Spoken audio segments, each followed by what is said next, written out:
All right, today's misery stream. We're once again gonna delve into the factory. This time, the objective is to find the desirable loot, i.e., the armor. Because we've already found what we need. Hold on, let me get my. Oh, it's completely on here.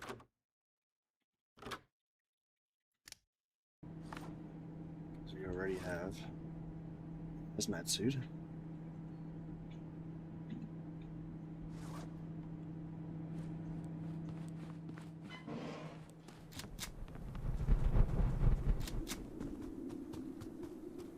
Before we do that, though, I need some ammo. We gotta check what day it is.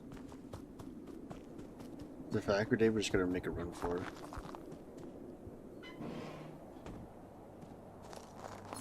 It is in fact the factory day. Okay.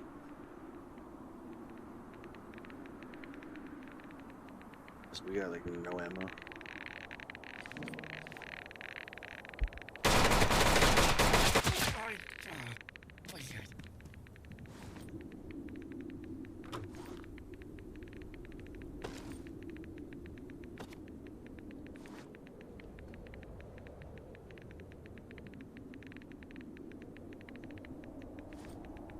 This village.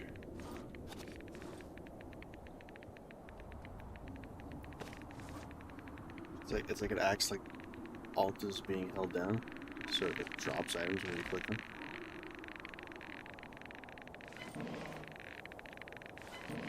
Okay, if I had to wager a guess, I think the UN armor, I'm only gonna find that in the UN crate, so looking through storage boxes and the like isn't gonna result in me finding anything you want. Which in fact I don't want to anyways. Man, I gotta stop with this. You gotta stop putting like garbage food items in the stashes.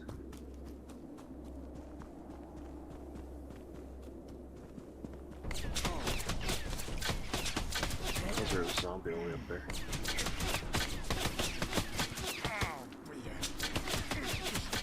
I'm supposed to snipe this guy. It's a bullet flinch.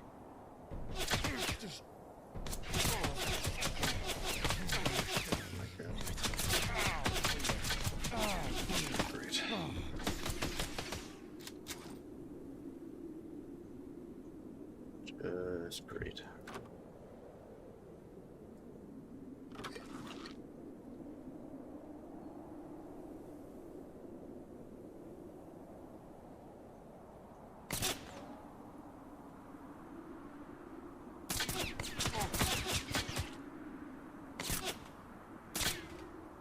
It's concrete.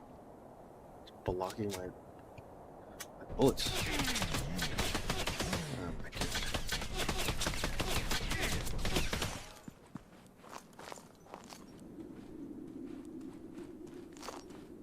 I tried the parkour up there, but how would they put zombies in the area where you need to parkour? Makes things so much harder than it needs to be.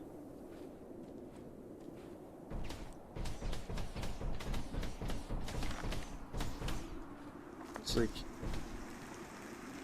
if you added like hearing radiuses to your enemies, how do you explain the zombie being able to just scope you from across the map? Yeah, that's clearly not a hearing radius thing. I think like there's like actual like line of sight protection on these enemies.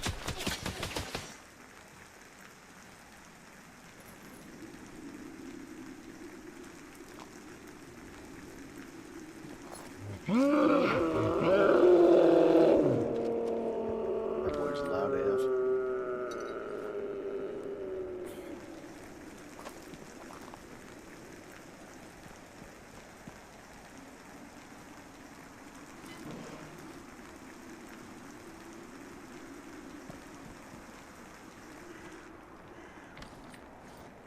Box empty. A safe with a magazine and a swollen can of porridge. It's just, I don't know, man. We need better loot. It's not even like the fact that a lot of these storage boxes are empty. The fact that the quality of loot is also pretty shite.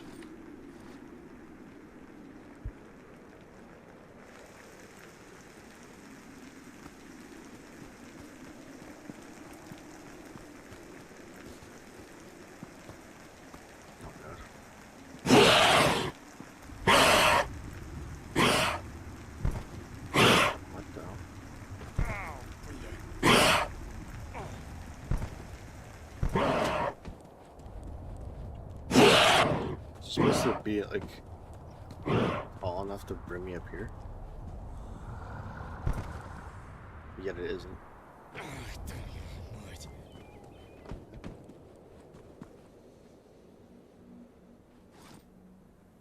So that thing is going all the way around. I need to quickly use this. Is there no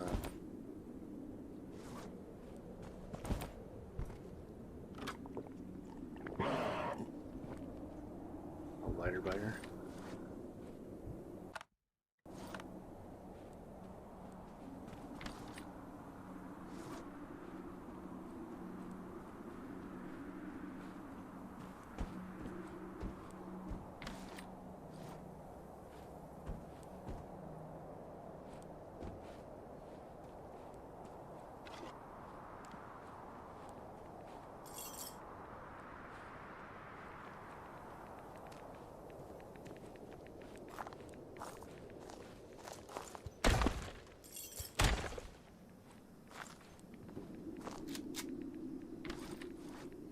Gee.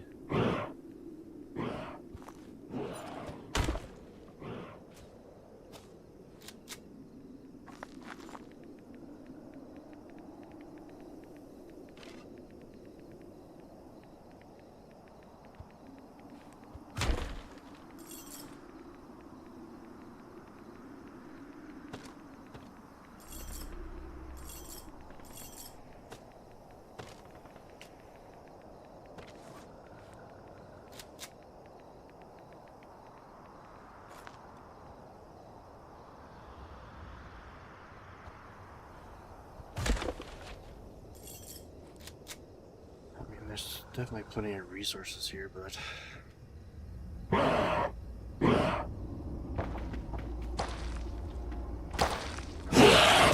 chase my labor.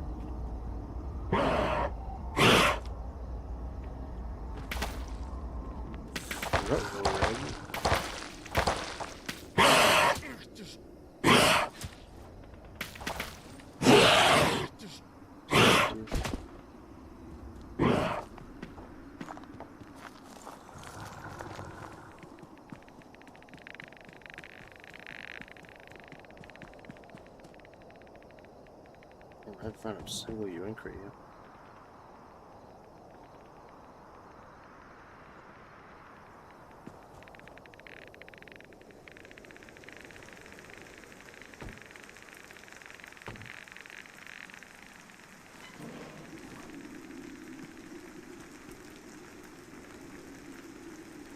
I guess they're more concentrated. Not so much the outskirts, but you need to know. I'll work my way from the outside here, considering I have no ammo, but it really got me all that far, so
empty.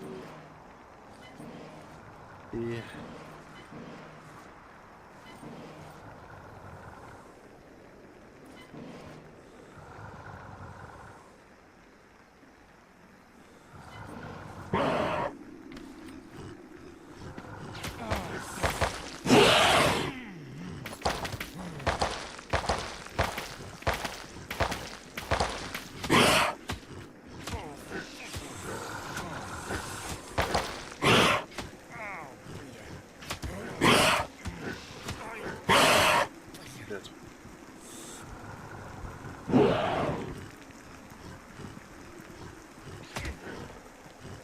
This goddamn deer.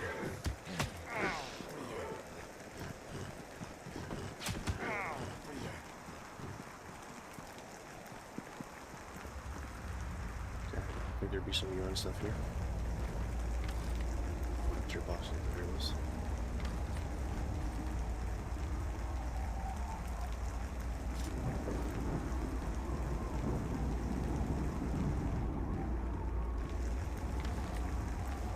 Why would the military have a large bag within their military crate? Like, no weapons, no ammunition, a large bag. I'm led to believe that the Slavic armed forces are fighting the good fight with a large bag in tow. Okay.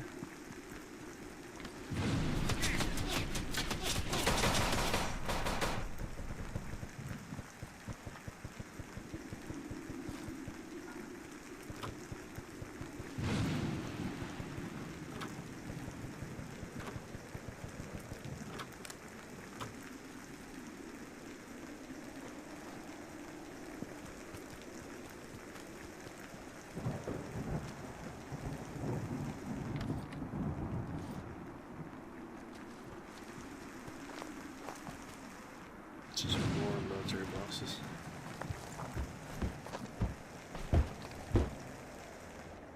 What's that sound? Statue burner.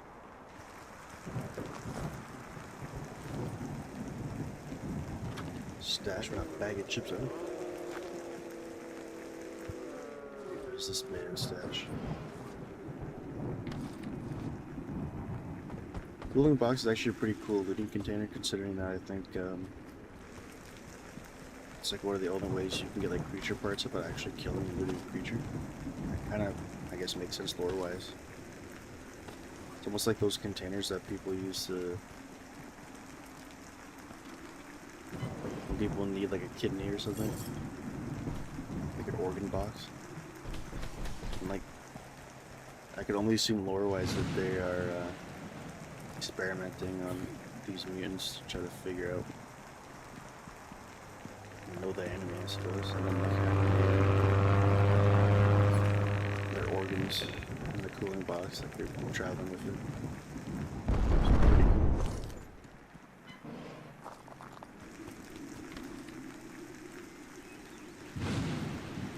cool. No UN box.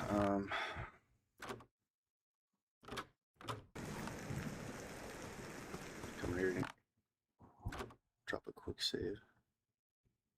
I have to like be certain my save actually goes through, because for whatever reason now, I don't know if it's because of the update or maybe my save file's too big.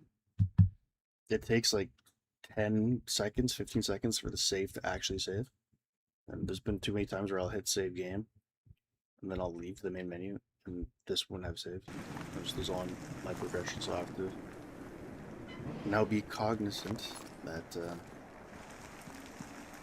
save file won't stick unless I actually wait out like 10 seconds. I don't know if anyone else is having that issue. It might just be me.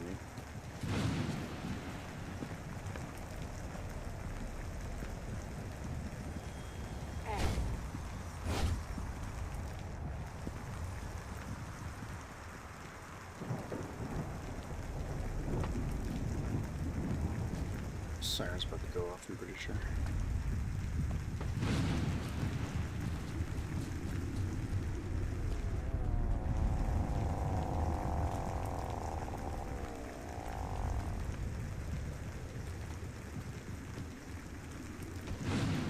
say hello to the crab. Hi, crab.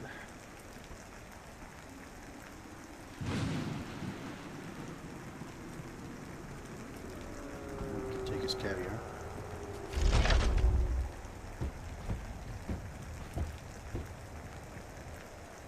And boy.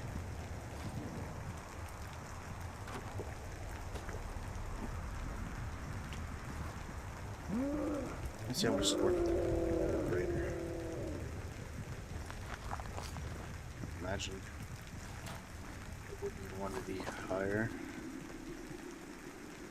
cells of all the items here.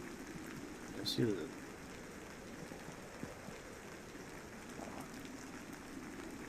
I have issues with like terrain. I'm pretty sure I just saw like the scene in the map again. Just pops in out of nowhere. It doesn't help with like landmines too.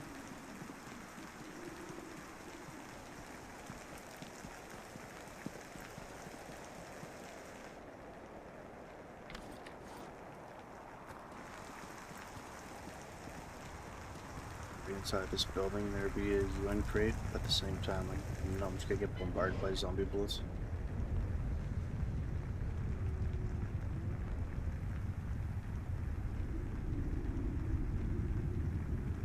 At the very least, there'll be a bunch of military crates here, I think.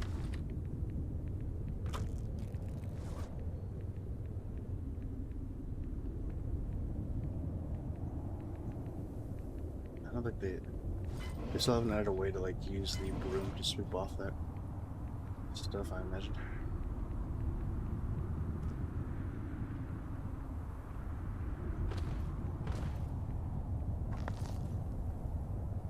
There's like a lot of cool areas to explore here. A lot of the buildings are interesting.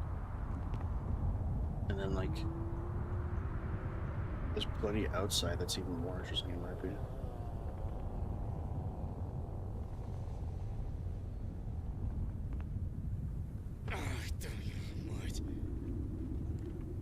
Look at this.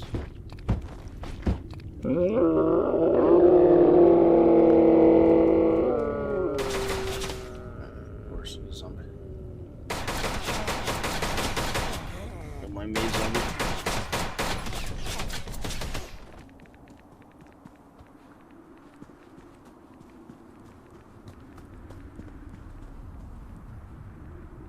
Okay, it's very. This looks like it's late enough we can try to climb this here. Oh, okay. Yeah, what's the purpose here then? For a military box with a bandaging glass that I could quite easily get from anywhere else in any other biome. Alright.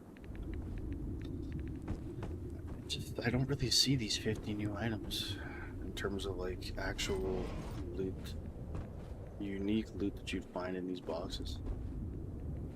A lot of it must be like furniture and just like UN stuff, but you don't come across enough UN crates to really, you know what I mean? And then like, so now you're just kind of left with empty storage boxes or common loot you'd find from like literally any other biome, so it doesn't feel all that special worth kind of loot.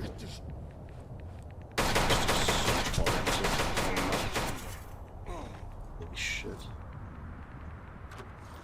I gotta fix like I need like a clear indicator for those like giant jumps.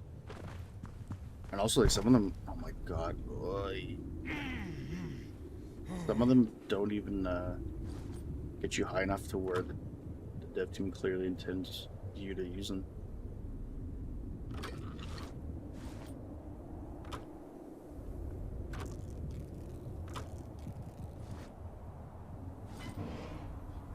Big radium. For 20 minutes, it's the first time I've found ammo. Think about all the military crates we looked into, didn't find a single piece of ammo, but we found it in a random safe. Like, I just don't really get the logic.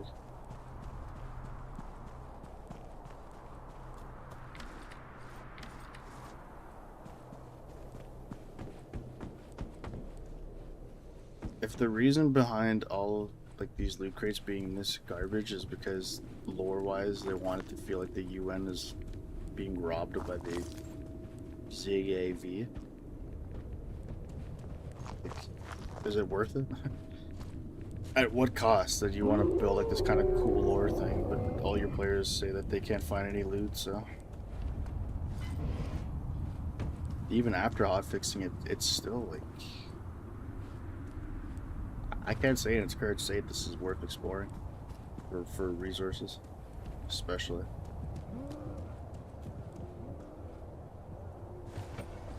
It's more like a net negative for me because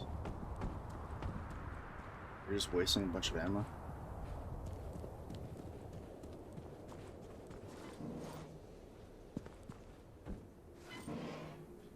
Stolen kid.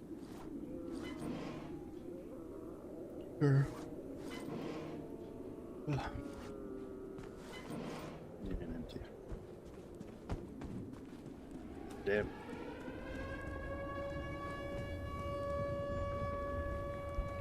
Are the armed forces robbing storage boxes too? I think the armed forces are robbing not just the UN but me.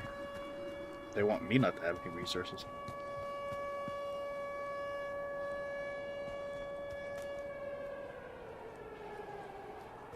I don't know if I'm gonna make it out of here.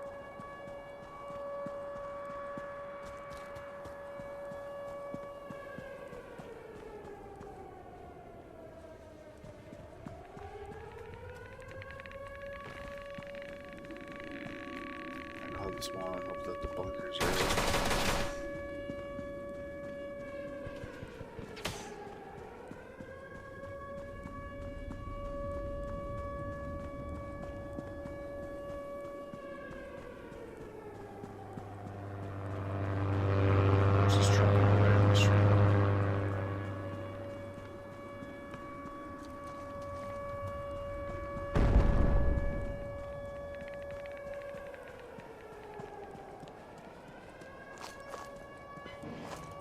Brain.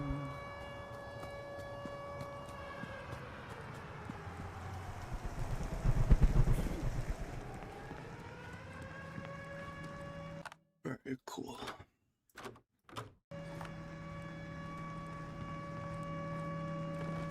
You get crafting some more ammo, that's for sure. Gonna need some more scrap and some more.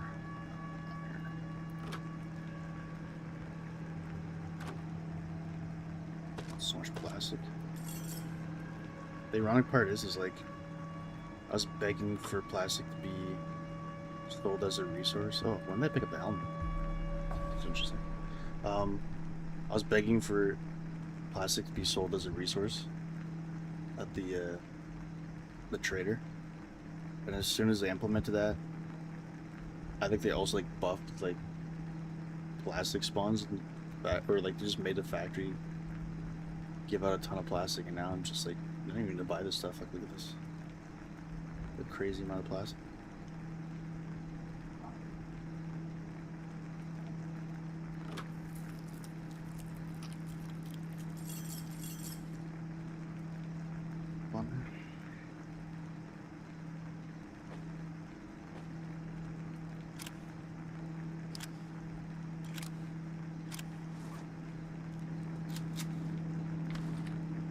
Completely. This used to be full of ammo, and that is a long gone.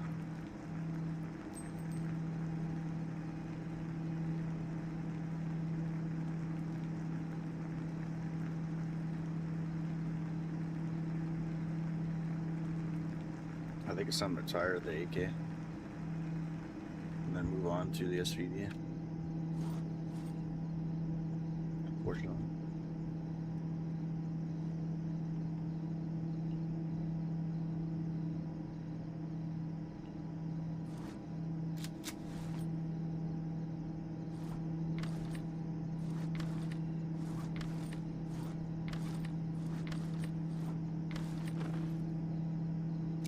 Drop that in there for now.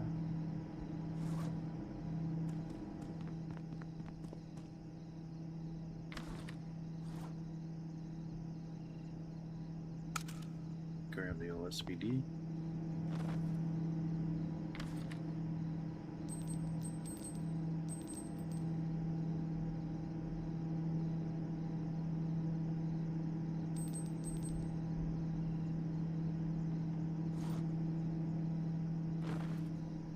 Should probably deposit the magazines as well.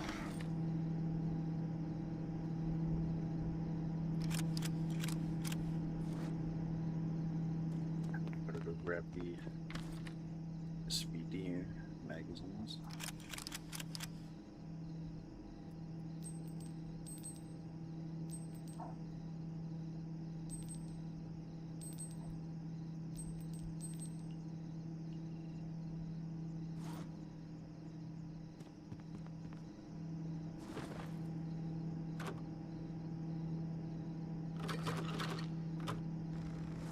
Get that going.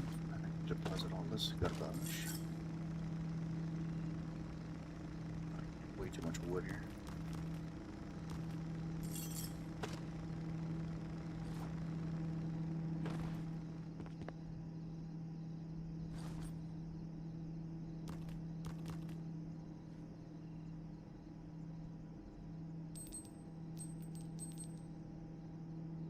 Please get some VALM.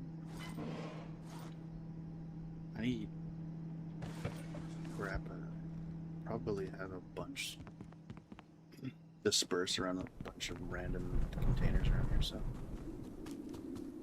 I could just buy it, but considering they nerfed a lot of sale prices, I feel like now I should be saving my money. You never know when you're gonna need a large amount of it.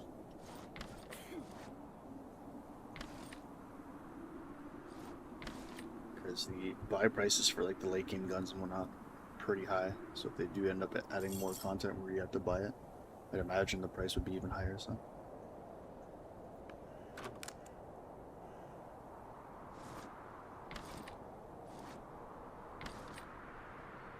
here it is. Oh, that's crap.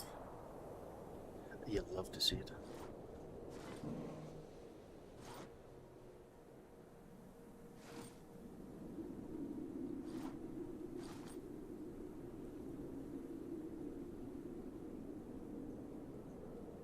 This is low-key such like a nice change that they made, but they didn't put it in the patch notes. I'd say this is patch note worthy. Look at how much inventory space I just saved. Not to mention it makes things easier for people who have to still buy their weapons, because like you have to combine weapon parts that take up a lot of your inventory. I think the guns, you still need space for the gun to be crafted or something for it to, like, you need a ton of space to craft, like, the late game gun. And, like, the money would take up so much of it, so now it's, like, way easier.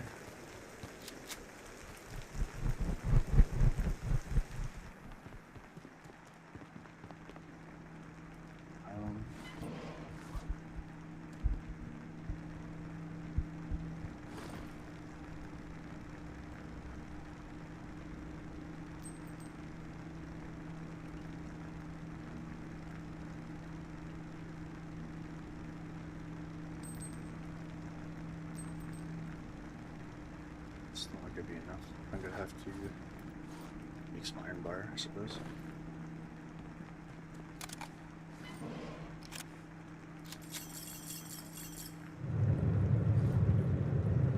In the meantime, I go check what day it is, see if it's another back-to-back bunker day.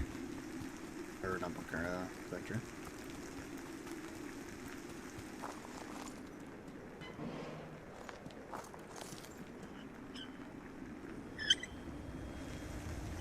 Is not.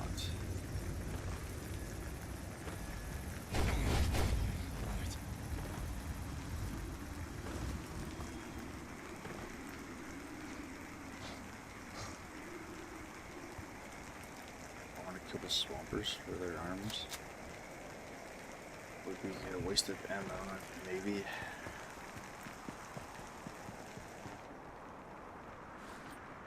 Oh, this is worth picking up the swamp, bro. You haven't bought, so are you? Nice to see.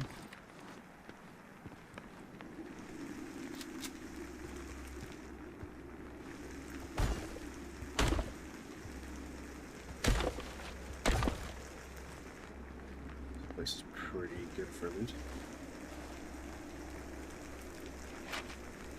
Think about how, like, in this room alone, we found, like, more ammo than we did in the entire run in the factory. That's pretty nutty.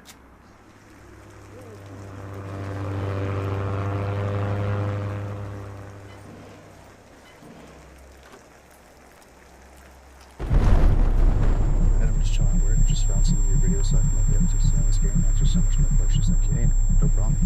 I'm glad that it was informative for a lot of people. It's pretty cool that it's driving some traffic over to my channel. Appreciate all the support.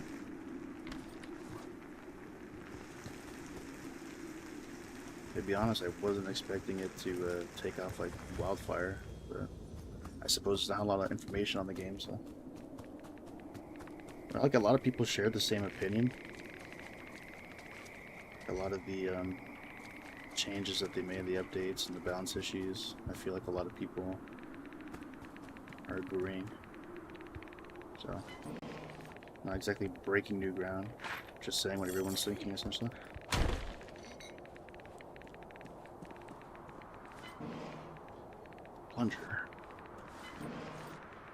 Plunger in the back of the car, as well as a piece of moldy sausage. Alright.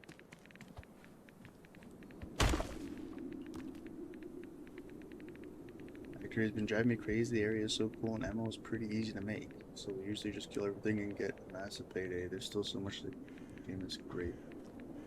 Just another message coming on now. I have a problem. Like I'm all my resources are drained from ammo now.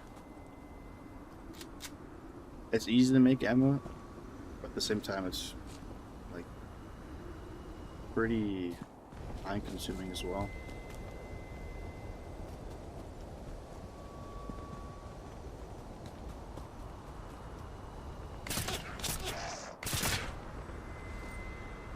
How much is this worth? It might be worth more than the arm. Perhaps.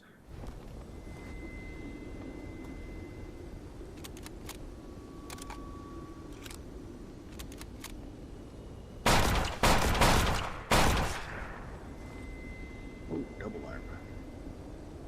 This is a good example of how the looting, the way like they fix the looting system for like these creatures actually benefits. It's actually a good thing. Double.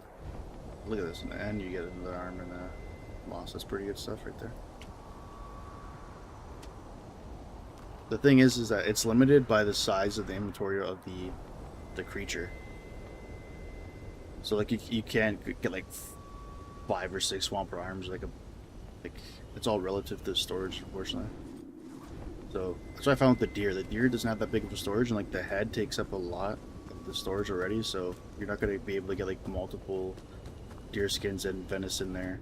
It's still gonna be capped by the storage, unfortunately. Just needs refined now. Right now, some weapons just aren't spawning for us. We played in an in-game month yesterday and didn't find a single broken AK. No AS, no SVD, no Saiga, just Taz, and I like the new creature jobs. I do too. Yeah, I can't recall. I think I found one pistol in the entire, these 12 hours plus I've played on Factory so far. And like the issue is I can't really call out specifically drops if I don't know what's intended to be dropped. Like I don't know if the dev intended to not have specific weapons there, and maybe he was saving them for the bunker. Like, I just don't know. But, like I could sit there and go, dude, I like there's no SPD, there's none of this in here. And it's like maybe that's by design. But I will say, I mean, like if it's the second last bunker by shining progression, you should provide me more than just the pistol. So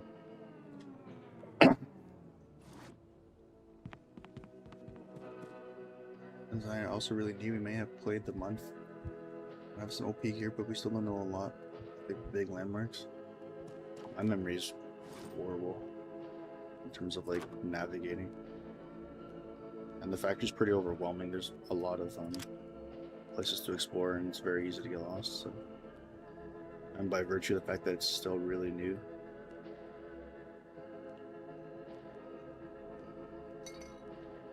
Inventory's full. Oh, you know what? I was gonna sell these, but I think I can just... I forgot we were saving these because I want to do taxidermy over here. There's so much, especially if the huge underground sections now have. Most definitely. And there's quite a bit of verticality in the map too. A lot of parkour areas. And like, I don't know specifically how many like this anomaly spheres you can jump through in that map. I think I've counted like at least like 5 separate ones. I think that's hands down the most amount of anomalies that a biome has. The other ones don't be close, I don't think.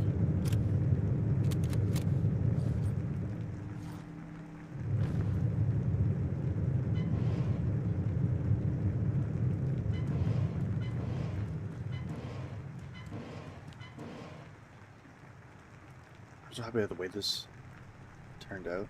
This looks so sick now. The butcher's table actually really looks like it meshes well with the background design does.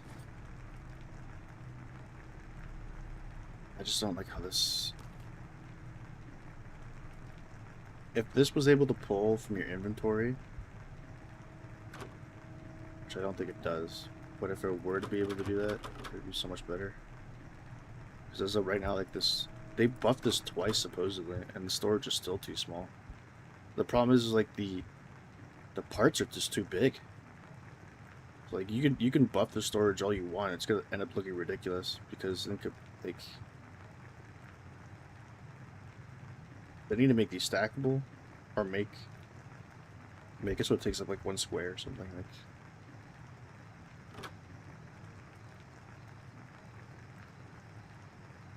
Okay, what do I need for a swamper? 5 moss and 4 arms. I dropped a lot of stuff on the ground. Maybe I wasn't collecting swamper stuff.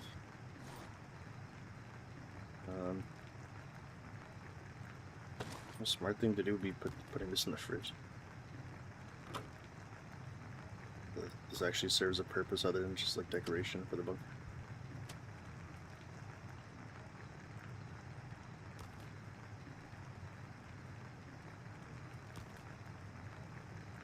Pretty funny.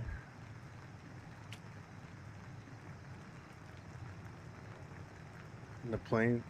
Is the plane drop still disabled? I've seen UN crates, but none from the plane dropping. I don't even... Is like... I think it was like an earlier patch note from the update, something mentioning about like the planes dropping supplies. I don't know if that was just like flavor text or if that was actually like intended to happen. The only planes I've seen so far are the ones that drop ordnance on you, so... If that was intended to be a thing, I've yet to see it. My best guess is that it's been scrapped until a future update.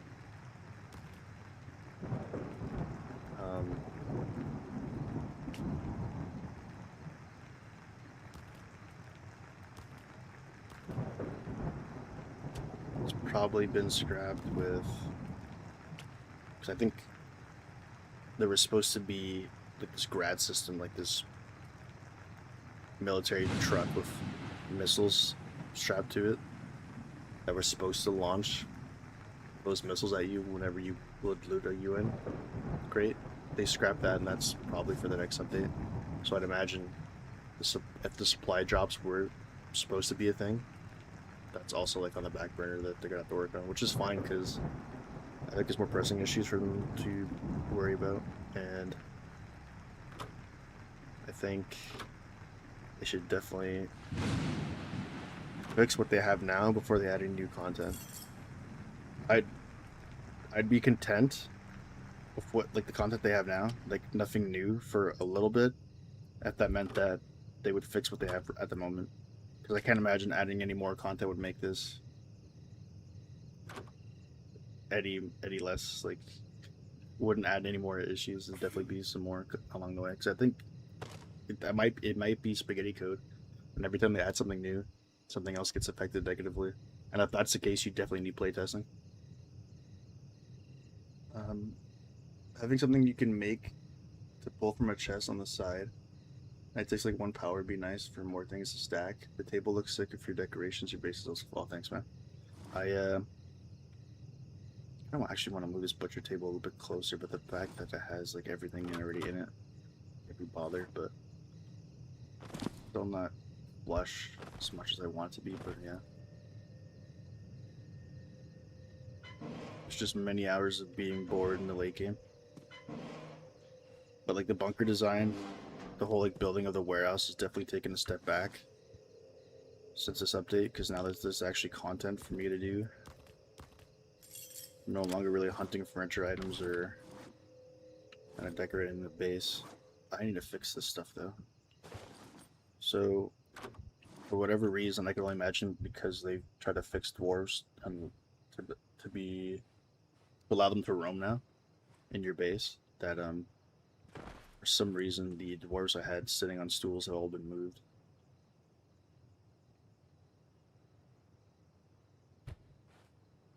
Interesting. Why couldn't I place them on the stool? What?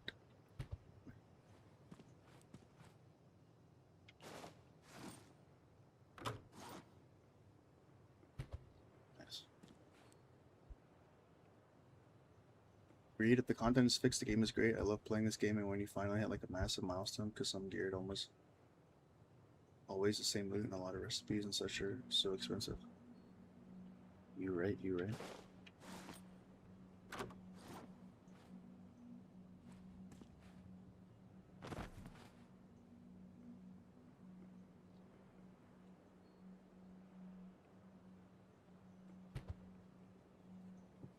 Problem is, when you run out of milestones, when you've gotten like best in slot gear, you have to find a...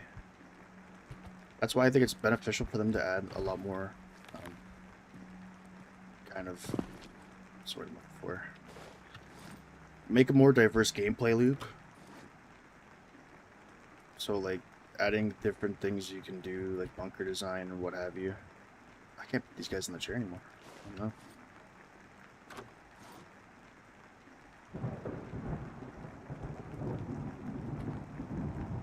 Damn. Do I have to do this with stools now, I think.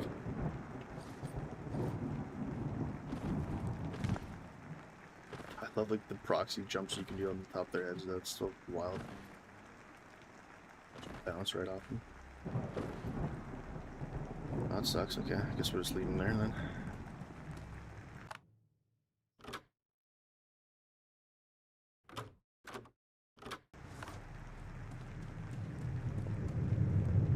I think an overhaul for melee weapons would be great too. Use firearms that target to shoot, but what about the players who want a melee-centric build? I think I touched about that, or I touched on that, I think, in the first Misery review, just briefly.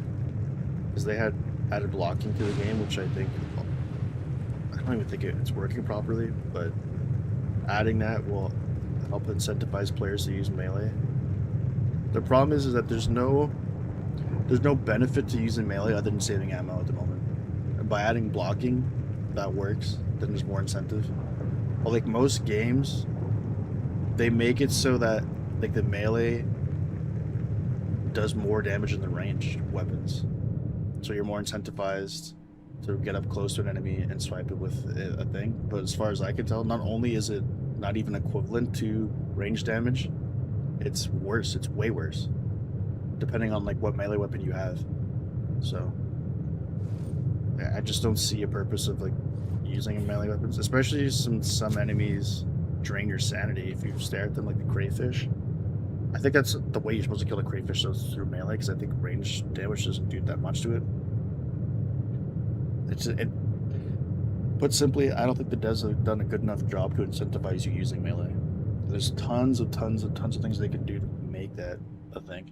But as of right now, the only I think I can see about like the only way I would use melee, or like the reason I would use melee would be to save ammo, and because it kind of looks cool, like swinging a big weapon at something. But right now, like guns are king.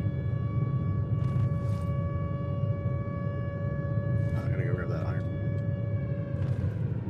Like 27 frames here. I don't know about that optimization. That performance increase of 200% FPS just ain't working for me.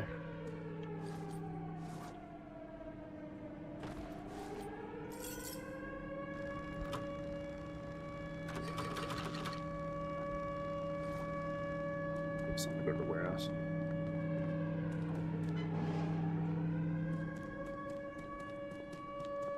Find some more empty containers to throw my stuff in.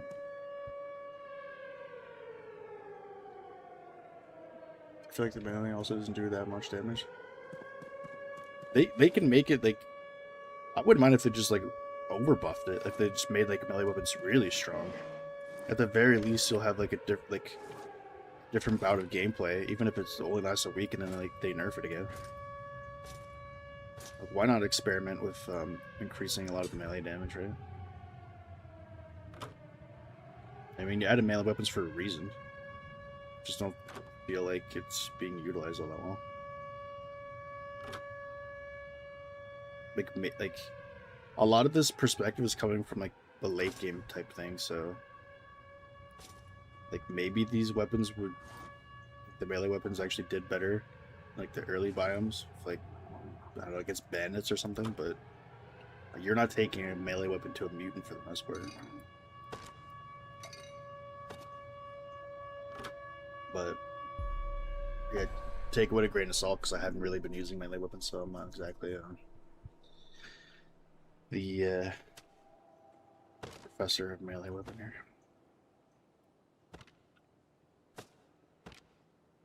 Put it this way, I use it long enough to know that it wasn't worth using.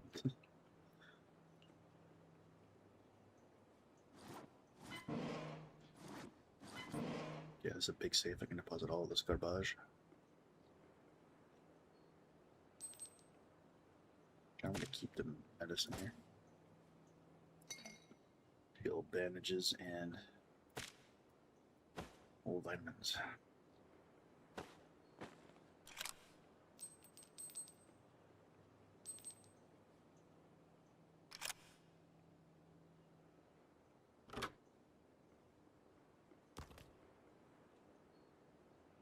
Tactical helmet.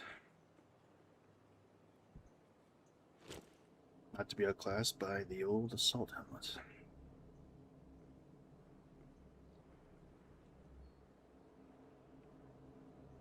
Did it maybe change some of the flavor text too? Provides very strong damage resistance. They both provide very strong damage resistance, but one is definitely a lot stronger than the other.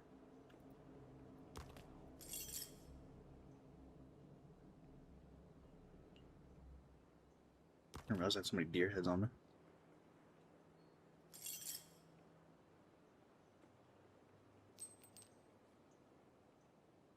So much like actual supplies here. I don't know how good this UN backpack is either. Mid-sized backpack. Decent, I suppose.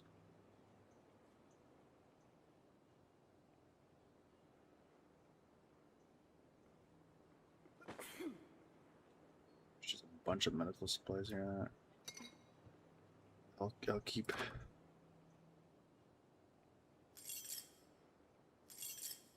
Let's get that. Stuff here that needs to go.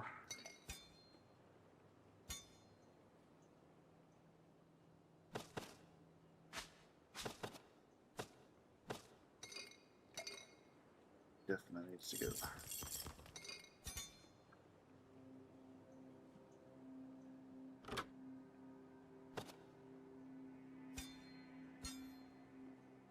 Also, the big thing about it too is the durability of your weapon, of your melee weapon. As soon as it breaks, there's like no way to repair melee, right?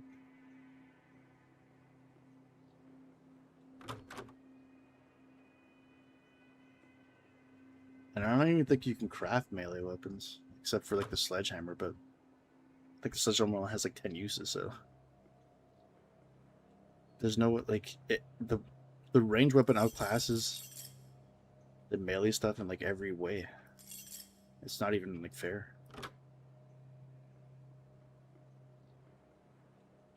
Maybe bleed damage from melee depending on what it is, or maybe implement damage types of slashing weapons and blunt weapons like a spiked baseball bat would be better on a crayfish because of the shell. I'm not sure if that's already a thing, if they have like a blunt weapon type, because I think they make reference of like some of it being like blunt in the flavor text, so it's interesting. Even if melee weapons are really strong, the creatures are also really strong. I feel like it's a good risk reward system. Yeah, because you're more likely to take damage from the enemy. So even like there just has to be a higher damage threshold. You need to be able to do more damage from melee, or at least comparable to like range. Because the big thing is like every game that has like a range weapon or melee weapon system, like both of them in the same game, most of them almost always have melee weapons doing more damage, because a range weapon will always be better in the terms of like you can distance yourself from a lot of enemies, and especially if a lot of your enemies in the game are melee based. So it just makes things really easy. So typically, I think some games go out of their way to kind of nerf the range weapons, and then make the melee weapons more the priority. But again, like, there's so many ways to actually make melee weapons feasible. But you can't repair them. I don't think you can craft them. I don't think they do any more damage than like range weapons. But now you can block, so I suppose it's one step forward to making melee weapons usable. Melee weapons just aren't. Was using the splitting axe with the exoskeleton and tactical helmet with a military vest, and the zombie still had damage me. It was like maybe 5 or 6 hits, and it's not dead. You're not taking anything down with this. This splitting axe is literally designed just for taking out crates in one shot. This thing will not get you anywhere in terms of taking it out even like the lowest of enemies. It's just not gonna happen. I'm surprised because I haven't really I don't use melee weapons, so I'm just surprised that there's not a way to repair this, and the fact that like it just breaks anyways. Like if like at least if you can like increase its durability or upgrade it. I think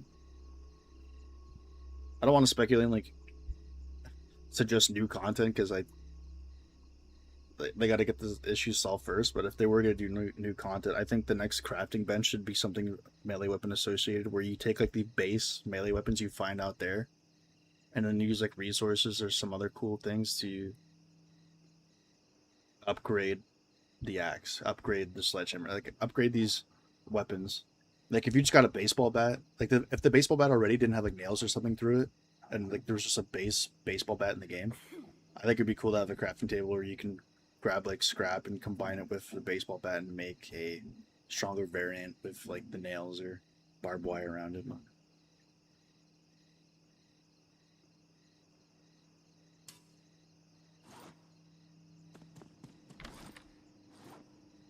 Okay, let's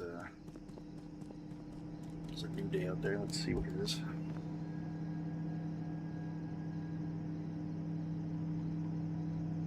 Like a system for repairing, like abiotic factor, repair, and dismantling table would be so nice. The dismantling table, especially.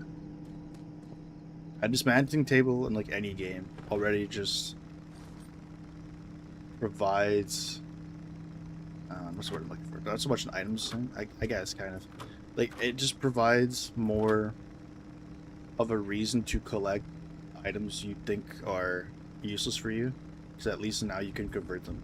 It's like the good thing about the trader is like you could sell off a lot of your excess items, or it makes things still fresh in terms of you looting, and how many times like you pick up something you already have a dupe of, and if it serves no real purpose, like you can't sell it or you can't scrap it, then that just becomes a dead item in your looting pool now.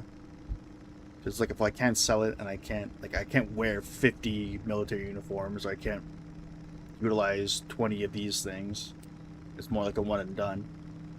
But if I could sell it or dismantle it for other resources, even if it's dismantling it for like one scrap or one whatever, it at least makes it so that item isn't technically dead in your item pool and just diluting your item pool, your looting pool. So, like, I think like any kind of looting game like this,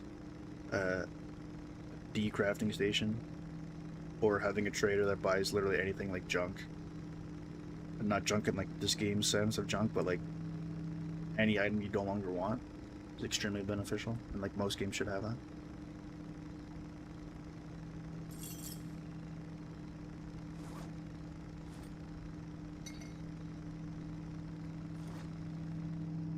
Have a cupboard full of items here.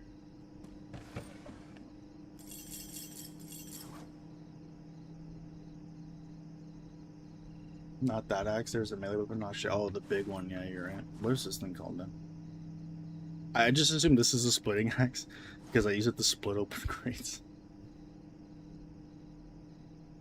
Like all the extra melee weapons we have that we're holding. It's like all the extra melee weapons we have that we're holding. Let me scrap them for wooden scrap. Yeah, that could be cool. I'm at a point where now where I'm collecting I'm like Noah's Ark for items here. I'm collecting one of everything in case a future update something's required for like a crafting recipe or something gets buffed. I don't have to go out looking for it. I thought I was prepared for this update, but when they wanted a like hunting knife to make this butcher table, where is it? I thought I had one. I literally had like one of like almost every knife, just ready to go. And that was the one I was missing. I was so cheese. It took me a while. I couldn't even like craft the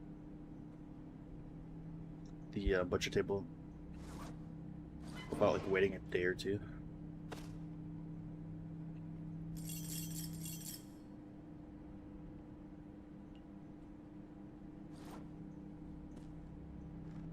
Frames, 25 frames. It's gotta be like a lighting fixture. Do I have too many lighting fixtures? Like, I know that the lighting is glitched. I use like too many lights, like, or like I hit a switch and then like lights that aren't even connected to that switch turn off as well. Like, it's just really, really glitchy at this point. It wouldn't surprise me if like the lighting fixtures are what's helping tank my FPS, but I won't know for certain unless the dev tells me so. Thanks more of this. Am I missing gunpowder?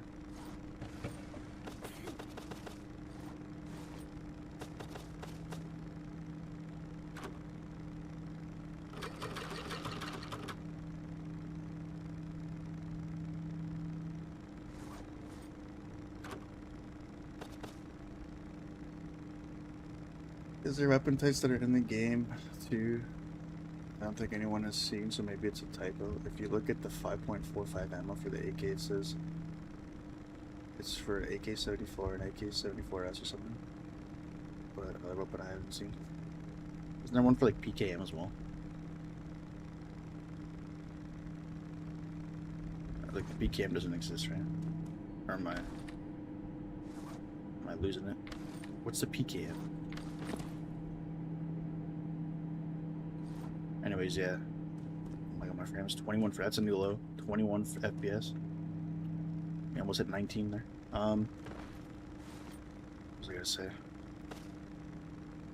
Yeah, there's definitely like flavor text and some items that hint that there's gonna be something in the future, or that something that they get to implement.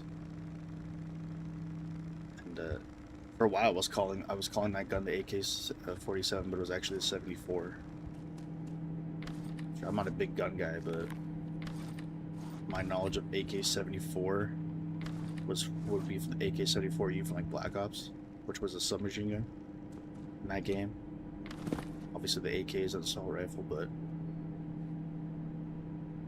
it definitely looks more like a rifle than it does a submachine gun.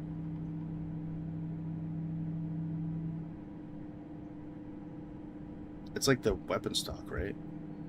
That kind of differentiates this between a 74 and a 47, I would imagine. The butt of the gun. And again, I'm not a big gun guy, so.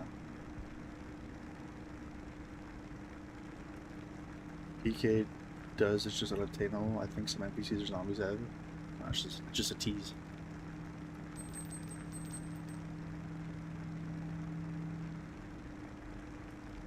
Also asked me about the RPK. It's like I don't know when it's gonna be implemented. I have no idea. They really want it. I don't blame them, but at the same time, it's like introducing the RPK for the factory biome would make tearing through the enemies a lot easier. Like if there's one biome in the game, like prior to the factory, if somebody was like, "Man, I really want the RPK," it'd be like, "Yeah, but you don't need it. Like, you could pretty much handle everything, especially the bunker enemies, like just the stuff that we have now." But like if any biome as of right now that you would absolutely love the RPK for, it would definitely be the factory.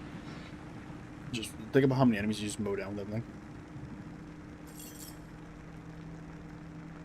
Because like my whole thing was like I don't mind that there not being an RPK right now, because I don't think there's anything enemy-wise that warrants you needing it. You know, I don't think there's a big enough threat to really go, man, I wish I had an RPK for this. Because 74 is a Russian version of a Kalashnikov. Yeah, you probably right. If they add an LMG would be awesome. RPK would be the perfect on factory.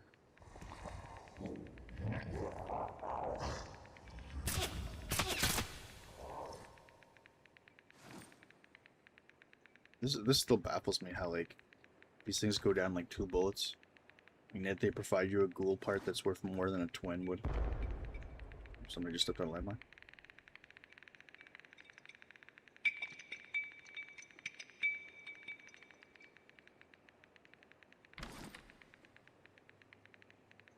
Or VL ammo. Oh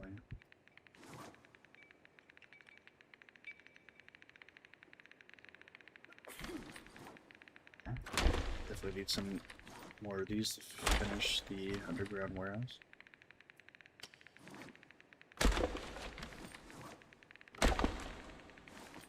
To store my cockroaches in the military box.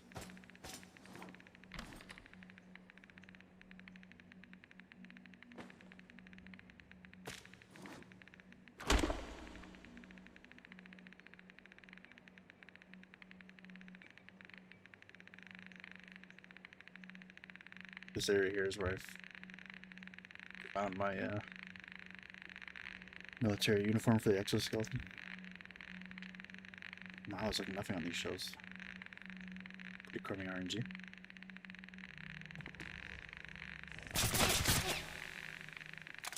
Always make sure your gun is reloaded.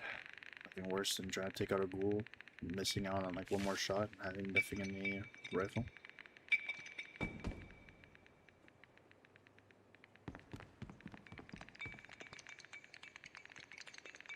It's another area I think you can get a military uniform in.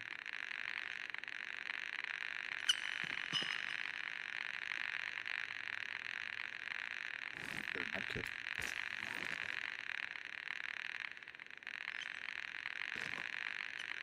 A lot of medkits, hell yeah.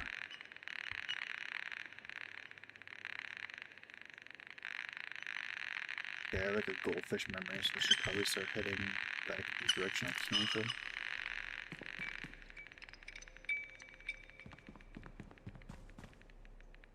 I think the SUV should have a chance of spotting the really high towers in the factory. It'd be cool because it's a pretty vantage point for snipers. I want them to add like a scope on this thing.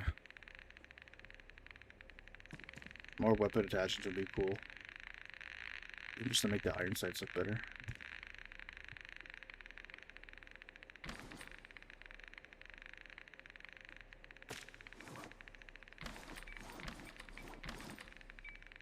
Really like 2 broken weapons immediately in here.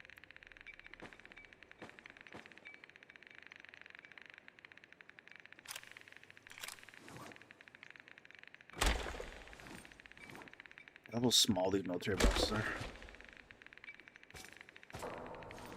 Store so much. In comparison to like their inventory size there.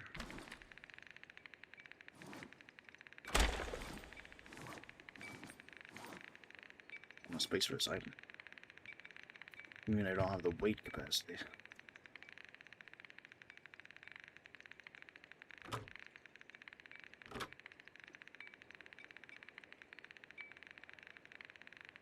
Humble garbage weighs 8.3 kg. There we go. Okay, we should definitely have that guy, like, no more weight.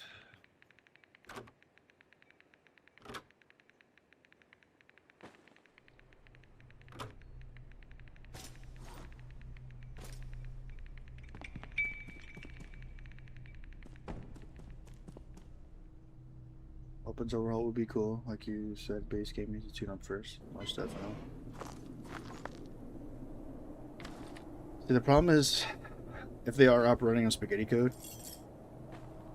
every update of new content either needs to be thoroughly play tested and then fixed, which means that updates will take a very long time, or they do their complete coding overhaul and try to clean up the spaghetti code, which could take God knows how long. So, and it's like, if it is spaghetti code, I don't fault them for having bugs that, I mean, I guess you could fault them, like, don't use spaghetti, don't have a spaghetti code, but I have more of a lenience for, like there's obviously going to be bugs associated or not associated with what you're changing, to the nature of, like, spaghetti code. So, like, there's some things that, like, maybe you couldn't find, like, within, like, just one person playtesting for like an hour or two, like some really obscure bug or something someone hasn't noticed, like, right away. What I do fault them for a lot is, like, the really obvious bugs, like the fact that, like, nobody could play bunker because you were stuck every time you entered the bunker, or like really noticeable visual glitches, like the door gaps being a thing. Like, that's what I get kind of I scratch my head at. Somebody should have been there to playtest that and at least be like, hey, we can't solve, like, every single bug, or I'm not going to find every instance of how the spaghetti code kind of messed up the game. But at the very least, let's get, like, the really obvious things like the door gaps, but especially the bunker glitch. Like, oh my goodness.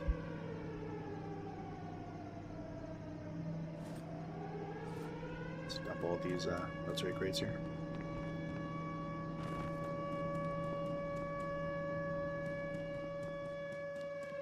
I want them to revamp the lighting fixture system. As far as I know, it just like lights up one block area. Like, if this could just be like a tile-based lock-on system for crafting, I'd love to just be able to spam, like, a lighting fixture for every block, or maybe make more powerful lighting, like floodlight. Yeah, I think that's what they call them, floodlights.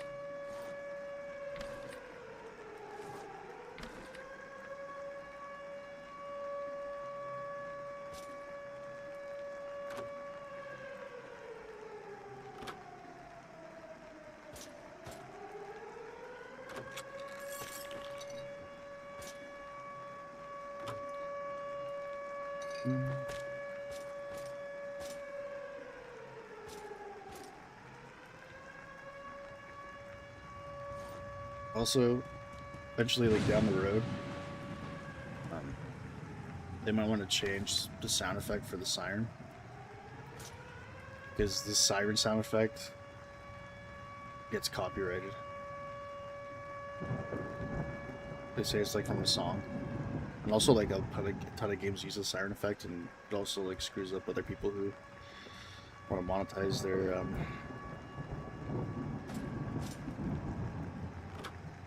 gameplay videos, and if that has that siren in the background.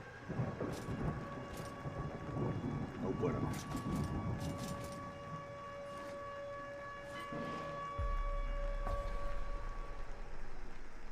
Like, this thing would fix a lot of problems. That's why Subnautica 2, AB Lag Factor, and Grounded, I've done it for years. It does mean updates take a long time, but I'd rather wait and be happy with them. The thing is, as far as I know, I think I checked it the other day too, just to make sure. This game isn't early access. So, like, they could have had a you know, some people wouldn't accept it. But they could have had like a built-in excuse of being like, "Oh, it's early access, so you guys are the playtesters." If you're selling this game at like quote unquote full price or whatever it is, and not having early access, then relying on your customers to be the playtesters is kind of not the word I'm looking for to be polite. But it probably like doesn't go over well. I think if you're a small indie dev or like if this is a passion project for you, the last thing you want to do is ruin any goodwill you have for the community. Because I'm sure there'll be a ton of people who are willing to playtest for you, but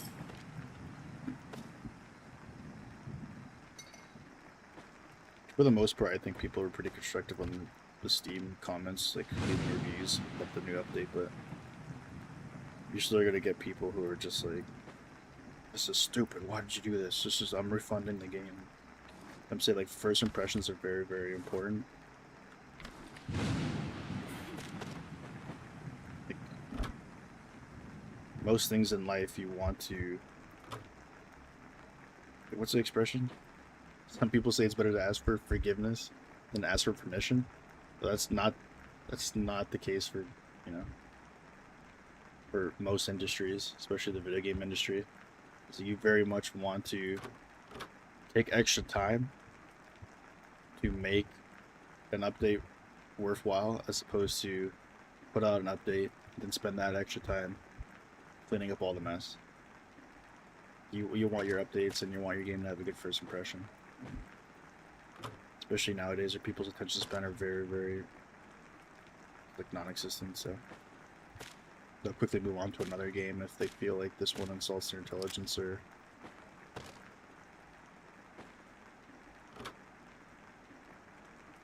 isn't ready to go from the get-go. And people don't forget when it comes to like bad experiences, especially with games. No Man's Sky is still in the doghouse for a lot of people, even though apparently it's supposed to be a really good game now.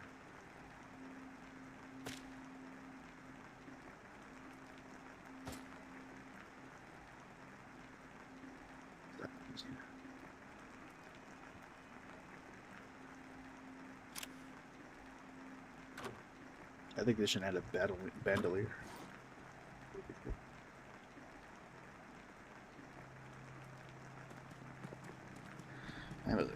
Subnautica 2 is it has to be better than Below Zero, right? I feel like if it was worse than Below Zero, I would have heard about it by now. But I don't want spoilers. I'll wait until it's finished before I buy it. But because I seen like very little like gameplay. Oh my god, my frames! I see like very little gameplay footage of like somebody exploring and then just getting hit with like an invisible wall, or like a wall that pretty much like, oh, this map's not finished yet. I can't tell. Like, that would kill my experience for me, especially in a game like Subnautica. Just exploring around and just getting hit with like, this wall saying the content's not done. Like same thing with Grounded. Grounded kind of was like, oh man, I wish this biome was done and this wall wasn't here. But I don't think it would be as bad as Subnautica. So I'll wait for that to be finished, but Below Zero's left such a bad taste in my mouth that I'm like, it almost ruins the goodwill built from Subnautica 1. Like, you would think the Subnautica 1 experience, because it's up, like, in terms of, wow, this axe is nothing, splitting axe with high damage. That's only got like 30 or really, that's interesting. You would think that the fun I had on Subnautica 1, like that level, would supersede the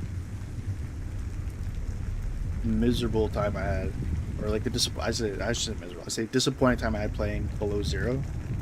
Because in all honesty, like the fun I had playing Subnautica 1 was way more than like the disappointment I had from playing Below Zero. But for some reason still Below Zero, just because I think, and it might not just be me, but like the nature of things where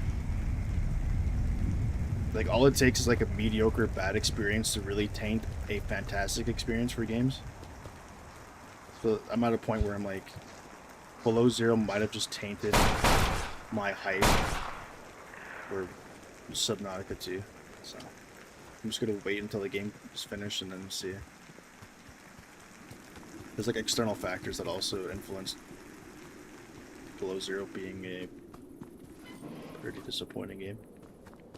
It's like a shit game story wise, and like a shit game especially in comparison to Subnautica 1. It's still playable, I guess, but it's a shame too because I think some people didn't like the bus, the C bus, whatever, like mechanic. I thought it was pretty cool. Like you could argue that like the actual technical like game engine, the mechanics involved were a lot cleaner than like Subnautica 1. It's just a shame that like everything else surrounding it is pretty much garbage. It's like having a I don't know, a really nice engine, but the body of your car is just trash. Like everything else is just garbage. The last time I used this solder.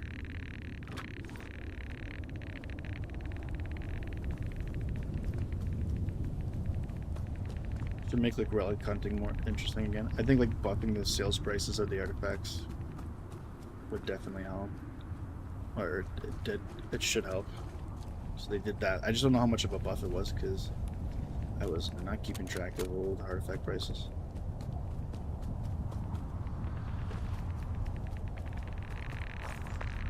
They're just like artifact hunting in general, so okay.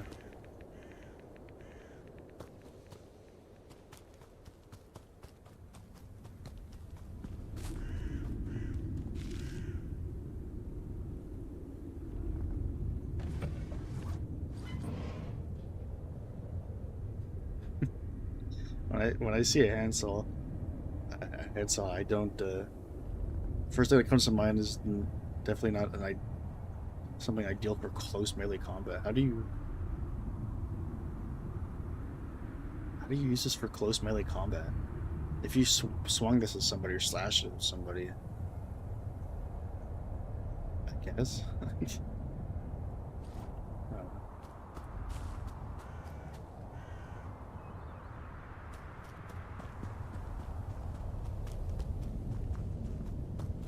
These little there you go. That sums up the loot from the factory biome right there. There you go. Yeah, I was gonna make mention that this is where you can pick up a samovar. There's some cool, interesting furniture items you can grab from these little warehouses. Subnautica 2 is so much fun, but there is a lot to do. I'll just wait until it's finished. Which I don't know. I think the price will go up, right? I think right now it's probably the cheapest you're gonna get. Years from now.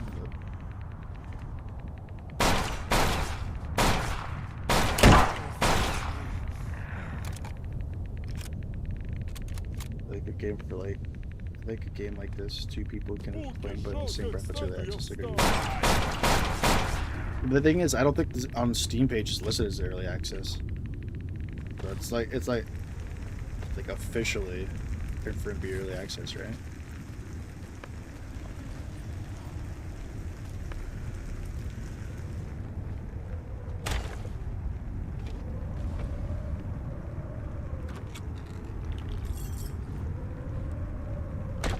And even still, it's like at no point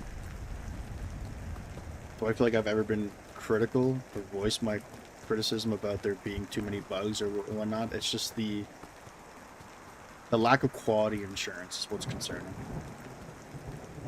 Because there's obviously going to be bugs, and there's more leeway to give for like a small indie dev, especially one that was working solo for how long.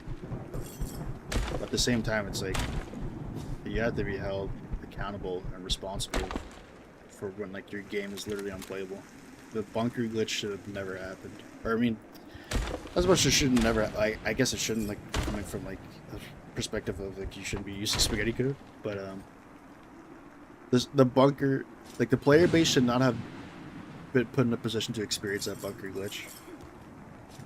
Especially, like, it lasted for, like, a whole day.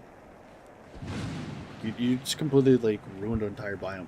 And I think, like, those game-breaking glitches, or like, you're under more scrutiny and under, like, a tighter lens because this game has a hardcore mode. So, like, a lot of people are going to be losing their saves.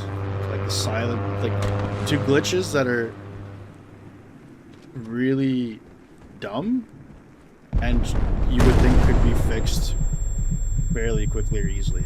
That silent bombing glitch lasted for, like, weeks, if not months. Like, I still remember that, like, way back when, how many streams ago, dying to silent bombings. Like, if your game has, like, one-hit mechanics and you have a hardcore mode, and there's any glitch associated with those one-hit mechanics, like, you're playing with fire. But, like, a lot of people are going to reasonably be upset that they lose a hardcore save because they feel like a glitch that should have never, like, it shouldn't, quality assurance should have made it so that it never reached you. And also the fact that, like, it took a fairly long time for them to fix some of those things, so.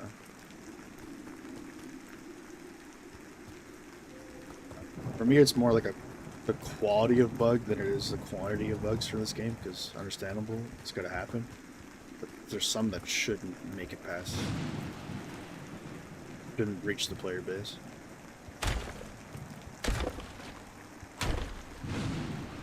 Like, massive oversight.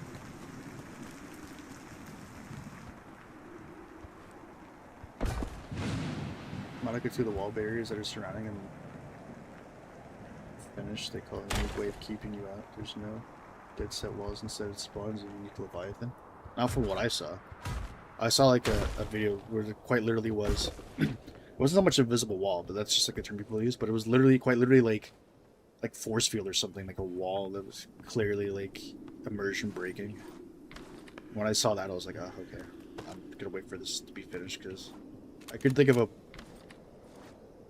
aside from playing below zero, I could think of a better way to just kill my hype or my excitement or immersion playing Subnautica than just being met with like an invisible wall or a wall like that, like a clearly like immersion breaking wall that just lets you know, oh yeah, this is a video game.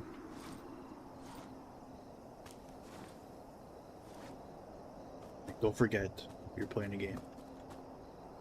Don't get too excited. Don't lose yourself in the world too much.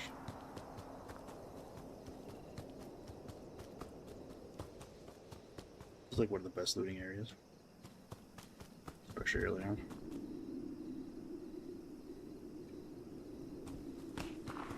Should I do like a really generic YouTube video which is top 10 best looting areas for beginners in misery? Coming at you at number 3. The White Field. You can get a large planter box, a wind turbine, and other various resources. You can find this on this biome.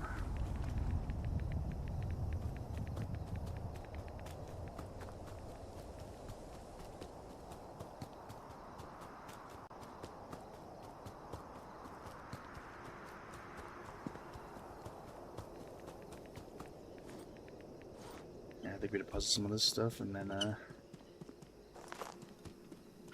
maybe craft a bit more ammo.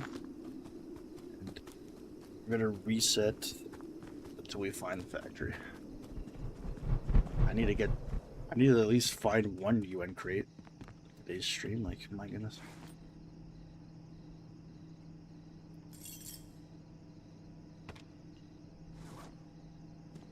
$22 frames. I'm really looking to see if we go below 20. New PB if I hit like 19.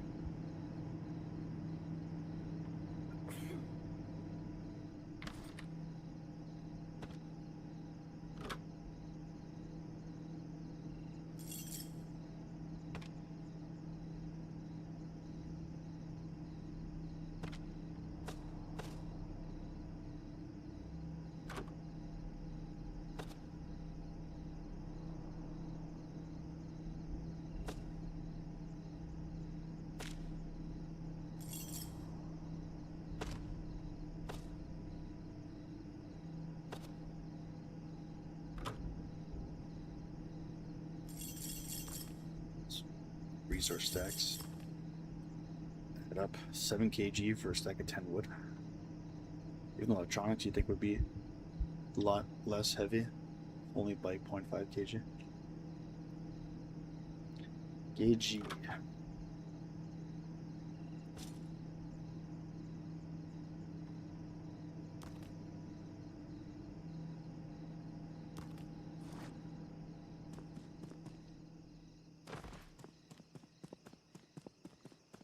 Another table for that.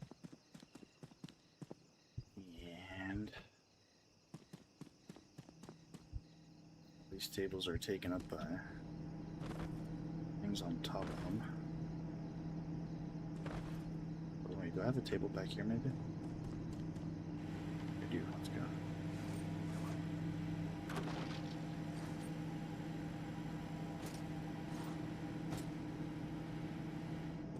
There's now, I could set up another table here to build another row of biome buffets.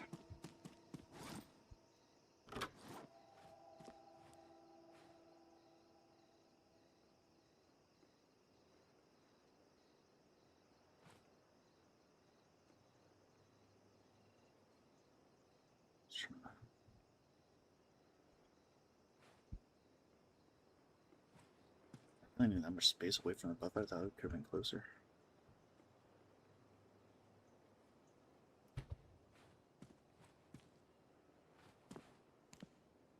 Not much of a gap, let's just make sure.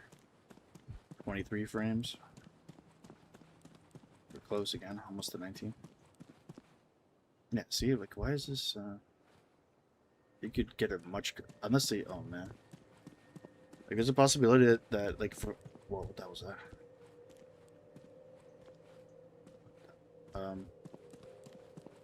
There's a possibility of, like, every update, like, maybe they change, like, the building radius, or, like, basically, like, the dimensions or, like, the spacing I was able to get before would probably be intact, but, like, everything else after the update could change. So that would actually throw out the layout of this here. Unless this is just a case where I have to, like,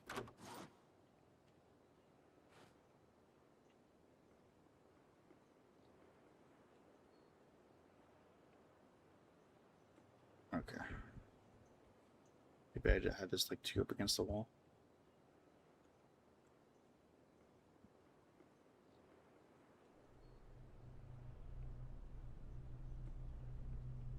Best thing is probably just to get as close as I can possibly.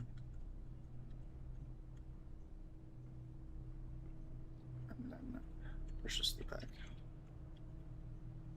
Yeah, that was a strategy. I think before I was, like, working from the back and then towards the buffet. I think I was supposed to be working towards the buffet first. There's an order of doing things for this strategy here.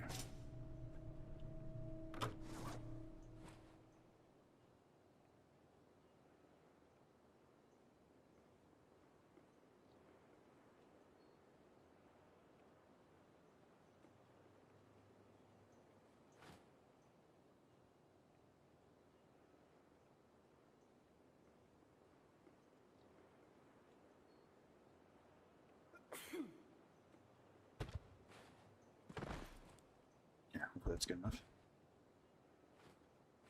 Start on that aisle. Then we'll have this one, and like one here, and then one here, and then so it's looking like 1 aisle, 2 aisle, 3 aisle, 3.5 aisles left. And in terms of military crates, probably gonna see still need a ton more. We'll be bottlenecked on that and light bulbs.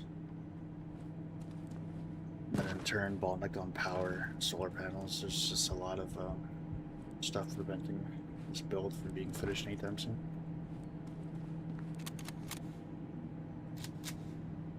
.22 FPS, we were close again. I'm also like want to make it a goal that I can get 19 FPS here. 25, 24. Let's get out of here. Quite obviously has something to do with like the amount of assets that are in my bunker. Like that's definitely causing the FPS drop.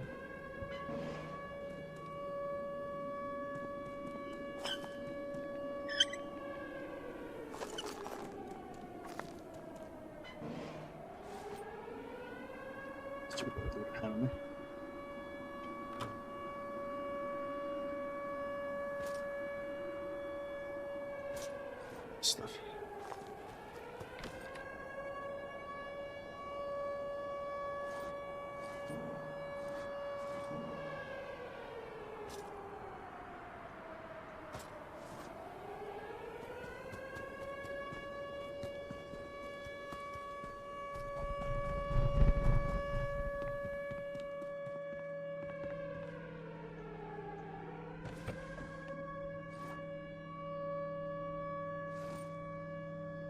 See it later.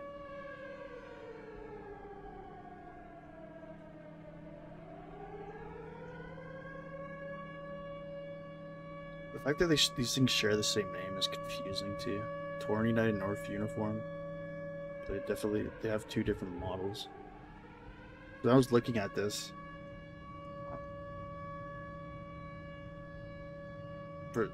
because they shared the same name, I was like, oh man, could I have just crafted the uniform instead of the hazmat suit? Like, was there a choice and I made the wrong choice? But no, I think it is just a separate. It's two different items, but they're both named the same thing. It would be nice to preview like the numbers associated with that item before crafting it to see if it's worth crafting. Or at the very least, get like a grasp on like progression-wise, being like, oh, what am I working towards? I can't. I don't know. I don't know how much defense the United North uniform will have. I imagine they'll be probably comparable to what the exoskeleton post nerf is. Maybe even better, I don't know.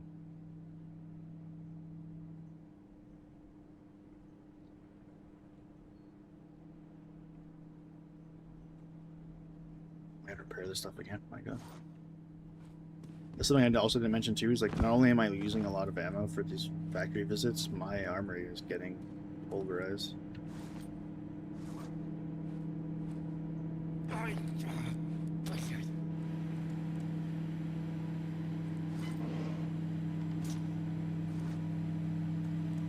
gonna have to get some stuff here to repair this. 3 sewing kits, 10 electronics, another sewing kit there, so I need 4 sewing kits.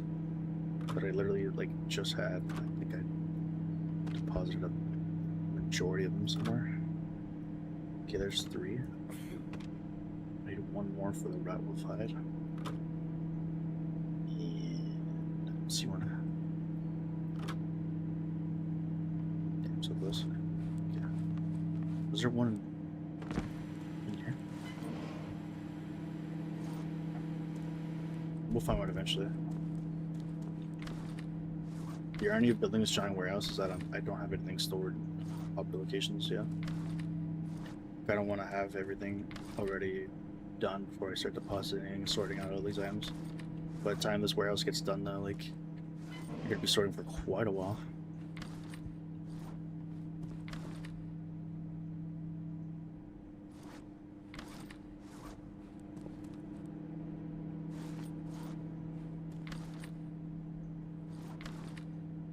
Eventually I'll find a sewing kit.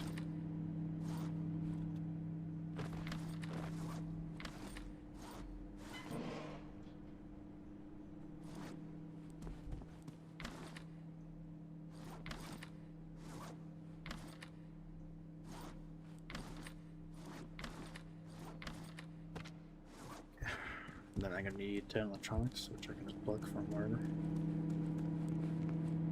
I really wish you could repair it if it's equipped on you. Pretty sure you could do that for guns, right? You can't do it for armor, unfortunately.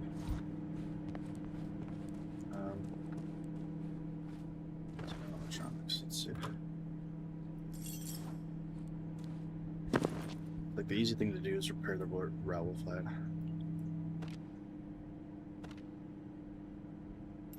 Just take that off there.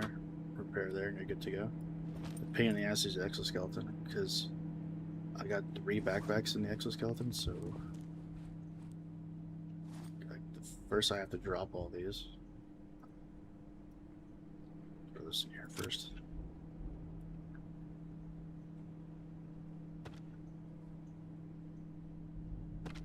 So I have to drop all these now. Then I have to find room in this inventory. So usually I just drop this. And there's like so much ammo I have here I gotta get rid of.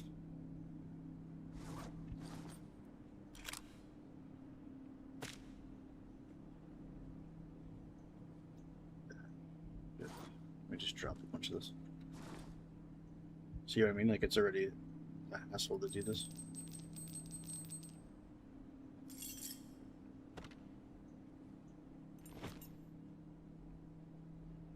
Now I have to get sewing kits out of here. Repair, finally. And wear it again. And start picking up all this shit. And I gotta resort it all.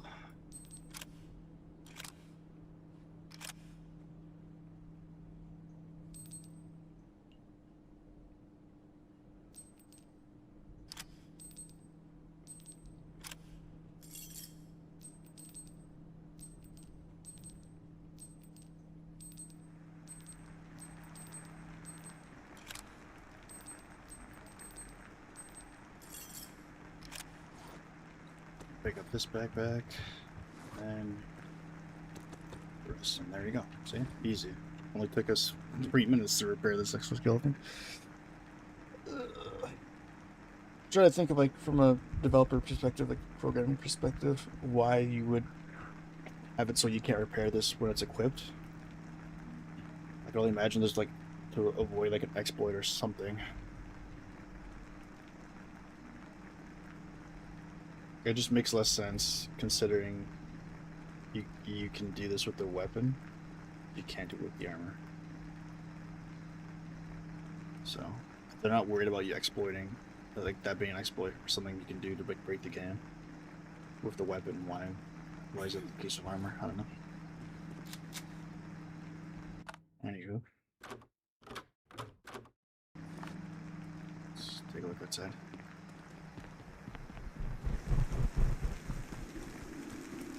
Let's make sure that safe actually went through. Because we're going to start resetting if we don't see the factory. Bunker. Let me just take a quick look around. Because, okay.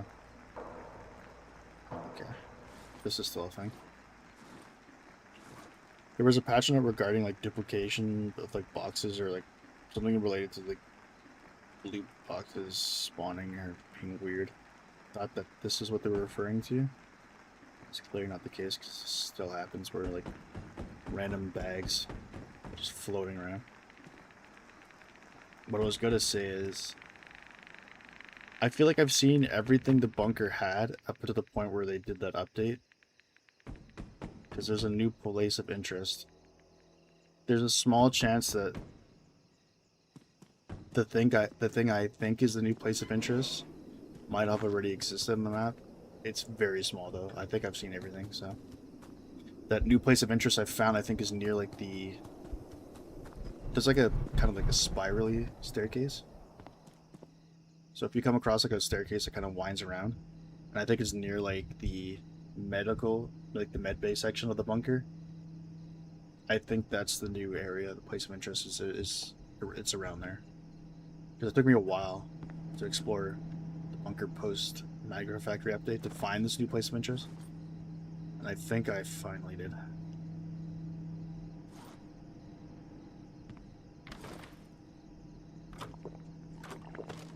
Stuck up on food. My boy hangry.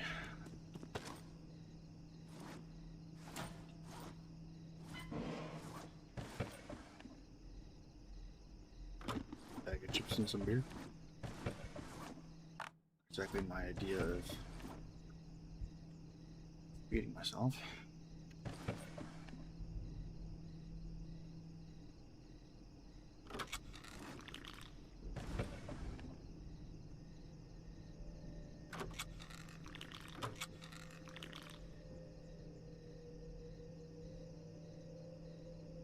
decent trade-off.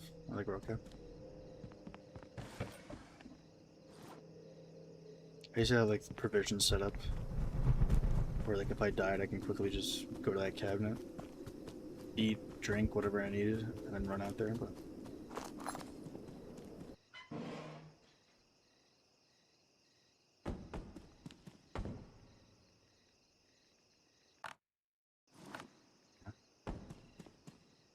let's go back out here, save, now that we have our vitals secure.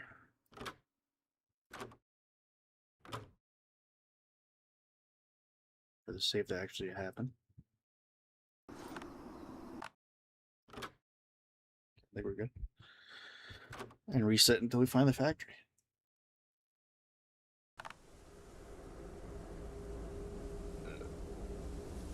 Wait for this to load. In the meantime, I'm going to take a quick washroom break. If you're enjoying the stream so far, hit with a like. It helps tremendously. And if you want to see me play more, you can consider subscribing. Also, if you're watching on YouTube TV, you can scan this square with your phone and get a prompt to subscribe. BRB, 1 minute.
All right, we're back.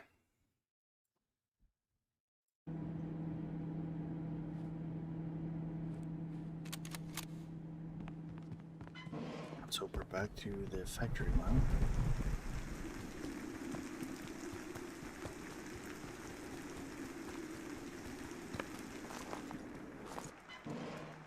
And there's a bunker again. Just run across here.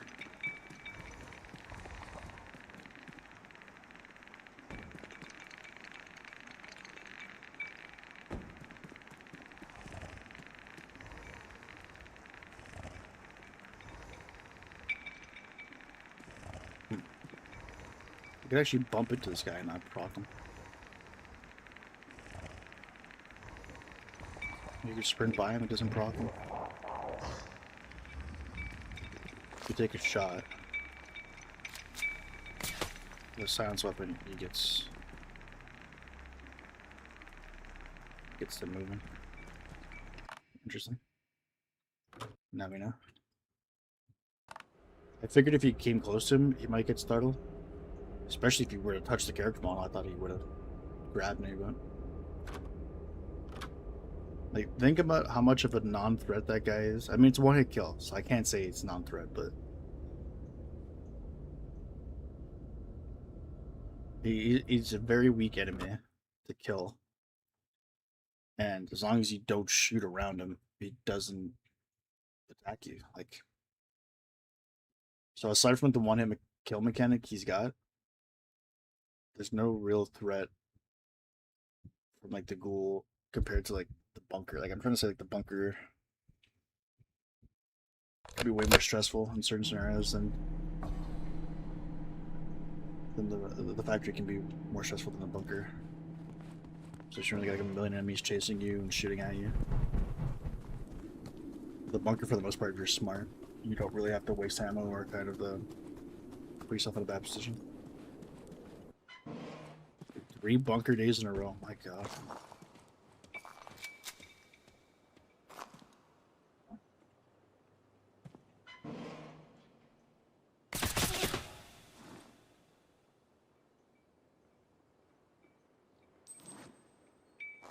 So I'll just grab all these boxes. Is this more military info? Ah, surprised I found this here. Interesting. So you know that you can spawn here. This person has a vest. I don't know if I have one of these. I do now.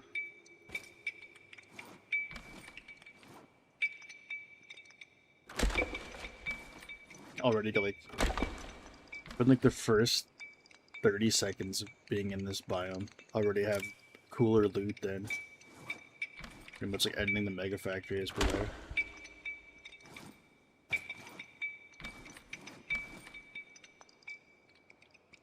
Military vest.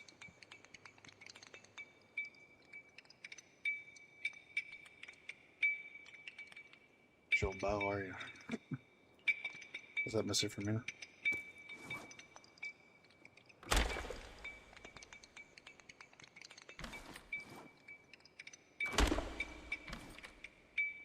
Hell yeah. A large backpack, you love to see it.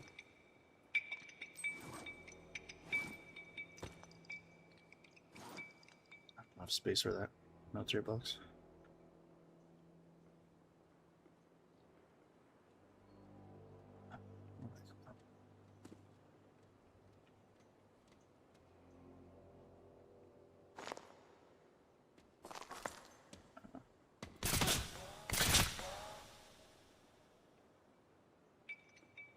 Those guys come from? Them screamers.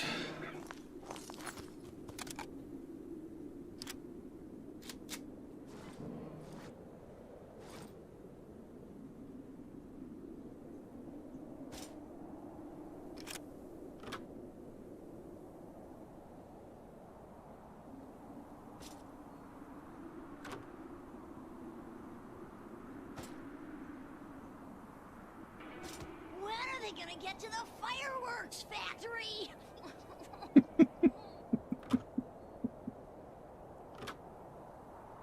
When are they gonna get to the fireworks factory? Oh yeah, I'm a man of my word. I'm supposed to do this. Yesterday I said if I did, I don't know if it was that particular run. It might have been. There was when I did this solo ascent 8 for peak yesterday. I said that not only would I bring back the everything's coming up Millhouse, but I reduced the channel redemption to 8 points. So here's see how this is gonna go now.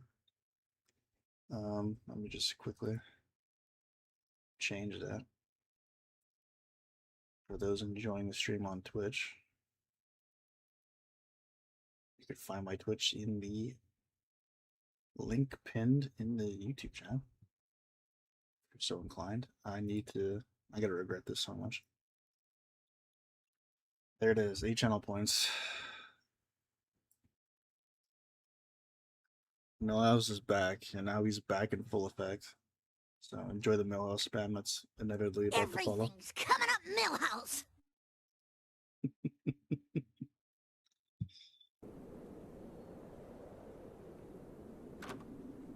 Back by popular demand. Everything's coming up Millhouse.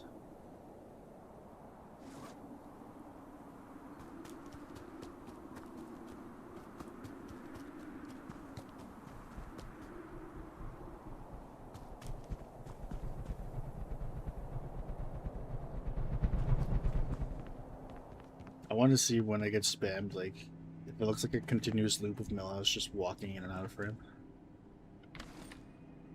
Why did I put this one box down here? I don't even know what this is for. It's for vests now, I suppose.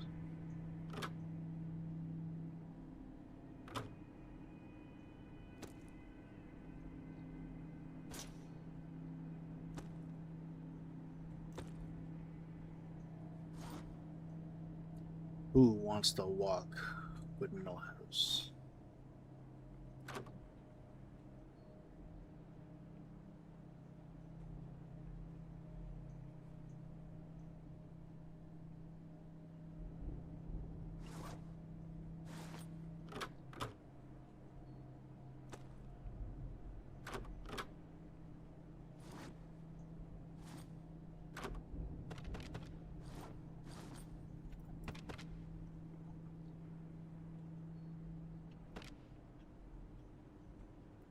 Put this magazine up here.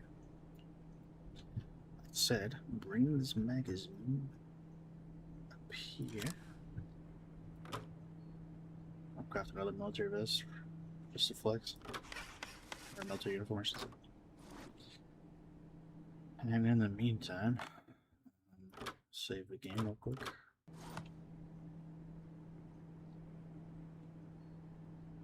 How's our inventory look? Still gonna get rid of these boxes there.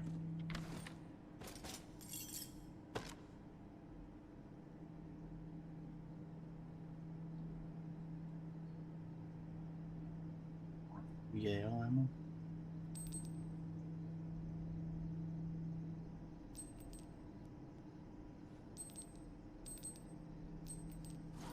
Good to go.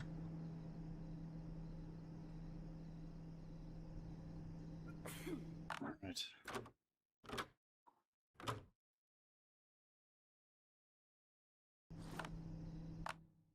Let's reset for the factory once more.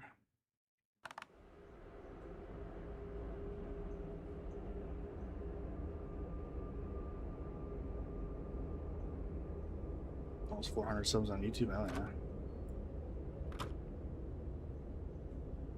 To the moon. To the moon.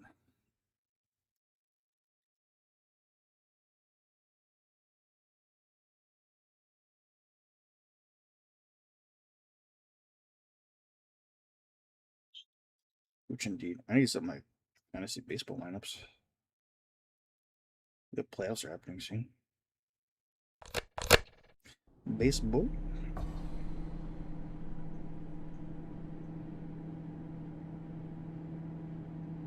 Some more comments I have to reply to the video as well. Busy, busy, busy.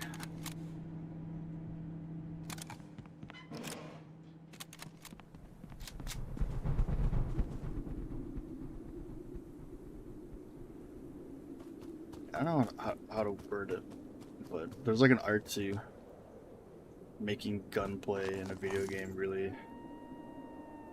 like, there's like an industry standard for the way guns and aiming down sights and all this kind of feels. And this game is it's off. It's like it almost feels like a version 1, like a prototype of what aiming and like gunplay should be. Still like very, very rough around the edges. Like this doesn't look or feel right. Way too loose. There doesn't feel like there's half to the gun, like the sway just feels like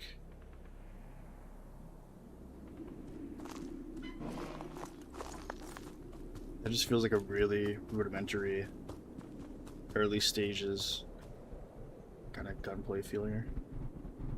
Definitely needs a lot more refinement to make it feel like a standard issue industry. I mean, down the sights like gunplay that like a real game has at this point. Still need the factory. It's not coming. Not gonna lie, I might be seeing you get more subs and people chatting on your stream. Yeah, it's definitely snowballing from the last week or so. Appreciate everybody's support there. You should be happy for yourself, my friend. You're almost at 1K, man. That's gonna be a huge milestone.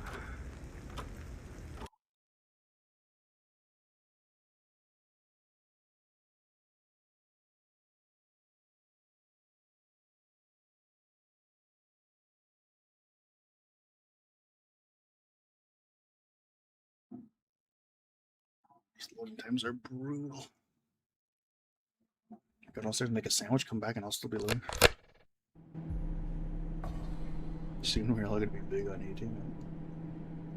Soon you can come over to this country and then we'll do like a content gaming house.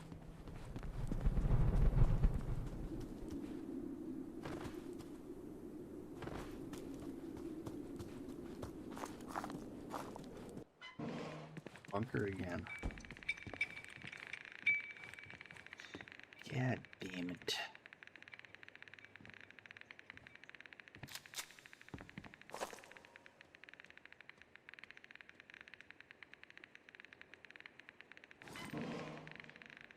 This was just called MRE before, but now they have to specify because there's a UN MRE. Did they change the flavor of text too? What the hell just exploded? What the hell?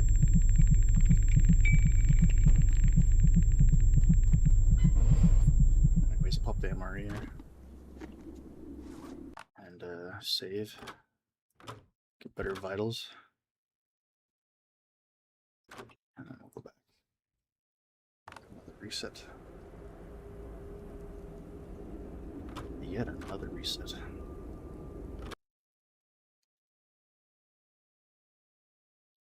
Just want to be able to get like memberships for YouTube soon, so I can at least like have something interesting going on for YouTube chat or YouTube, yeah, YouTube chat. Because by far, like, there's way like more interesting ways of chatting and like interacting on Twitch than there is YouTube. I know like little to nothing about like sprucing up the YouTube chat, especially with like all the third-party things you can kind of do. Like some people use systems to donate that like circumvent YouTube, like because I think YouTube takes a pretty big portion of like every donation. So some people use like a third-party thing that allows them to get more of the donation. So YouTube takes a pretty big cut. It's like 25% or probably even more than that, I think.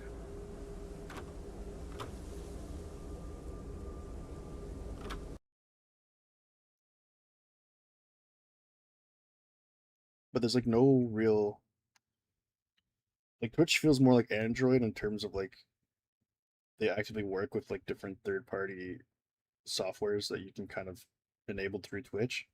I think YouTube feels more like Apple in the sense that they don't want like third-party stuff; they want everything in-house.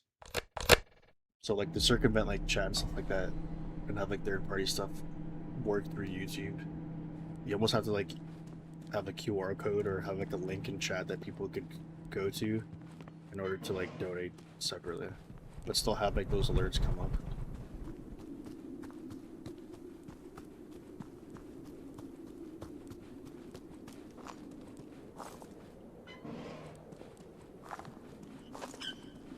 And no factory.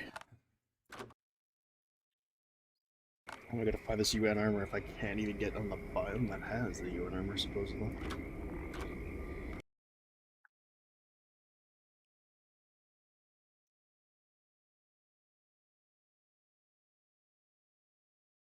Wawa weewa.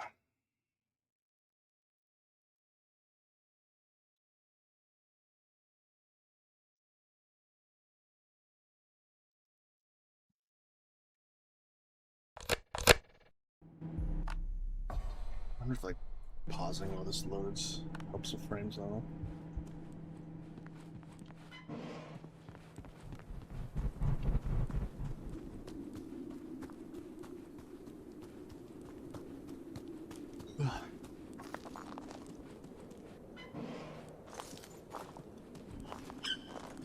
And no factory.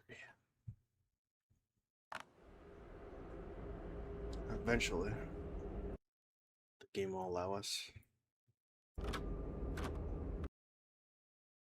Eventually.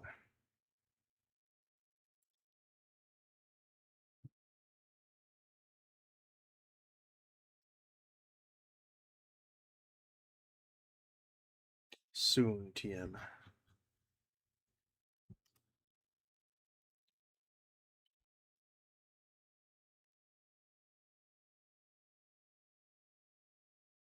I'd at least like to see one UN crate this stream. So far it's been 2 hours of not.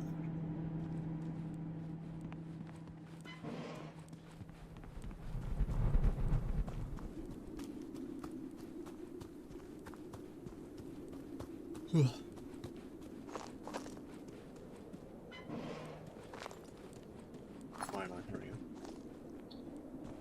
Okay, no time to waste. I need to get crack lacking.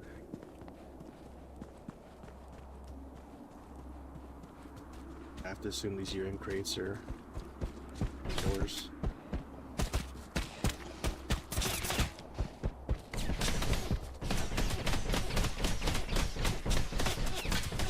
Let those idiots deal with each other. Holy frame drops, 25 FPS.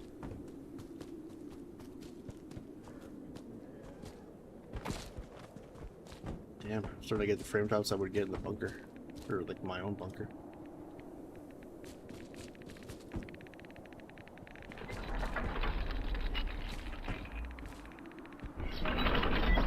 I like the sound effect.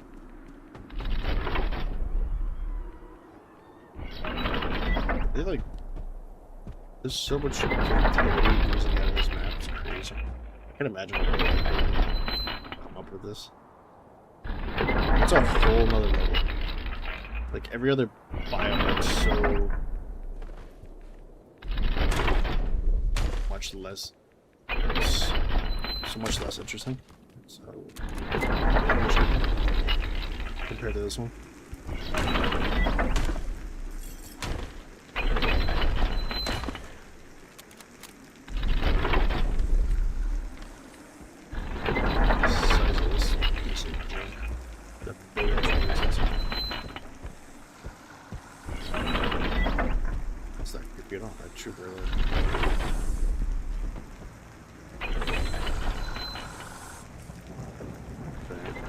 I actually think that's so cool how they like sleep and like nest up there. I think if they added like more spider webs. Fireworks factory. Is that stream really loud enough? I feel like the audio is kind of quiet on my end, but I can't really gauge it for you guys. I just want it to be loud enough and like audible enough that you can hear the sobbing of Millhouse. As long as you can hear the audio of him crying so loud and so clear that it actually feels like he's sobbing right beside you.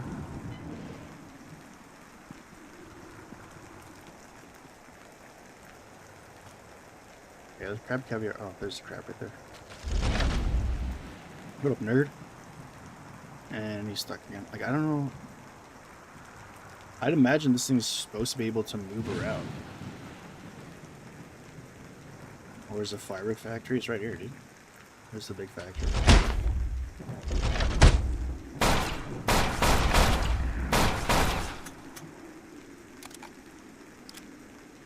Just in that graph, didn't hear my shots from over there. Sure, that definitely heard my shit.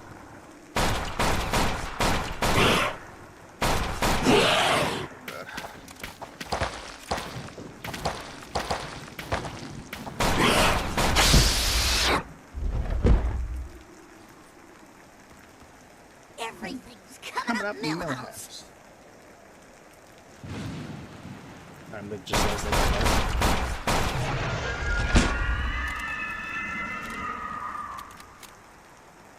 I think the sound effect it has when it dies. It's pretty cool.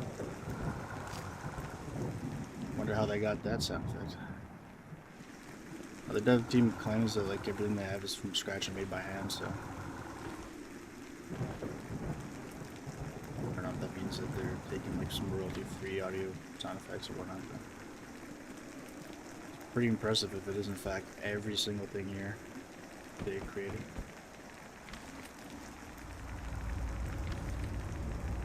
Ah yes, we all know the standard issue military game brick. Like, why is this even in the military?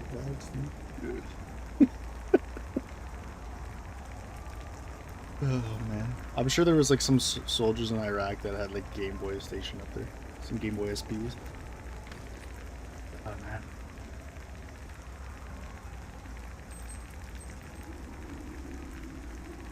UN Army, United Nations? No. United North. I don't know if they didn't want to put United Nations or if there's like some kind of copyright or I don't know. No, it's United North.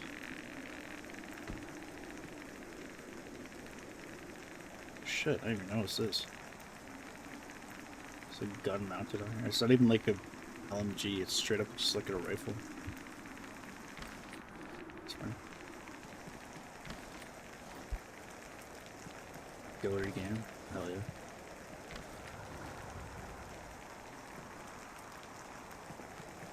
I can't find a UN crate to save my life. I gotta play this map so often that like I have like all the UN crates rehearsed. I know where to go at all times. This is probably my favorite area so far in this. I can't say it for certain of an entire biome because I haven't explored the entire biome, but this is by far my favorite area so far. It's just so cool.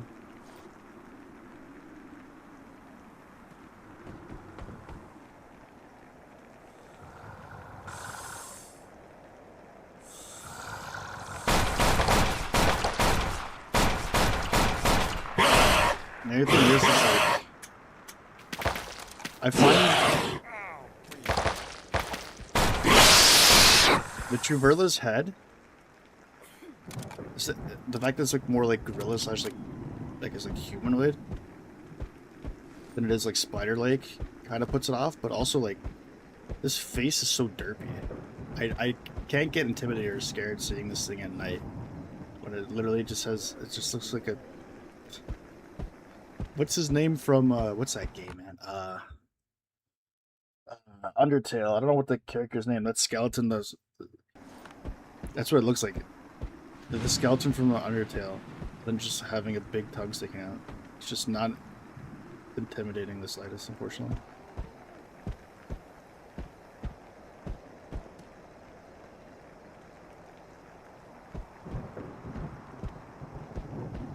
It doesn't so much look like a spider that was like a mutant, because like for the most part, a lot of these animals that got mutated still like retain a lot of their animal-like qualities. So it doesn't look like a spider that got radiated. It looked like a human experiment, and that they used like spider DNA on like a human or something, which is unfortunate because like I think a giant radiated spider would be pretty cool for this game. Try something here. This would have been cool if you could break this and like loop a drop.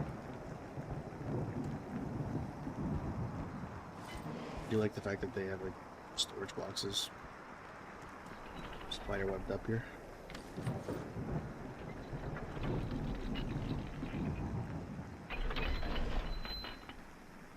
Where's this goddamn UN?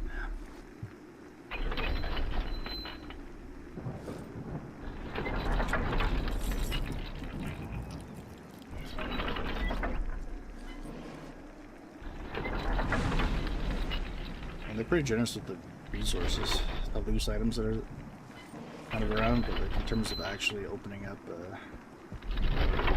some of these containers, it's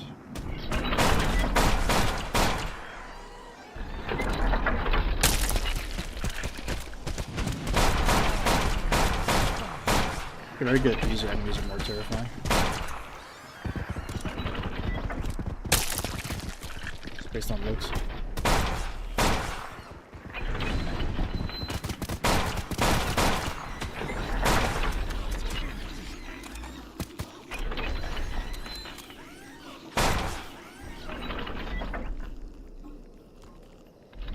So many mutant parts here, it's not even funny.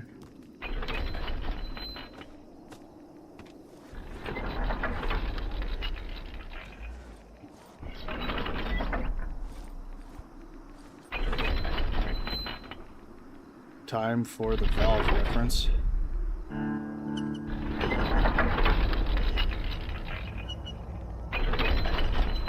Barricade. That's pretty cool. Sorry, I'm on my lunch. I just got off. I have to go back to work. Nice talking with you. Hopefully I can make it back. Hey, appreciate you for stopping by. See you again. Just give you so much money. Hell yeah. I try to stream twice daily from 11 at 11 a.m. Eastern Standard Time and 11 p.m. Eastern Standard Time. So depending on your time zone, you should still have an opportunity to watch. If not, VODs get uploaded to YouTube, so you can watch whenever you want.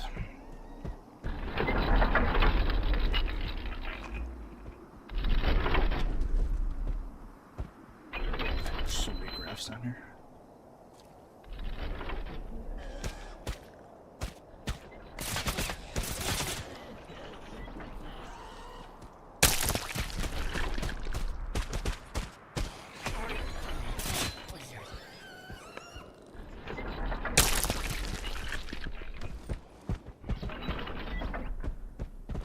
I would think there'd be something in any of these wooden boxes to make it worth going through all that.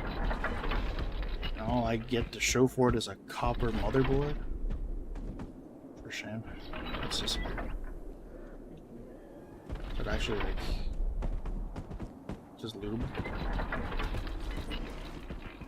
It is, but there's nothing in it. Figures.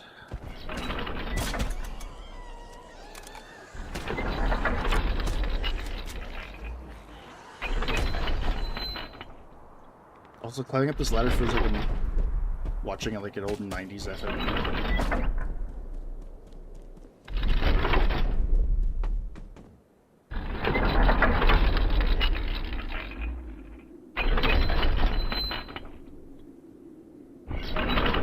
It's nice to ogle at, but I know going through there I'm gonna end up getting a stash that has like moldy bread and some like garbage.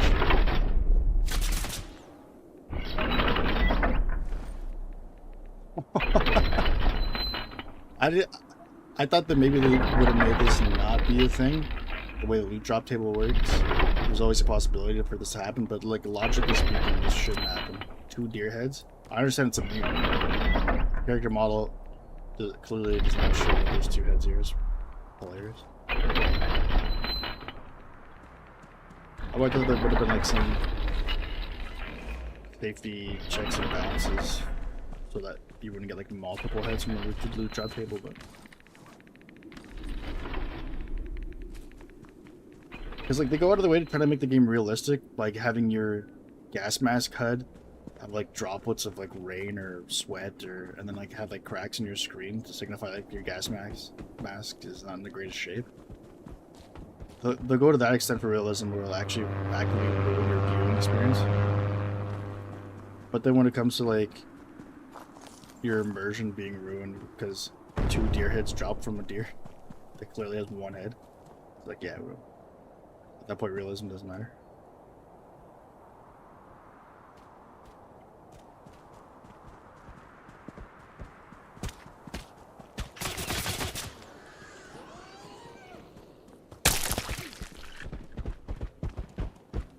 One UN crate.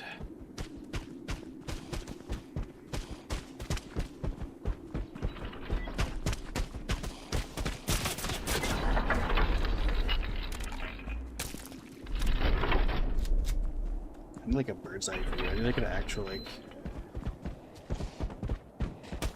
map of this place.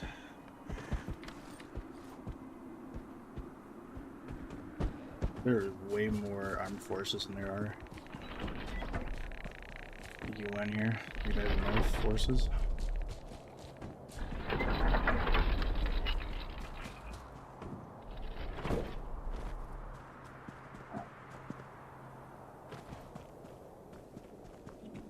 There's still a seam here. This needs to be fixed.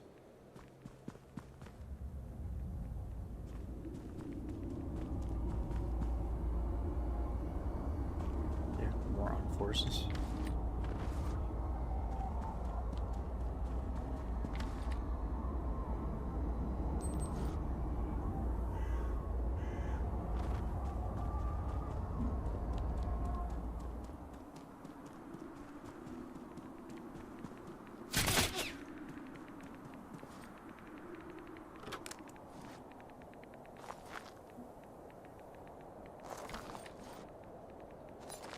Nice.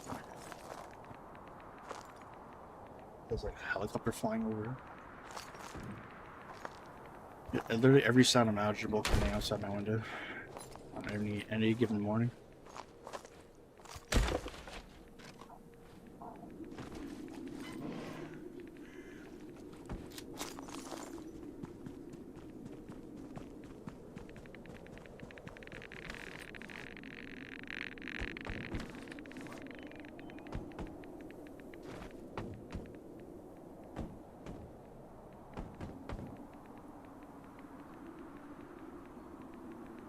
No signs of any kind of UN presence here. Cool little roadblock here, though.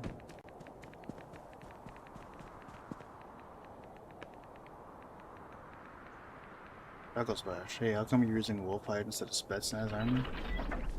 Because it looks cool.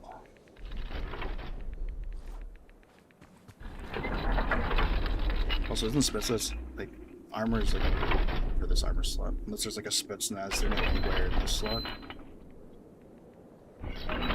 That's probably outclassed now. There's probably, especially with this new update, there's got to be something here that's better for radiation protection.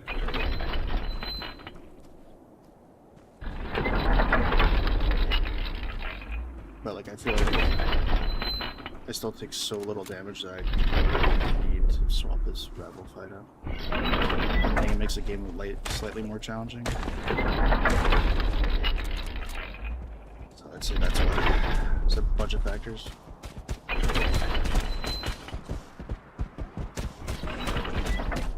Entire graft family is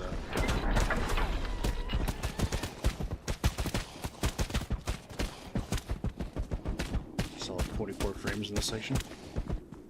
A million zombies in this section.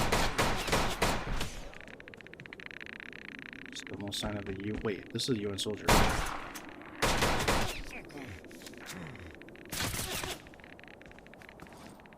It is.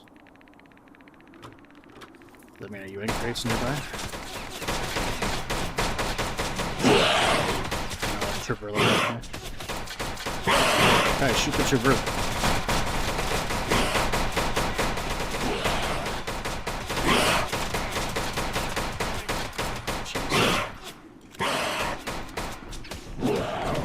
It's pretty turbulent.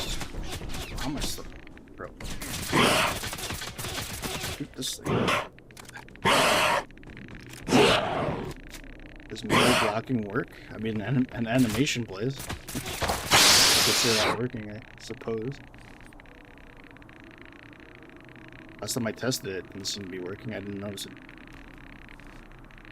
I don't know if it has something to do with like the amount of damage you take or what weapon you're blocking with. But the last time I tested it, it was against a twin.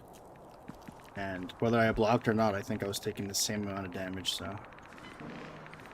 And because of the nature of these updates and how a lot of things are not operating the way they should, I would imagine it's probably glitched. And even though you have an animation associated with blocking, I don't know. And I wouldn't be surprised if it didn't, it wasn't working correctly.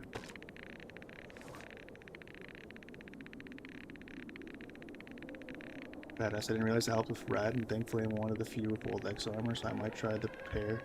There's a 7 new armor for the slot, which I've been using for my hardcore.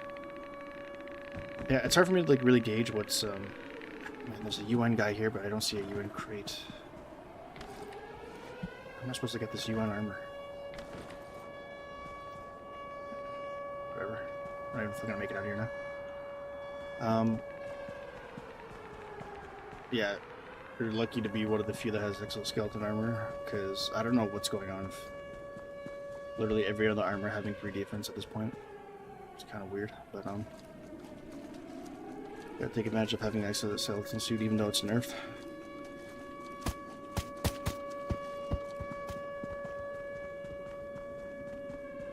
There's probably a better upgrade for the like Rat Wolf hide, especially with this update, but I've just been using it because I've been using it for so long. It was at a point where I needed like radiation protection. Because I was just like tired of going through the bunker and standing in an area for like more than a second. I absolutely just getting radiation poured into me. So. And again, this was back when the exoskeleton was at full defense. So I felt like any like more defense in the slot would have been overkill. I think radiation was the way to go. I could have went with something that gave me pockets. I think I was using that for a while in the beginning. But with like the exoskeleton and these large backpacks, I figured there was better ways to fill this slot here. I haven't really used like any of these stuff, like the best with pouches and whatnot.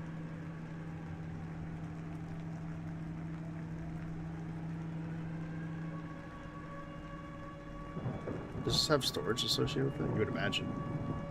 This just has pouches.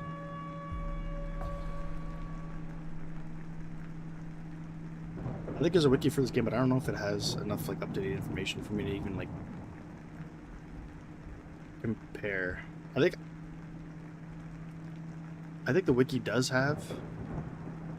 It should at the very least have enough items before this update. I can't say for certain they've added the new ones, so I might have to look at the wiki and see what would be the best thing for my build to wear in the slot. That makes sense, and I'm gonna try it since I've been tiptoeing and studying the bunker sections to maximize protection. Yeah, I just felt like radiation protection was way more important at this stage in the game than the defense. Like, I wouldn't fault anybody who doesn't have the exoskeleton using like a vest or something. You definitely need to get some kind of level of defense.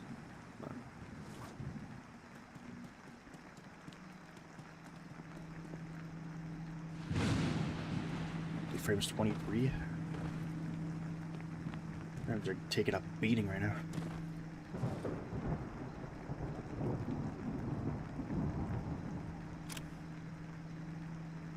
What do I have in my inventory that's taking up so much space but not enough weight?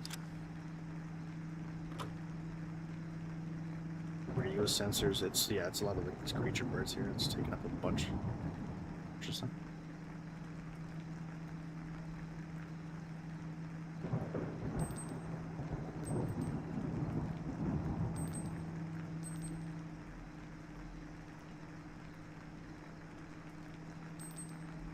Shoot through so much ammo.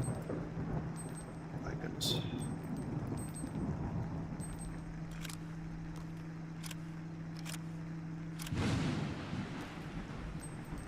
Well, if the devs wanted an ammo sink, they certainly got one in factory bio. I think was one of the complaints I had before the update was there's a lot of items or resources that will get used enough, so they just kind of clog up a bunch of your inventory space or your storage. And I think at one point I had a bunch of ammo. Now it's completely just tore through it.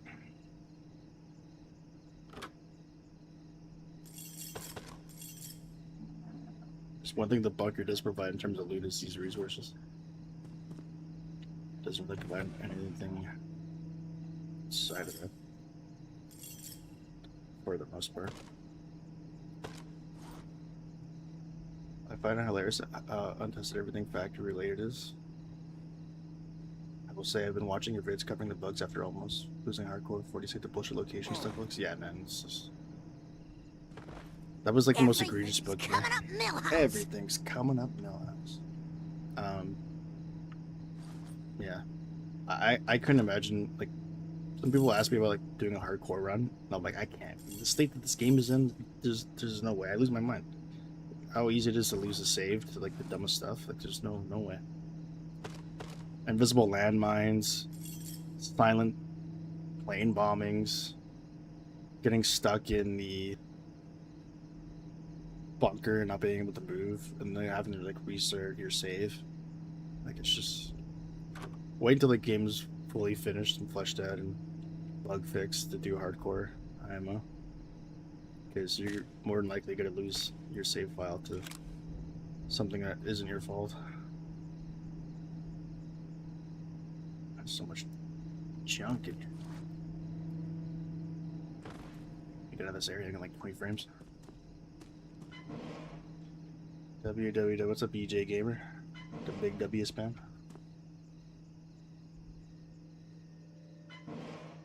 my god. That's too much W's. What's up? What's up, dude?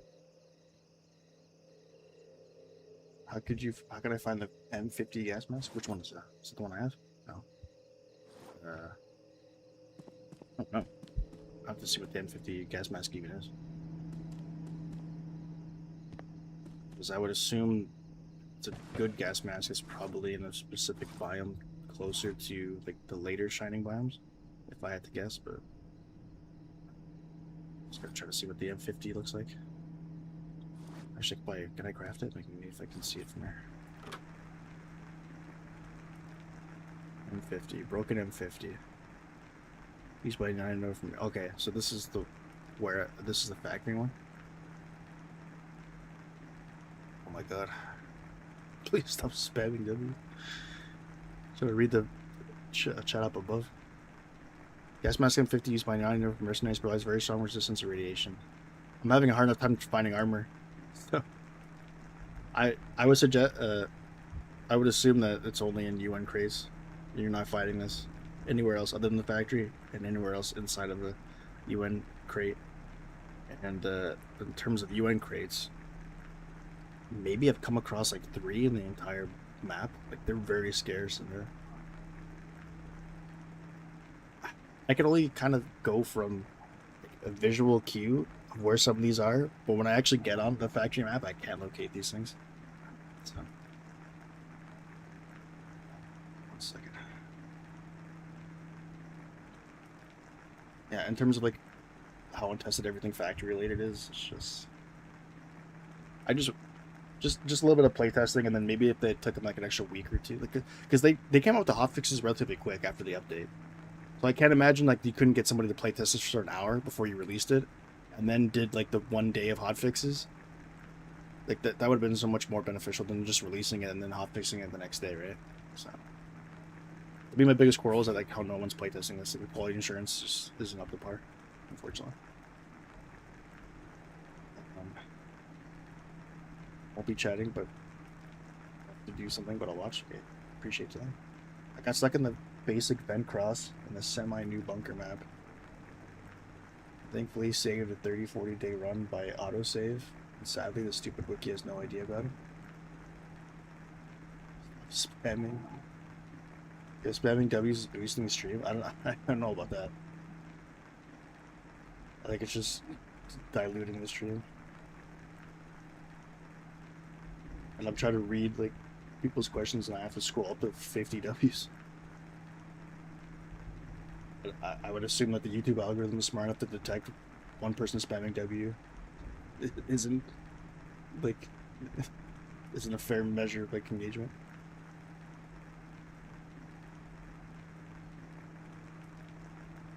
Yeah, the W's are too much, man.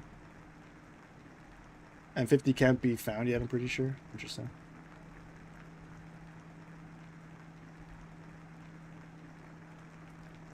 The problem is like there's so many bugs and so many unrelated issues. Like I can't like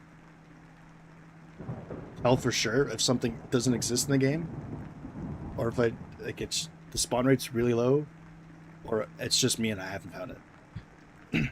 I get some water. Voice is going.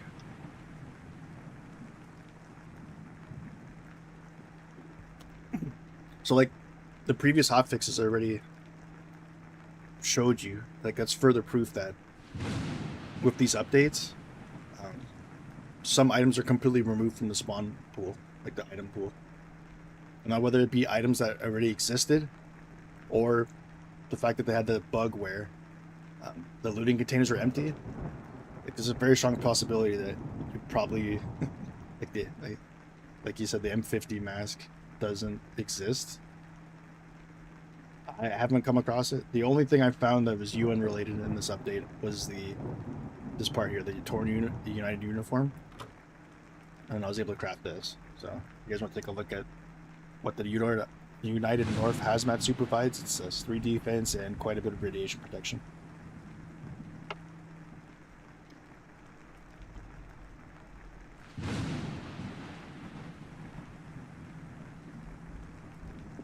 try to catch up here. Get stuck in the basic bank cross. I remember. I've seen a bunch of those, but I don't know which one you're referring to. And then, your 30, 40 day save, auto save the run. I don't understand how, like, you can have a hardcore mode where you can just like load your save before like you have it. Like you have it. I guess like when you die, the save ends. I'm not sure. I don't know how hardcore works, but most people just tell me that like they just reload a save anyways. So. Which one is the best from the gas masks? I would assume the one I'm wearing right now, because it's like 1 bar shy of full radiation protection. The GP21 gas mask, and I'm pretty sure this was found in the bunker. And it would have to have been, so I didn't get this during the factory update. So the GP21 gas mask, and yeah, this was definitely in the bunker. I found this in the bunker. Basically, like I think like the heavy radiated areas in the bunker is usually like the best things. So I think you can get like the military uniform and the gas mask from those kind of areas. And there's also some areas that have like military crates. Like I found a torn military uniform in one of those crates. So just check like every crate you come across and every radiated area in the bunker. Eventually you should find a broken GP21 gas mask. Because I'm pretty sure this is probably the best one. And if not, it's 1 bar away from being the best for radiation protection. So.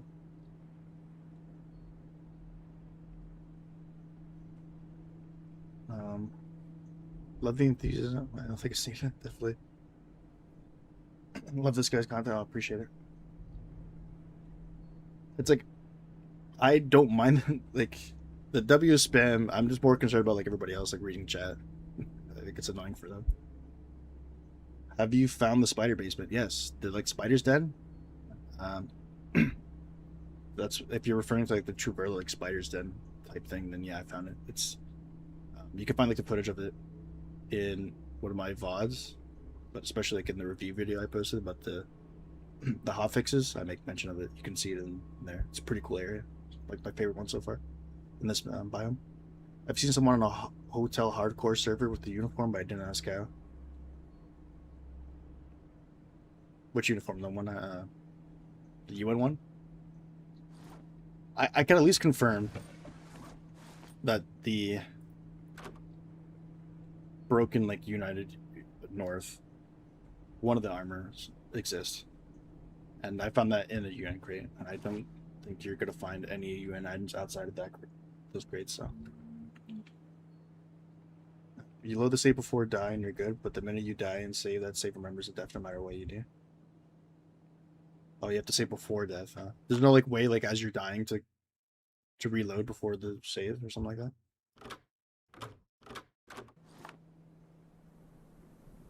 In hardcore, if you save before die, then die before. That's not a save. What up, Boop? Damn well, I'm glad I haven't had to try and use an old save yet, didn't know. That you went in from, yeah. If you go deeper in the spider den, there's like a base with a bunch of knocking doors. Yeah, I've seen that. You close the doors open. It's also in that part I also put in my review video. I think we've seen it today too on the stream. Me and a friend found that and ran away since we had no ammo. That area doesn't spawn anything though. I think there's only like 1 graph there. But I'm pretty sure that's like a reference to Valve. Like, they have like that same like Valve startup sound effect. This is my guess. That's like a homage. It's really cool. Like they can definitely utilize more things like that in the game to kind of make this feel more like a horror game. That'd be pretty interesting. But yeah, there's like a lot of cool areas in the factory that by far the greatest thing to come from this update is the map design itself. That factory biome is so sick. Okay, speaking of the factory biome, we're gonna have to reset and try to find it again. I'm determined. I'm gonna find a UN crate by the end of the stream. It takes me all day. It's gonna take me all day. It's interesting because there's a knocking door in the newish bunker kitchen location, but it's super radiated. That was something I noticed too, way back when in the bunker. Is hearing those like those door knocking sound effects, just banging on the side of the door, and I'd look at it and I'd see it's like clearly barricaded, right? I was like, oh, that's such a cool way. Like, the worst case scenario that was just put there just to build like lore slash world building, the atmosphere. That already like, is like the floor, like worst case scenario. Best case scenario, that's such a cool way to tease an eventual like bigger enemy to come to the bunker. Like imagine like stumbling across that area and all of a sudden that barricade being broken, and now there's a new area associated with that, and that there's a new enemy like in that area. Or at the very least, if you walk by like that banging, all of a sudden the barricade explodes and like this giant enemy comes out. Like there's so much they can do with that. It's such a cool thing. I'm like losing my voice here. Been doing too many voiceovers in the last week or so, just talking about this update.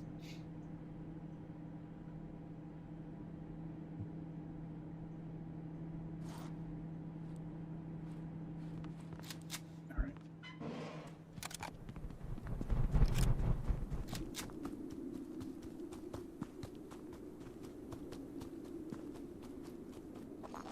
Come on, factory.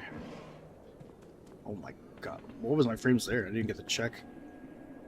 It was like I'm walking through a slideshow.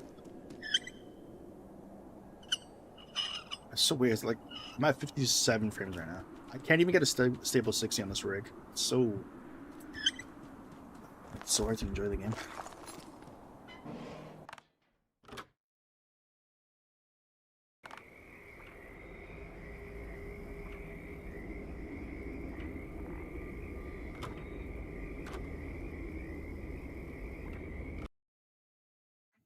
Adding like another enemy for the other biomes, or adding like more loot than just say canned water that could be found in the other biomes would have went such a long way in this update. Or at the very least, like being actual like the spawn rate of the factory that was increased even temporarily for the weeks after the update. Like most games do that. If there's like if there's like an indie game that has like biomes that randomly generate in terms of like progression, or like just random like throughout the day. Usually, when a new biome comes out, because they want players to experience that biome, they'll either force it so that biome always shows up, or they'll increase the rate so it's more likely to find it. It's just not the case right now. I ain't finding Nathan.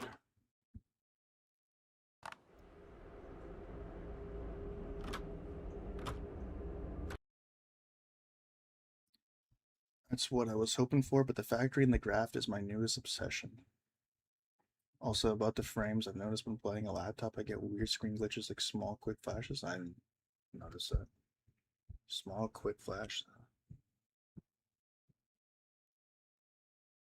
It's consistent due to something with the gas mask and helmet HUD altering. Oh, I see. I might have something to do with the specific combination as well, like the gas mask. Like maybe it's a different. I'm pretty sure, like, I'm not losing my mind that after this update, like this gas mask overlay, like, this wasn't a thing before, right? Like maybe the edges of the screen were darkened. That might have been a thing, but I don't recall seeing like these cracks in the screen and like these rain droplets. It makes it very hard to really enjoy like looking at like okay, let me show you like looking at from here, right? Get this visual in your head. Now, look at it like this. How much easier and cleaner it is to see. I get like trying to put realism with the gas mask, but my god, like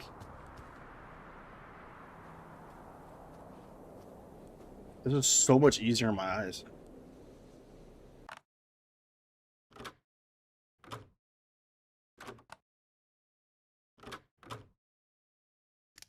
If they just had like a toggle for a gas mask HUD, you can at least get the best of both worlds, because then you'll have what you implemented into the game, and if those who want like a more like I don't know cinematic experience, they could keep that on. But somebody who actually just wants to enjoy the game and the visuals, they can turn it off.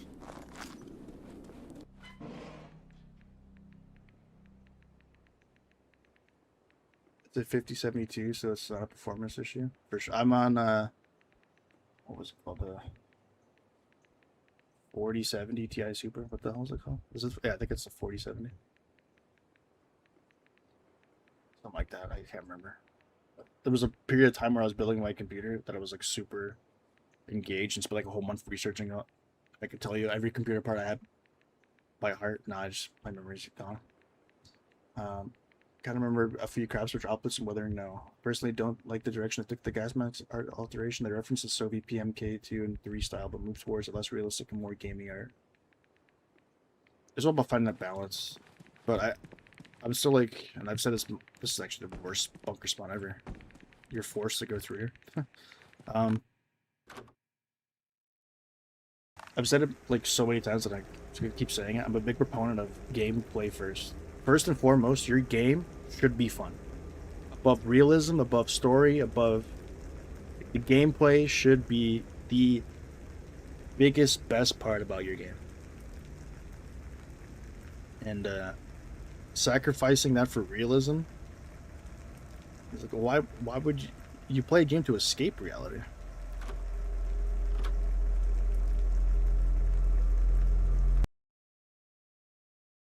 But like they could I think the best thing they could do is just add an option to toggle the overlay.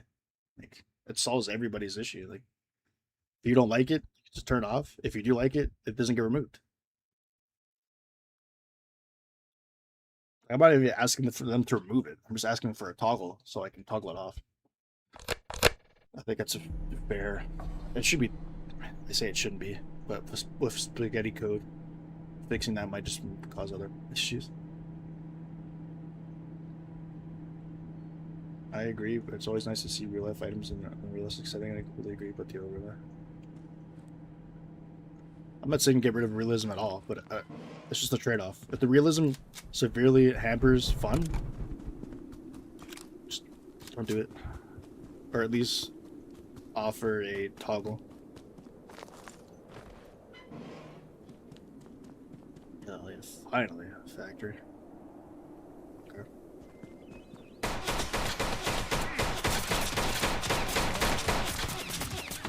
Bullet fetch for 20 years here. This is a UN zombie. Perhaps there's a UN crate nearby. For zombies, these things are pretty damn alert. You'll scope me from a mile away here. I think the crate's here. Oh, I think there's a crate here. Ooh, how do I whistle? Alright, hold on.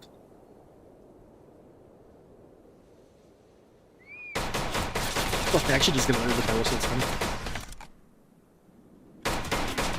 Gotta take out this idiot.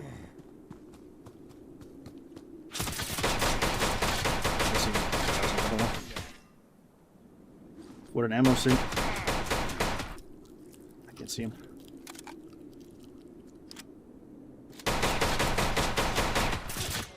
Okay. Alright, for anybody who's trying to find a UN crate, the military box is right here. There's one by there's a spawn that will take you right to it. I was trying to find this area because I had it in my mind's eye. I was seeing it, but I just couldn't find it. So there is a UN box on the outskirts of the map. So, but just because it's so close to a wall, if you simply hug a wall and follow it the entire way, eventually you will come across this, and you will get a UN military box. And it has a freaking energy wire in it. No armor. I don't know, though I played Misery specifically for the base building, extraction, and Russian horror aspects while keeping it fun enough to not get the grinding feeling. Oh man. When I first started playing, it was mostly just the fact, like, I think the well, I think I just experienced what you were talking about, the quick flash there. When I first started playing, the draw to me was like the Fallout, like the atmosphere, and like it's basically playing Fallout over again, but like with multiplayer. Ironically, I've just been playing solo, but when I first played it, I played it with a buddy of mine for a bit, and that was a big selling point for me, was the multiplayer, the atmosphere, and the looting. And then I got to a point where I played so much that I pretty much had all the stuff I wanted to loot, and then became I decided to like start dabbling in the base building. Get back at the flag here. Yeah. So that's one of the 50 items that they had.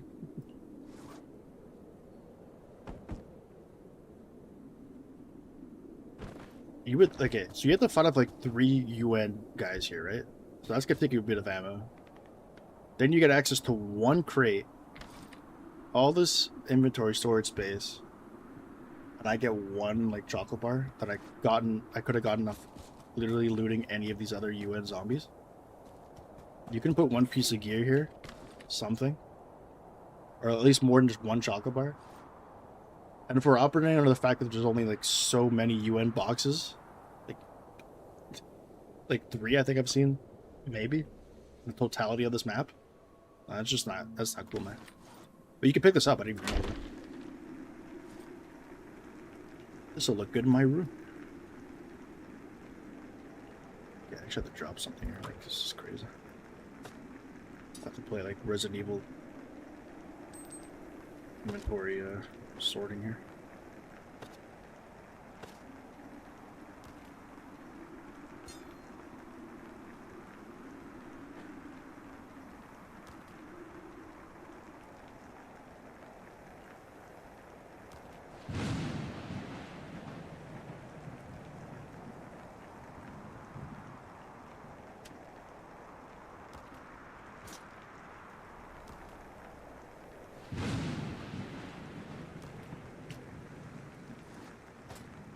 Now we own a UN military box.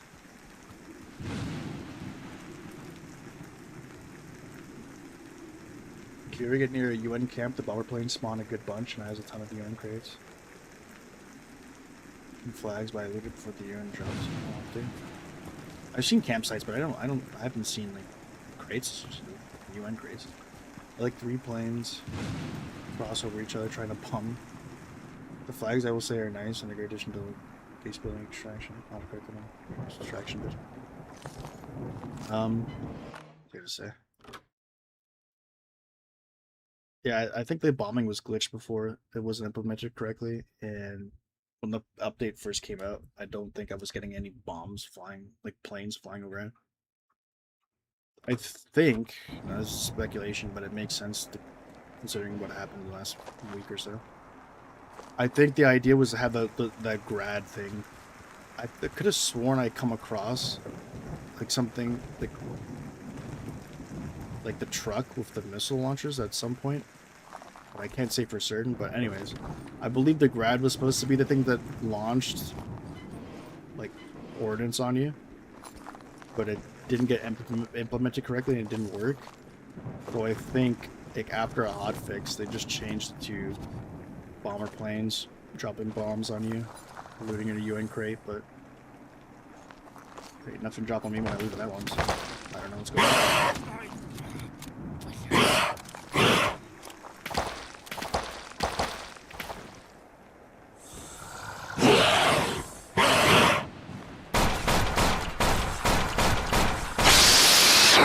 See you, nerd.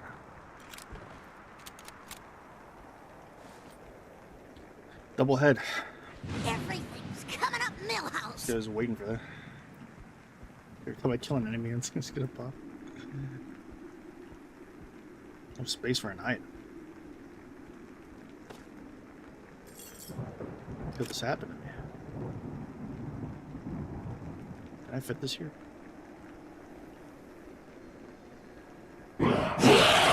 Where the hell did you come from? What the?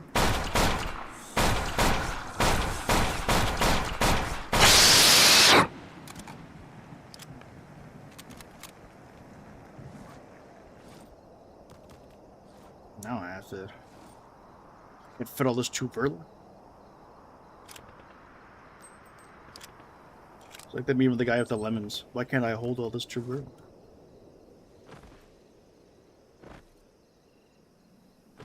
Do you have a Discord or something? Because I'd love to be able to share locations for loot, etc.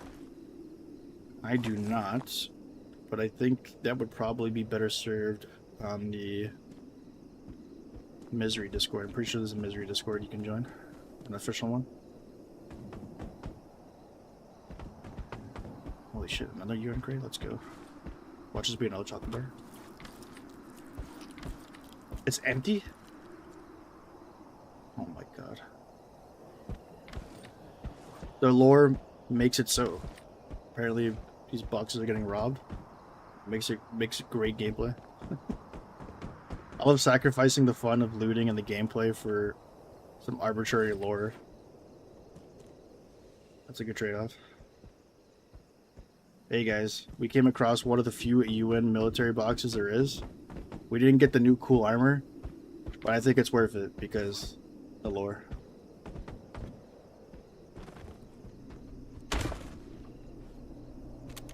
Or just cope and be like, oh, it makes sense. Because like these boxes are getting robbed. So that's so cool. So at that point, you're basically just making up like story for your game to cope with the fact that your players are not getting any loot. W lore.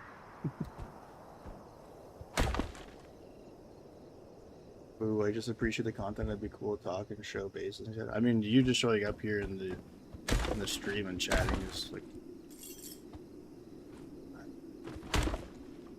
pretty good on its own, I would say. I'm sure like other people here appreciate reading like YouTube comments or stuff in chat.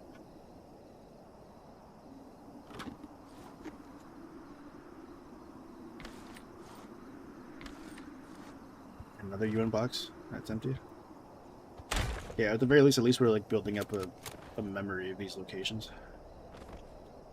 So like that UN box led to this one, so there's like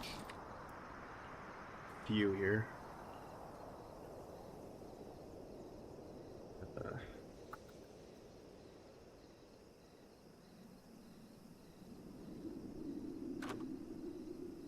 You dropped a flower? I mean, it's pretty much just 10 rubles at this point. I didn't even realize like the effect on like bread also had on like flour economy. It's probably not worth picking up flour anymore. I don't think flour is used in any other recipe other than bread, so.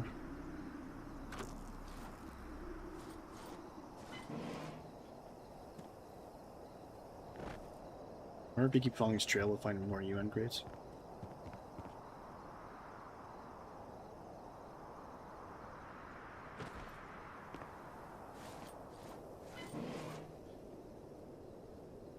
Maybe. Defining more excuses of bugs. I mean, I'm just gonna say, it's pretty convenient after everybody was complaining about there not being any loot in these boxes. That was the time the dev decided that they would tell everybody that was lore. Like I made mention in the review video where I was like, if you had told this to people before, at least they could have maybe come up with a reason or understanding of why loot's not working properly. But to come out and say after, like that was your plan. Especially when like there was like kind of like lore dumps or explanations for other changes that they put in the patch notes that like really didn't matter all that much.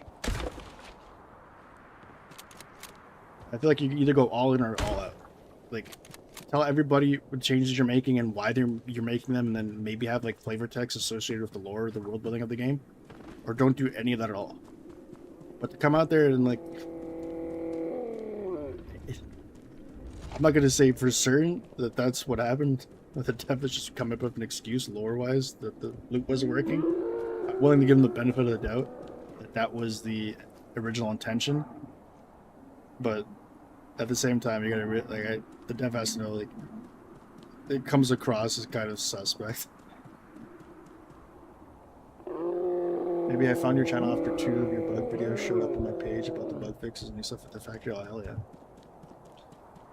What UN stuff have I found? So far, just the. It's back at base. I can't really show you. It's the one of the foreign military uniforms that turns into the hazmat suit. It's pretty much it in terms of UN stuff.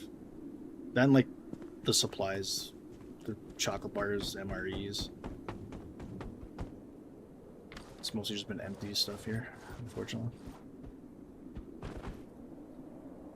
Like, damn, like everybody seems to be struggling and not being able to find this stuff. I wonder if it's kind of like spawn rate of like the military uniform and in the exoskeleton bunker since lattes.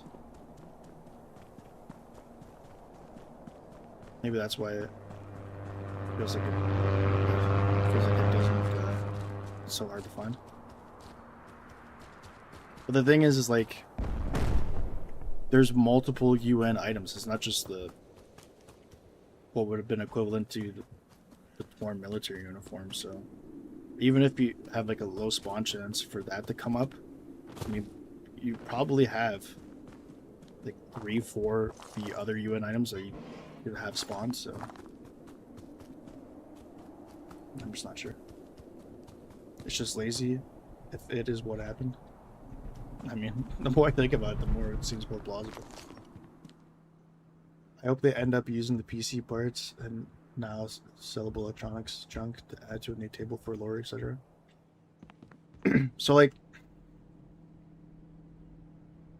the criticisms I have, I realize that, like, me being critical about some items that they added being somewhat useless or overkill could be unfair in terms of like that's just stuff that they could be using to eventually in a new update like I think like I mentioned something about the creature parts, how like why do we now have more creature parts to like dilute the creature part pool if all they ever end up doing is just sell for parts. And then I made the mention like, okay, well, the Swamper arm actually does something like you can cook it and eat it and get like a lot of hydration. Like there's certain creature parts that are actually used in crafting recipes, but the ones that they added now, like if a creature has 2 or 3 parts associated with it from the factory, it's all only being like it can only be sold. That's the only purpose it has. Now some of them are used to now craft like the taxidermy thing, but some creatures still don't have a taxidermy craftable statue. So there's some enemies that just solely exist to have 3 creature parts that are just meant to be sold. And there's other things like that I feel like they added to the game or still have items in the game that don't have a purpose. So as much as I can criticize and say, oh, this is kind of useless, it's like building blocks, stepping stones for what eventually will come in the game. But to be fair, like as somebody who reviews, like I can only review what I have in front of me. I don't talk to the dev. I can't speculate as to what these items are going to be in the future.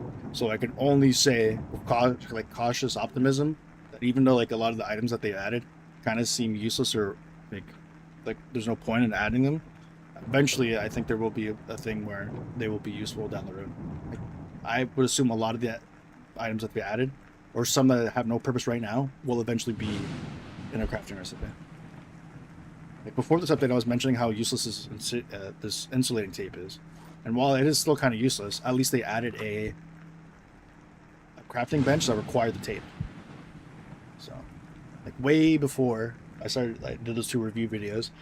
If you watched any of like when I was streaming, I was talking about how the game needs more item sinks. Like, there's certain items that I've hoarded over the course of playing so many hours that are simply taking up so much space because I don't need to use them. There's no use for them. There's no daily sink. There's no, like with gunpowder, you're always going to be crafting ammo every day. But if you're crafting just one, like a crafting bench, you only really need to craft once, then you never really have to use that item associated with that bench again. Like whatever, like the tape, for example. I don't recall.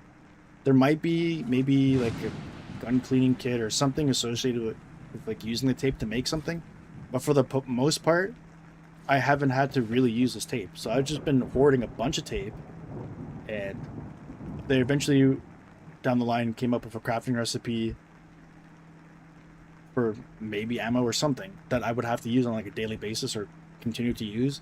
Then there's now more incentive for me to collect said tape and to go out and look for said tape. Like the game to me is all about creating organically and in a fun way an objective of collecting certain items. Now you can diversify that to say, well, if I want ammo, I gotta look for this item. If I want money, I gotta look for this item. But essentially, the game should go in the direction, or at least I think is what the game direction is and should be, is having the gameplay loop be,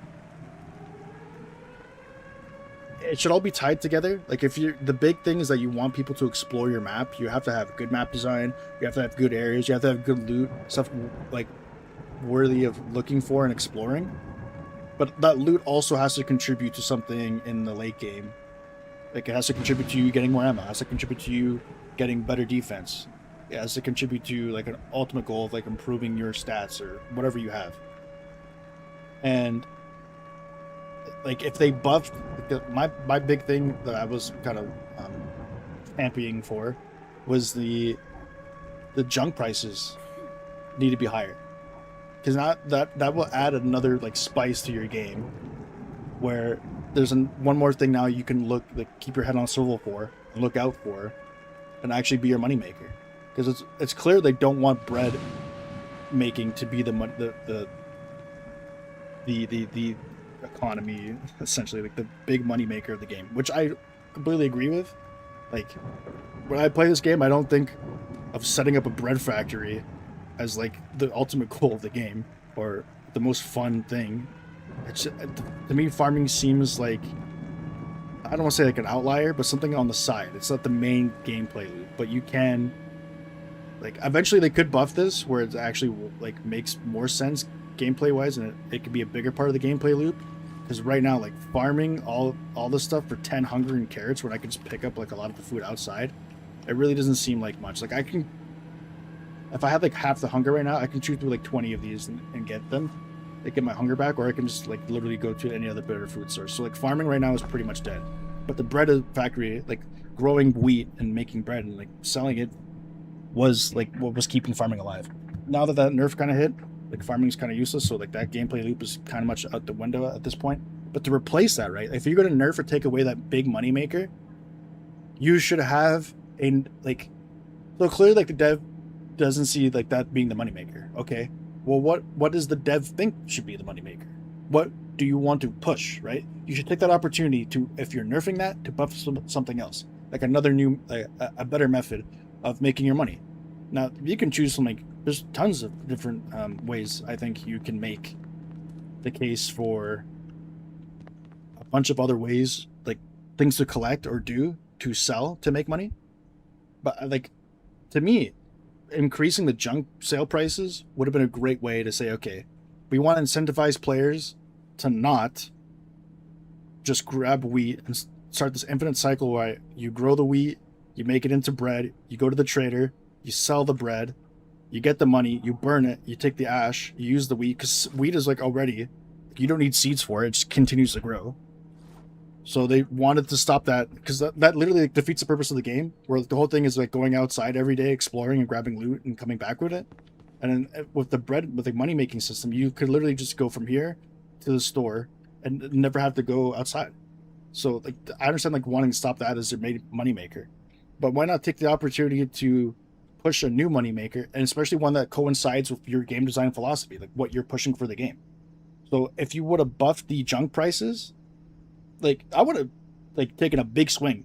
Like, I wouldn't even have, I think it would have been, you would have been better off making it too OP, like the price is too large, and then kind of nerfing them down after a week, as opposed to like just doing a small kind of buff. Like the artifact prices, I really don't see too much of a incentive to go hunt for artifacts to sell, especially since the pool's so large and some of them are worth like pretty much next to nothing. But if you would have did like a massive increase, right, like say you nerfed the bread price from 20 to 10 or whatever, do you think people would have been as upset if also with that update, say copper wires went from a ruble price of 5 to like 50? Now you got people going, okay, well, now I can explore the map, find those loose items on the ground. And it also kind of distracts from the fact that you don't have any items in these loot containers for the factory, because now people are kind of be looking for like loose items like the copper wires and stuff. Like, there'd be more incentive to be like to look for those items and be happy with those items, because not only is it like there's a lack of loot, there's a lack of good loot, but there's also a bunch of garbage loot. So that all kind of combines into like the looting experience like makes it very mediocre. And yeah, but it's like it's like it's like a ecosystem, right? You nerf something, it changes everything around it. Or if you buff something, it changes everything around it. If you add something, it changes everything around it. And like there's so many combinations of factors that could make something either really good or really, really bad. And if you were to buff the junk prices, I think it would have helped with other areas of the game. Like the economy would have gotten a nice push.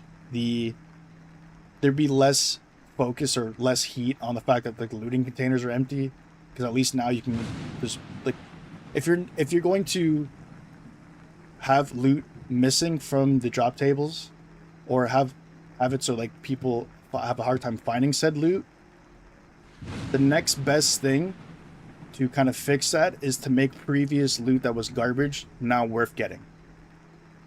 So it kind of makes up for it. It kind of like it shares like the rub.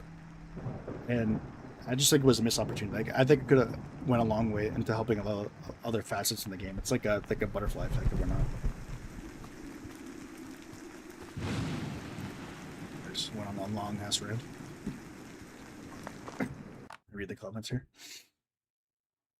I don't remember which one I left off at. Oh, sorry, I didn't get the answer to this one. How many hours have I played? That's a good question. I can look at it right now on my Steam. I don't know if the hours update as I'm playing. I might have to end the game and see for sure. But according to this, I have over 168 hours. So pretty no life. That's a fair takeaway. I tend to lean more on the overly optimistic outcomes, and I understand the collection ideas and connections for the world ecosystem. Like I'm still holding on to the brooms and farming tools for later. Yeah, I think it's all smart. It's like if you just have a bit of insight how game design works, and like game design philosophy, and like what updates are here to come.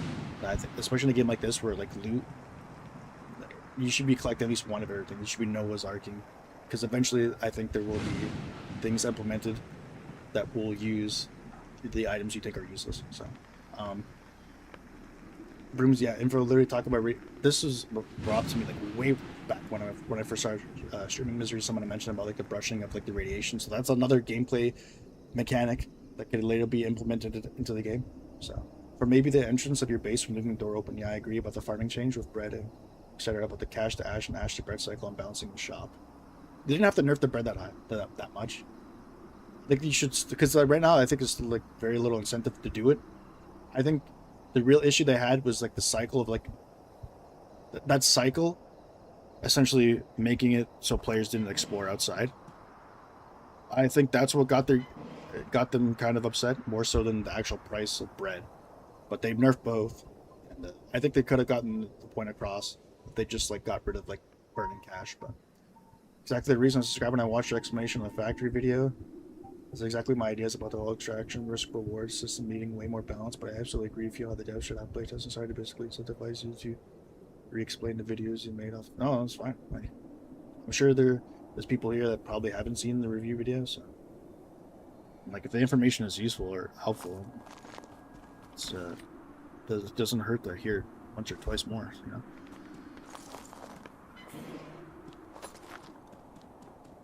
I'm just saying what everyone's thinking, apparently.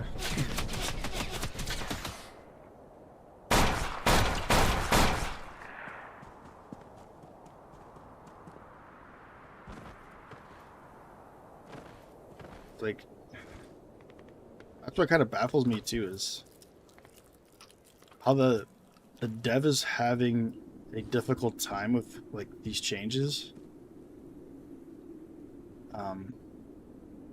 It's like very clearly, it doesn't take a rocket scientist to see the issues with the game.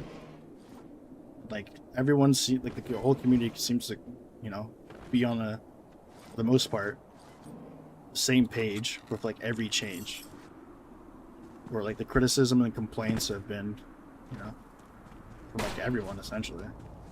So if your entire community understands the issues with your game, it's like, why can't you, the one who makes the game? Like I understand like tunnel visioning and stuff, and again, like you're operating under the assumption that I don't know how hard coding and developing is, so I give them the benefit of the doubt, but at the same time, I just find it odd that like there's, it's not even just from like a coding perspective where you're like, oh maybe the dev did it this way because it was hard to implement this or implement that. It's from an actual game design philosophy point where like the nerfs don't make sense. Like nerfing the bread that hard and like some of these changes to kind of fix the problems, whether they're utilized, like whether they're coding game wide, like a coding perspective, like they actually get it done and actually have it implement and work. It's a thought process behind it what I don't really understand. Because some of these changes kind of feel out of touch with the community. And like you see like the dev have to quickly go back on some of that stuff, like within like the next day or so and hotfix it. And it's like, how did you not really see that was going to be an issue before you release said update or said patch? So I don't know. I can only speculate, but I can completely see like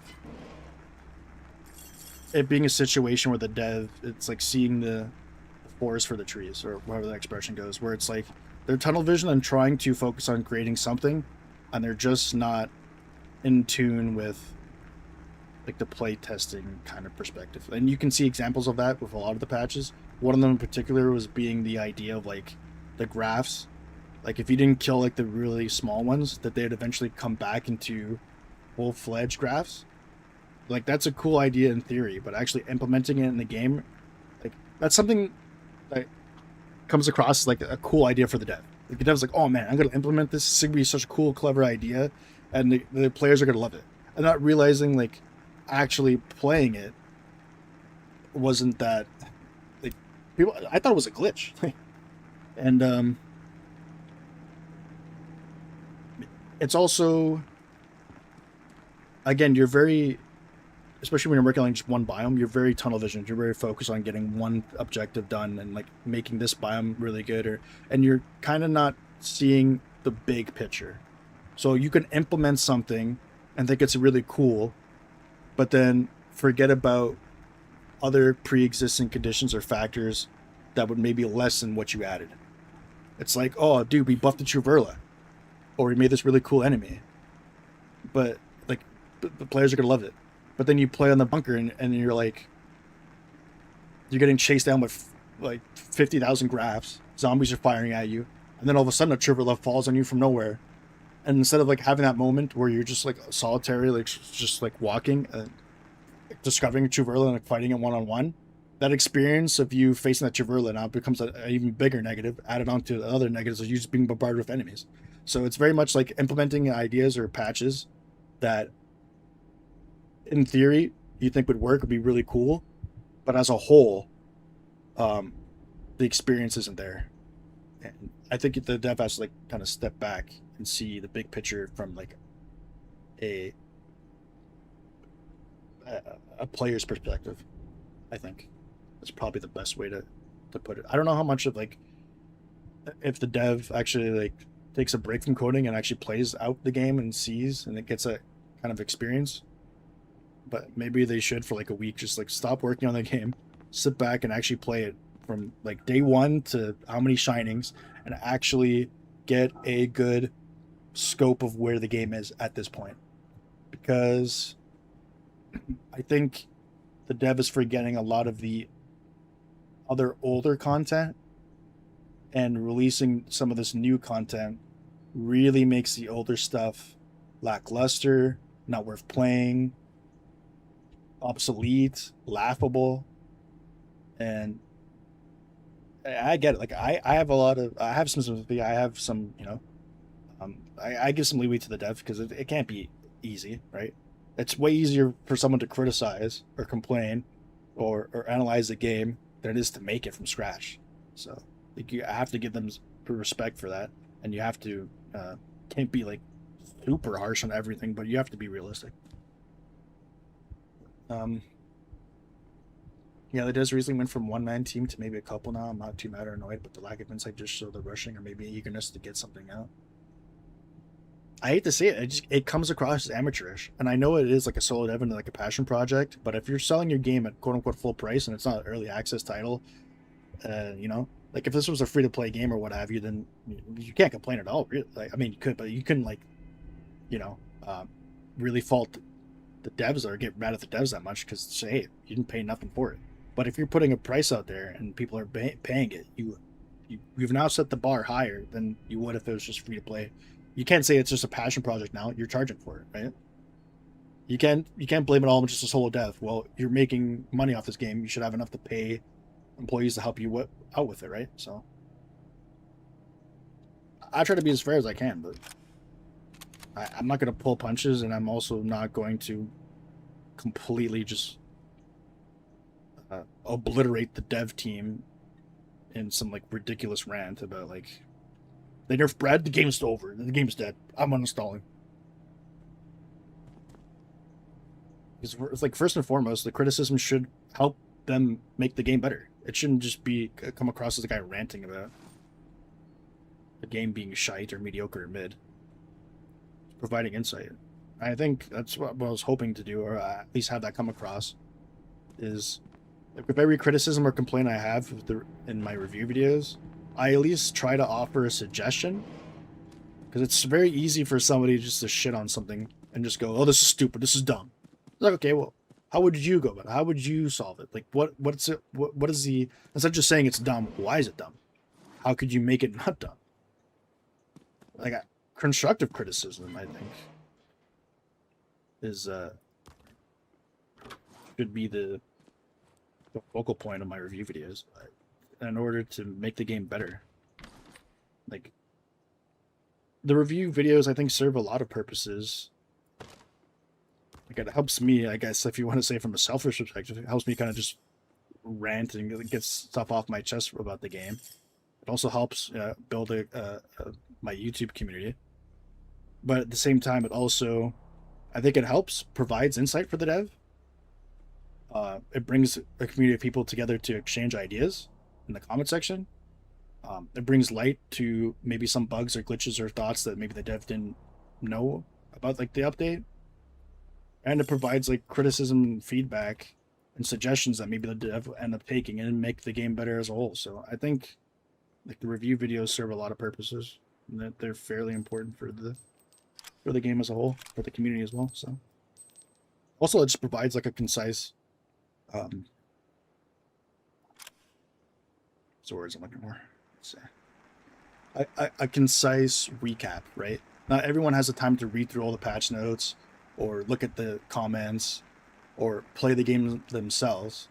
Sometimes you just want like a quick 20-minute video breaking down all the changes and kind of it's almost like a preparation for the update. Like some people say that they watched the video, haven't played the update yet, but are excited about what I mentioned here, or it could serve as a warning too. Like if there's a glitch here or something that doesn't make sense here, maybe they can avoid making that same mistake or wasting their time on something that doesn't really work out for them. So,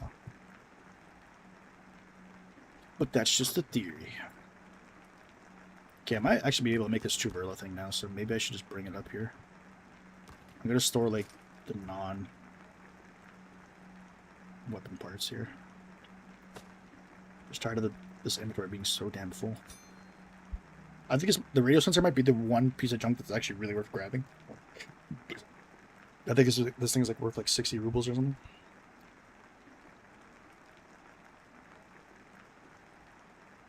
What's up, Anvil? I've been so like late on these comments. Like the commentary and content like this is awesome because I hope the devs will see the community coming together and let the devs know for sure. I do appreciate the really fair insight in the game, seeing as there is a huge audience despite the good and bad stuff behind the game design. I think you give a really fair assessment of the game.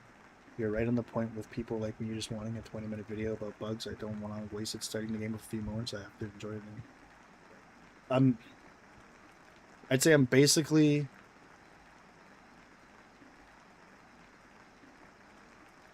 it's a good way of putting it. It's one thing to read patch notes and assume that that's how it's going to play out. But if with everything we've learned from the last how many updates is that not everything that patch claims to implement in the game actually gets implemented either well or not at all. So at the very least, it's like, if you think it's just like, oh, this guy's just reading patch notes, I could read it myself. At the very least, I provide like insight to make things better, what I feel it works and what doesn't, and also tell you if the things that in the patch notes even work or make sense. Like, it's one thing to just read something and go, okay, like this is how it should be, going into the game, and then realizing half the stuff doesn't work, or this doesn't work this well, or like, but it's another. Like, so like I trust me, like I can make the video like 30 minutes, 40 minutes long. I can go super, super in depth, but it's all about like trying to find the balance of at least giving you the information that the dev gave you with the patch notes and providing my thoughts on it, having played and experienced at least some of the mechanics or the patches that associate with it, and tell you if those work, if they don't, if it implemented well, if it isn't. So, anyways, I'm yapping, Hunter. Is that what the kids say? Yapping?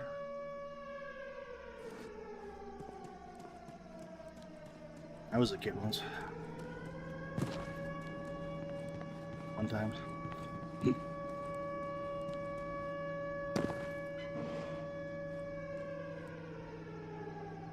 Hey, well, I appreciate the ad. Well, as long as one person does, I'll continue to yap.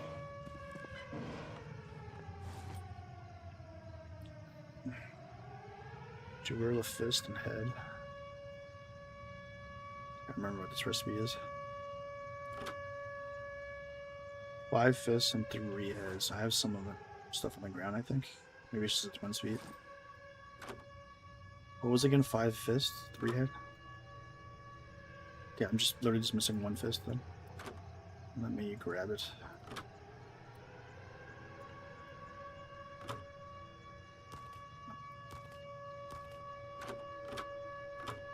And here we go. I'll probably be listening to it while I grind on my engineering work. I'm happy about the new Google drops and skimmer drops ever. At the very least, like that's new content for the bunker, and actually makes the bunker feel like a late game biome. Because now you're getting weapon drops that are like worthy of being, like price wise. I don't understand how like a twin drops like something that's worth like 40 or 50 rubles, and it takes like 3 like depending on what weapon you're using, like a magazine and a half, 2 magazines to kill. When quite literally you can kill a ghoul in like 3 bullets and get something that's worth like 120 rubles. Like that's my biggest gripe. Like, I definitely appreciate the drops for the, but that just goes more into my point of like the dev adding content and not realizing what it's doing to previous content. Now it's like outclassing and making things kind of look silly, and that's why I'm saying step outside, take a look at the bigger picture, and then kind of reevaluate. Like I know it's like it's tough because I'm coming at it from a perspective like this is the final build of the game. Like I think the dev, I don't want to discourage the dev from like experimenting and trying out to see what works and what doesn't. Because like especially when you're in the early stages of your game, like the twins could very well be from like if this game reaches a really an actual endpoint, the twins could be one of the late game biome bosses. But it just happens to be in a biome that's earlier than the other two. But it has like the HP size of something that would be like in a way later biome, so again I'm trying to be fair. But again, I can only evaluate what's in front of me. So the twin being a huge bullet sink for like the return on investment for the rubles compared to a ghoul, it takes 3 bullets and drops like so much rubles. Like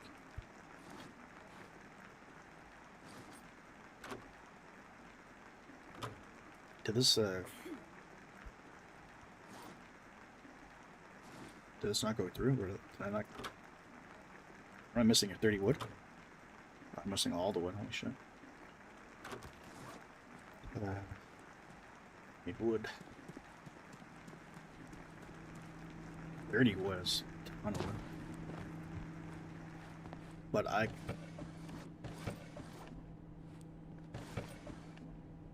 here's another example. So like 30 wood is probably too much to ask of a player to make this thing. but at the same time, I'm glad that there's another item sync for wood. And I think if I were to summarize, like the issue what the dev is facing, is that I'm not necessarily mad about the changes. I'm just the degree of the change. I think they're just like the balance is off. Like gauging where something should be is just not there. A lot of the changes do make sense. They're just implemented poorly. That's probably the best way I can say it.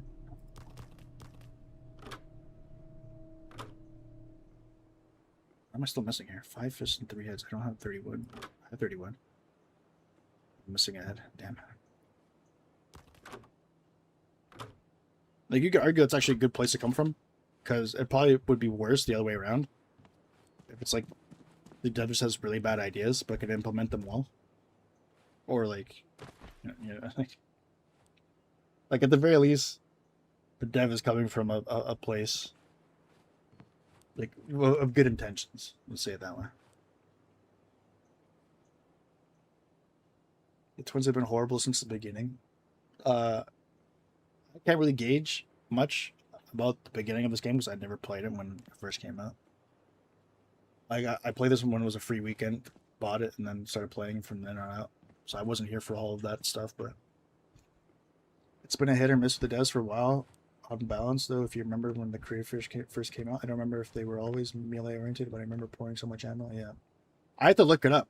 Like, some of the stuff was kind of cryptic, or like some like it could have helped. Just like NPC dialogue, like talking to a trader and having them just mention like, "Oh, the crayfish! I tried to shoot 20 bullets into the other day, but I think the carapace is too hard," or something. Like exposition, like some kind of like a lore building through NPC conversations could help, kind of give you tips or hints if you wanted to go about that way instead of just having like a tutorial or tool tips try to lead the way. But like, there's some things in the game that you would have to suffer the frustration of to learn about.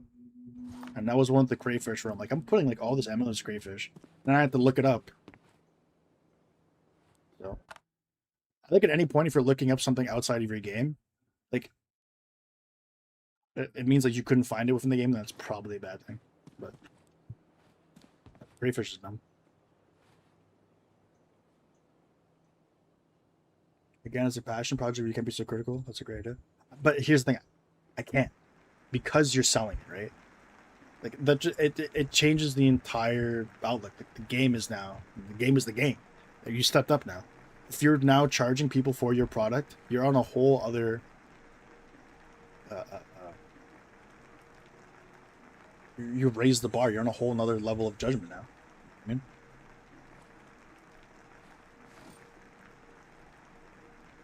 holy shit! Look how cool this thing looks in the. Just like the icon here. Yeah, there's space for this thing. Oh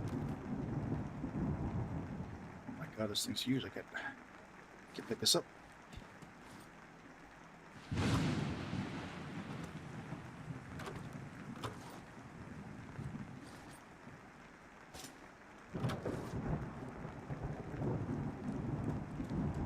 I might have to make like a new room to put these things in.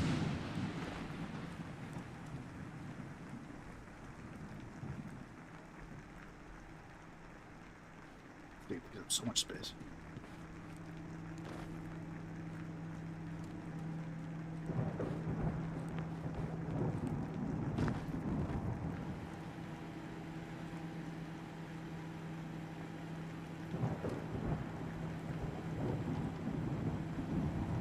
This door's like in my way here. I want to like kind of get it angled here. I guess I can't. The best thing I can do is just put this down here.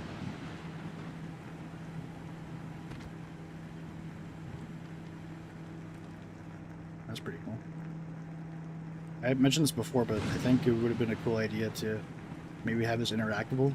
If I pressed E, I could hear like what are the sound effects it makes.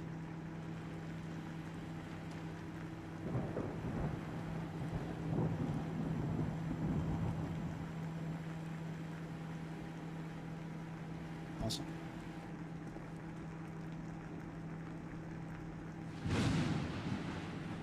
you're right. It's $10 to $20, so it's different.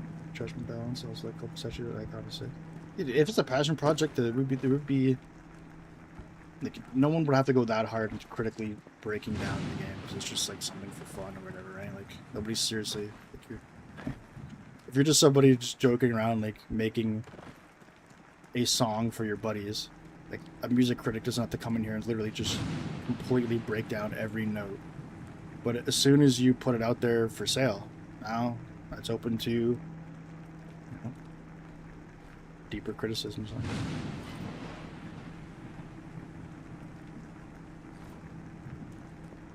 I gotta see if I have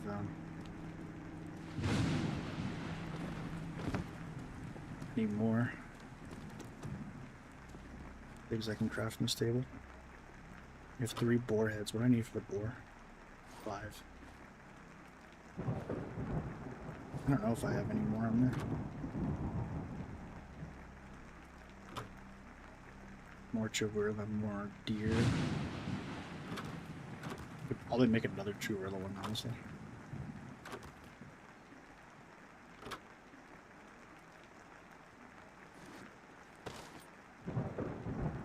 Bunch of swamper stuff. 5 swamper arms and 2 moss. I'm probably missing moss, right? Yeah, I need 3 more moss to make the swamper. Can I make the deer? I could probably make the deer. I'd probably have to take a skin off the wall, maybe.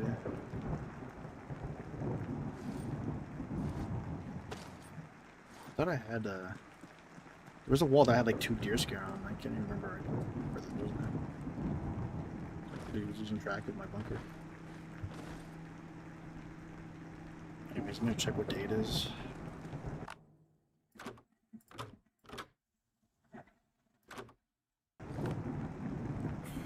Chihuahua statue icon is indeed very sick. Even after all the enemies they added, I still think the crayfish is the most annoying one. I can deal with every other enemy eventually, but like I want nothing to do with the crawfish. Having to like, I just don't get the design philosophy behind it. It's just not very. It's not a very fun enemy to encounter, or like an interesting one to encounter, because it's just like I don't understand the philosophy of making an enemy pretty much only killable through means of melee, but also having it that if you look at it, your sanity drains. So, like, has anybody been able to kill a crayfish before their sanity got maxed out? Because it feels like every time I encounter one, and if I have to kill with melee, just I end up actually going insane. Like IRL and in the game.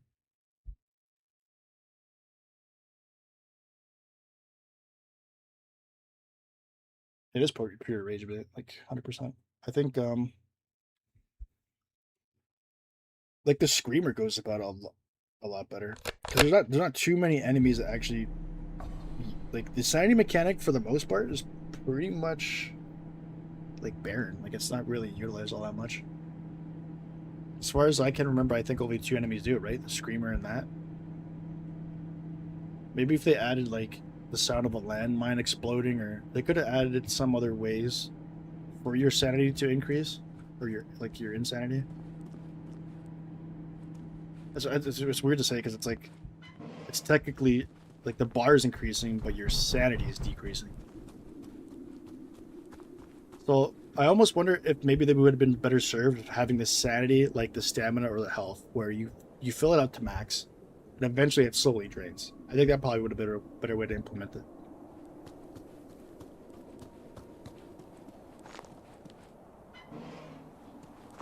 How many like sanity bars in games do you see where like the sanity, like the bar goes up the more insane you are, as opposed to it being drained? You know, it just makes more sense to me.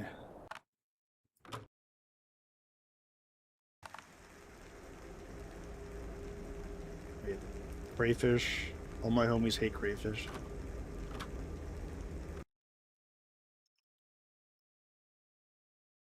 I mean, you got no love for crayfish here.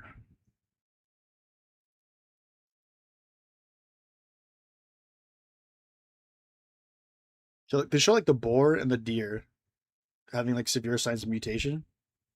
The crayfish, the only sign of it is that it just got bigger. I would have liked to see like some of the designs of like the animals getting mutated to at least have like. I need them to look. I want them to look scary, man. I want them to look more intimidating, more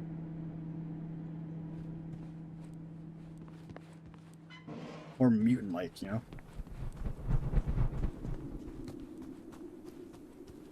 The factory crab is pretty cool, but it still just looks like a crab, like just a giant crab that happens to use a car for its hermit shell. So. I was hoping the mutant crab would have actually like look more like a mutant. Oh my god, did we get lucky again at the spawn? Oh, we're about to get gunned down as soon as. So I think this is where the UN crate is. It is. All that for a med kit. God, I'm getting filled with bullets here.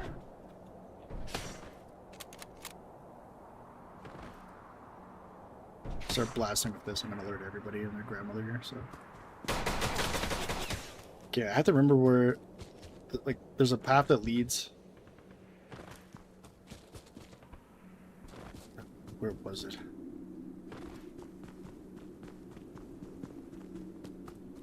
Because that's an indicator that there's another UN crate nearby, but I have to remember where that path was. Might have been up here, I think. I'm like reciting this in memory. There's more repetition allows me to. I didn't realize there's an anomaly like just right close by here. Oh, cool. Just threw me right into the assembly hellhole here.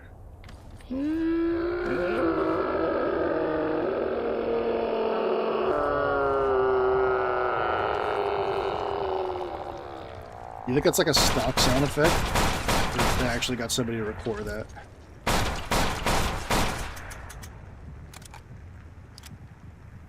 I volunteer to be I like to provide my voice acting skills to the game. Imagine getting like a trained like voice actor that's like a Hollywood, like a theater type and all this stuff, and he comes in the studio and he's like, yes, what shall I perform? And the guy's just like, I need you to scream like this. We're gonna pitch it down by like 50 decibels or whatever it is. Pretend like I know sound engineering, but we're gonna pitch that sound effect down, all the way down.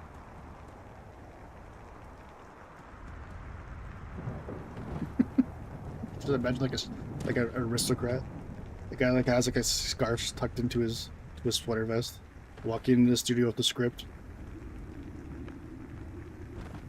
Oh yes, what shall I perform? The script says right there in big letters, ARG.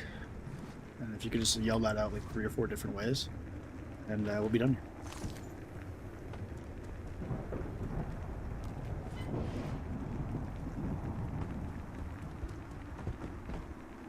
here. Hey, this ain't no UN. What the hell's my crate?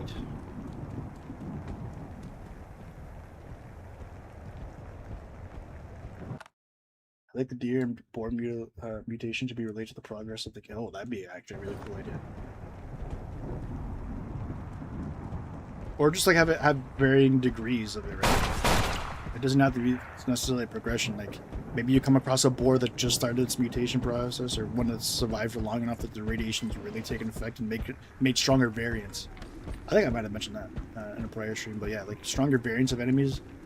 Like having mutation get worse and worse, and therefore making them stronger. That would like that idea would cover so many bases for the game. Like, so much good would come from that idea. Because like you would, how do I get through here if I just blow myself up? You're utilizing like already pre-existing models and you're just building upon it, so you're getting more content out of quote unquote less. But also like. It's doing more. You're doing more with less, and having that culminate into like building lore, like world design, and having more enemies, and having like a variance in gameplay and difficulty, and having like, more content. Like it covers so many bases. That one idea, right? How the hell am I gonna make it out of here? What am I supposed to do here? There's like unavoidable damage here. Yeah, I completely lost. There's another anomaly here. Jeez. Dude, there has to be like. Did I say 10? Maybe we'll say 10. I'll guesstimate that there's 10 of these things here in this map alone. Nani, can't climb this ladder. Why would you put a ladder here that I can't climb? It's like Chekhov's gun.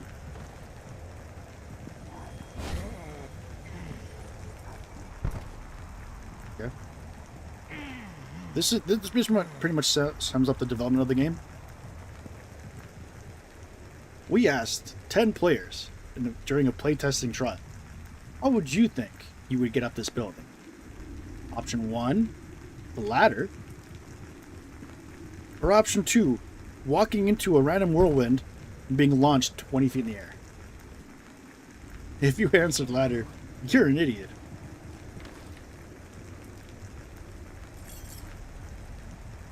You don't understand the game design philosophy of this game.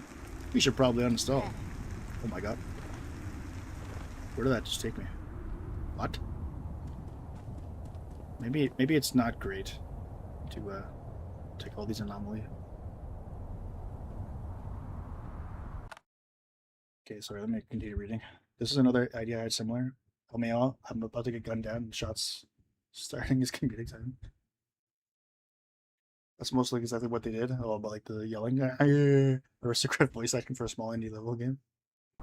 I just think it's like there's people who have fallen on hard times, you know? I'm sure there's like some aristocrats that like have been blackballed from the industry for being too drunk or doing stupid things that they might have to work their way back up in the Hollywood circle by doing some work here and there for a small indie game. I'm sure you can find someone.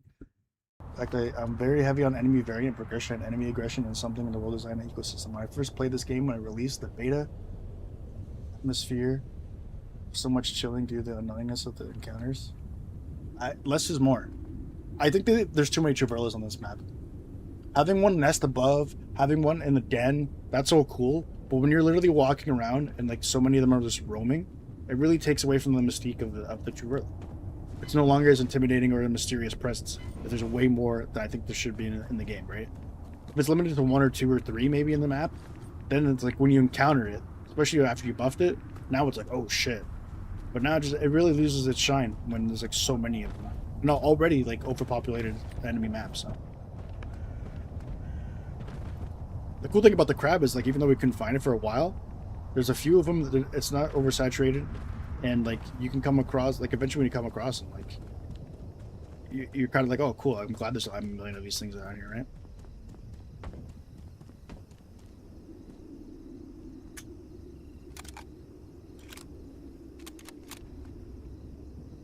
Came across that same ladder, yeah, dude. Especially when, because I don't know if that might have been actually, yeah. Never mind. There was ladder, like so you condition your players that a ladder is climbable, but I guess not ones that aren't straight up 90-degree angle. So like, but why would you even bother putting a ladder up there? At least make the ladder broken, like something.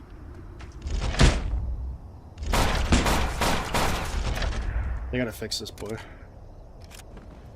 I don't understand, like, how does this, I try to give them the benefit of the doubt, but like, my god, how do you implement something like this? Like, imagine putting all the effort into creating a character model, animating it, giving it like a massive attack damage, whatever, like just putting all the effort into implementing something and then have it feel like this. Did you not think that this thing could get stuck? They don't move. The boy's stuck in the cars you put on top of him. So you completely ruined an enemy you put so much time into because of you wanting to dress it up by having it underneath some cars. How do you not blade this man? How do you not realize? Like, it's so frustrating because the game has so much potential. It's so cool, but then also like just makes like the most basic dumb errors. I don't understand it. I really don't. This isn't even like oh, spaghetti code or programming error or something. This is literally like just huge oversight, massive oversight on this.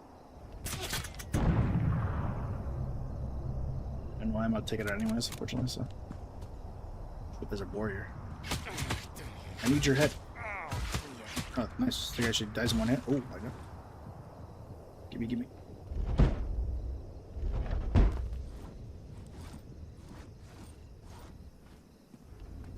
There's two boars here, right? It's like both are stacked into each other. I don't know what I'm looting here. There we go. Okay. Let's first go back to the bunker, save the game, and we can try to retrace our steps. Try to find the UN crate since our spawn was next to a UN crate. This is not the wall. Okay, I gotta go further down here though. They need a brightness setting too. My god, is it ever hard to see anything in here?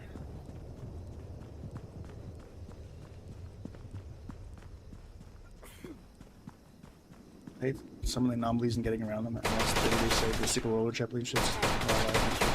I'll find the clip. There's like little to no warning sometimes about those jumping anomaly things. The crab was awesome to come across. Most of the crab spawns can't move out of their place. I don't think any of them can. I have footage that I was going to use. Actually, no, I didn't end up using it for the review. Where I quite literally like it's not even the glitches, even like their inconsistencies are inconsistent. So like I came across the first crab I came across. I tried to do anything to get it free, so I'd go close to it. It wouldn't attack. I was like, oh okay. Again, me giving the benefit of the doubt. Maybe it's a friendly crab. I don't know. But I went like right into its face, and I think they attacked me. So like, okay, cool. Then I stumbled upon another one later down the road, like another stream, and I walked into it. The thing grabbed me, started slamming me. Then I was stuck. I think I was stuck because I was also glitched where he was glitched underneath those cars.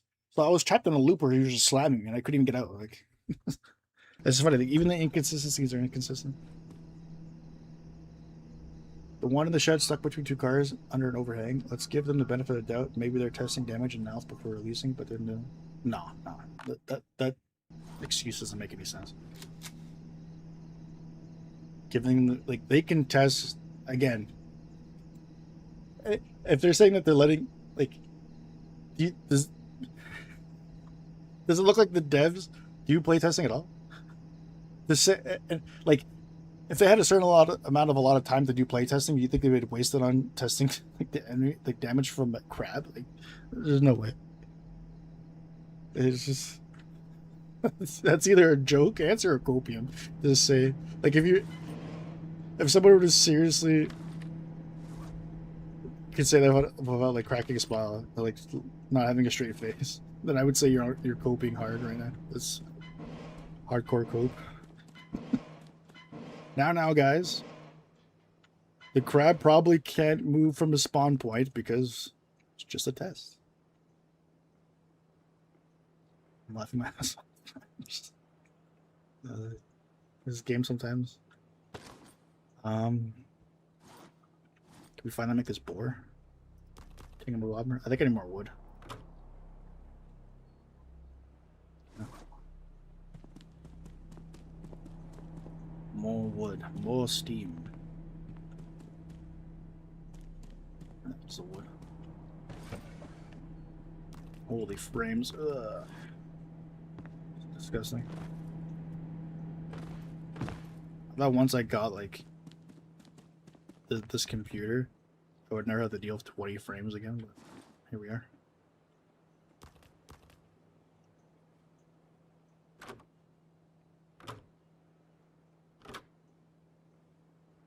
What is the point of even toggling on and off a butcher table that doesn't even have audio, nor is it powered to anything? Like, I'm trying to get a bit of benefit of the doubt here. I guess maybe no, because then you like I would have thought like maybe if there's the system where you put stuff into this and they would automatically take it and start crafting things, and you can kind of turn it off and on so it doesn't craft more than you want it to.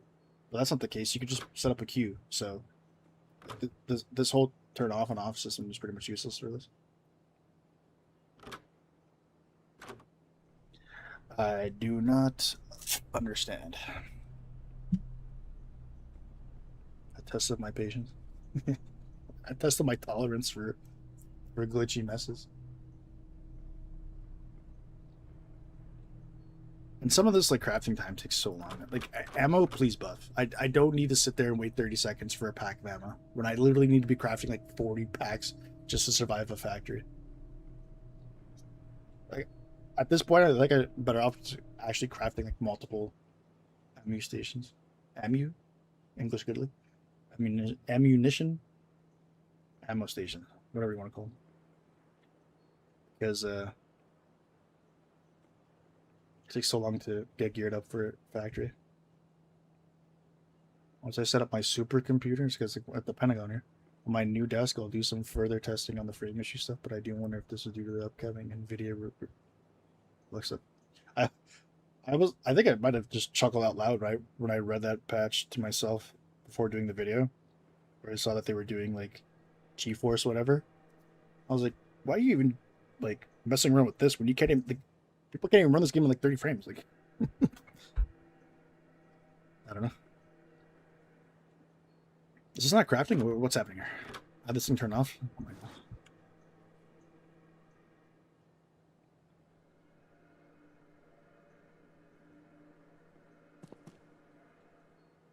They do like a pretty good job designing things. I will say that.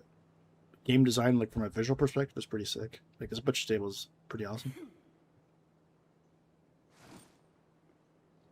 Because like you could have came up with something generic like using this venison or whatever, like raw meat just strewed across the table. But actually like implementing it's smart, it's resourceful too, like implementing pre-existing models like these items here. And then like modeling a knife through the head of this thing here is pretty clever.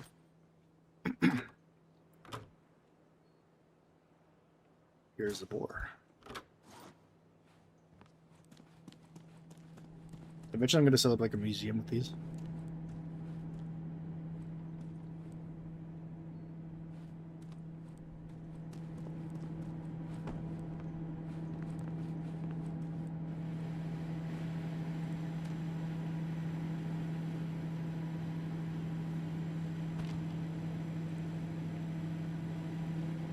Does this thing rely entirely on scent and sound? Since the tusk is literally growing out of its eyes?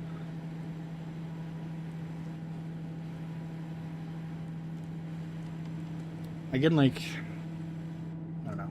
I think there should be, like, imagine if the trader gave you, like, a book. Or even better, right?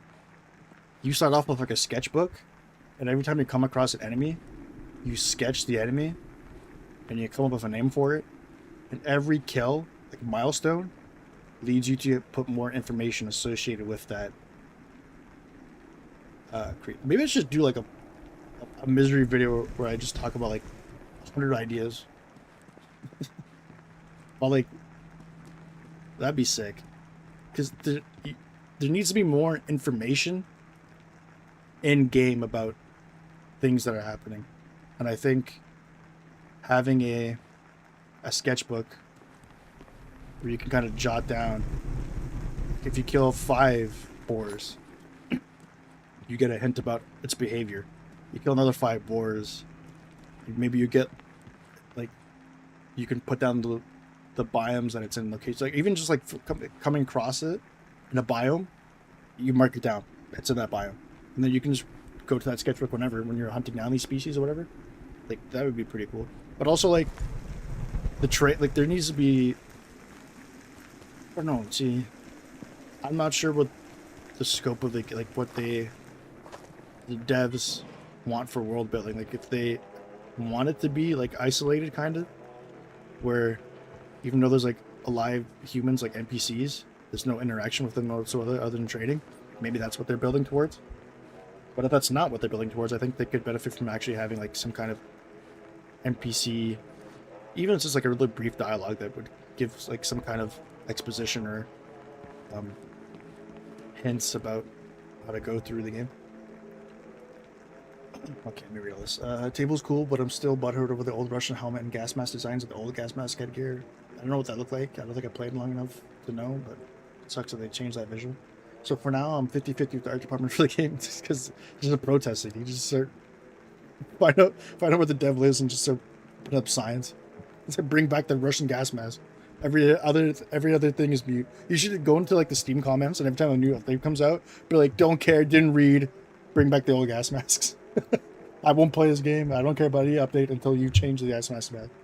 Oh shit, there's a mobile game called Dead Ahead Warfare that does that. Oh, like the sketchbook thing. I think of some other games also do that too. That's not like a new one I just came up with. Echolocates for sure.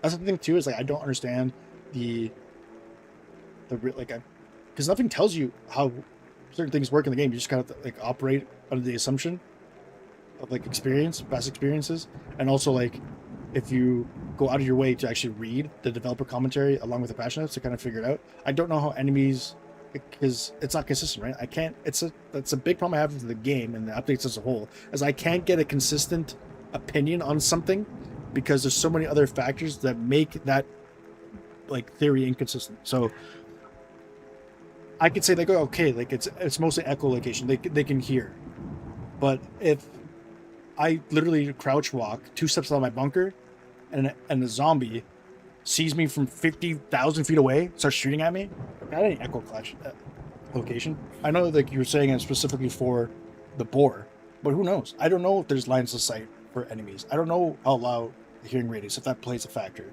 I just happen to come across like there's some enemies I can walk by, they don't target me. Like, there's some enemies I can be 1,000 feet away from, and they're sniping me. So like I have no idea how any of that that stuff works for sure, but you would assume by looking at the board that echolocates. Oh shit, there's a yeah, I read that. I think Misery dev ideas and etc. video would be a good spotlight on you and the ideas. The problem is that I don't want to start, pushing out ideas right now. I think let's let them get like maybe in the future, like I can start archiving these ideas and maybe put it forth in a video. But as of right now, I don't want to release that video because they have to really focus on what they have right now and fix that before they start putting more stuff out there. Does this game have a map system? It does not. I do it like Project Soundboard. You can find pencils or pens to mark maps with notes. I'm trying to think. Like the game would benefit from a map, but I just don't know. It's an interesting situation because I think the big part of the game is like the difficulty and the fact that it's like post-apocalyptic and Fallout, and it's supposed to be kind of mysterious, grungy, grimy, not handholdy, I guess, for lack of a better word. Like I don't know if like adding certain things that would definitely make most games better would do like. There might be just like a portion of the fan base just like, oh, this makes the game too easy by adding a map. So, but like, yeah, I can see it eventually down the road when there's like way more biomes, adding maps or something could be, even if it's just like a top-down, like really basic one, right? You do not have to exactly have to have landmarks all filled out, but at least have like a layout, possibly. I mean, they added the compass, so at least they realize that like navigating could be difficult. I mess with that pivot. I think brief dialogue is perfect too. I think that's exactly what I'm doing from now on under the Steam. Thank you for the problem is I've been yapping for so long, I don't remember what the previous comments were referring to. That's exactly what I'm doing from now on under the Steam. Oh, the protesting. Yeah, you should. Maybe you're just big boned. Well, that's attracted. It must have been big echoes. An explanation. Great explanation. I'm on board. I think a Minecraft style map would only work. Even then, that's hard. Like hard to integrate successfully. That's what I'm saying. It's just like I could have like so many ideas that I feel would make this game so much better. But at the same time, it's like I don't think they're ready to. They weren't even ready to implement their own ideas. So, well, some of them, like to be fair, like the community ideas for the new enemies. But at the same time, it's like I don't want to start putting ideas out there you know, God forbid they're watching, and this is something they want to implement. I don't fix the current state of the game first, and then maybe, because it feels like every time they update something, like it's not worth it because more shit gets ruined. So I don't know. It's hard for me to sell like more content or new content when there's still old content that needs to be fixed, addressed, buffed, etc., etc., etc., etc. It can be here all day.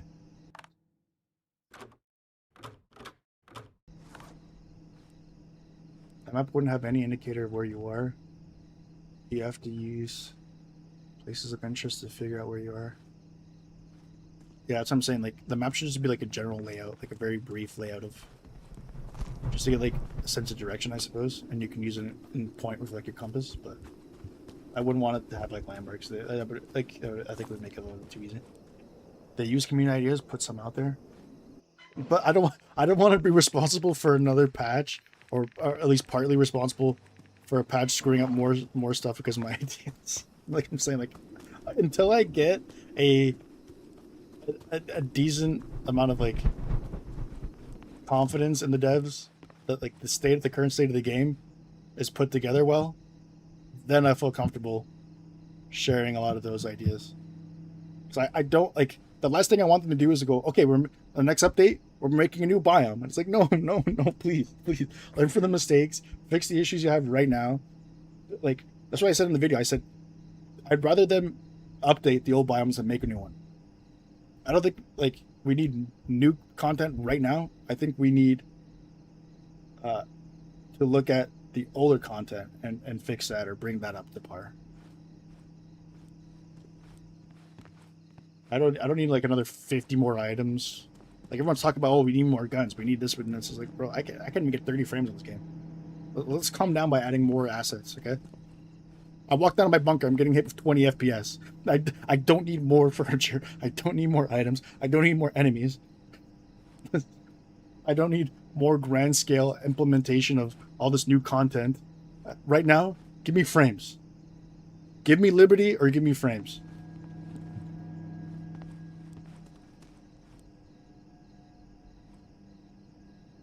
Biomes aren't big enough yet to warrant the right if I agree with that. Somebody is saying like they wanted the maps to be bigger. Like, really? You have a limited time to get to where you need to go and to get back to your bunker. You're on a timer. So making the map bigger makes that job way more difficult. And also, like, I feel like the maps are big enough. And some of them might be too big, especially like the outdoor biomes. They don't have much going on in between like large portions of land. It's mostly empty. I think what they should do is utilize the space that they have in the biome, put more interesting things to explore and more loot to come across. That's probably my take on that, rather than just making the map bigger or making bigger maps. I think a map size is fine, but like once you've like that implementation of the game mechanic being you have to go into an area and loot as quickly as possible and come back, making the map larger, it makes the game experience worse in my opinion. Now put out some other need people like you to actually play. I mean, but like giving out ideas about new content is different than playtesting. Like I definitely would playtest the game, but like putting out new ideas that would come after, I think, or should come after. I think one of the main things I agree with in your videos and content is that these new things aren't playtested enough. It's not even enough. They're not playtested at all. Like some of these issues should have been discovered like almost immediately. Like you wouldn't even like a professional playtester, but literally just here's the new update of the game. Play it. I would have logged in. I'd have been okay. Let's. Eventually, like if I didn't already, would have came down here and immediately saw there's a big gap in the door. I'd say, boom, there's one right there. And judging on how long it would have taken for the RNG to give me the biome of the bunker, eventually, as soon as I got that biome, I'd be able to tell the dev, hey, I can't move. I enter the biome, I'm literally stuck here.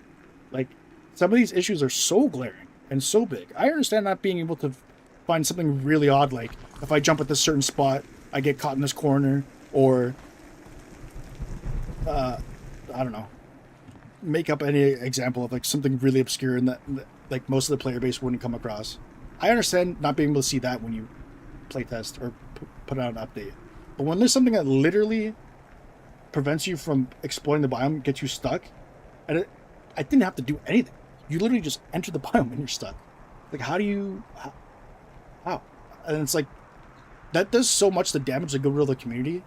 How do you have faith or are confident in these updates that come? And that's why I'm like, I don't want to give them any ideas. If this is what they do with it, like, quality assurance, please, please, please, please. Just test it for like 2 seconds at least. So tell them that that's an idea. Let me get on the phone right now. Hello, Dev.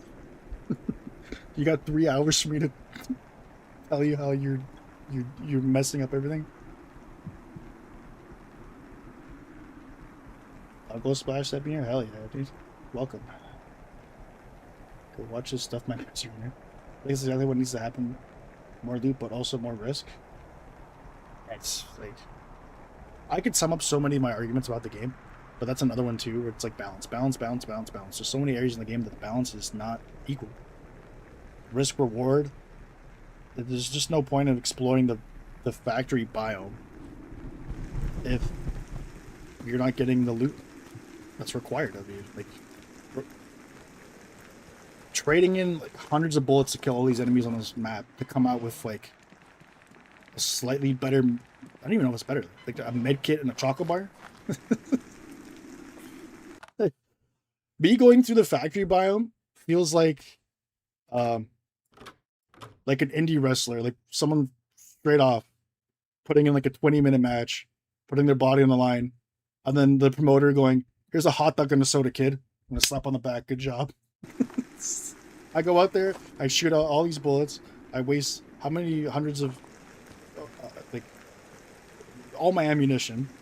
I'm taking a beating from Chuberlas, I'm getting chased by Graphs, and I come back from that zone with a chocolate bar and a med kit. It's like, come on, dude. And I hope that it realizes that like the complaints and the frustration comes from like if I didn't feel like this game had so much potential and it was like fun to play, I probably wouldn't have been so emblazoned to make the video or like come up with like all these criticisms and really be impassioned about it. Because if the game just sucked, I'd be like, the game sucks and just move on, right?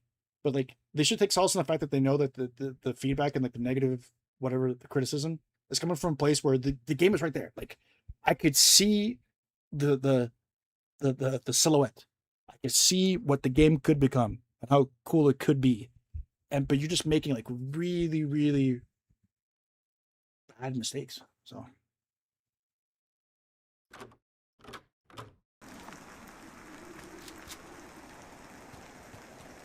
I'm gonna reload. I think I have to make more ammo too. My voice is like completely cooked right now.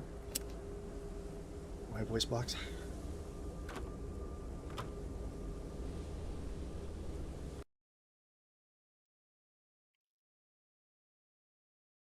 Okay. The game was focused to be a friend slap game somewhere. Nah, I think that's a cop out, right? Like, I think there's way more effort in this game to have that like fall back as that excuse as an excuse, right? Like, I think you're doing the game a disservice if anybody calls this a friend slap game. So I think there's way like I can see it as a video game enthusiast that there's clearly not just a passion project. There's a lot of effort put in, and this isn't like some stupid streaming game that you and your buddies can get on, play for 3 hours, and just never touch again. And it was fun. No, did you see how cool and goofy that was? Like, look at these game mechanics are funky. Whoa! Look at this physics engine. I'm flying. Just really coded like shit, but then having like the fallback of, oh, it's just friend slap, bro. It's just I think the game is way more potential than that. I see the correlation of ideas. If ideas give devs criticism, ideas that make it more trust and confidence in some of the players, because one of the problems with the community at first was toxicity. Again, I can't really speak on that because I wasn't there from when it first originated. I'm not there for the early days. I'm on an OG. I just came into the space 2 months ago, whatever like the free weekend was. I would say like maybe 2 or 3 months ago. But yeah, in terms of toxicity, I haven't really seen it recently, especially with these updates. Like I would think you would see more toxicity And it's just like a lot of people just getting a lot of constructive criticism, I feel. But then again, like half of it's in Russian, so maybe the Russians are going hard at them. I don't know. But I think I've only seen like one kind of like, whoa, buddy, like relax kind of comment from the Steam updates. I got that I'm on their Discord, so I don't know like if they're getting any kind of hardcore flack there. But you know, people use maybe some interesting language, some gaming words in the Discord words in the Discord. So sorry for bad explanation. No, that's good. That's a good explanation. Spider-Man beating Bonesaw in a minute and getting $50. Even that's $50. Like that's better than a hot dog and a pat on the back and a soda. Like I wouldn't go so far as use that as like the metaphor or like analogy. I don't feel like I'm Superman just completely dominating like the map, putting in so much effort, but like I'm putting in a decent amount of effort trying to loot this factory biome. And only coming out with like shitty what?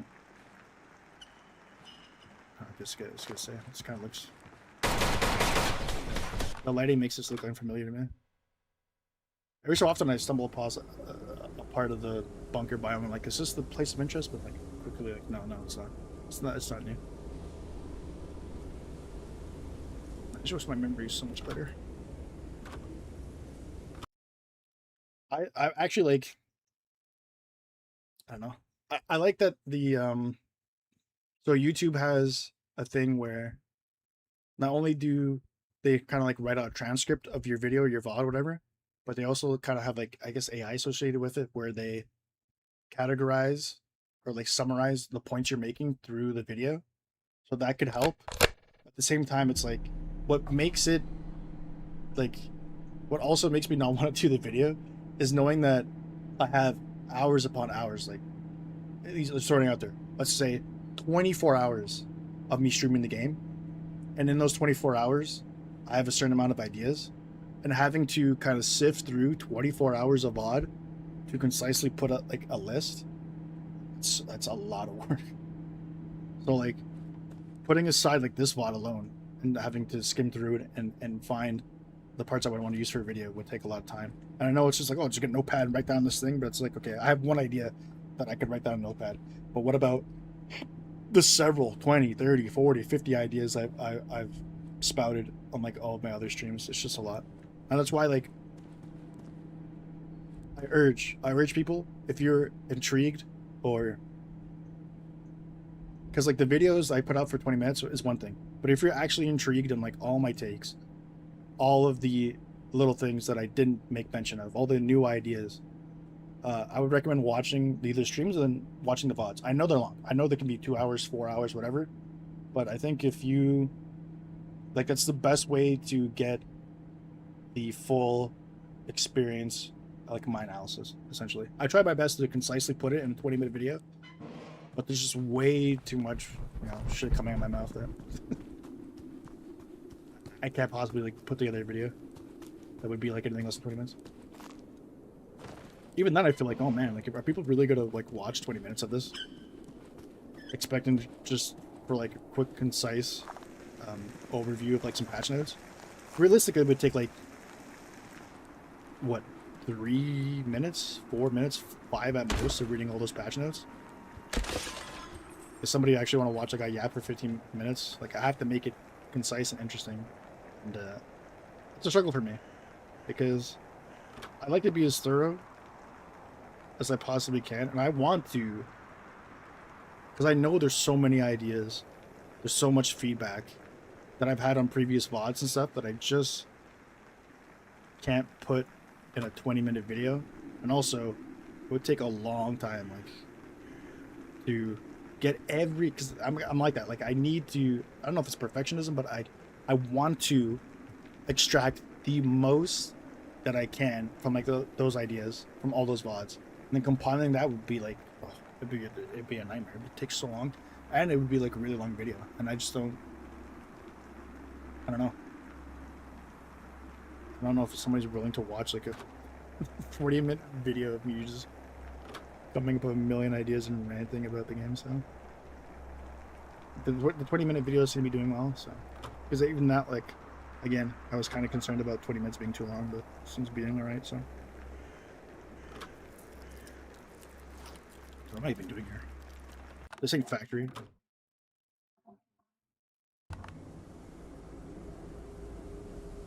No, do not sift through anything longer than 3. 3 what? 3 hours? Like, behind the curtain, I could tell you the first misery, like the second one, I kind of learned a little bit to be more efficient, but the first misery review video that I made, I had to sift through, rewatch, and grab footage from 6 hours of VODs, over 6 hours. So now, like if I'm using that same premise or have that same mindset, I would have to literally go back to every single VOD I've released about this game, which is like 24 hours plus easily. And having to, like, it's just, I can't do it.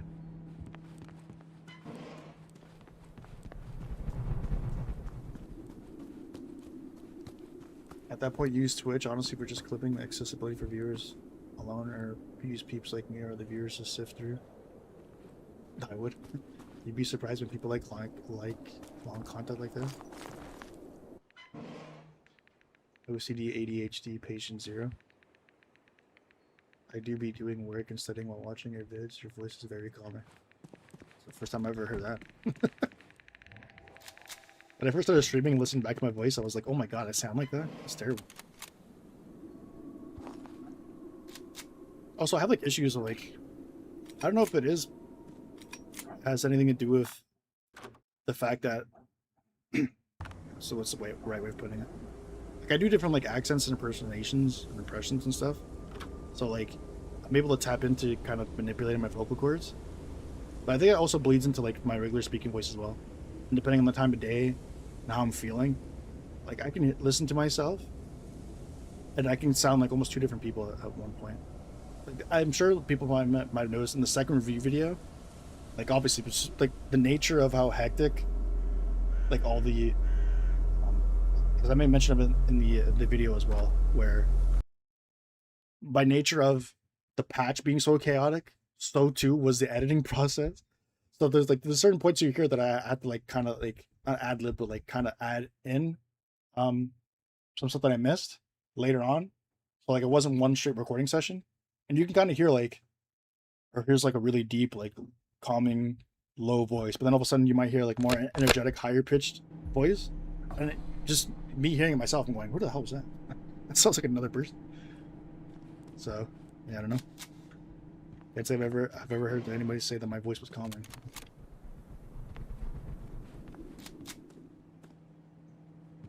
But you're right, Mr. Pivot, as your YouTube name suggests.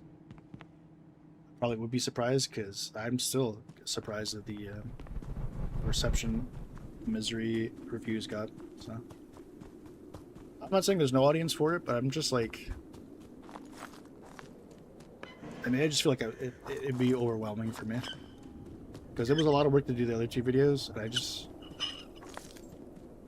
did like a team of people to put together to like, all right, you look at this video, you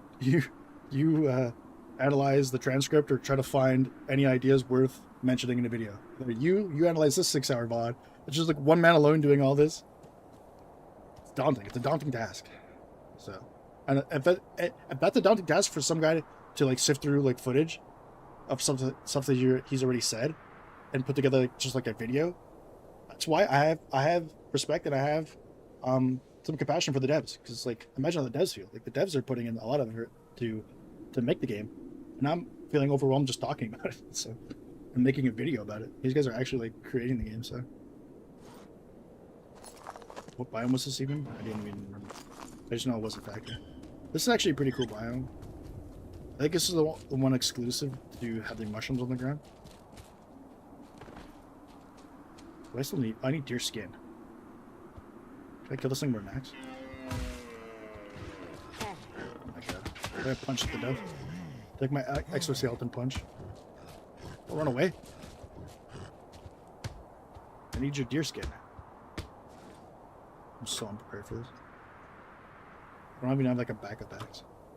I think I've used all my axes I had stored. Wait, come back. I wonder how much like, the bludgeon damage does. Actually, this thing's so fast. It has to be weak, right? Why else would it be running away? Bro is clearing his voice now. I'm gonna clear my voice because like like my throat is like I can feel my voice slipping. I think it's literally a combination of like how much I've been streaming lately and also like doing the voiceovers. My voice ain't used to speaking this much.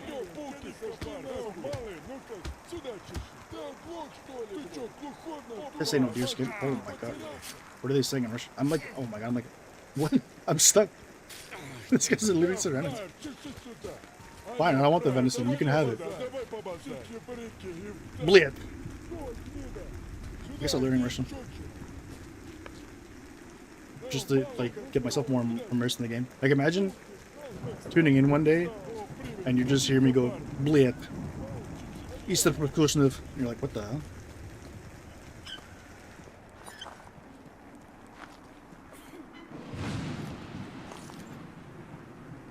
Yeah. I think your vocal cords is a good trait to have, but tone and modulation are the two biggest. But regardless, you sound good, man. I wish I also shared that sentiment. I just feel like the audio quality. I don't know if it's mic. I don't think it's the hardware. I think it's like user error. I haven't really nailed down how to effectively get my sound settings correct. I gotta go to work now. Later, fellas. Take it easy, Pivot. Pivot's lying to just get out of here now that we're talking about responsibility and teamwork. I kid, yeah, but no. A team is what helps push out large content, but seeing it how slow the content rolls out with the bug fixes and etc. in between. I think just streaming in your free time, then editing and making content on the stuff you're interested in is good enough to gain attention. At least a small community of players in the game. It's a good idea. I definitely will give it some thought about coming up with a video for more ideas about the game. But I also don't.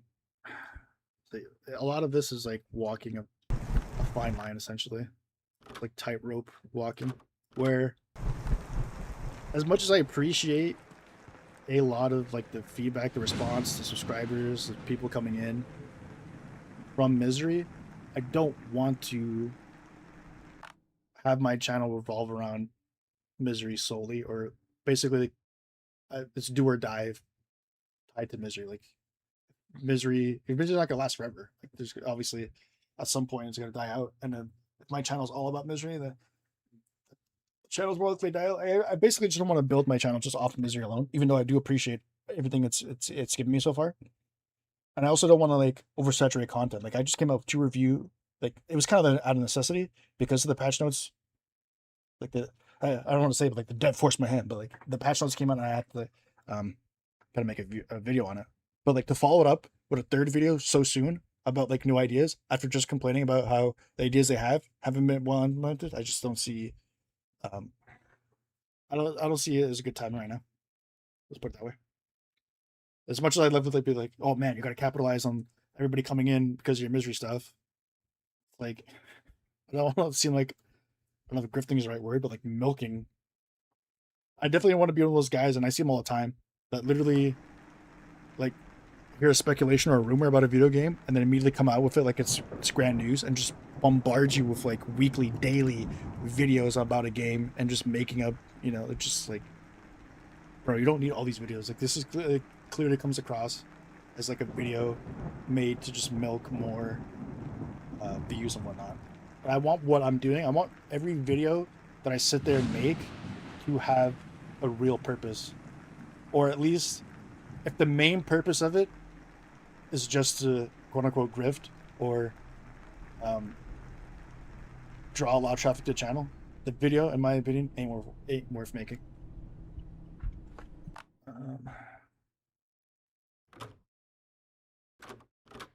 Okay.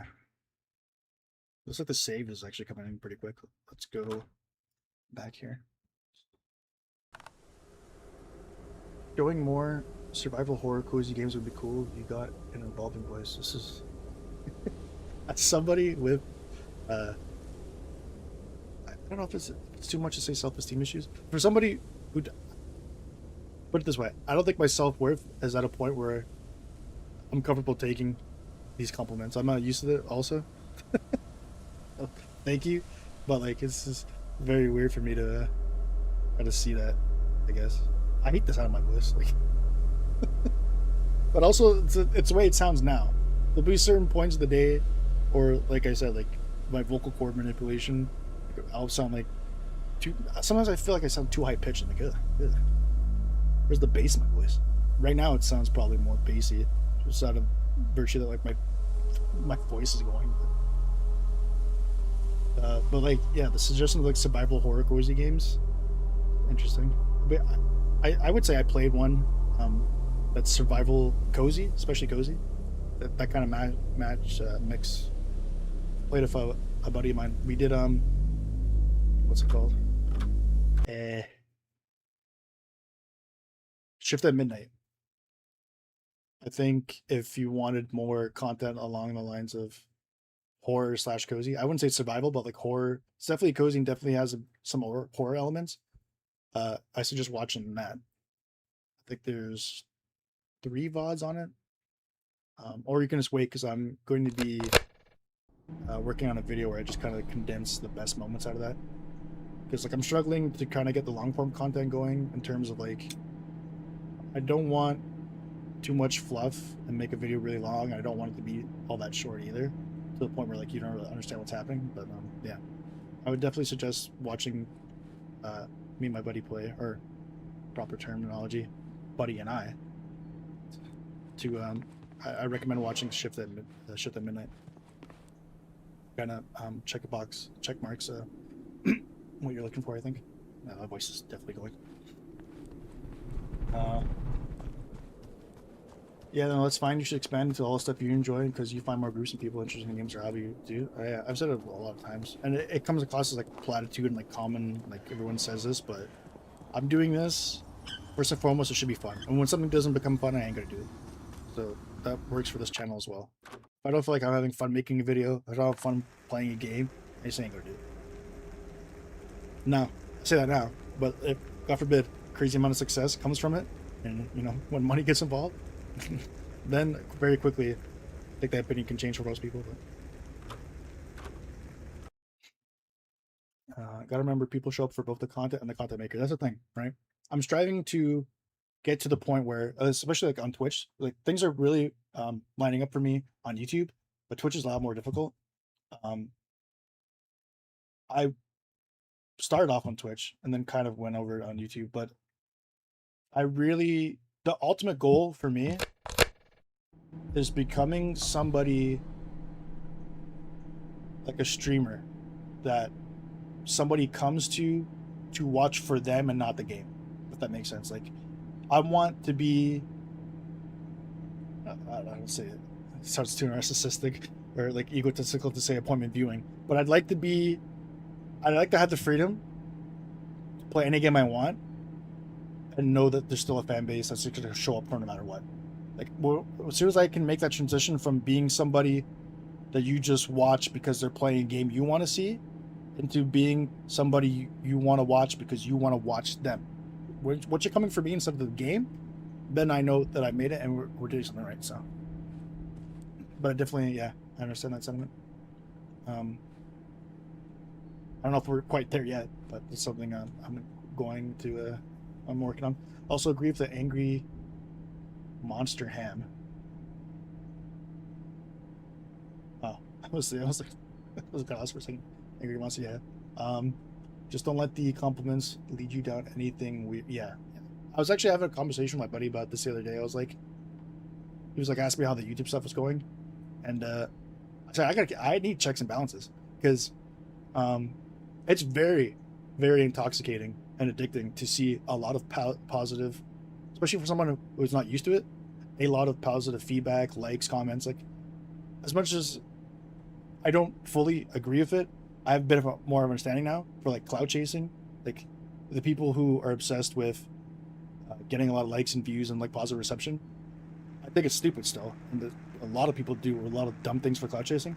But at least I have a little bit more understanding of what drives them to do that, because I can tell you, even the short amount, like the small amount of like relatively like big YouTubers and whatnot, the relative success that I've gotten, it's like very addictive. Like you're like, oh man, like I want to come out with another video, and that could be good. Like it's all about like checks and balances. I want to be able to harness that motivation, as opposed to letting that go to my head, and then thinking that, you know, oh, well, at least whatever. Everyone loves my content, and just going, because you've seen it happen so many, and not just YouTubers specifically, but you've seen it with a lot of YouTubers where success goes to their head, and then you could be on top of the world, especially like entertainment industry. You could be on top of the world one day, and the next day there's people making video essays about you, about how much you've fallen. Like you become the king of like a game or a channel, and then years to follow you become a lol cow. So it's like you need keep grounded, essentially. I can't. Speaking of grounded, I think I might. I kind of want to do a playthrough of. I've beaten grounded like once or twice before, but I think I might be streaming. I might want to stream grounded eventually, pretty soon. I can't get the factory on this map. But yeah, I gotta stay focused and keep myself in check, essentially. No matter what comes, you know.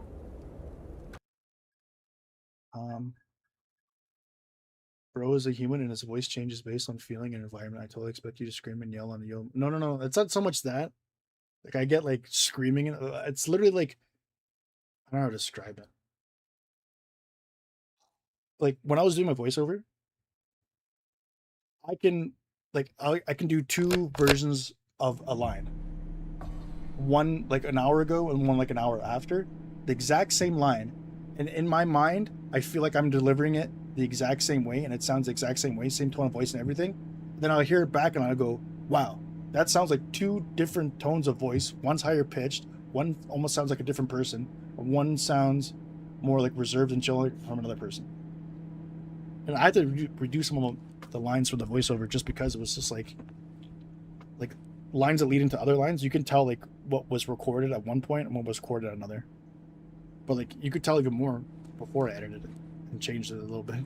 Where it's just like I hear one voice that, "Hello everyone, yeah, this is we're doing Misery here. We're talking about," and then I take another clip and a voice clip for the video and put it side by side and have it lead into this, and then all of a sudden you're, and then we're playing Misery, and this is like, wow, that sounds like two different people. And it's like you could sound different here and there, but what makes me like weirds me out is how I think I'm delivering the line or speaking in one tone of voice, and have it come across like two or three different tones of voice. It's like it's so. What the? Oh my god! Is this the new? This is the new point of interest in the bunker, right? I don't think I've ever seen this. Hold the phone. Everybody, hold the phone. Say this real quick. This is new, right? I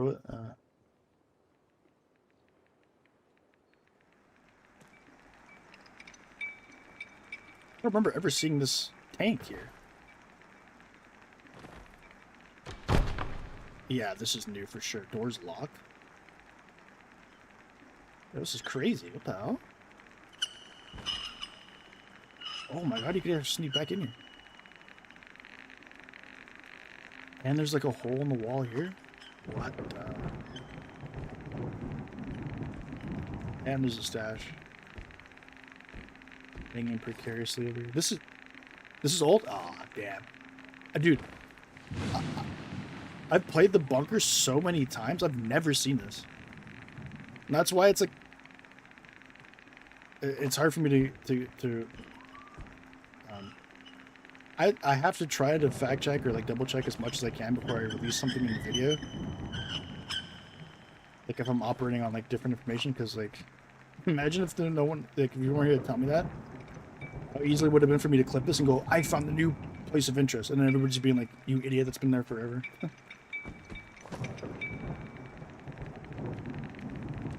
Oh my god, there's like a growing up here. What? How have I never seen this before? What the hell? Have you seen the deer rug map? Don't think I have. A revamped, you can get an old gun poster. No, I don't think I've seen that room. I'm really screwed here because I don't have any ammo. I can kind of walk by this jabroni, but that screamer's gonna ruin my day. Oh, you can actually pick up any other... I guess I wouldn't even kind of OP to pick up those. Okay, let's just go ahead and close that. It would have been OP if I can pick up these things here.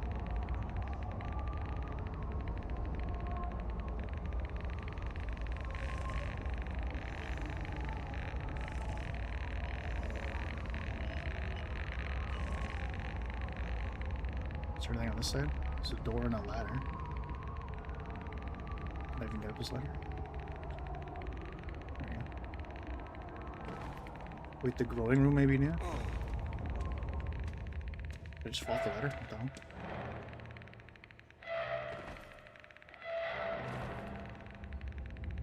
It would have helped to like see like where's my flashlight? Where am I? What the hell? I'm still climbing up the ladder, right? Here now. What the hell do I... What's the point of this ladder if I can't even like actually... I'm so confused. Like you have to like climb all the way up and to like stand on it, right? And then you can move. I can't like wall bounce. Can I jump like wall bounce off this? Essentially, it's hard to see when I'm literally. It's pitch dark. Holy shit. Yeah, I'm not gonna waste my time with that.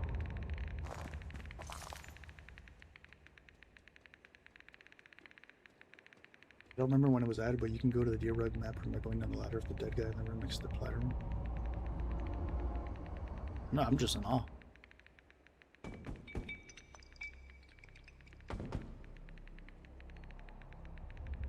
As far as I know, like, there's certain rooms that are, like, for sure supposed to be connected to certain areas, right?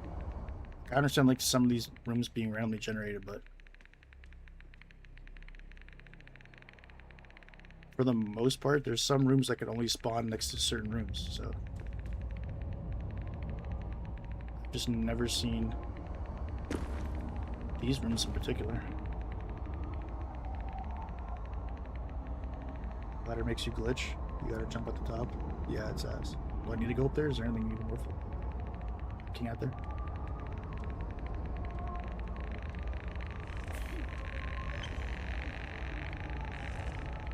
I mean, I got no ammo, so I think we're just running through.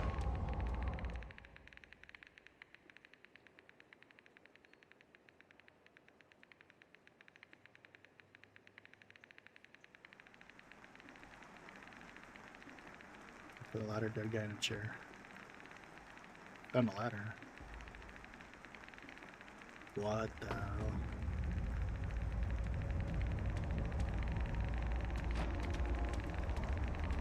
What?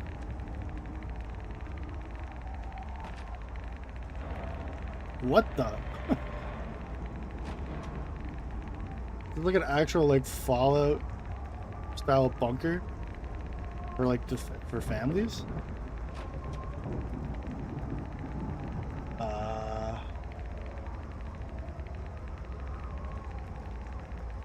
I've never seen this. Think about how many hours I've put into this game. 160 plus. I've never seen this.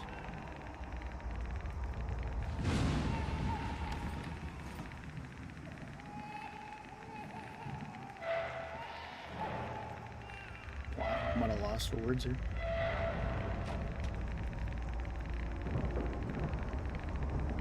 That's where it came from, I think.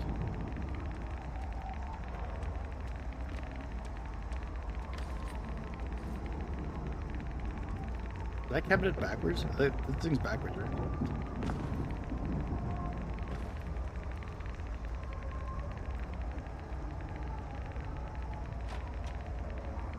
Yeah, I think I've explored all this, right? I think I'm seeing it.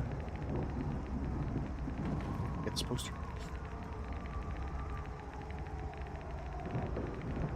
Yeah, that's the room. Look for the ladder. Dead guy in chair. Also doors you can open. Just have to get out of here first. Go back. Go back to your poster. Was there something in the room? Like posters I can do here?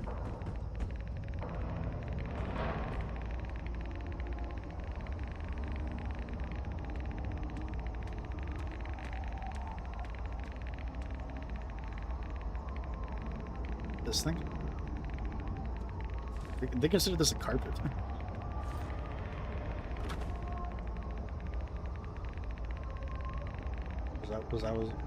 That's all I was looking for, is that? Can I get out of here now? I feel like I'm gonna... Siren's gonna ring any minute now, I'm gonna be so lost. I don't know if I'm gonna be able to make it back with this thing. Sorry, I'm like 90 seconds behind. I have the latency set to low, so it's not like... It's not super...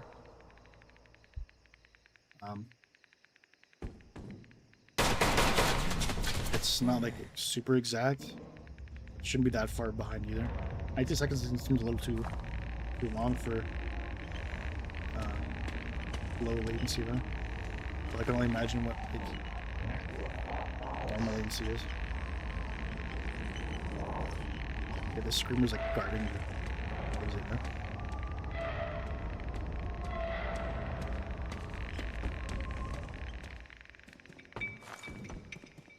This shit's crazy.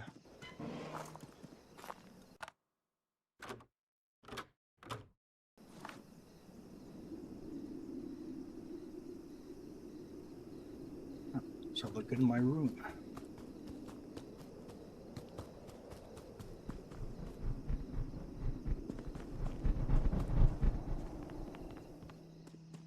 Gotta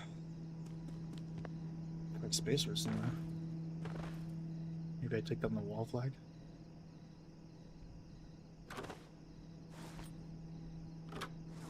Holy shit. Something massive. You ever just hang up a carpet on the wall?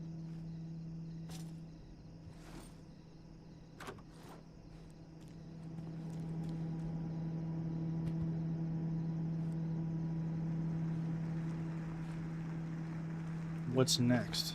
Putting posters on the floor?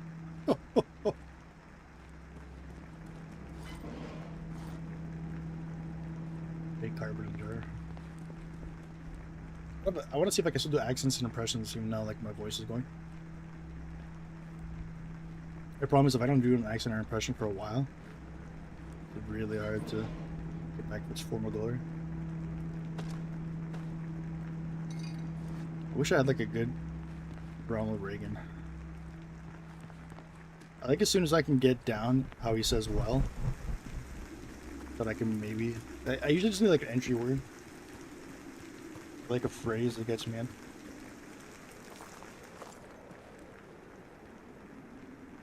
You sound exactly like the Clash Royale King.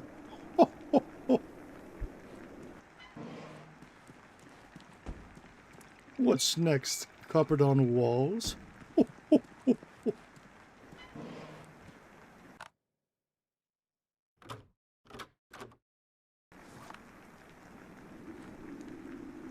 Sound like a little kid. I'm 22. I wish I was 22 again. I never played Clash Royale. That's that mobile game with like the guy in the mohawk riding a pig or something. It's like meme advertising. You might want to look up Clash Royale King Worlds. Who knows, maybe I did the voices for the game.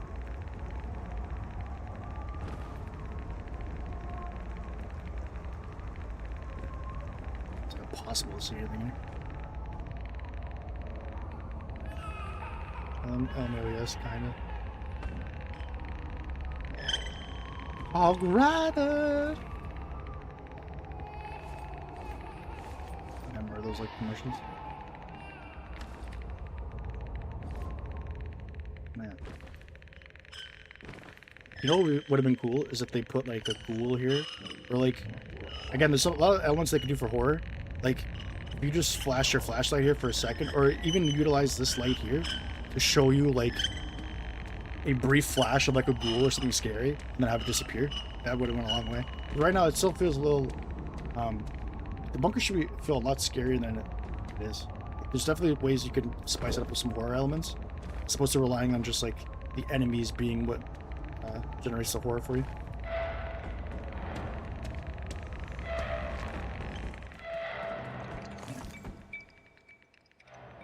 How do you open this door?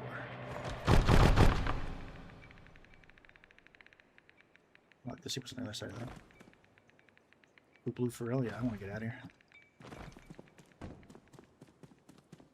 I'm gonna do some, did I get the factory? Almost 5 hours and I can't find this viewing armor. It's bullshit.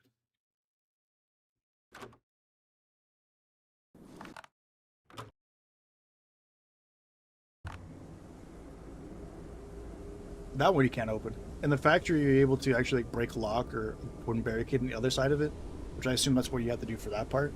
But you might be right in that because it came before the factory. Those doors are just locked, and there might not actually be anything behind them.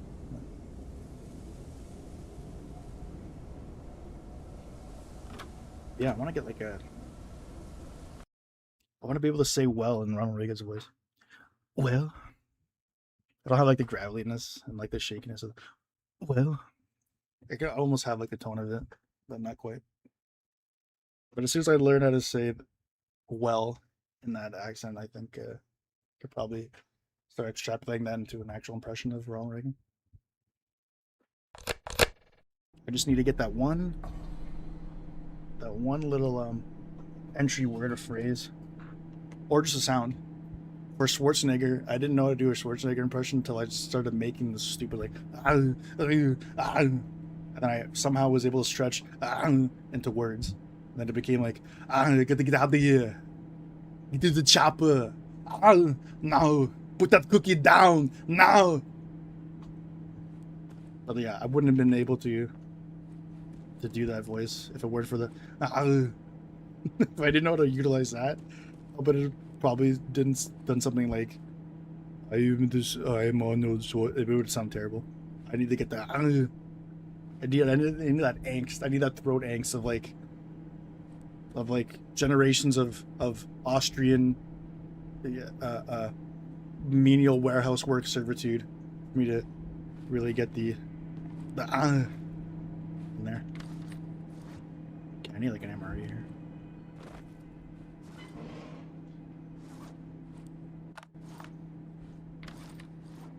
I think it, as long as I can say one word or phrase or something that sounds pretty close to a person, eventually it's like a jumping board. It's a starting point where I can kind of switch that out into an actual impression. I don't have any like food items here, my god. I'll just eat my produce. I believe so, but I have no idea about the factory. But the Ronald Reagan reference made me think you're 35. No. I was 35, 40. Oh my god. We're close, but not there. I just want to be able to do like impressions of all the presidents. So far, I only have like. I have a really shitty Bush, like George W, not junior, not senior. I have a decent Clinton. I think the most recent one I can do is, I don't know. I think it's more like a parody or like an impression of an impression for Trump. Random facts for you. Hello, how are you? Around 8,000 Americans are injured by musical instruments every year. All right. What kind? Wind instruments? String section? Determine your voice is so accurate, but I'm not giving props since I've seen this. Yeah, no. Like, you're a hack if you put like Arnold Schwarzenegger high up in your references or your resume for like voice acting or whatever. Like, been done so many times. I have to impress you with some other voices. Let's see if I can like. Mike Clinton can. It depends on the day. Like sometimes I forget how to do Clinton, and sometimes I can get it down. Let's see if I can remember. Def win. Those guys hit from the chest. Yeah, the win section. I did not have sexual relations with that woman. Hell yeah. Alright, I got it. I think I have it. Sometimes it just sounds like so bad, but in order for me to do a Clinton impression, I have to start off by saying that. I have to sound like I literally have to envision myself in front of a podium just going, I did not have sexual relations with that woman. And then let's see.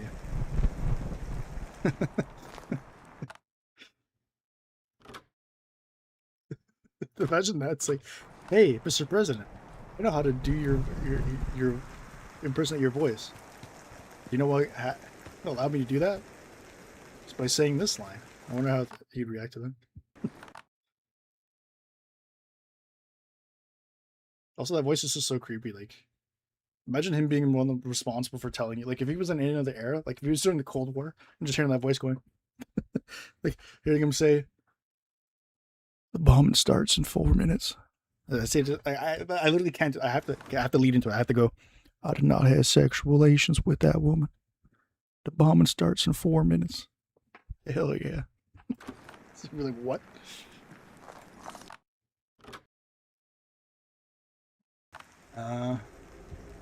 I can't really do like the Bush one. Kind of just sounds like a generic, like Southern accent. I just like how he says, "The war on terror. If you're involved in war on terror, or you're a terrorist, we gonna find you." It just sounds like really generic. I haven't really got into that. I would try to get a Trump done because I think the Trump ones is so funny. But that's kind of leading in more into like Schwarzenegger territory too, because like every comedian, like everybody's doing a Trump impression. But the honest reaction, what emoji is that even? Yeah, no, the Bush is definitely terrible. I just like the way he says terror. The war on terror. Fool me once, shame on you. Fool me twice, you can't get fooled again. It's on one of my resume. It's just whenever I bring up like presidents, I feel obligatory, the obligation to mention it. The Southern man, trust me, I don't know. There's so many like cool like different dialects from the South, but everyone ends up just going to the default. How the hell are you? It's just like, but there's so like many different dialects of Southern. Like it's more in depth than just doing the really generic one. Hell yeah! And the expressions are so good too.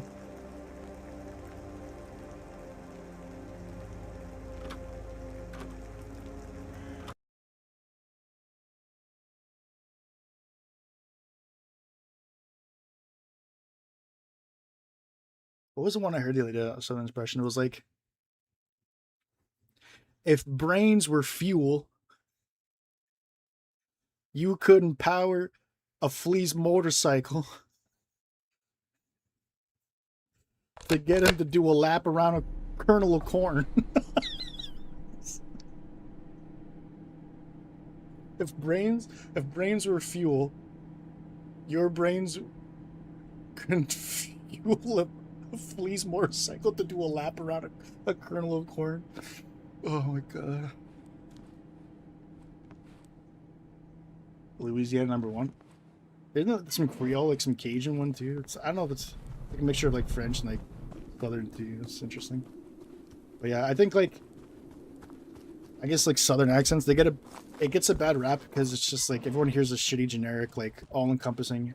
You hear those accents where it's just like one guy does an accent and it's just supposed to be like the accent for all the South, when really there's so many different sounding Southern accents. Like one person can hear and think that that's the South, and one person hear and think that's the South. But yeah, they're like a finer ear for that. It's kind of like probably not the same because I think like people have a harder time discerning between different accents or what would be dialects or versions of a particular accent. Like it's not quite on the UK level because UK there's like posh and Cockney, like those are pretty different, and it's also like there's so many places in the UK or in Great Britain that have so many different nationalities butchering the English language, like hearing a Scottish man speak. Chrysler laddie. It's like how do you take the English language and do stuff like that?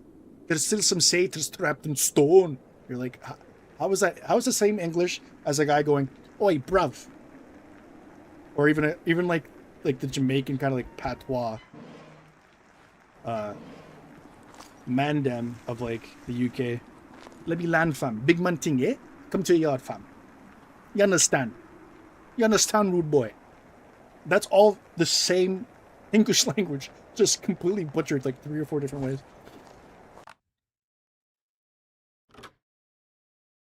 It's kind of similar, I think, with the South. It's just like I think people have a hard time discerning the differences between like southern accents and the flicks. I know jokes beyond me, but I know you get pissed when you see a W in your M&M's. Got me, bro. That's a good one. Oh god, you love my Birmingham accent. It's just culture that's mixed. I'm confused. Are you Southern or are you from Birmingham? Or you're a Southern man that has a Birmingham accent?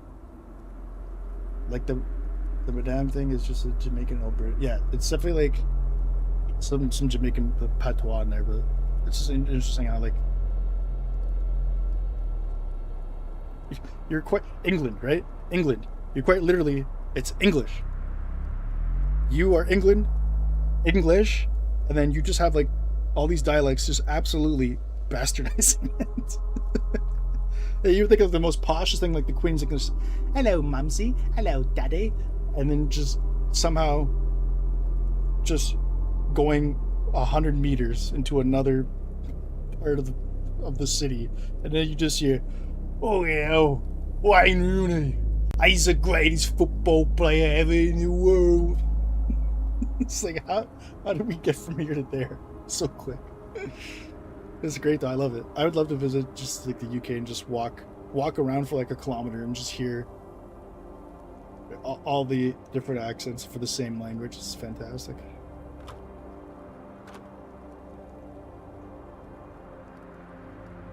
Big man thing, yeah?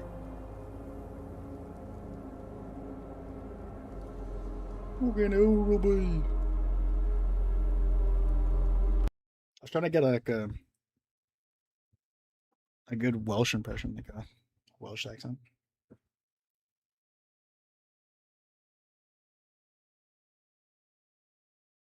You want to hear my impression of an impression of Trump? You get shanked before you hear enough. I'd hear about 2 different accents and then the sound of blood pouring into my ear. The sound of blood pouring out of my ears. I hear one man dem. The last words I hear would be, what would it be? It'd be, oi, you're in the wrong neighborhood, innit? It's just, that's the last words I hear of English. The next sounds I would hear is blood gurgling and an ambulance. Louisiana is a mix of French Canadians and Creole. Oh my god. My heart goes out to those having to deal with the French Canadians. Creole, French, and the accents that came after the ghettos and the people from both sides of the slave trade were and all mixed together. It's very interesting. It's like a smorgasbord, a big conglomeration of different accents to form like, because it's like you hear part of one and go, that sounds like another, and then it's like, I don't know what would be the proper way of saying it. I think of like a dog is like a mutt. I don't know. It's probably not the most polite way of putting it, but it's just like it's like a super mixed breed of like all these accents. But it's definitely very interesting. Real. French Canadian. Tabernacle. Recently, I was going to the Tim Hortons. You know the Tim Hortons? This is my dog. His name is Cucumber. I love the French Canadian accent. So funny too. I like the regular French, like just like Paris French, France French accent too. This painting is disgusting. I hate it so much. I want to rip this canvas apart. What was I thinking? I'm going to have a cigarette and eat my baguette and weep into my breath. Where I find those big backpacks? I gotta find the exit here. The bunker. I think bunker biome is the only biome specifically where you can get these. Maybe factory? I'm not sure if I've come across one in the factory, but I actually have more light passing since I'm a mix of Tiger Mom and Cajun like that. We got a lot of great, a lot of fantastic backpacks. Some people are saying the best backpacks. I'm not saying it, but some people are. They're loving the bunker backpacks. It's a great success. Fantastic.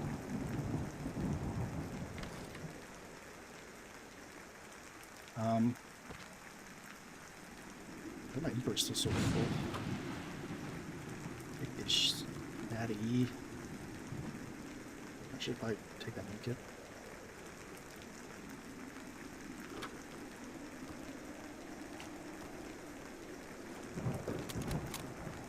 Yeah, don't I have ammo for this at least? Yeah, I do. At least the bracket of ammo here. Oh man, if you're seeing Princess and the Frog, the Firefly is the perfect example of authentic Louisiana. For some reason, it just reminded me of like the lobster from Little Mermaid, but it's just like a generic fringe to me.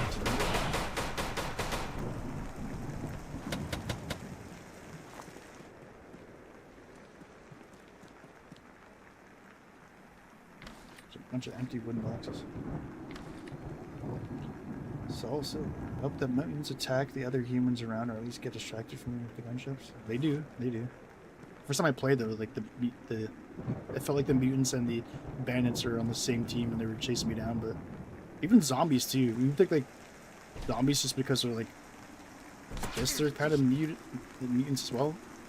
That they would have some kind of hive mind or recognize other mutants, and they wouldn't attack each other. But zombies everything else as well, which is pretty good. It's like the one benefit of having such a smorgasbord of enemies that they could take the heat off of you.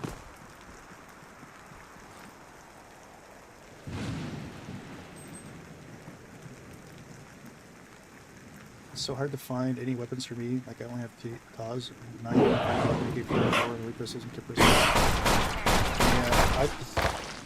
it's been so long since I remember like the early to mid game was like. But I do remember it being quite a struggle, and then as soon as I got like good guns, the game became so much easier. I'd say your best bet is just try to get your shining progression up to day 25, and explore the bunker. I think the bunker is going to be the best way for you to get weapons. Unfortunately, I can't see the factory is a good way because I don't see any weapons here at all. And the factory, you would think them putting it 15 shinings before the bunker, this could have been a good spot for them to give you decent weapons for the bunker, but no. You pretty much have to... It's like, I think even every gun you find prior to the factory on those biomes, they're pretty garbage. Like, they're gonna get outscaled. The late game weapons is stuff that you're going to end up actually using throughout the majority of the game. After is going to be like the SVD, the Val, the whatever like the best, like the most expensive shotgun is. Can't remember what it was. Tiger or something like that. And then yeah, you might be able to get maybe the Tiger, maybe the shotgun. I think is what I had. That was actually like the highest, like the best weapon in that category. But I don't think you're getting like the VAL or the good rifles and whatnot until you start exploring the bunker. Yeah, they messed up with the weapon spawns, and it's starting to find decent weapon spawns outside of high-risk locations. Most definitely. I don't see any weapon spawns here, and it makes the bunker spawns look like immaculate in comparison. Okay, is my character... Character's literally dying. I have water. Oh. Energy bar doesn't do much for health, though. I could just munch on a swamp around for a little water, but I need food. And... Oh, Coker's gonna do for me. Hey, deer. Relax. Settle down. Settle down there, Bertha. I need some food here before I really just start the death. There was a point where I wasn't really concerned about food and I could just go about my day. But now, I wouldn't be surprised if there was like some hidden update or change that made like hunger more of a factor, because I'm finding myself getting more and more hungry and thirsty as the days go by. Do much like this. I'm just glad they actually brought back working weapon spawns. It's just like being happy that the game is doing the bare minimum at that point. Absolutely ludicrous to go from finding guns to only broken and then having to pay 100 scrap in order to fix them even now. It's interesting. I guess it provides like the gameplay loop of finding weapon parts, right? But you would think in theory, because it's so difficult to find the broken weapon, you wouldn't have to go get weapon parts. Like I don't know. The balance isn't there. What I don't like is like how like 1,600 rubles to repair a weapon, like to make like the best gun in the game. It's a lot of rubles, and you have to get all those weapon parts. And for the most part, like you're probably gonna be buying those weapon parts too. So the gun can easily cost you like 2,000, 3,000 rubles, whatever, and then them nerfing the bread and the creature parts. It's really gonna make it difficult. That's why I'm saying like my heart goes out to all the players right now, post update, that don't have an exoskeleton and don't have like some of their guns already bought, because it's gonna be more of a grind and a slog for you guys. Okay, I need to save this and then I'm gonna grab some food. My guy's dying there. At one point the saga cost 200, 300 scrap and 1,000 rubles, and to fix it with the dealer when they released him. The thing that somebody mentioned to me was that the dealer sells a TOS completely fixed for like 600 rubles, and then to repair one with like a broken one and like all these other weapon parts, it's like 400 rubles. I was like, why don't you just buy the fixed one at that point, like the fresh one? So I think it's a bit of oversight there. The Sega is the best shotgun ammo is the only problem. Yeah, I mean, I think they purposely made it so like the higher tier guns have like, it's harder to find the ammo for those. Pretty sure, from my experience, anyways. And my God, there's the deer skins. I could have made the deer trophy like 20 years ago. Let's go do that now, actually. I've like completely abandoned like looking for the UN armor at this point. It's just, it ain't happening. It's impossible. But even though I got the first military uniform.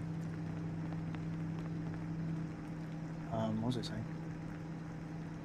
Yeah, I think that shotgun, at least you can like make it, but it just takes so long to crack the ammo. But I find it interesting how like I no longer see pistols, because like most of the biomes now I see are like the late game ones, and like the early game ones are the ones that had like the pistol ammo and like all the pistols, and now you're not seeing any of that stuff. Holy frames! I'm on 30 now, some shinings, but on most bunkers I can't loot a lot because of screamers and ghouls. Yeah, that's a problem. You need like my strategy was when I had the AK-74 was just like unloading on one of them in the beginning and then having them all like flock in like a corridor and just unload all my ammo. That way I could explore the majority of it without having to worry. So I was kind of like going against what the dev wanted with like silencer and the Val, but now if the factory started to use the Val more, and yeah, going through the bunker without a V, like it's funny because it's like to get the best experience or to make it doable at least, or more achievable, I'd probably say. Like to do the bunker, ideally you'd want the VAL, and you're not getting the VAL until you do the bunker. So it's kind of interesting back and forth there. Also, I feel that the way they nerf the crops, they no longer grow as they used to. It takes a lot of ash to grow just 9 wheat. They said they increased the efficiency like 5 times. I don't know exactly what that means, but I would assume it means that maybe you use 5 less ash that you were supposed to, or like it would work 5 times as quick. But I think people are still complaining about like. Granted, I've stopped growing crops. I really don't have much of a purpose for these things anymore, but especially since like they do nothing. 10 hunger is ridiculous. But yeah, if the people are still having issues with like the ash efficiency, then I'm not sure. It's got to be another glitch or something. People feel that way because they literally said that it was a buff, right? Like 5 times more the efficiency, you would think would be better, and people are saying it's worse. So, and radiation. Yeah, I would say the radiation is more of a factor, honestly, because like the good items are probably most likely in areas where there's heavy radiation, so you have to be quick. It's how do I put this? There's so many items that pretty much become useless to you after you've gotten like the late game stuff. So I think like the intended way to explore the bunker when you don't have good radiation gear was just to carry like anti-rads on you. But as soon as you get like any kind of good radiation protection, then like I don't carry these anymore. I don't need these anti-rads. So my advice would probably just hopefully stock up on some anti-rads and stick to like there's one room in particular, but I think it works for a lot of these cases where if you're in a room with heavy radiation, try to stick to the edges. I think the radiation levels are more concentrated towards the center of the room, so that should help. I get progression issues, but like, come on, there's got to be a better way to balance them out without making them impossible to get. At least they're possible to get now. I mean, you could have been playing this patch before the hotfixes, and you would have been getting nothing. So, should we consider that a win? A crumb is better than nothing. Well, yeah, no, it's so dumb. I don't know. Assuming that is not an excuse that the dev made up after the fact to cover up for the loot being missing. Okay, put it this way. I don't know what's worse, right? I don't know if it's worse if, example A, the dev made up the excuse of the lore of like the armed forces taking and using the UN supplies or whatever as an excuse for the fact that they couldn't code it properly and messed up the patch and the loot was just completely removed. Or is it worse in an example B if it was literally the dev made like screwed up the spawning of loot in service of lore that they didn't even explain when they released the patch. What's pick your poison? Like, I think they're both pretty dumb mistakes in my opinion, or like bad things to happen. It's like that's crazy to me. It's like you didn't even give exposition or say like, hey, Mega Factory update, we've released new loot, but be careful, this will be harder to find because they said that after the fact. That's what kills me. And like how is you as a player supposed to like, infer that? Am I supposed to just assume, especially when the game's been so buggy, that like missing loot or like less loot is because in my headcanon, army officers are stealing from other army officers? Like, okay, sir, I think I have to. That's quite a bit of a stretch of my imagination for me to have to come up with that conclusion, as opposed to just going, no, this is glitched. Like this was done poorly. But the fact that there are now zombie soldiers in the bunker is messed up. I think the zombie soldiers are always in the bunker. They've been these. I haven't played since the game came out, but they definitely were there before the factory update. They just keep calling in all the ghouls in the bunker towards you. That is preventing me from going through. So as soon as you fire a shot in the bunker, a lot of the enemies are going to start flocking towards that location. I wouldn't say it's necessarily a zombie soldiers guy. I don't even think zombie soldiers themselves. Like if they shoot a weapon, I don't think that sound effect brings them to you. As far as I know, if you make a loud sound effect, especially like a gun shooting in the bunker or like anywhere, kind of, there's going to be enemies that flock towards that position. So That's why you need like the VAL. It's invaluable for the bunker because now you can start picking off enemies and not have to worry about a bunch of them coming towards you. Maybe you're right. How do you make money then? That's a good question. Since I haven't really had to make money at this point, I'm sure I can think now. Because I can tell you from like a late game perspective, but I'm assuming if you're like mid game or early game, you probably want like better suggestions for that part. Okay, you know what? Let's go. We'll put off the UN armor hunting for now. Let's actually explore this.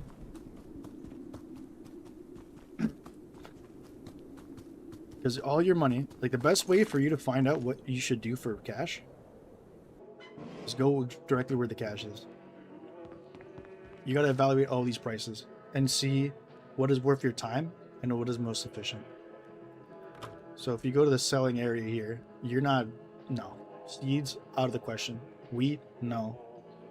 Bread is still there, but it's still, it's not the price I'd want it to be. 15 rubles, maybe? I understand nerfing it. It doesn't need to be 20, but like 10 I don't think is worth doing anymore, so farming's out of the question. As for collecting junk, I wish they'd have buffed these prices, but they haven't.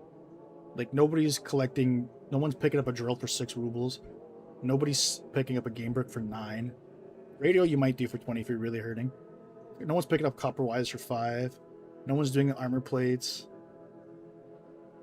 The irony is I guess not ironic, but if you're going to be doing any kind of money making off selling junk, you have to find specific items. And I think most of these items are found in like the factory. Like basically the new junk they added. To me, at where I'm, my point of the game, I think the only junk that's worth grabbing is the portable radio station, which I don't even think I've seen yet. Maybe the cooling block. I would disregard the motherboards, the old counter, maybe if you're really hurting. Dawson, I don't hear him speak. Decimeter? Everybody wants to say Dawson meter, but it's decimeter, I'm pretty sure. Old sensor is actually worth picking up at 43. Everything else is just trash. So we can kind of rule out like selling junk is probably not out of the question. The easiest, or one of the easier things, used to be selling creatures. That was the real moneymaker. That's what I did. Before the nerfs, I was selling creature parts and then also kind of throwing in bread here and there. I wasn't one of those guys who would stay in the bunker and just loop bread. I would have bread cooking and manufacturing as I was out there hunting for a creature price. But now, I can't say it's worth doing. Boarhead for 10 rubles? No.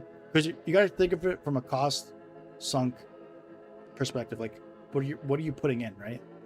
It's like people who drive I don't know, let's just say like 30 minutes, 40 minutes, 50 minutes away to a different grocery store to get like some deals, but like you're losing more money in gas than you are doing this. So like getting a boarhead, think about how many bullets you put in to kill a boar. It might be 2 or 3, but is it worth the 10 rubles? I don't think so. Deer head, deer skin, venison, So like one of the more egregious parts about this too is like the early game stuff is pretty rough. Because at least I could say farming ghoul parts is pretty good, but you can't do that early game. You gotta wait 25 shining. So late game money making, I'd say efficiency wise, ghoul parts. You can take down a ghoul in like 3 bullets, and now you have 120 rubles right there. Screamer lungs too. I mean, these aren't as good as the ghoul parts, but they also go down pretty easy. So that would be like late game. Chiverlas also is alright. In terms of early game, that's like a whole nother issue. I don't know. I don't know what would be. It's the problem is they nerfed every method of making money, but they didn't buff anything really, except for like the artifacts. We'll see what you guys think about these. I'll reach out. I'm just gonna quickly go over this. So they buffed these sell prices here, right? So I guess now it's more of an option. I don't know if it's the option, but you can artifact hunt and hope you get like the thing is you're gonna want to keep the best for yourself, obviously. So you're not gonna get money immediately. You'd have to put a lot of effort into it until you gotten like 4 artifacts that you want, and then you can sell off the rest. But the problem is like the floor and ceiling of these, right? Like the best artifact, like, oh dude, I could sell this thing for 235 rubles. That's a lot of money. That's really good. In terms of current day economy, it was way better when you can sell something for like 200, 300 rubles from the creature table, but like this is probably like one of the highest selling items I can see. Being like, out of the artifacts, the produce, the creature parts. But the point is that it's one artifact out of how many in this pool, and some of these are only worth 50. So it all depends on whether or not you're willing to search for the artifact. You also have to invest in getting a. I don't know if he sells it. Somebody sells, or maybe you have to craft it. What's this thing called again? The detector. You have to invest in getting this. So artifacts is more of a viable option now.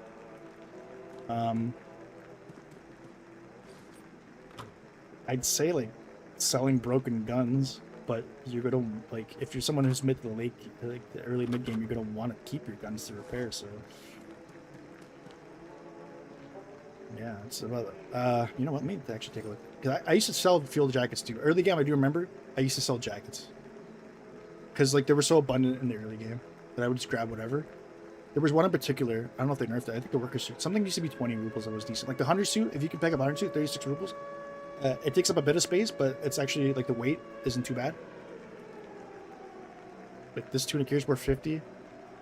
This is probably the best thing I could think of for like early mid game. Like the policeman's Pico, 42 rubles is not bad. Okay, sorry. Let me actually start reading the chat now. Let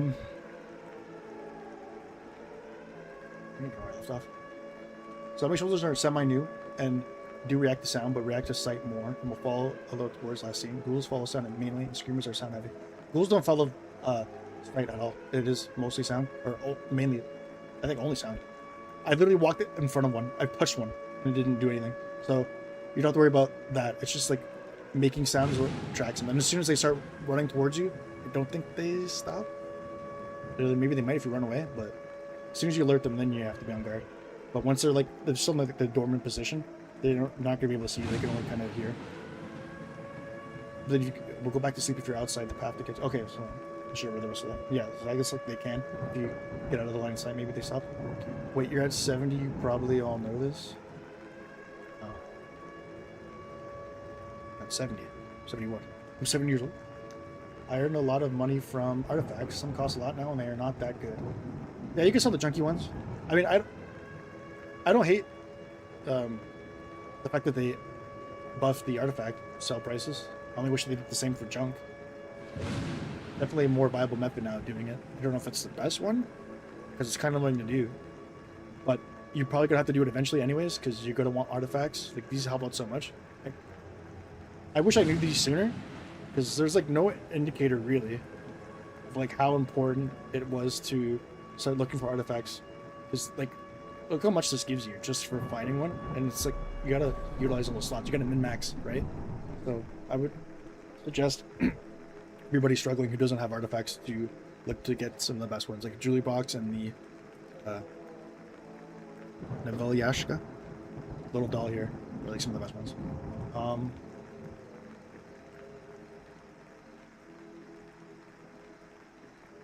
Yeah, I do, but really thought the ghouls attracted mutants. No, I don't think they attract each other. I don't even I don't think like zombies shooting even attract anything. I think everything that attracts them is based on you, which I guess is a good thing. Like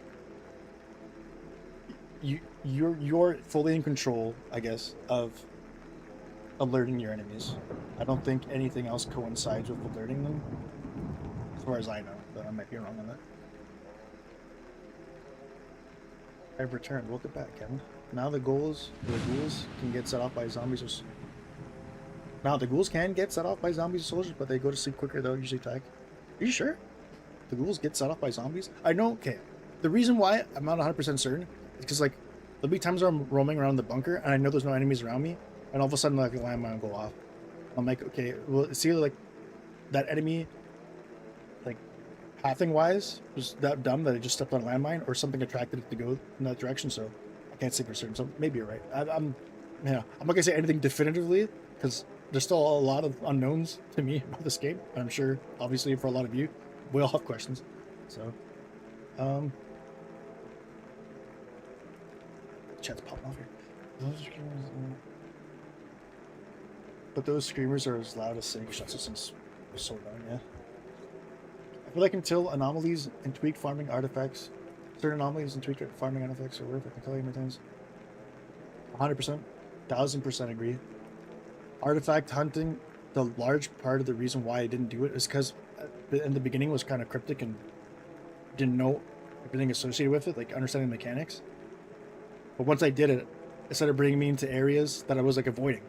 So like, I was kind of, it kind of made sense that I wasn't finding these artifacts or going near, because I would just pop up the psalmometer or whatever, and like, what are they call this thing? It's not the psalmometer, it's a useful detector. I'd pop up this thing like once every like 3 minutes in a map or something, and it didn't go off, and I was like, okay, must not be an artifact. But like, if you're serious about artifact hunting, you have to like have this thing in your hand and walk around with it forever until it finally starts to lead you somewhere. But everywhere it leads you to is a place you didn't want to be for a prolonged period of time.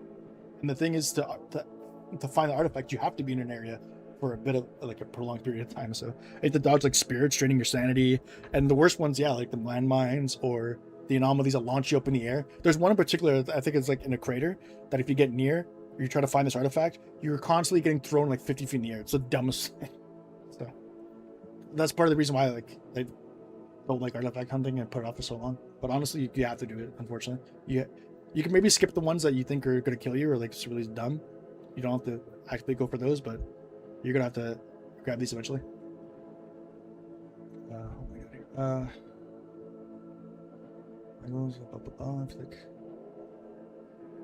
Yeah, and I've been using the Sega too. That was my mistake, honestly. It's only a mistake if you don't have enough ammo to really clear out the bunker. Because again, that was my strategy.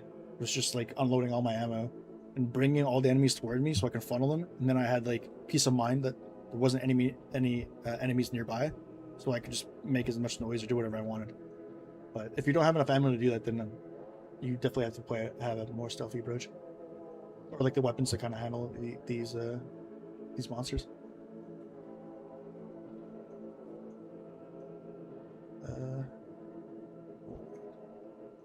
Sorry, I'm trying to catch up here. Screamers and ghouls are just free paydays. Me and my friends, when we get the bunker levels, we usually make out Felicia Grand. Yeah.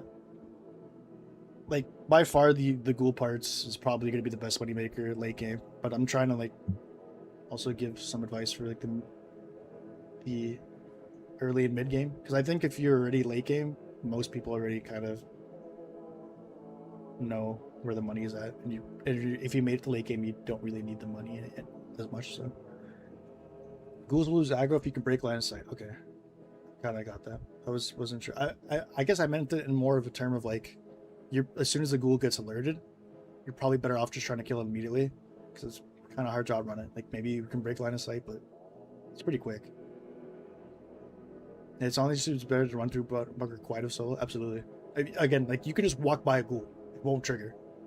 You can literally walk into it, it won't trigger. But as soon as you go loud with a gun, everything comes over. So, and if that's the case, all you really have to do is be careful of like the zombies and the screamers. But the screamers make enough noise that you can kind of hear where they're coming from. But like the zombies are probably the biggest threat because they don't make any sound until they start shooting at you, and you can start to panic.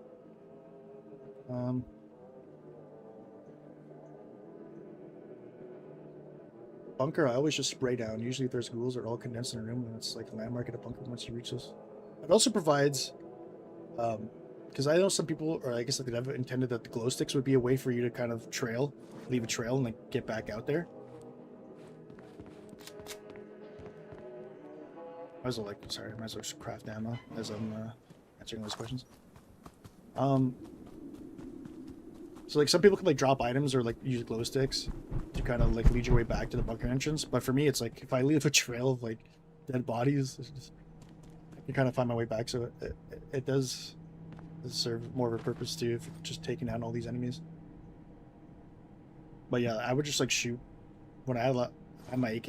I had a bunch of ammo. I would just shoot at one that was pretty much close by the spawn, and eventually you'd have to wait maybe a minute or so because they're still like pathing from a while, decent distance away, and then they're walking through an area all condensed. They kind of like group up like in the corridor, and you just mow them down. I feel like that was the most effective way of doing things. I need more scrap. I have clips of ghouls getting attracted to landmines and going off from zombies. Okay, that's good. It's good archive footage. So I guess we can confirm that. At least I can. I don't know if anybody else knew that already. Ghouls getting attracted to landmines. Going off from... Oh, okay. Yeah. That makes sense. It's not that they're attracted to zombies. It's the zombies walk. I think, yeah. I think I've seen that happen as well. Screamers will also alert ghouls. Yes, screamers will do that. That's their whole gimmick. Is to drain your sanity, be loud and annoying as possible, but also alert everyone to your position. Can't harm you, and just make your vision go wonky and alert ghouls, which I'd argue is actually more of a detriment. I have clips of ghouls getting attracted to landmines going out from zombies and shots. Ghouls get attracted to zombie shots, do they? I don't think I've seen that. Thanks a lot. I've watched your recent videos, and I so agree with your opinions. I gotta go. Thanks for all your tips. Appreciate it. I wish I would have answered that sooner. It's probably already gone. No, I appreciate you for tuning in and all the support. Sorry, I wish I was quicker at doing this.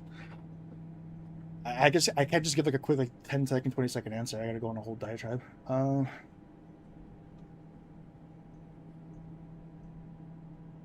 bye, Saul. Hope you return. Hell yeah. We should all play together sometime. That'd be cool. I like all sounds that's not walking or opening crates alert ghouls. Is that the case? I try to think. Most of the time I just either take them out the VAL or just go loud anyways.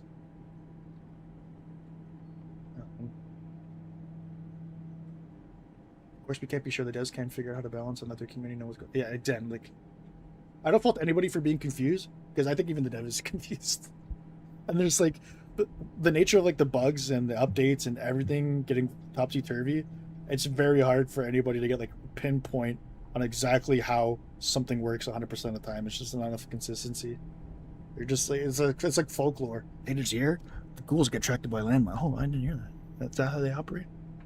Hey, did you hear? I can't find light bulbs anymore. Dale was playing yesterday, said he couldn't find a single light bulb. It's like word of mouth information. I'm getting more information from talking to the chat than I am from the actual game or the dev. Like, it's a big disconnect there, I think.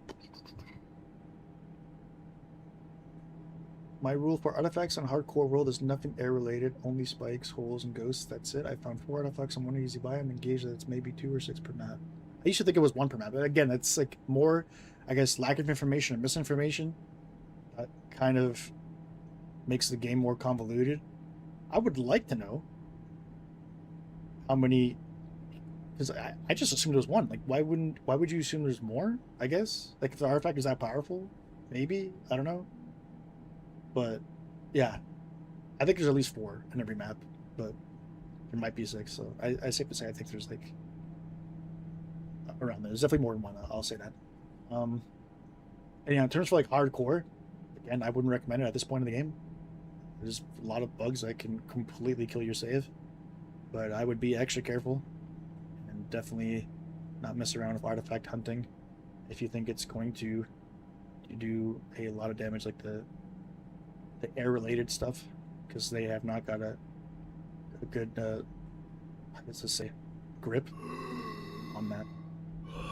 Okay, my character's about to... What do you need, buddy? Adrenaline shot? Wake you up? No, he needs water. How about vodka? That's a liquid.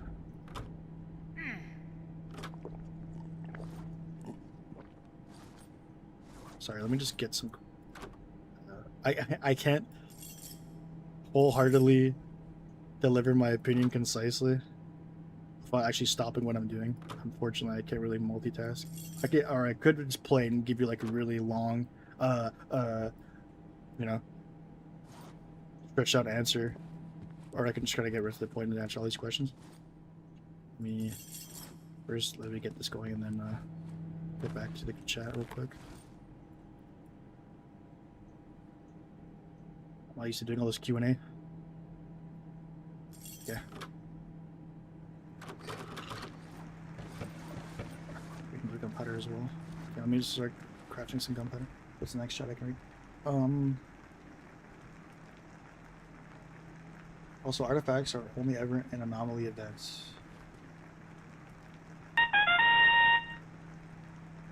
Hell yeah, Oscar Bunker Torp. Bunk. Hey, read it. Oscar Bunktorp. Appreciate the follow. Hell yeah.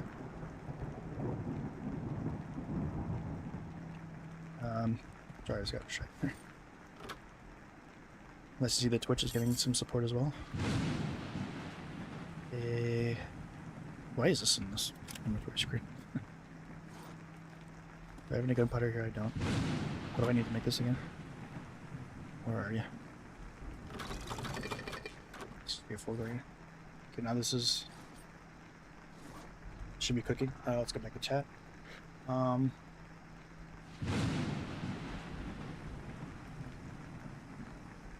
Really spikes? Yep, all anomalies, just the some don't spawn one.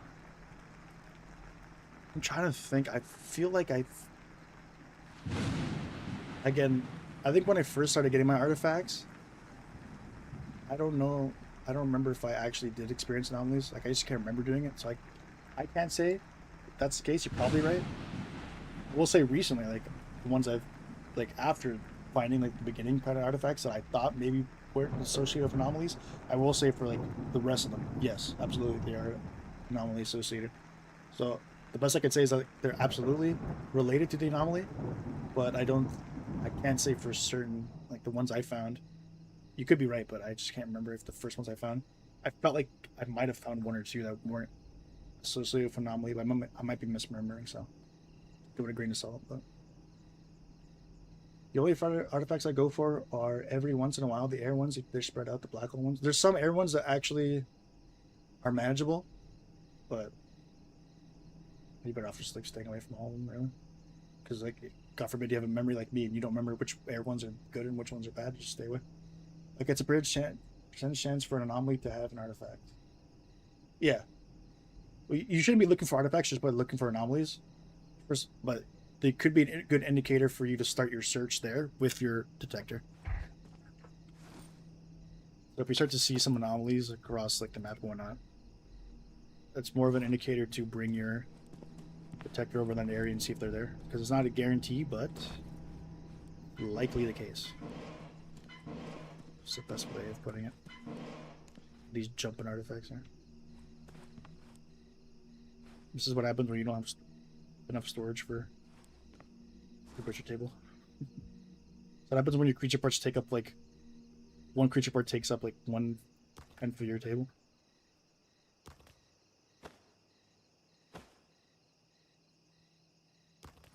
How many deer heads do I need for this thing? 3. 1, 2, 3.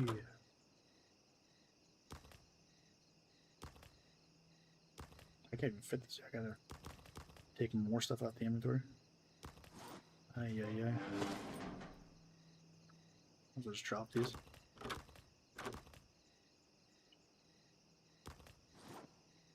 Sorry, let me just get this in order first, and then we'll go back to chat again. Right, I'm missing wood. Maybe we'll get wood here. Gotta juggle all these things at once. I gotta, like, scroll down, chat. I'm gonna scroll down too far. Where'd I go? So many chats, dude. I can't read all this.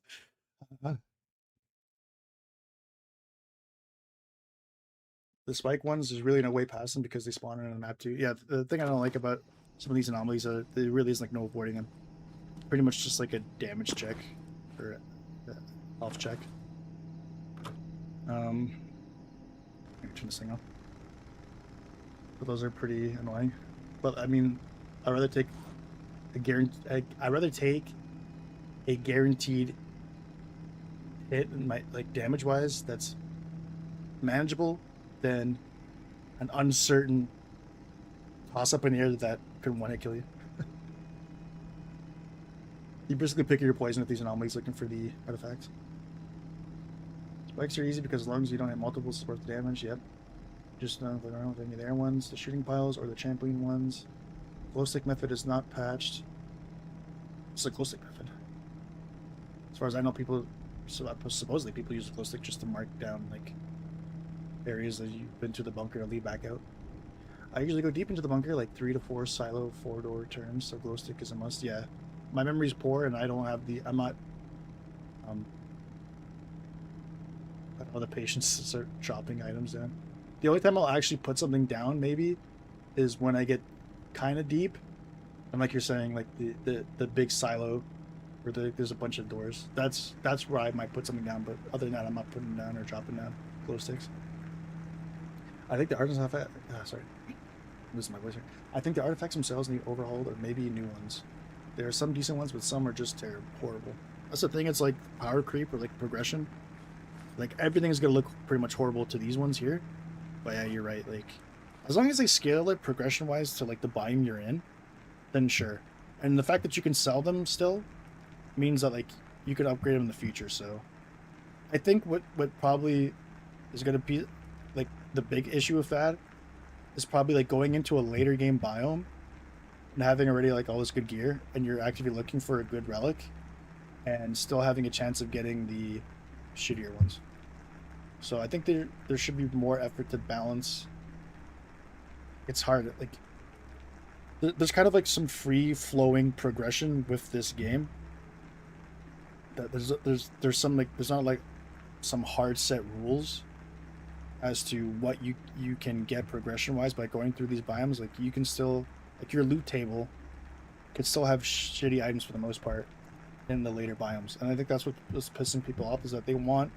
If I go to this biome, I want guaranteed this biome progression is like shining mid-level late game gear. If I go to the bunker, I expect to get late game stuff. If I go to the factory, I expect to get mid to late game stuff. If I start off from the first to whatever, right? And I don't know if artifacts work that way. I think you're still just pulling from the big pool, and the big pool, unfortunately, has some shitty artifacts in it. So they gotta have to take a look into refining the way like that loot progression and like game progression works. So let's get this gunpowder in here. Craft some more. And more questions.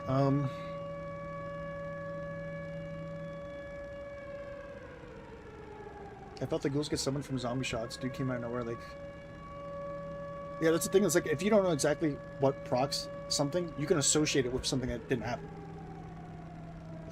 For a long part, I still don't know how it works, but I think there's plenty of times where I was just like, "Oh man, did the zombie shots alert this guy?" It was kind of just like, no, the fact that this guy has like 1,000 feet line of sight, that's where it alerted. He saw me from a mile away, and he just happened to be coming my way, but I didn't see him until I was finished dealing with a zombie that shot. So now like I'm attributing that, and like the lack of information just leads to misinformation, right? Like if the dev doesn't tell you, or you don't know exactly how an enemy operates, then you can attribute that to misinformation, and now you're kind of like spreading it and telling other people, and people like get confused, and it's just a big, you know what I mean, big conundrum. So like I've got 160 plus hours. There's still tons of like questions I have about the game. Like I'm confused. Yeah, I don't agree with the facts. Artifacts should be more helpful, especially in later stages. Light bulb stock going crazy. I'm finding so many light bulbs. Maybe it was to address the fact that they were taken from the table. Maybe they're making them for it and just bombarding you with light bulbs. Hey, that works for me. My warehouse, I need so many light bulbs, so I'll take all of them I can get. I know this game takes a lot of inspiration from Stalker series. Some people think it's a ripoff. If they're going to take inspiration from it, add the bolts. Like in the newest game, the bolts were so good but incredibly hard to get because they were in massive anomalies. I've never played Stalker in my life. I didn't know it existed. I'm one of the few that heard of Misery before they heard of Stalker. So I can't really speak on Stalker, other than the fact that apparently it was a big inspiration, or as some people say, a ripoff. Misery is a ripoff of Stalker. So, but yeah, if you feel like that was a really good mechanic, whatever, in Stalker, then yeah, you should definitely take a look into that, especially if they're taking inspiration from it. I'm sure they probably already know, but are certain weapons not spawning in your world since the update?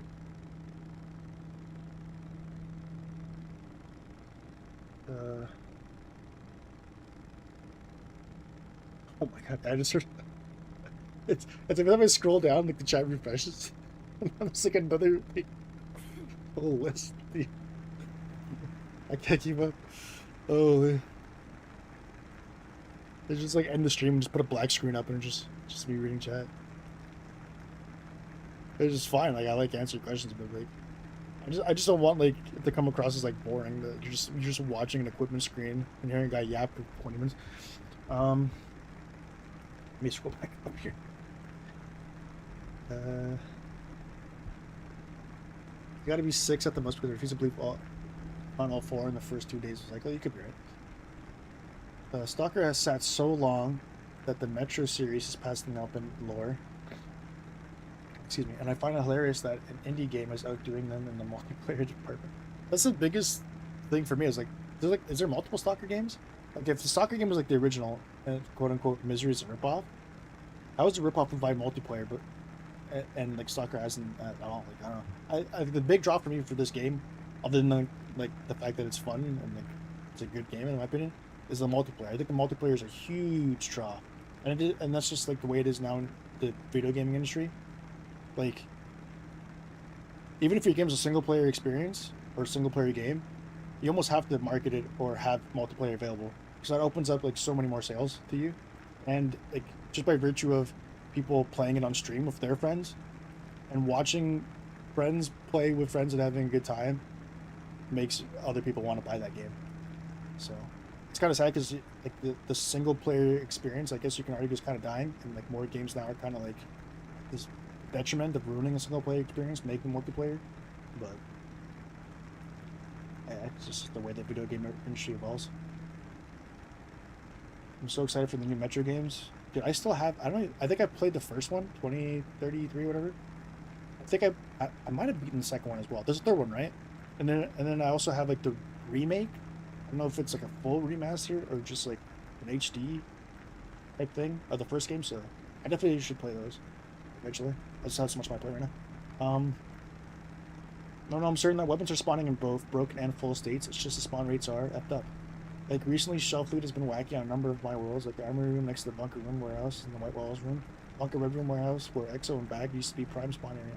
So the problem is like I very much like tunnel vision and tunnel mode, especially like for looting, especially since late game where I pretty much have everything I want and I'm just looking for like furniture and items. So I'm not actively looking for in certain containers I know would have certain items I don't need.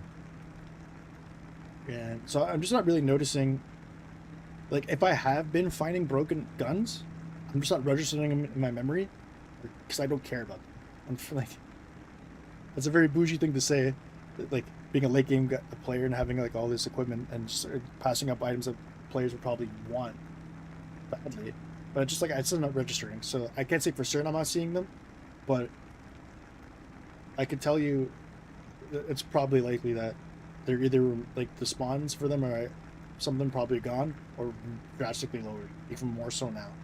But it's also kind of a bias thing because I'm mostly playing on factory, right? Like if you're looking for guns on factory, you're probably gonna have a bad time.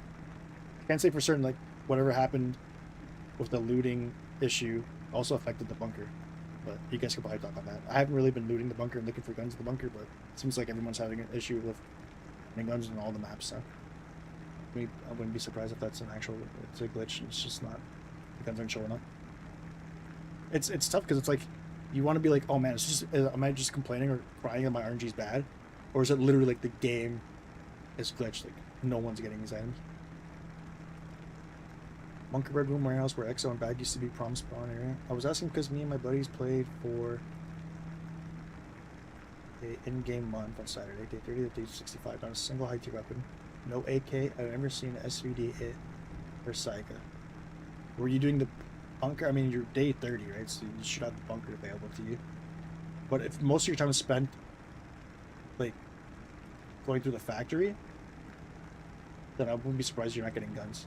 I'd be really concerned if you're doing day 30 to 65 with a lot of bunker exploration. If you're not getting those weapons, then you know for sure. And just what weapons are really, really rare. It might have been before the recent updates, but regardless, the loot rate has been definitely messed with, for sure. That's why they have to address it. I feel bad for our ROs. So far behind. He's trying. I am, dude. I'm trying. By the time I finish reading these messages, probably like 50 more down here. I believe in him. Let's let him catch up. Do the frozen lightning anomalies also insta-kill every time? I don't think they do. I noticed, first of all, I noticed they were new. I didn't remember seeing them before. They insta-killed me, quote unquote, but I think it's because I already had low health. So, I don't know if it's insta-kill, but they definitely do a lot of damage. Which, to some people, without like the defense, it might as well be an insta-kill. So, I think they just do damage, but I think they set the artifacts for them yet. So I could have just come across one with a already. Also, I think how big they are correlates to how much damage they do. I think the plan for them is to make them constantly growing during a biome. I just don't like game mechanics where you kind of outplay them or avoid damage, right? That's my biggest thing, is like if you're forcing me to hunt for an artifact, at least allow me to have the challenge of navigating it without taking damage. If you're literally just throwing me into the fire and like poking me with a stick, hey, you want this piece of cheese? How about we beat you upside the head with a couple bats, and then you can have your cheese. Oh, I can't dodge the bats? No. You're going in with a blindfold and you're taking bats upside the head. That's what it feels like for some of these, like for artifact hunting. You're guaranteed to be taking damage.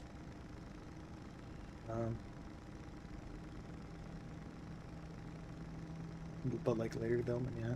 I need a video that's landmarks and possible loot. The only landmarks I know have weapons are the helicopter ones, and that's like just all right.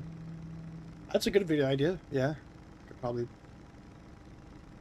put some thought into that. Problem is, there's quite a bit of biomes. I'd probably have to do the video per like a biome per biome base. And the difficult thing though is that, man, if I had access like the dev tools or whatever, if there was a way, maybe I'll look into it. If there's like, because I think there's like custom settings you can do. If there's a way for me to disable like the siren, and I could have full reign on the entire biome, that would be the easiest way for me to concisely break down, at least like where loot locations, places to go and get loot.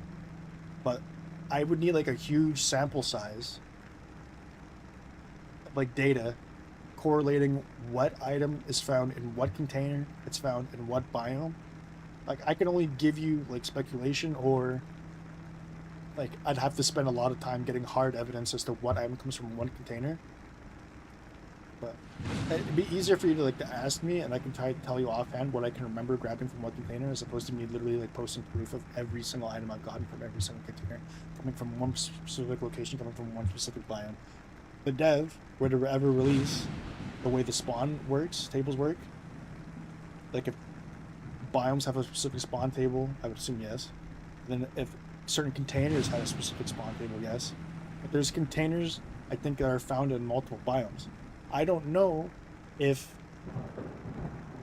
the containers in those biomes take from the loot table of their container, or from their biome, or if they have it's like a Venn diagram, like it's a mix mash. So I think the easier thing to do for like going by a biome or map to map basis and showing off like a video of like cool things to loot would be for furniture, because those are stagnant.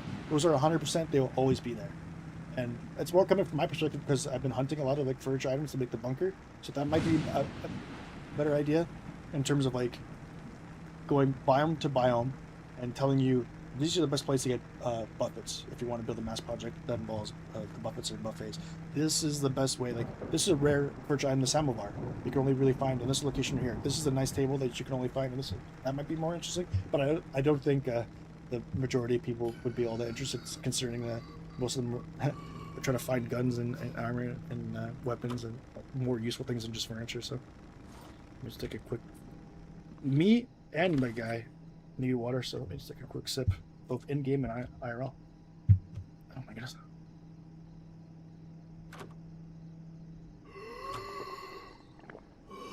Luckily, my water's not radiated.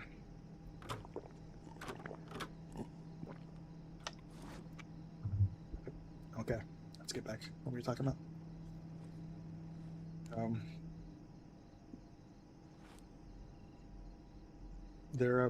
Those are about the only two for early game with the artifacts and like anomalies. I'm sorry, I'm trying to piece together everything here. Oh my god, I scrolled down again. I made a mistake. Okay, let's get back here. I'm late game. I don't know which ones for bunker or factory. If the factory ones even work. I see that. Safe to say the factory is definitely screwed up. So I would try to rely on the bunker, and if the bunker's not helping you out with the item spawns, then it's probably most likely a thing that all of the spawns across all the biomes are screwed. Because if you were to ask me where to look for guns, it would not be factory. It would definitely be the old bunker.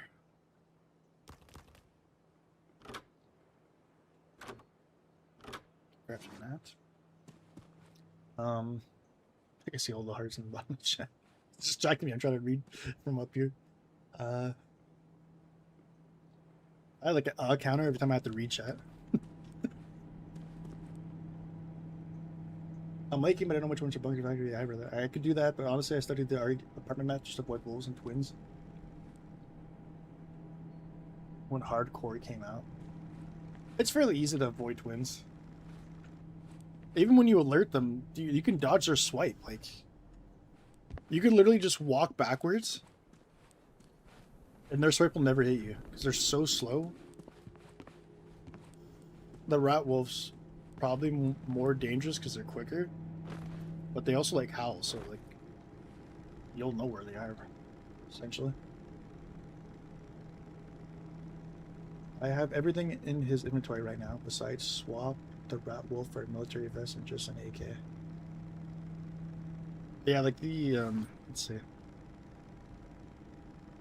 There shouldn't be any reason why you can't get artifacts. As far as I know, the patch notes haven't messed up that, so you can get artifacts. The guns you're probably not going to get. The Rat Wolf Hive are probably easy to find if you ever wanted one. I would say if anything is screwed up in the bunker, it's probably the weapon spawns. I would think the armor is still fine, and like the backpacks and stuff, so. It might just be a thing where the weapon spawns are screwed up. You have to try to find correlation, right? Like, if you're not finding weapons in one biome, the most likelihood thing coding wise is that they screwed up the spawn rates for all the weapons in all the biomes. So holy cow. Okay, factory's brand new, so I don't think anyone has guides for bunker, but there's fast info, but it's hidden under Russian vids and SND forums. Oh, there's a big Russian community with the game.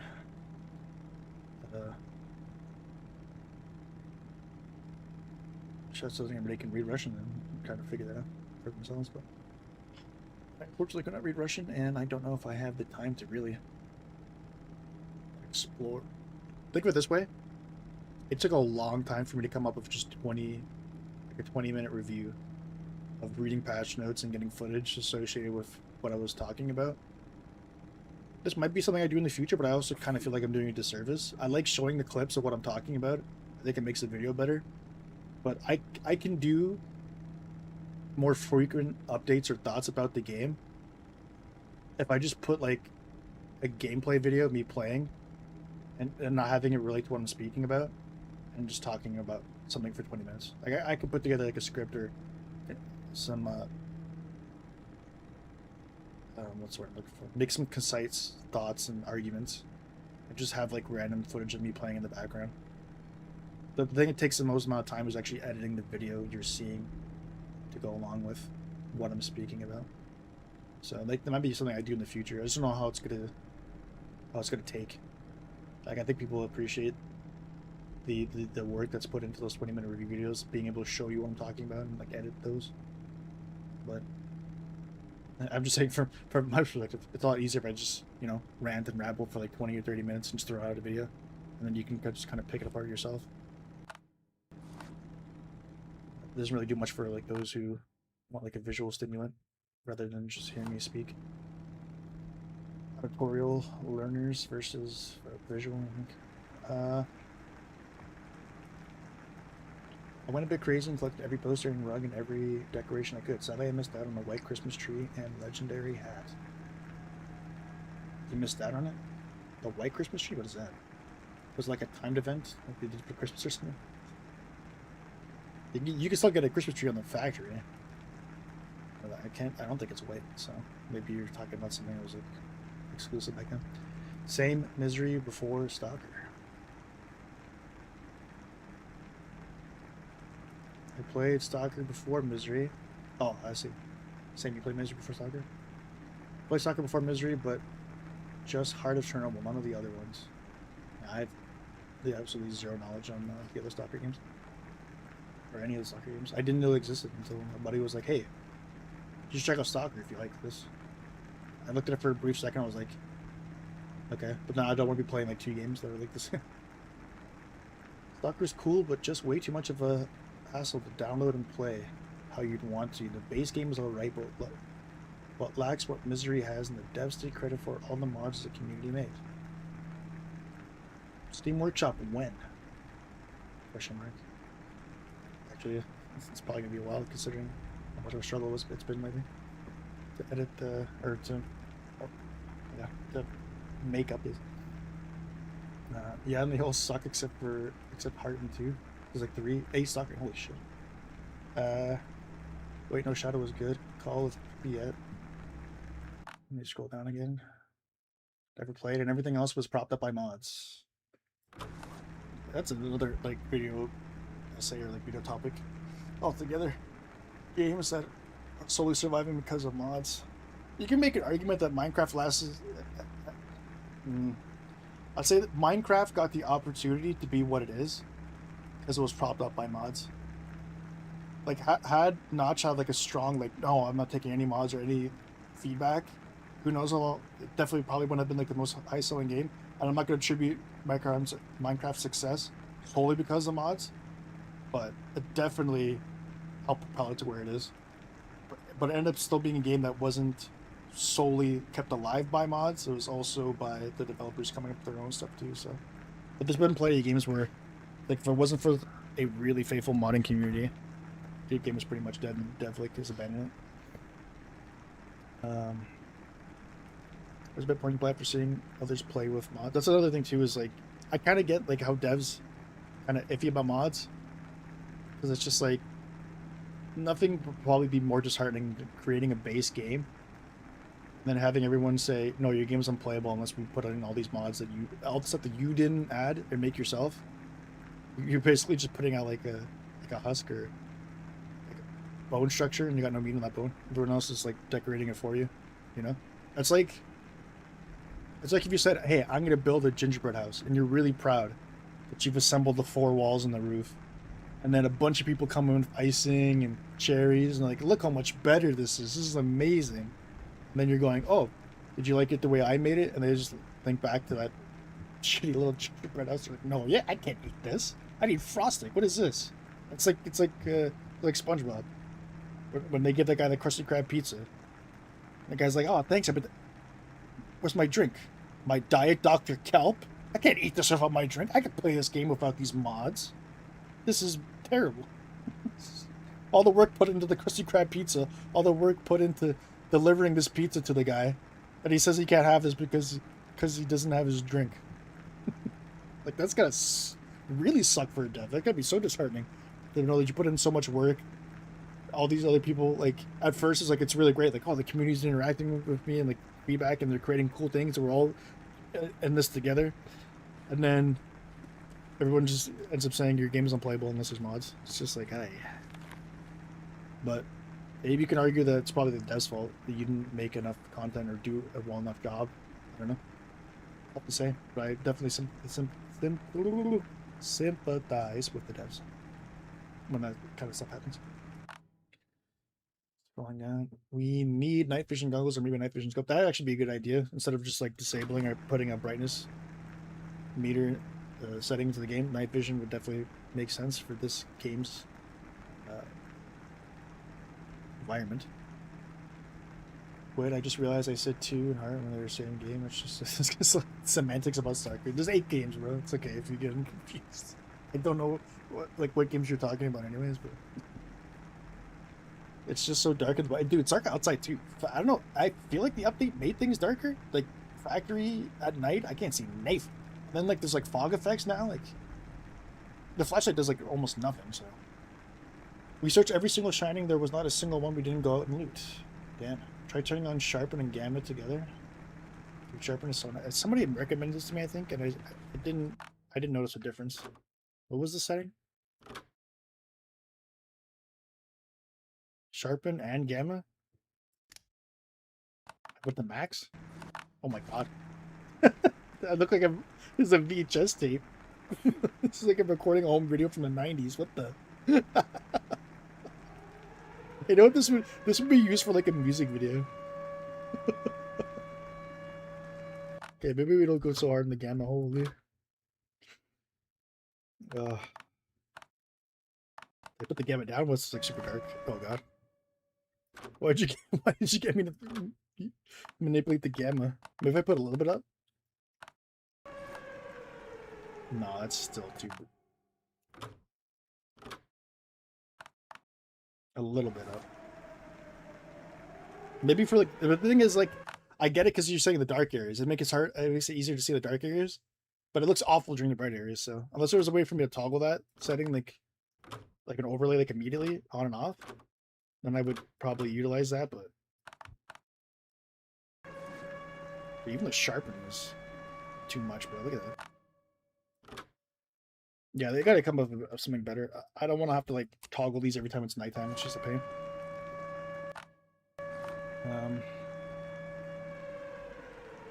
Your sharper is so nice. I haven't upped my gamma, but sharpen makes the nice games look better. Really? Mine looks like shit.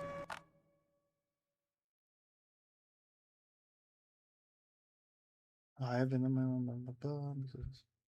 Make it look more gritty for me. Okay, wait. Hold the chat. He's like 5 minutes behind. Thank you. I appreciate it. I think it's weird. As VAL ammo on stacks to 15, but mags take 20. It's like it's by design. It's like the hot dog and hamburger, hot dog bun companies selling you a pack of like 10 hot dog buns, but only having 8 hot dogs. Plus, it's probably like that anyways in like IRL, right? If you're buying ammunition in a box, it's probably like what's that? Again, I'm not a gun guy, but I'd imagine like you could buy a box of ammo for like 30, but your magazine only takes 20. So it's not like you're like the ammo box is literally a box of ammunition. It's not exactly like the magazine that you're picking up. So, bro, rat wolves on hardcore, the worst enemy by far. The range they have is insane. I'm like, I don't know what the modifiers are for hardcore, so I can't speak on that. But at least you know when they're around you. Right? The range they have is insane. Like I go from a quarter of the map away. Oh, okay, that's pretty nutty. For me, it's like on the regular game mode, you just have to come near them and they start to kind of aggro. But they don't, like, I've never seen one chase me up from that way. Make 2-shot youth armor. Oh, that sounds brutal. I think armor's so fine. My buddy found a GB21 in the other day, and that's the only ones we found too. But yeah, I think armor's fine. The problem is like the spawn chance for the loot was so low to begin with. You really don't know if it's lowered, completely gone, or the same from pre-patch for some of these items. And running, God, I hate rat dog. Chase me up to the roof of the rat dog. I just envision like someone like 4 into the English language. You rat dog.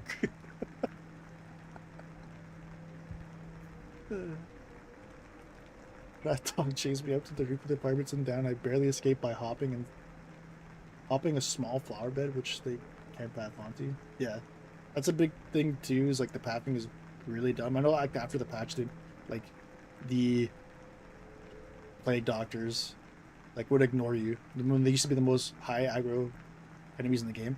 But like pathing 2 is also you can make a lot of the enemies look really foolish if you just get on top of a truck. They can't path or reach you. So I think the Chuverla was maybe like an effort to make that not a thing, because now that the Chuverla can leap at you and you're not really safe anywhere. And I did notice like the graph pathing.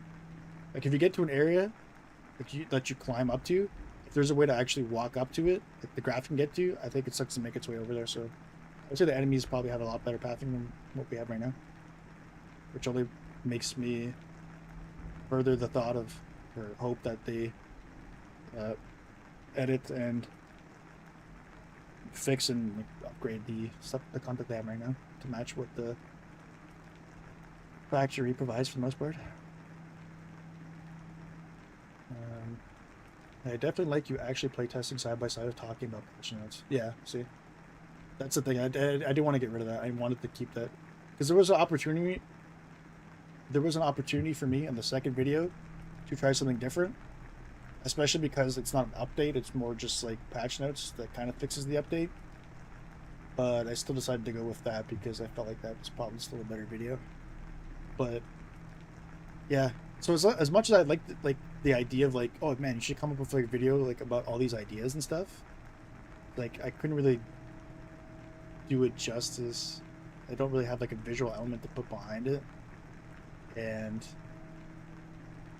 I know it's a cop out, but I think if you want to hear my ideas, the best way to get them is through like the live stream or VOD, right? Like me going back and compiling them is, I don't know. It's gonna take a lot of work,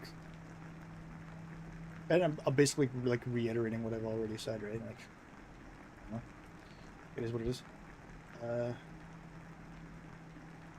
Okay, now I'm actually starting to catch up because the stuff I'm reading now is actually relevant to what I recently said.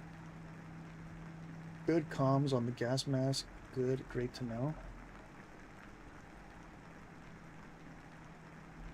Hell yeah. Minecraft would have died years ago if found mods. I don't know if I want to put it that harshly, but it definitely, I don't know if it definitely wouldn't have reached the heights that it did. I think the game was still compelling enough.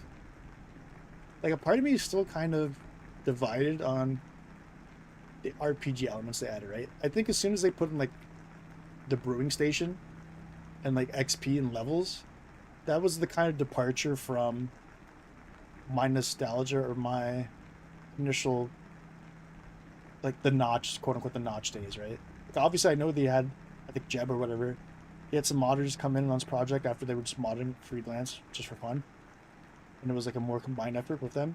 But Notch, to me, like the Notch era of Minecraft, officially, even though it's not like I think he like probably left a long time ago, but it officially died, or at least the concept of what Notch One officially died with the brewing table and the XP and the leveling when it became more RPG elemented.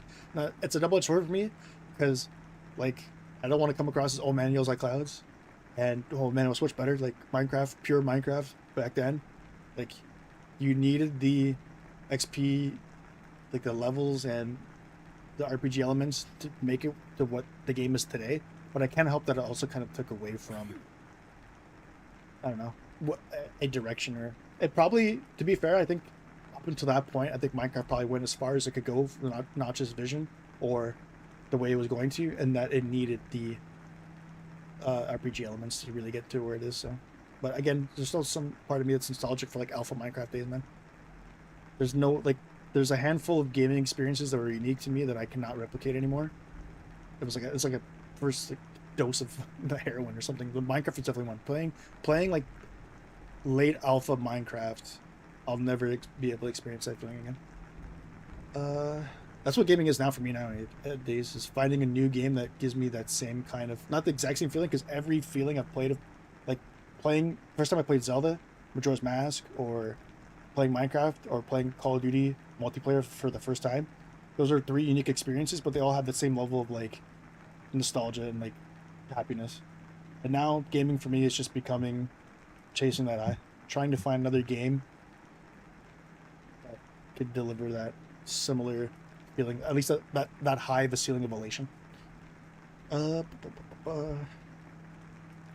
devs and studios suing Misery for music stuff was hilarious, but Minecraft was propped up by the community mods. It wouldn't have lasted if devs had Minecraft had been more lazy.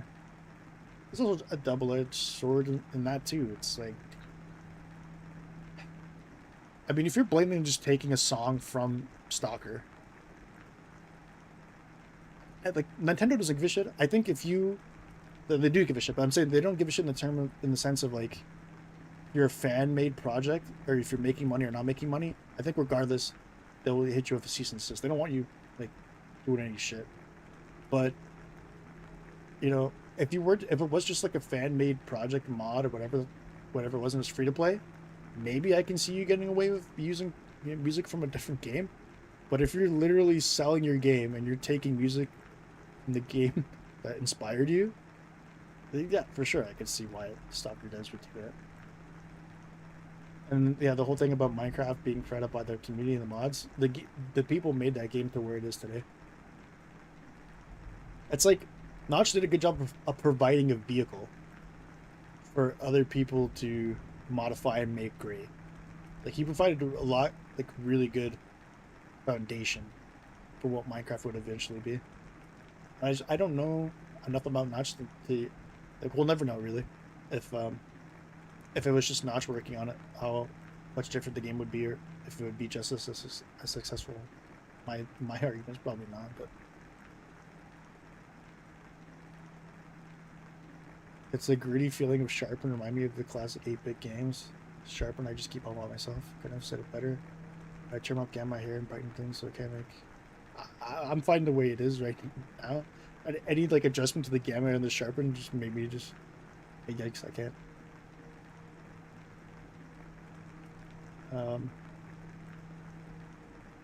Did you try change NVIDIA color monitor settings to play with the game's lighting? Like some games have like a built-in something like integrated with NVIDIA being able to like auto adjust settings appropriate for your computer. Like obviously it's a a bit much to expect that have that kind of support with this, but they are apparently the patch note was saying they were doing like GE Force or whatever. So maybe there'll be something down the line in the future that kind of correlates with that. But as far as the color, I did a lot of research when I got my computer rig on like monitors and how like lighting works and like price per point and yeah, like there's some the monitors that claim they have like HDR like colors or whatever, but they're shit when you toggle them on, just because like the hardware isn't up to par with the software. But that's a whole other discussion on its own. Usually when you buy a box of ammo, it has a lot more than what the bag needs. Yeah. Lowest boxes I buy IRL. Oh. I can't help but think I'm just like the stereotypical like. Immediately when you said that the lowest boxes you buy, I'm like, oh, it's a gun guy, and I correlated it to you being a Southerner, and I was like, of course he's a gun guy.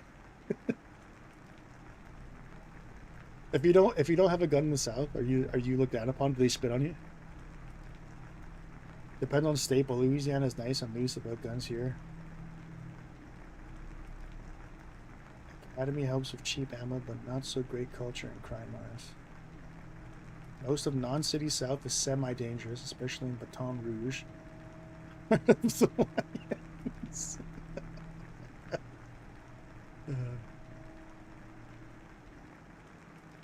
Ohio is very gun friendly. I don't know what to say about that. They keep them moving. Ohio is very gun friendly. Ammo is easy to come by. The local Walmart has an entire gun section. First time playing Fallout or Mass Effect. Where I'm from, it's just gun culture is not that prevalent. I think they're doing more to try to curtail guns here than anything. They're putting like bans on like handguns, and you can't even defend yourself. Where I'm from, you're excited for the Majora's Mask remake? What? There's a Majora's Mask remake? Didn't they do the remake for the 3DS like 6 years ago? Is there actual Majora's Mask remake on the works? What the like a ground up completely? Never heard of that though. The thing is, neither devs own the copyright because it was Soviet Russia owned songs. Oh, I see.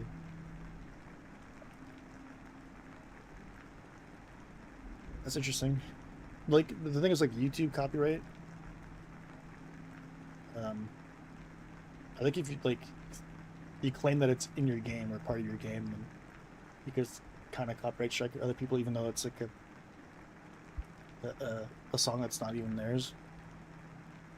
But I don't think those Russian songs are like public domain or anything. So I never got into Mass Effect. I want to because back then YouTube had anyone who made, I forget which Mass Effect game content past a certain point. I wasn't I discovered Mass Effect pretty late. I think I beat the first one and I was working on the second one.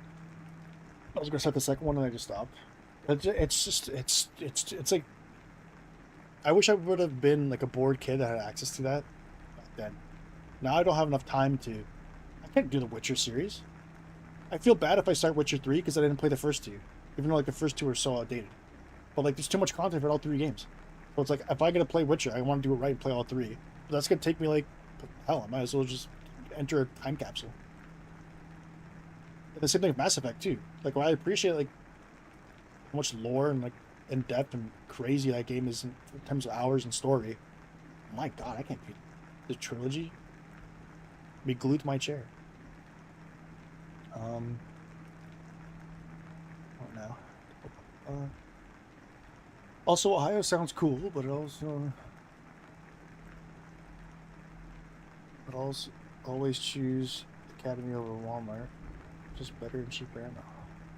At least here. Oh, there's definitely ammo cheaper than Walmart. I was just pointing out that there's a section of Walmart something, but just can't believe it. Yeah, that's like a non-American thing to be super surprised that Walmart sells guns, I guess.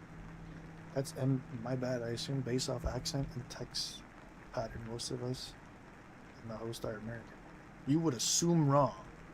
Check your assumptions at the door. Some of us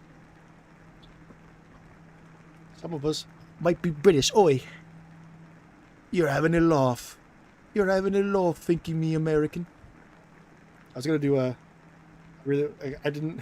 I didn't know what to say in that accent because I was gonna say some of us are actually from Nigeria, from Africa. Do you know Joseph Kony? He was a warlord prevalent in the early 2012s. There was a campaign to stop his. I don't know. I'm losing my mind here. I've been streaming for so long. I'm really losing it here. Do you know the way? Let me show you the way. You made the improper assumption that everyone here is from America. I have you know, I am Ugandan.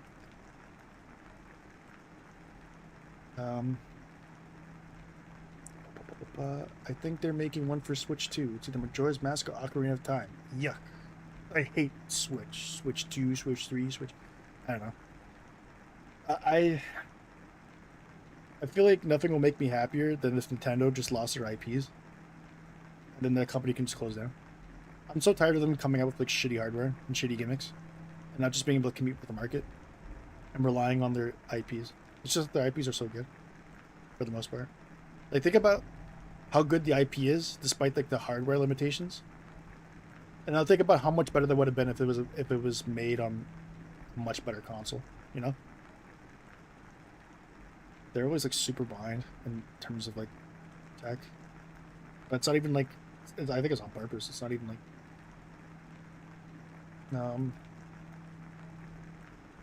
typical American or if you be American, I usually assume raw. Second Mass Effect is so much better than one. That's my opinion on Halo. Second Halo is so much better than one. Witcher 3 takes like 100 hours just to finish the story. Yep, it's crazy. Gavin has the hands down here saying sincerity. IFW.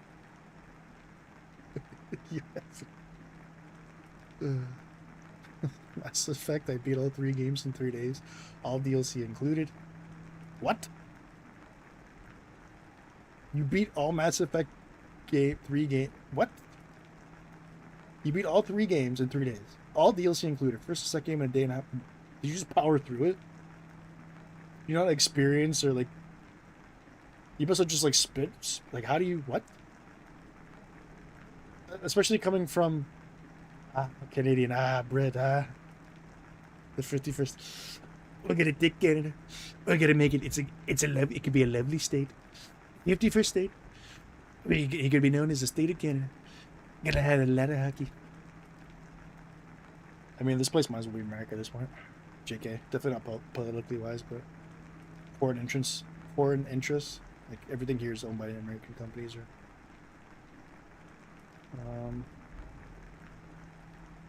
Brit. Boy, them glassy shit in it. Spit. LMAO 51st state. W heavy 2G as the Lance in Columbus. Shut up.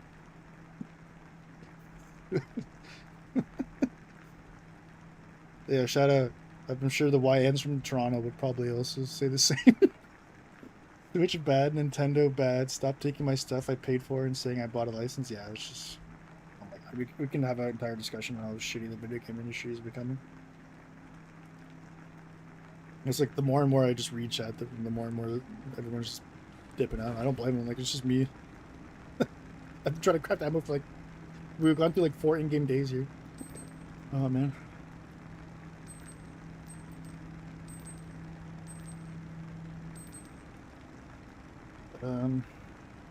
I love The Witcher, but Nintendo has dropped the ball sadly when threw a Wada pass in 2015. Retweet, retweet. It must have been after Talia bad. I love the mess. I really sleep if I didn't feel tired. I knew exactly what to do and when to do it and made the most optimized. It doesn't sound like. It sounds like a psychopath's manifesto. I didn't really sleep. I didn't feel tired. I knew exactly what to do and when to do it and when the most optimized.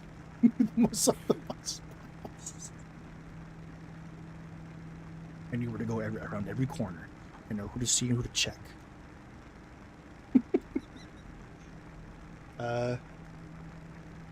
You should see how people on New Vegas.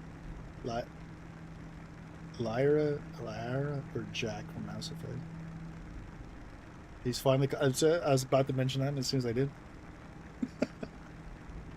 I think in the span from like all of that chat to now, I think I went from like 10 concurrent viewers to 2. Is this guy gonna talk all day? Oh man, I should just like rename the stream and just like, I'll answer your question. Oh man, that's so funny. My headset's dying. That's how long I've spent. The charge this thing up soon. Buy Shining Satin Base, so I got the counter going, yeah. It's gonna make for a great stream.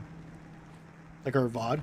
Like if you were just to scroll through the VOD, you'd see the last hour, it's just the same screen. You would have thought I just passed that on the stream or something. I have a minimum 200 playthroughs of Fallout Vegas. Holy shit. I really wish I was capable of multitasking to the point where I could do the tasks I wanted to do in this game while also giving you 100% of my response. But unfortunately, I was not built that way.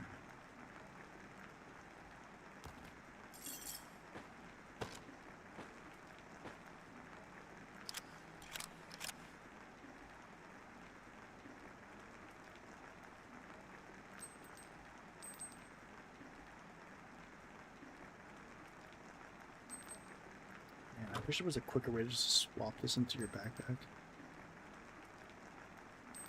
It's so annoying. I have to like mouse scroll up here. There's hold Alt for quick drop and quick move, but this quick moves into here. There is a button I could hold that would automatically throw this into the backpack above it. It'd be so much easier. But one can dream.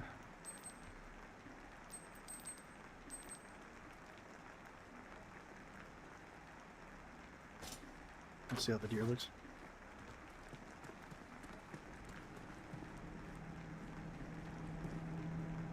You have to put it in the bread right there.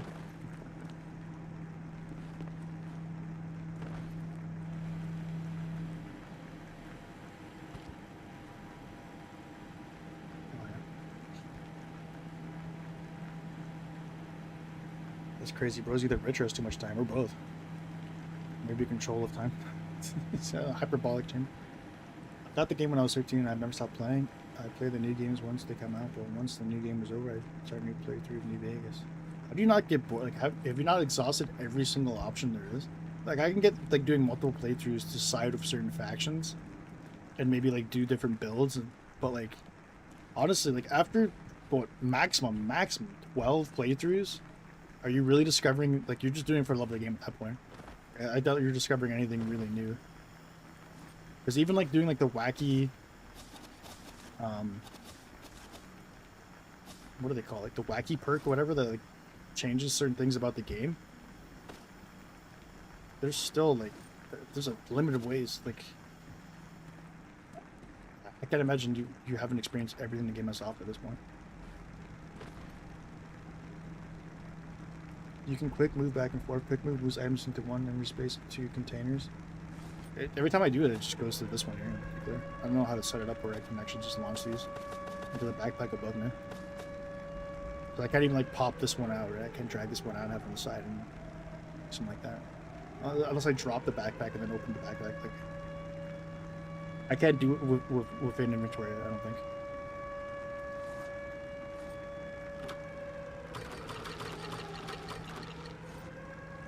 There should be more in stock up on the BAL.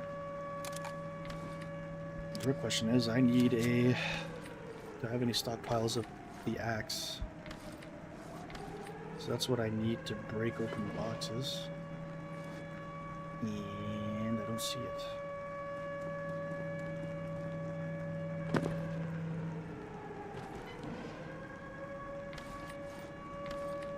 Good luck finding one. Miss the crates full of trash.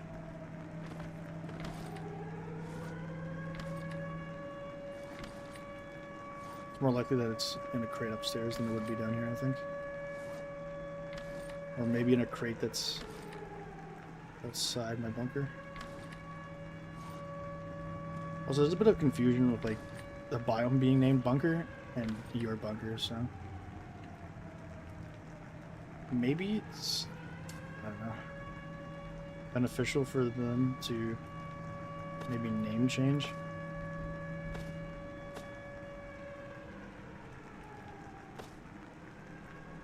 Something, I don't know. Because sometimes, like, I could imagine it could be sometimes difficult to discern whether or not I'm talking about my bunker or the bunker biome. But that's just a theory.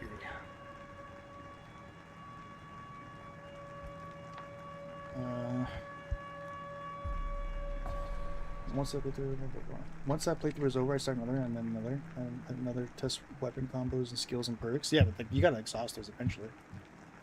There's nothing about New Vegas I do not know. All right. Well, I wish I could give like nicknames in the chat room. I just put you as like the New Vegas specialist there. New Vegas enthusiast.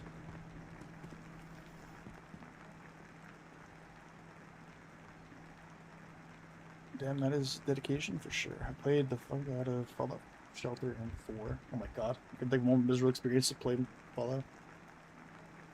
It's like the two worst games to experience Fallout. Other than like 76 maybe. If you Google any unique weapons or armor and giving a name, I can list the location, damage type, and such drafts. Oh my god. Pathetic to a New Vegas veteran though. Pathetic to any enthusiast of the Fallout series.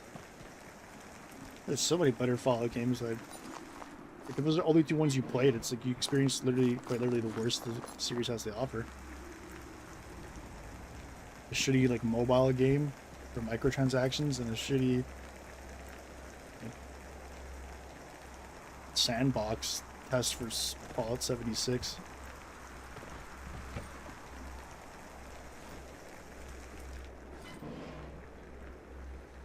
That's one this. So like there's clearly quote unquote armor or wait a minute, armor suit. Okay, yeah.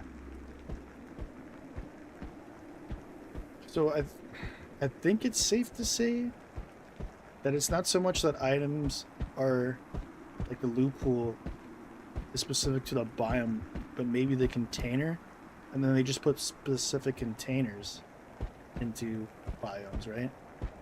Because you're not seeing the safe in anything. Actually, I don't know. You might come across a safe in some of the other biomes other than bunker in this one. But I don't know if you're grabbing like this type of stuff here from that, so I really have no idea, honestly, how the loot tables work. Everything should be like old school RuneScape, where the wiki literally lists the entire drop table, the drop chances. Okay. 4-star New Vegas held the record for most dialogue in an RPG. Yeah, I could see that. There's actually so much in Vegas, especially the DLCs. There's actually some things I've never done before. Oh my god. You can do from both sides, but not funneling it to something in your inventory side right now. Yeah, that's what I was referring to. Dude, I've heard bad things about Starfield recently. Like, fraud. Starfield bad. The game has so much potential, but the devs just can't do it. Todd, where's my Oblivion update? Todd, I need to do Skyrim or Fallout 4, break my mod list. Todd, I want an Oblivion update. There's a proud number of the Space Engineers player, 1,000 hours in No Man's Sky. Clearly, I'm disappointed. But thanks, I wanted 8 remaster Skyrim for no reason. Until I can play Skyrim on a Texas Instrument calculator, is it truly even a game? Look how dumb this thing is. I step on a crate, you don't know where to go. It's like he's shivering. He's like he's in the cold. He forgot his robe.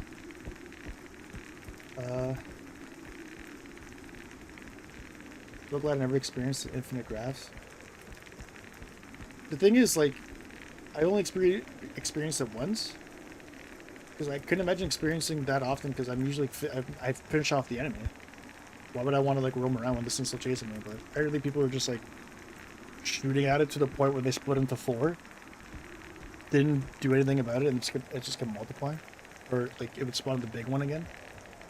I can't see how it would be intentional to lag out your game like that by doing that, but... I don't know. The graphs are still annoying anyways.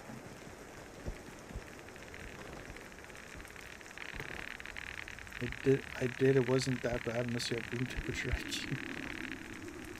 SPD was the only good option for them though. I was just spamming in for AK, but I feel like it's a waste of ammo, really. Safes are in every biome, okay, that's good to know. But it's like every item in that safe available to every biome, that's a thing, right? Like it could be linked to biome, linked to container, and then also both. So I don't know how in-depth the loot table is. I'm thinking I was safe on a car from the hard trap moment. Yeah, I thought you could see it in I think my YouTube short when I first encountered it. I thought I was safe with the like he wasn't gonna. He was like too big to go into the doors. He just pounced through the door frame and just got me. I was like, oh shit. Okay, there's a UN zombie. Does that mean there's a UN crate here? You would think, right? You would think. Why else would a UN soldier be here if there wasn't also a UN crate associated with said soldier? Some military boxes. I see vests and tactical rigs. So all kinds of.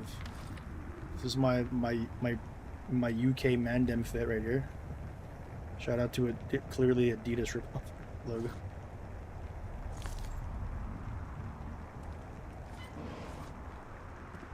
What do they call those guys? Chavs? This would be what a chav wears.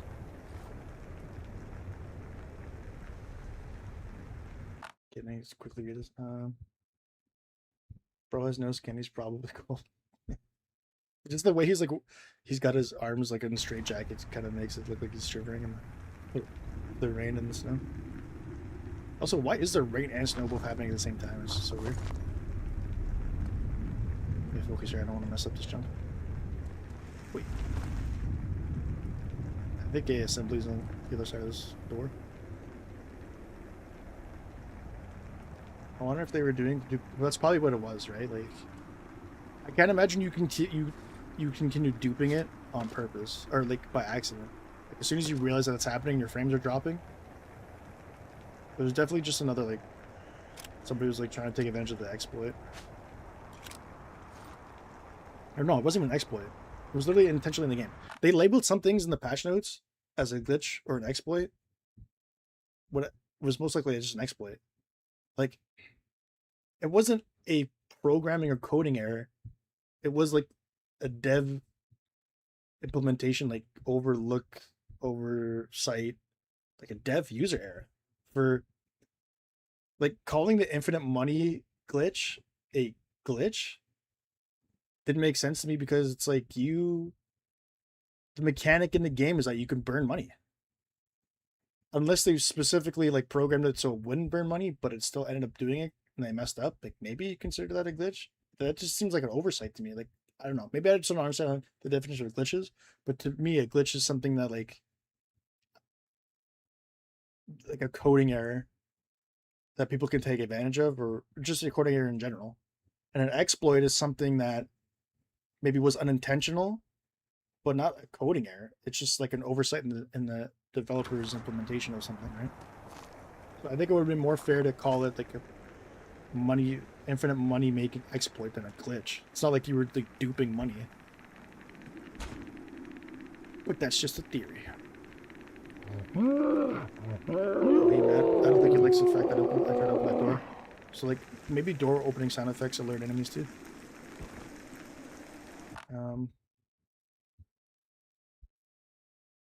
I think it had to do with how the AI for the graph attention run away. I think it was intentional, but they didn't make the spawn rates correctly, and the graph health was a bit overwhelming. No, it wasn't. The patch note I think specifically said that the whole idea of the graph was that they thought it would be cool if, like, even after they split into 4 pieces, they could regenerate back into. That was definitely intentional. It wasn't. I don't know.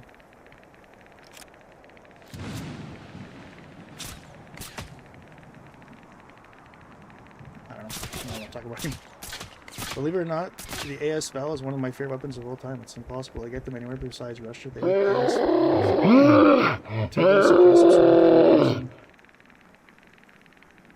Wait, what? This thing doesn't have the silencer as a built-in suppressor? Dude, look how far away that explosion was and still almost killed me. What the hell? And the armor too. If I didn't have the skeleton, I would have been dead. That's crazy range. Absolutely mental, Robbie. It's a piss take, if you ask me. They're having a laugh. They're having a bloody laugh, these. Oi, them blast red radius is shit, innit? Bloody hell. Maybe I'll just do like a... Imagine how jarring it would be if you just tuned into the stream and the whole stream was speaking in like one accent, and then you tune into another one that's a completely different accent. And then I'd never made mention to it whatsoever. Every stream is just a new accent. But you can still tell it's somebody, like it's still the same person. This is true, and I am also a big enjoyer of the late Soviet weaponry. Damn, you American import man. Man, the Soviets did make good guns to survive the harsh elements. Yeah, I guess you have to if you're fighting in both the desert and the cold, right? Well, the cold for sure, but I think, like, isn't in the Middle East they use a lot of the Soviet weapons because the Soviets were giving them to them. But, like, they still look like they're pretty durable, even, like, in the sand and whatnot. I'm pretty sure I've seen, like, weapon test videos of, like, guys, like, submerging guns and, like, having it frozen in an ice block, breaking it, and then breaking it out of the ice block and then using it. And then, like, guys, like, submerging in water and having sand get inside of, like, a barrel and whatnot, and it's still firing, so they're definitely, low-maintenance guns, I suppose.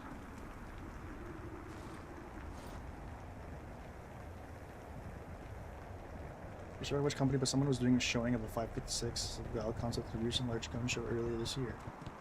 Cool, that's fire. That import ban is why there's only 500 FAMAS. Am I pronouncing right, FAMAS? Dude, that's a FAMAS. Or the FAMAS. It's the FAMAS. Thing I didn't know, then again, no, Israeli weaponry is brutal. These is gross, I wish I could get my hands on one. I personally love the Tech 9 silence. Also, I can't figure out if this guy is actually British. He has to be American if his fixation on US press. Give him a test. Name 10 books. Wait, no, show us your teeth. And then name 10 states. I was gonna say most Americans can't name 10 books. Names 10. He's not American. That was the trick. It was a trick question. If I actually did name 10 books. Oh man. Name 10 states in America. And if you get them right, you're not American.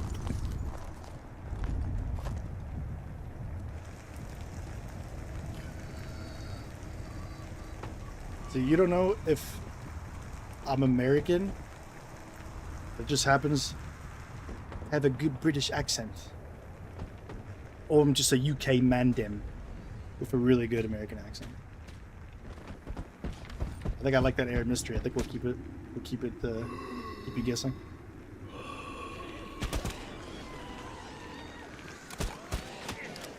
Big man thing, yeah?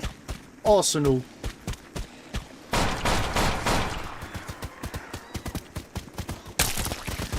It's my team. Arsenal's a banter club, mate. Piss poor. Piss poor.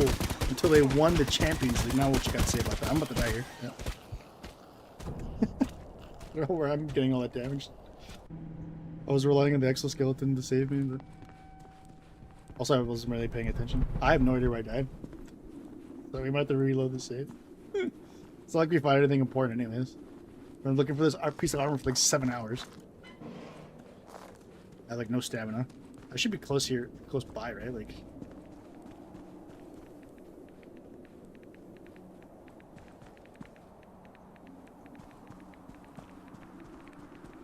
Could be around here somewhere.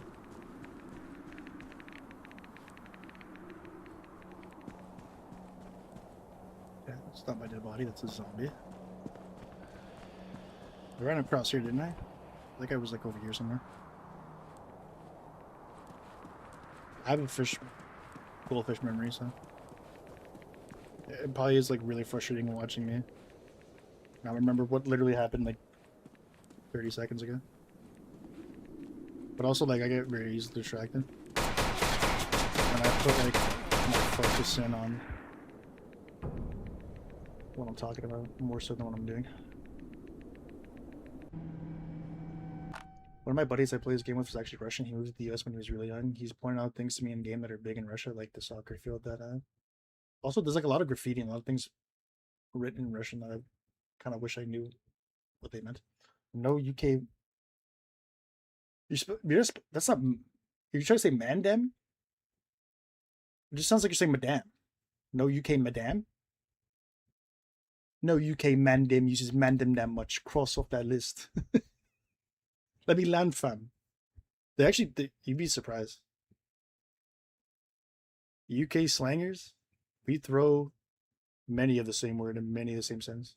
Let me land, fam. Big man ting, eh? Big man ting. Let me land. You understand, rude boy? Man's a bully a club, rude boy. Pre you things, man, rip you apart. You understand? Okay, Ruby. Twin Spawn's the guy painted on the fence is a massive icon in Russia. Oh yeah, I've seen like not only just the graffiti and writing, but like there's actually like portraits and stuff, right? So, oh dang, I didn't know. Or the thing that looks like you make coffee with the camera, however you spell it in the game. Here, I can show you. The samovar is used to make tea. You told me the tea culture is huge in Russia as well. I just assumed this was for making vodka, but I've been studying Russian culture for a little since I like their EDM, techno, and other doomer music. Tea in the Asia to Euro continent, I can't imagine. Deaf American. Listen to how he says, "Madame." It was another trick. Got him. You got me madam the way an American would pronounce and spell mandem. How do you get madame from mandem? It doesn't make any sense. Also, I'm pretty sure we just lost this. I'm not gonna be able to find where I died.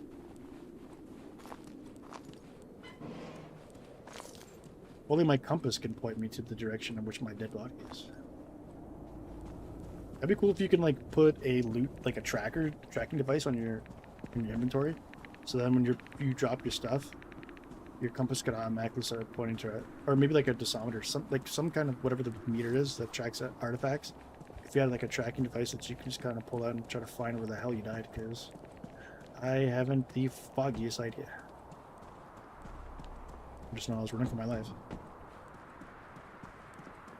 I thought it would have been close by, but I think I'm just going in the wrong direction.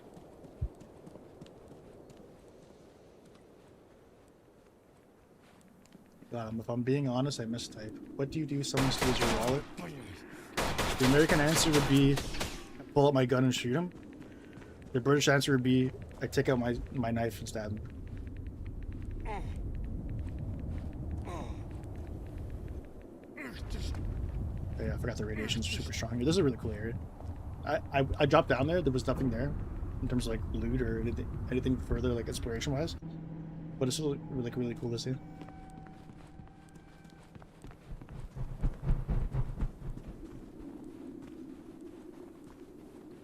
Oh, he didn't wallet fall in it.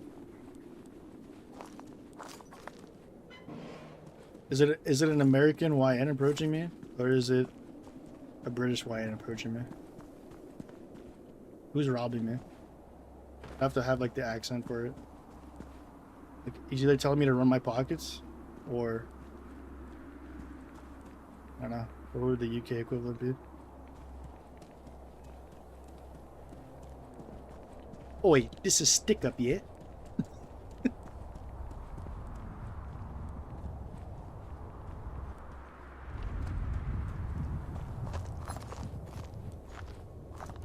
Let me at them chips. Something stupid like that. I'm wrong, it's a waste of ammo to shoot him like that. You want a proper shank him? Oi. Okay, hold on. Is that my dead body there? Graft, please. I have more pressing matters to attend to than joining you in the dance. Oh my god. It might have been where I died, but I mean, I didn't really care about whatever loot I had. I should just like run out here. Fully geared to grab my stuff, but I don't see. Like we just reload the save. I don't think we did much.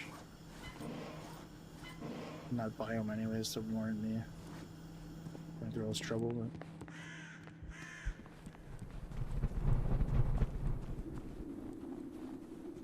you having a laugh? He's taking the pissies.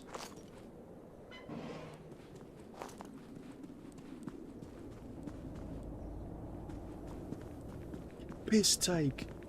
Bloody piss take. Bro, I cannot believe that you want a proper shanking, yeah? Are you taking the piss, yeah? There's so many ways you can go about doing a British accent. It's so crazy.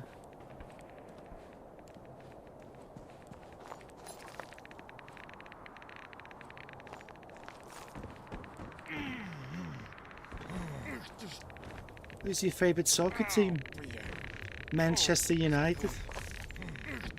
Who's your favourite player? None. They're all rubbish. What am I doing jumping into this stupid radiated area? Oh my god. You don't realize how many areas are radiated to this extent until you no longer have your radiation suit. Oh my god. I'm sorry, I'm just easily distracted. As you can tell. In my big Birmingham accent. In America, they call it a fucking sideway. But in Birmingham, we call it a fucking silly, really pavement, silly American. I was gonna say it could be Australian. But then I remembered he said he was trying to ban guns. Good on, right? Welcome to the Australian Animal Centre.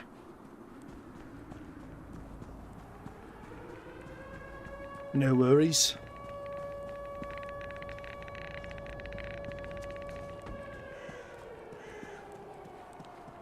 This is a bit of a sticky wicket here, as they say.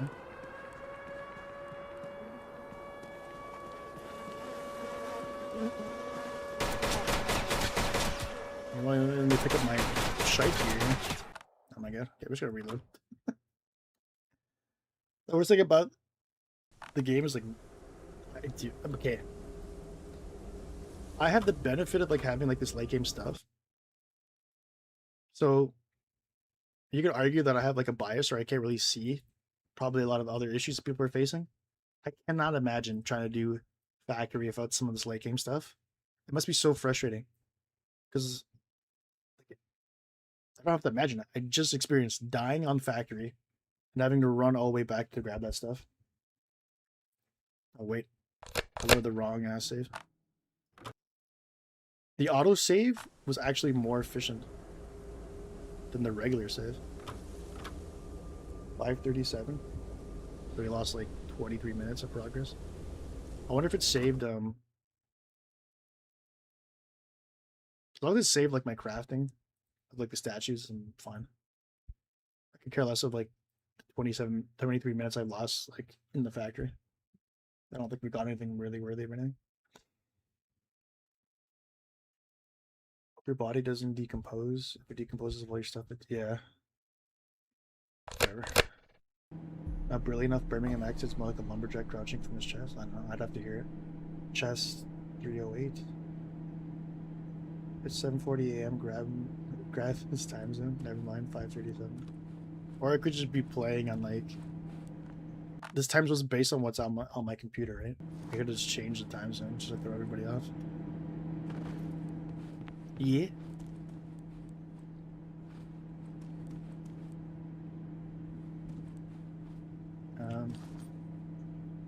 Yeah, I have the action inventory, so we didn't lose much progress, I don't think. Plus the magazines are filled, so...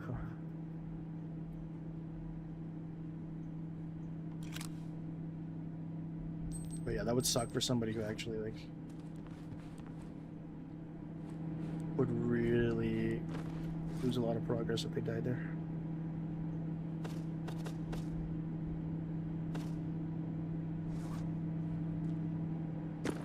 Oh, Ripper.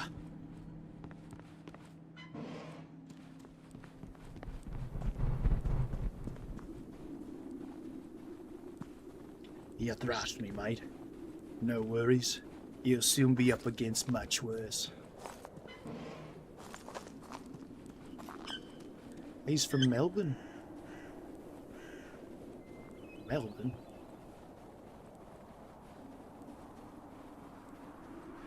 Yeah. What if I was a Kiwi? And I couldn't pronounce the word deck, and I'd say, "You gotta love me, Deek. It's a great Polish Deek." I think I should just keep on speaking in more different accents so that I just confuse even more. Where the hell's my vodka? My vodka. Is the perkusner. KGB Russia. KGB vodka.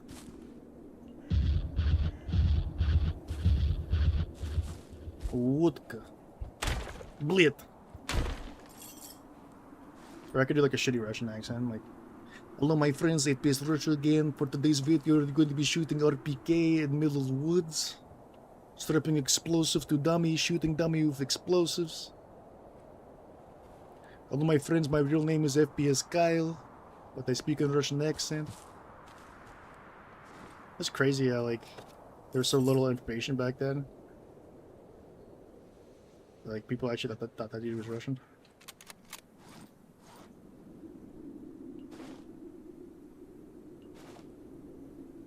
He might have even fooled like Russian people. Like I can't believe there wasn't like Russian people calling out that really like shitty generic Russian accent.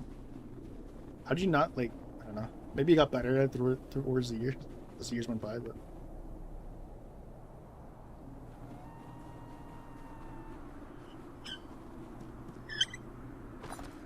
Wait, yes, emissions changes every reload. Wait, hold on. I got more to catch up on here. I can't handle like two people chatting regularly. Imagine like me trying to handle like 10, 20. God. Bro thinks he's late. Yagami, what do they do? Did I reach for a chip? Does the emission change every load? It does. 17 for me, but I do linear algebra all day, so I'm not calc jack. Wait, yes, emission change every load. Shat, am I saying? I really like the snow in this game. I do too. They do, right? Until it snows into your bunker. I can say they do that, right? Always wondered if snow affect landmines that the snow would bury them. You're going too in depth for a game that clearly struggling with the basics. I wouldn't put too much thought into that. Another cell does not, but on factory landmines already clipping to the ground. Yeah.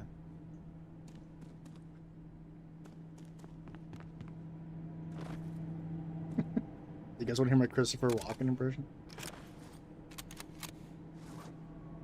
That's another one where I have to say a specific phrase for me to even start attempting it.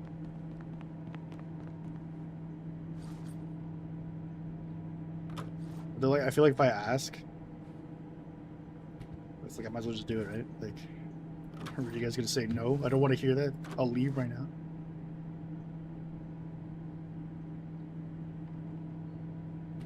Got 2 guards in the warehouse. Nobody coming in until they get pat down here. Didn't I have 3 of these guys? You will be the king of the safe. Never mind, you'll fall right over me.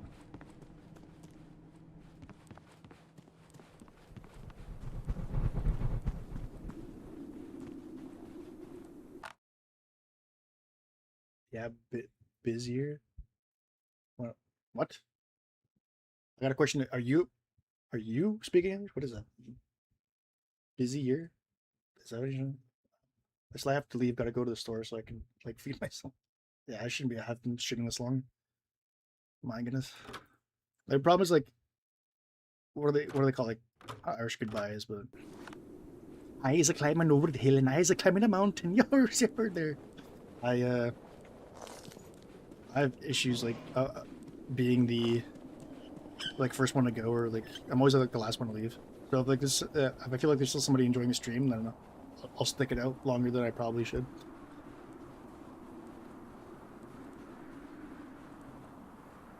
Peace, thanks for tuning in. Quickly, I can do the Christopher Walken impression. You won't be able to hear it. Are you ready? Oh no! The ice is gonna melt. Your son is gonna drown. Oh no! I think if you get the oh no down, then you have a good entry point for the accent.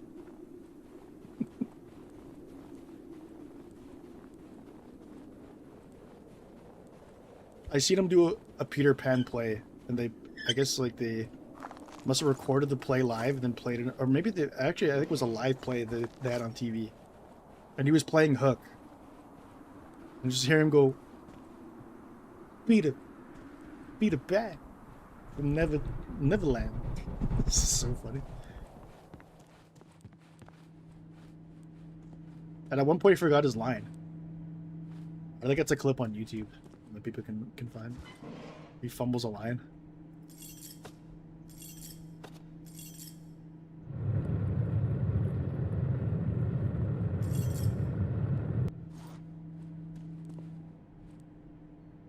Traitor. Traitor.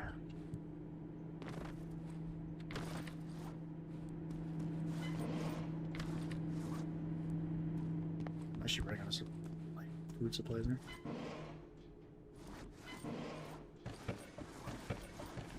I never thought there'd be a day where all these cabinets got emptied.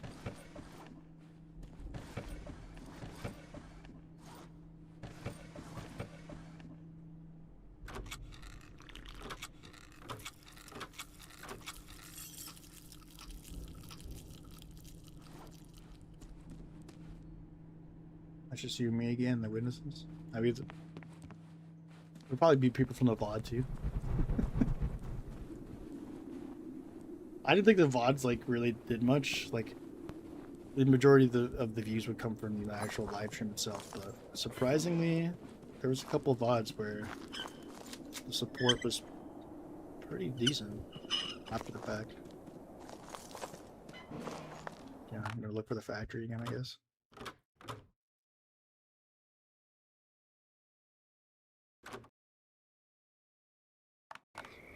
I think what are their impressions or accents? Good idea. The problem is if I don't do them long enough, I lose them.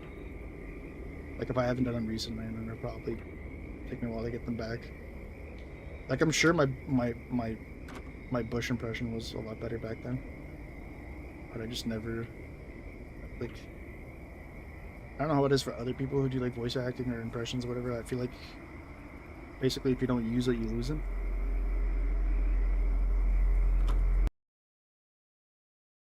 And also sometimes when you learn a new accent, it kind of like conflicts with another one. It's like look at what's his name, Sacha Baron Cohen. After he did The Dictator, he couldn't do the Borat accent for a while. You could see some of like the interview he did as Borat like after The Dictator, and it just sounded like a shitty dictator impression. Whatever voice he used for that movie. So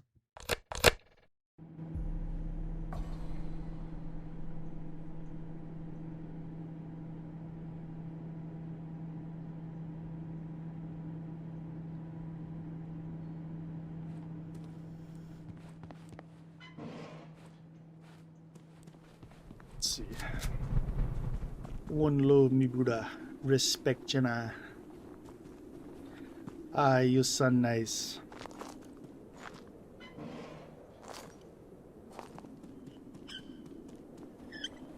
What the hell is this? This is a big ass field here. If I needed deer parts, I'd be happy to spawn right there, but that's what I talked about when I mentioned like we don't need bigger maps. We just need maps with more involved.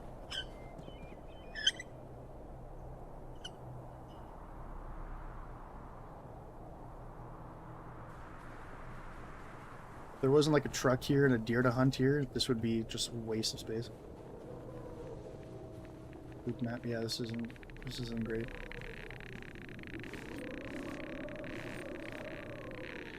There's ways of like making these maps more relevant again. You add like new exclusive items to it, but also like my theory or suggestion for like story progression is that the helicopter you have at your base, you have to kind of repair, and like specific, like you have to grab like find one part from the helicopter on each biome. That would be, I would think, something to do in the future. And like another, I'm just, I don't know if I'm coming up with excuses not to do the video, but like another thing about like making a video, like all the ideas and stuff, is also like I'm pretty sure, like even just like doing the reviews, it's like everyone pretty much agrees with what's being said. So maybe in the off chance that somebody hears an idea that they didn't hear before, but like the helicopter, but like the ideas to implement the helicopter into the story and a lot of the other things that I've like suggestions for the game, I'm sure has already been shared to the dev or some people who have heard it, but I don't know. Again, maybe I'm just like trying to talk myself out and not doing a video like that.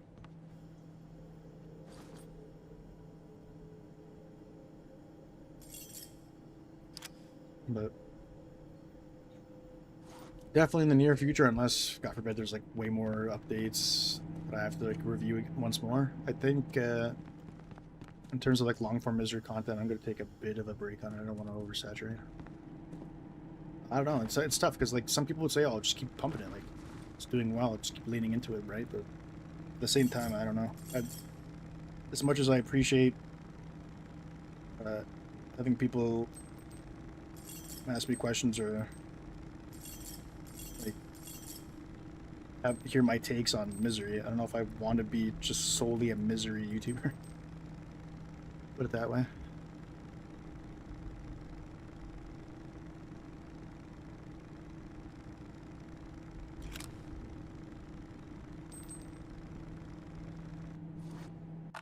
Let's save the game again. I wonder if I should make more SVD ammo.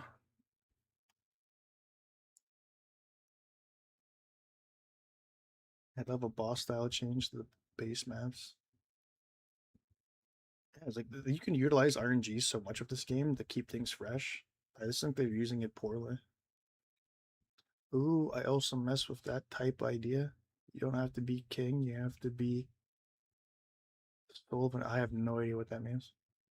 Or I have no idea to even begin to respond to that. If every chat was a message like that, I'd still be here trying to read the chat.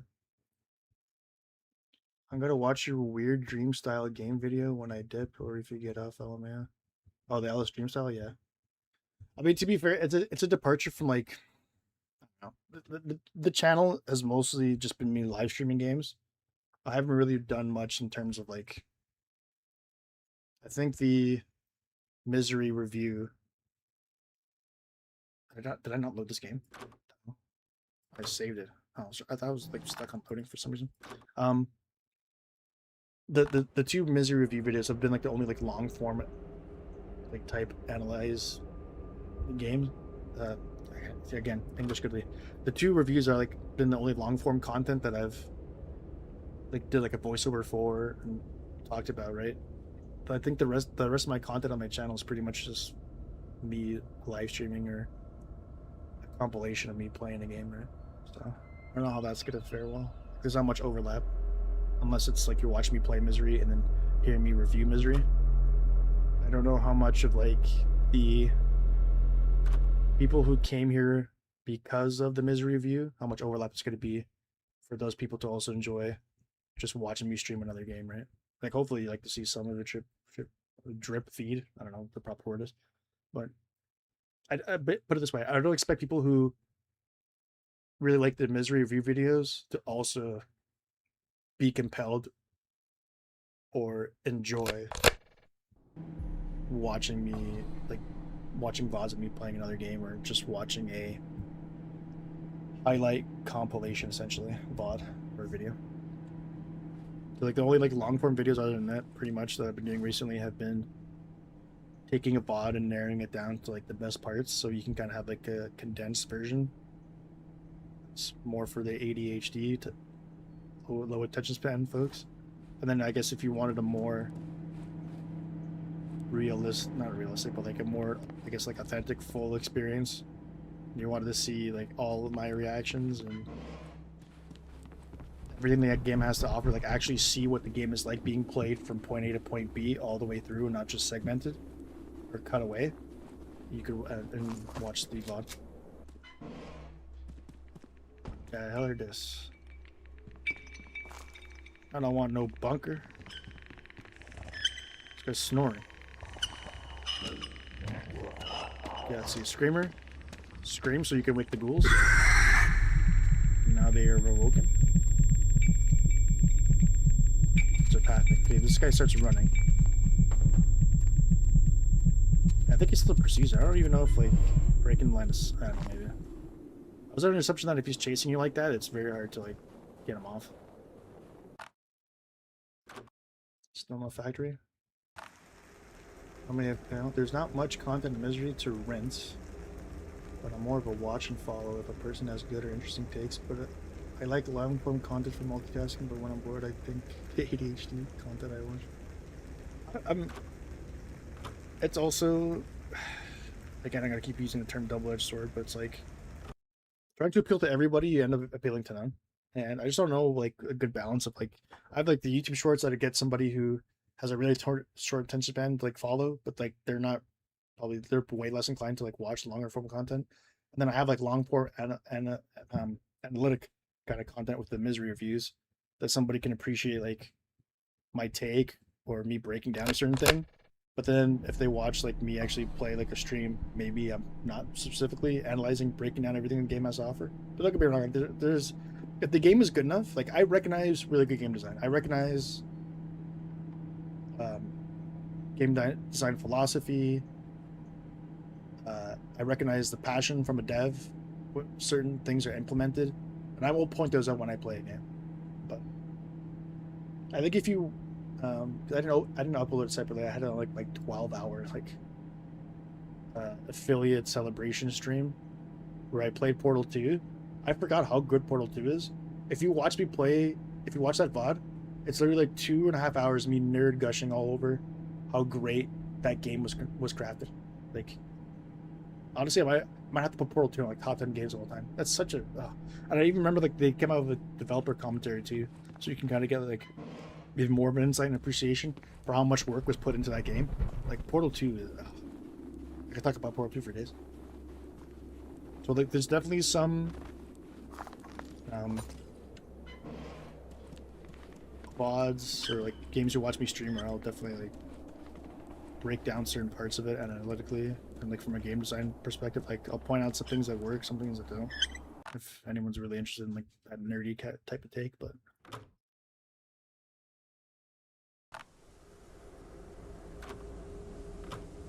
give me the bunker, or sorry, give me the factory and give me a UN crate with a piece of armor. And the stars actually have to align for me to get this. Well, yep. Also, Portal 2 is a masterpiece in both creativity and lore, and honestly, every aspect of game design. I'm very. I'd have to. It'd be like prying. What's the word I'm looking at? It's not prying out. It'd be like pulling teeth for me to try to find a big negative criticism about Portal 2, because then like almost every facet of the game, it's astonishing how well done it is.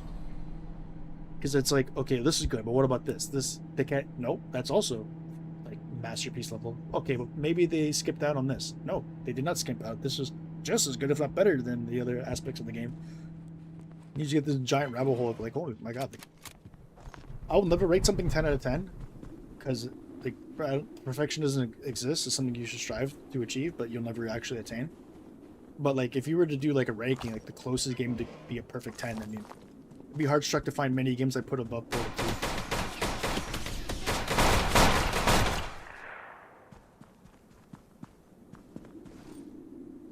Yeah, unless I get some. Also, is my exoskeleton broken?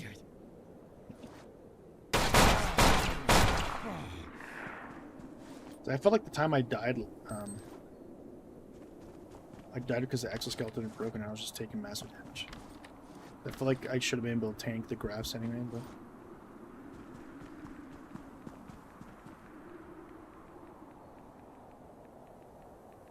That's what I do with my shirt business and branding in the clothing space. For its time it was so in. I should write above. Also, that's what I do with my shirt and branding and clothing. Where I can remember what that was referring to.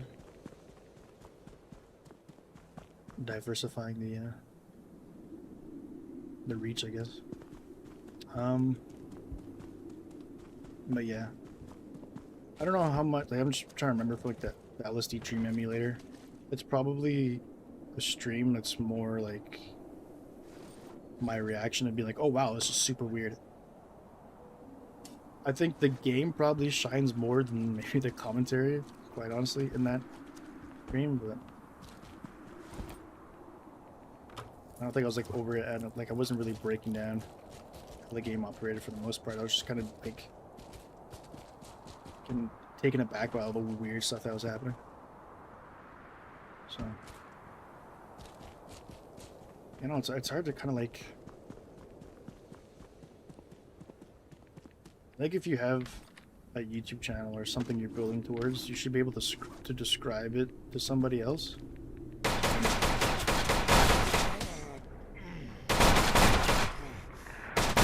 At this point, it's like, I don't know how I would sell someone or just describe to them what the channel is at this point. Like, if you're like, okay, what kind of live streamer are you? I'm like, I guess like the one thing that sets me would try to maybe set me apart from your average is that, again, it's like the perspective of like analyzing a lot of the good game design philosophy and stuff. I don't know if I'd say like I'm a reaction streamer. I'd say it's more like, I guess like a, I don't want to sell myself as a brand. I just want it to be like a fun place where somebody comes in and just can nerd out as much as the person playing the game is. You know, like if Misery is a game you really enjoy, I think you can tell like how much I enjoy the game and like talk about it in depth as I play it. But I think that's kind of like the feel of the channel, of the stream. It's not so much that I'm like crazy whoa reactions are like super energetic or trying to be entertaining out of like jumping on my own skin. I think I just want to like foster a place where you can just watch a dude play a game, and hopefully that the game that he's playing is a game that you enjoy so much, and I enjoyed it a lot as well. And you can kind of like, I don't want to say experience the game or vicariously through me, but like for me, I don't watch much people stream. I very rarely do, but for the most point, it's not so much the person I'm watching, it's the game. Like I have to be really into the game, and I've already played it to death, where it's like I want to see that person experience that game and have as much fun playing it as I did, right? So I'd go to like my favorite games and watch someone stream it. I don't care if they were like, because to be honest, like most of the retro games I do enjoy are like my favorite games. I'm like nobody streaming it, so it has nothing to do with like how many viewers that person has. So if I just come into a stream and I watch it, and I just want to see like if that person is having just as much fun as I did when I played it, you know. So the play doctor here just must have been the wind. Did someone break a wooden box? No, just my imagination.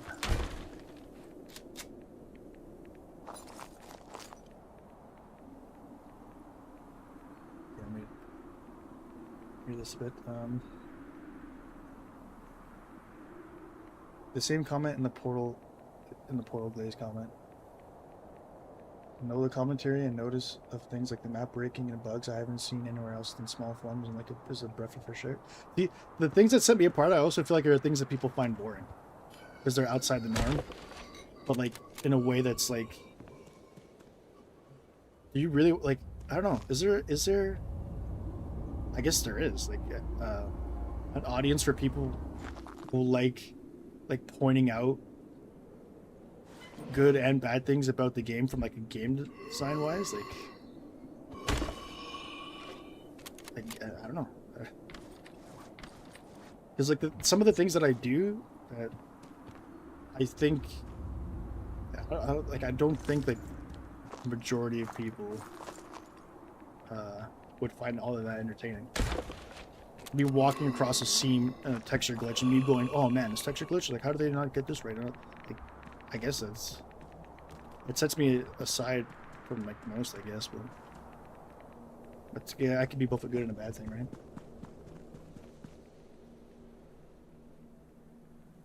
Don't try to categorize this early on, or just do it for love of the game or editing, or how they like all the channels that I'm dedicated fun times to gameplay with them. Yeah, I think as soon like if my goal, the way I operate on this channel, is compromised by having to change the content or the way I operate solely for more success, I just won't do it. So first and foremost, like, I'm just gonna have fun and see what happens, you know? Like, that's not to say I'm not gonna put in work, but I'm not gonna like trend hop and content farm and put out useless fluff update videos, flood the subscription feed, and like, I don't know, fake reactions or overhype anything. Like, plus I'm just too old, man. Like, maybe it would have been different back then. Like, who's to say? I would have had more energy, or at least like played up the energy point. But it's just like, I can't do that on a daily basis. I don't have the energy to be, what's going on, guys? First of all, it's not me. But second of all, like, I definitely don't have the energy to even attempt that. Like, if you're coming in to watch the stream and the first 30 seconds, you're not immediately punched with energy. Like, yo, dude, this is going to be so sick. I can't wait for this. Oh, man, look at that. Whoa. Like, it ain't the channel. Sir, hold on here. I'm looking for some food. Okay, thank you for holding on.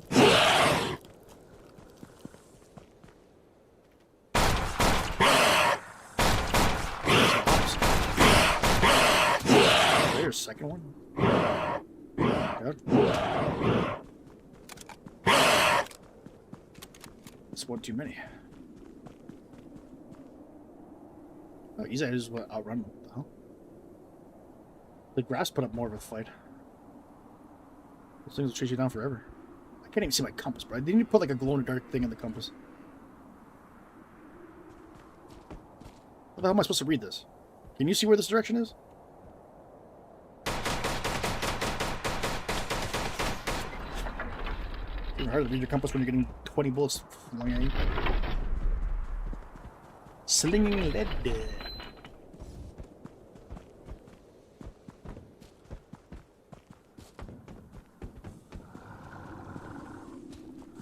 Mute your relics. I'm just trying to like my bunker. The caviar.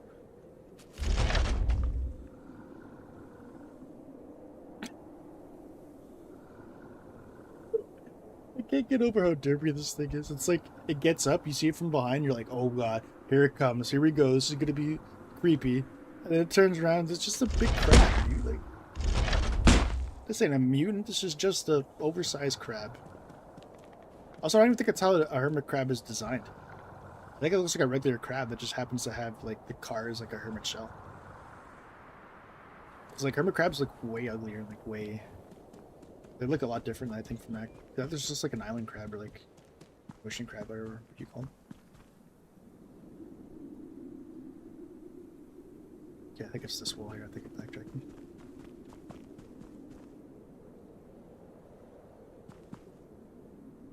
Okay, I like to read the chat, but at the same time, sometimes I come across zombies. I don't know if they're part of like an anomaly flashback or if they're actually alive. I saw 3 of them standing there, like they were about to shoot something. I thought it was an anomaly, and then all of a sudden I'm just getting bombarded with bullets.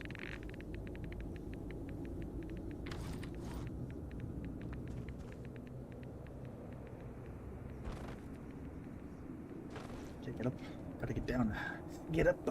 Get down. Gotta get up. Get on up. Yeah, exactly. Hell, this is the first channel I've come to, and I've been and not been turned off by overrates. See, that's the thing too. It's like every time I think I'm doing something boring or wrong, it actually ends up being something that sets me apart and other people appreciate, right? So it's I don't know. Maybe it's a bit of envy. Like maybe I wish I could have had more energy and had like those kind of exaggerated like, oh man, what's like.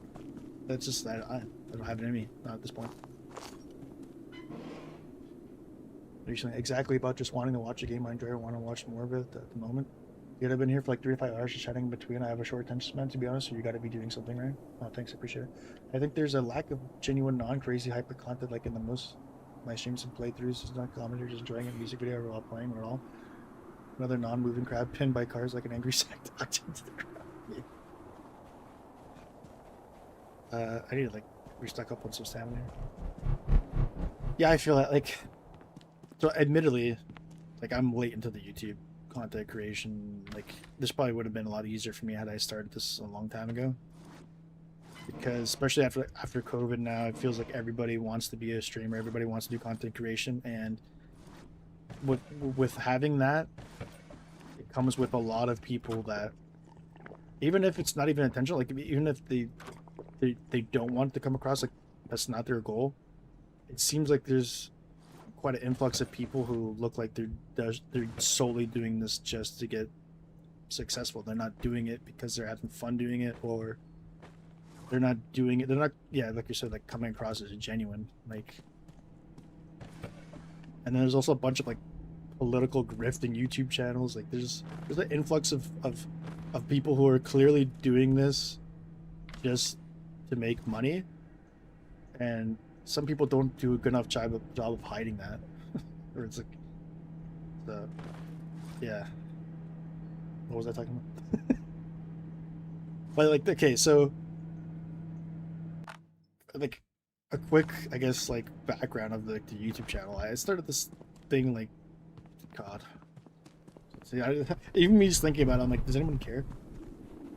Okay, I'll just put it like this. I changed the name of the YouTube channel to Passion Pass on Podcast because a buddy and I really wanted to add one of many countless podcasts in the circle. But like we knew like it wasn't going to be like this.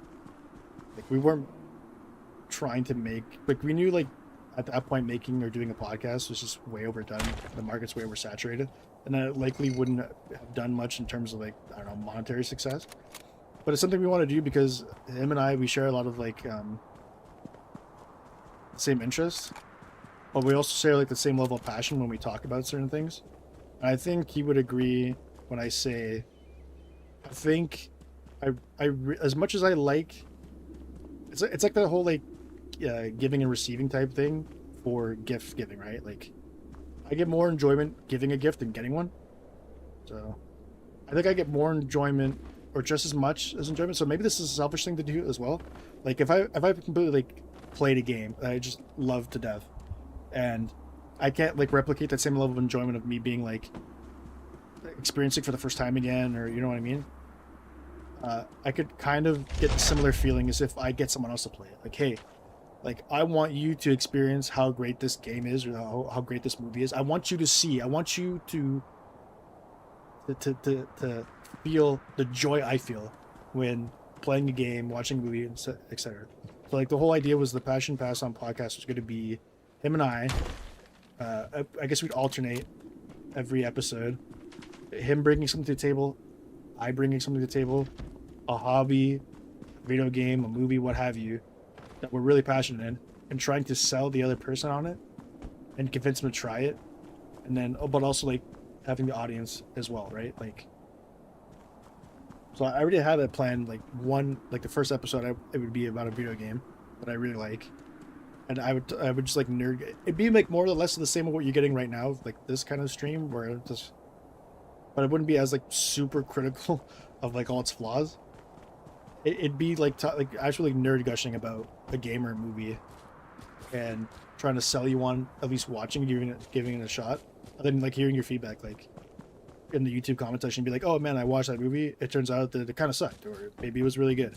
And as much of like an overdone concept it is, people making like these kind of videos or podcasts where, you know, the whole objective, because it was called Passion Pass On, as if you're gonna pass on one of my hobbies I'm passionate about, or you could like, is it worth passing on, or is it worth just passing? But there's like, granted, there's a lot of YouTube channels, videos, whatever, like that use that same kind of like smash or pass or dump or flump, or like, you know what I mean? Like there's always like some rhyming mechanism. There's always like a rating, like a new way to come up with the rating system. So like the Passion Pass On is like no different, and I guess it's kind of like cringe when you think about it, but at least it kind of like you know, provides like a context, or conveys what the podcast is supposed to be, I suppose. But yeah, I definitely want to talk about it. Like the first episode, I want to talk about a game that I know my buddy hasn't played, convince him to play it, and then also convince the audience to give it a try, because I want other people to experience the same amount of joy that I had playing it. You know what I mean? And that kind of goes in line with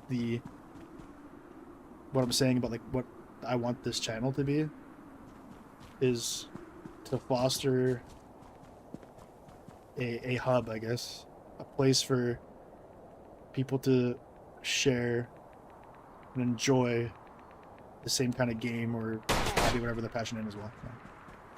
Or at least like put on people to things that I think are really, really, really good, and they can try it out for themselves. Especially since like the younger generation, like hearing some kids talk about how they never played this or never heard this or never seen this. I'm like, about something that has like been a mainstay staple, like peak top 10 game, top 10 movie. I'm like, really? You've never heard of this? You've never seen this? You say Breath of the Wild is the best Zelda game ever, but you never played Majora's Mask or Ocarina of Time? You think this is a great platformer, but you never played like you enjoyed the Spyro remake, but you never played the originals? You know what you're missing out on. So I guess that's kind of like the motivation behind what I wanted to do with the channel. But unfortunately, like he's been really busy, so like it's honestly, it's like the podcast idea has been in the works for like 2 or 3 years. So it's become a meme at this point where we joke about like, oh, this would be good for the podcast, and knowing full well like it's been 3 years since we've actually like even tried to attempt to record an episode. But I told him, I said, you know what, like, well, I still have a YouTube channel, and I was streaming on Twitch at the time, and I was like, I can't get discoverability on Twitch. It's really hard. So I was like, I might as well just stream on YouTube as well. And like YouTube seems to be popping off way more so than like much so than like the Twitch is. So in the last month or so, I've really like diverted a lot of my focus into improving the YouTube side of things. And in doing so, hopefully that also translates to the Twitch side as well. But at this point, man, I just might as well go all in on YouTube. But yeah, like, so like I have the YouTube channel, and I was just gonna use it to stream games and whatnot. And then so now I have like more of an avenue to kind of, because I could have just made this a channel where I just streamed VODs or whatever, like just had the VODs posted, streamed, and then did nothing with it. But then I tried to do some long form content. I try to get shorts involved to like get people to like see like the highlights of the VOD, and maybe they want to come watch the VOD, or maybe they would hit me with a subscription and kind of come in. And like there's ways of like setting up the channel to where I wanted to be. But originally it was just like I could have just been me streaming games. Then I started making shorts and then long form content. I would edit the VODs into clips and see where that went. And then now we're doing the misery review stuff, and that seems to be in relation like to my channel, a really big success. So it's all about like finding my footing on what I want to do. But definitely like I'm surprised like no one's really brought it up. I guess nobody cares that much. Cares at all, really, to be blunt. But like the name, like the channel's name is Passion Podcast. I'm telling you to follow me on Twitch TV Johnny Fuego. But yet there's no like podcast episodes. You're following a channel called Passion Pass on Podcast. I can just speak now.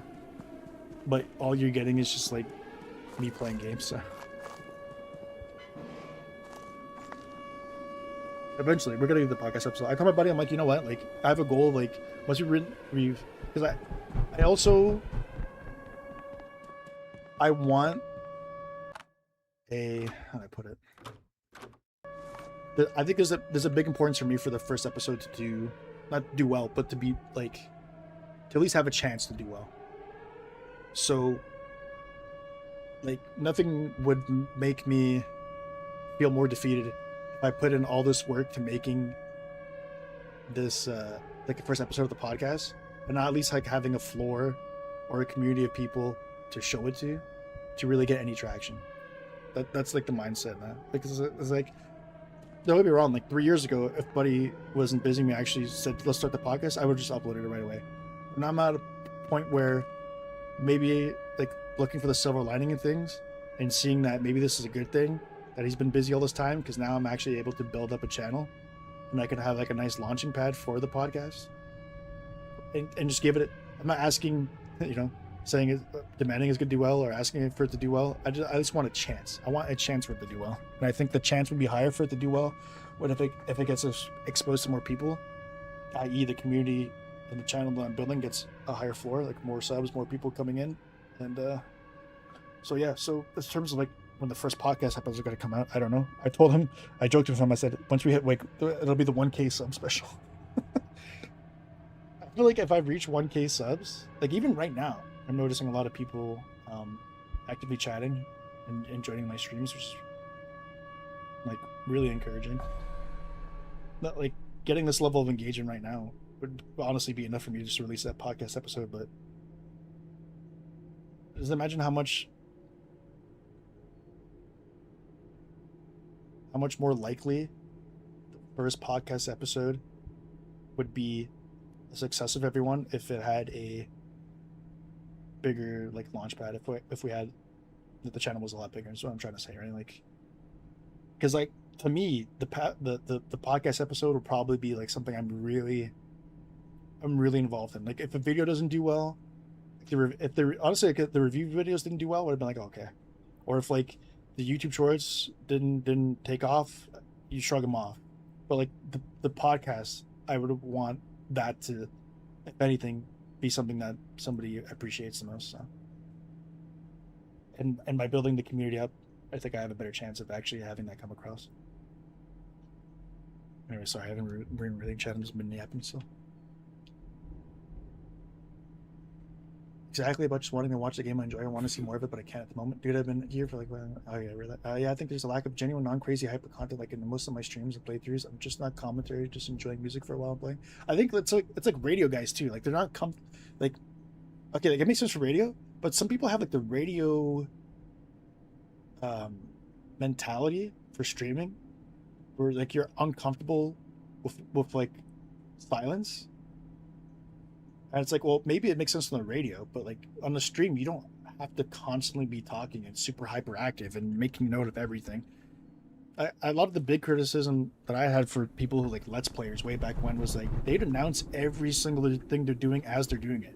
Like, don't get me wrong, I've definitely like tried to been like, okay, let's do this, let's do that, but I'm not like, oh, we're running to the door here. Let's head to the door. Okay, we're going to talk to the trader. Let's go talk to the trader. Oh, his prices are bad. Like you don't have to fill every moment of silence if you're doing like a stream. So let's make sure this actually saves here.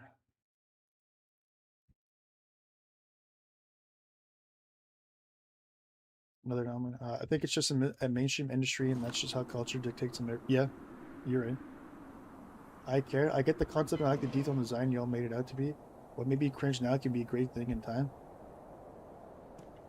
I'll start somewhere, I guess. I think that an awesome pathway for younger nostalgia, like one day or day one man. Also, yeah, YouTube has been coming back as mainstream for live. I also recommend doing TikTok live as it pays out well too. It pays out well, does it? I don't even know. I've been so like I'm so old man yells at clouds. I can't stand TikTok culture. I think it's actively degrading society. And if you want to get into the quote unquote conspiracy theories or more in depth, I think it's a psyop. Like I honestly think it's foreign interests trying to like just completely crash our culture as a whole. So like for a long time I've never used the platform and I don't want to be part of the platform. People keep saying like, oh, do TikTok streams, right? And I'm just like, my comfort zone was going from Twitch to also doing this on YouTube. And also like simultaneously, while I have like a nice computer, simultaneously streaming on 3 different platforms, it's a lot of work on the computer and on you. Because like God forbid like the channel for both the YouTube side and Twitch side. Let me just reset the biome. I gotta find factory account. The God forbid like the channel on YouTube and Twitch are really pumping at the same time. Reading 2 chats, like you can see, I could barely have one here. So like having to deal with like I don't know, do people read? Do people care about reading TikTok chats? Like I'd at least want to foster a, a place where I can like you can communicate with me at the very least. At least, especially now. Like who knows? Like I guess like the way bigger streamers, they don't really interact with chat on an individual per basis unless maybe they turn into sub only mode. But like it is so important right now, especially early in the channel, for you to build a relationship with your audience. Not saying that we have to be fucking best friends every day. We talk to every day, but at least be personable. And I just really lost my train of thought. I haven't eaten all day, so forgive me. So like just adding another stream where I feel compelled to interact with that chat is already like pretty overwhelming. I understand like big tubers or people who literally don't engage with chat much or if at all, streaming on all those platforms and they're already a big enough channel. Sure, but like I find it put it this way, I'm able to actually like interact with you on a to like my full extent. Like I'm actually able to give you my time on this one chat and having to divide it by like 3 different chats is just also it's kind of weird too. Like I can't like what's the word I'm looking for? A better word to combine. I'm just gonna say combine. I can't combine all 2, 3 chats. So like hearing me talk to one chatter, like anyone on Twitch now is probably confused because they don't see anything in chat. But people like, and if I make a reference to somebody from Twitch, people on YouTube are already confused. Like I don't see that chat in the thing, right? So it's gonna sound like I'm having like a schizophrenic conversation with like 2 other people along with yourself.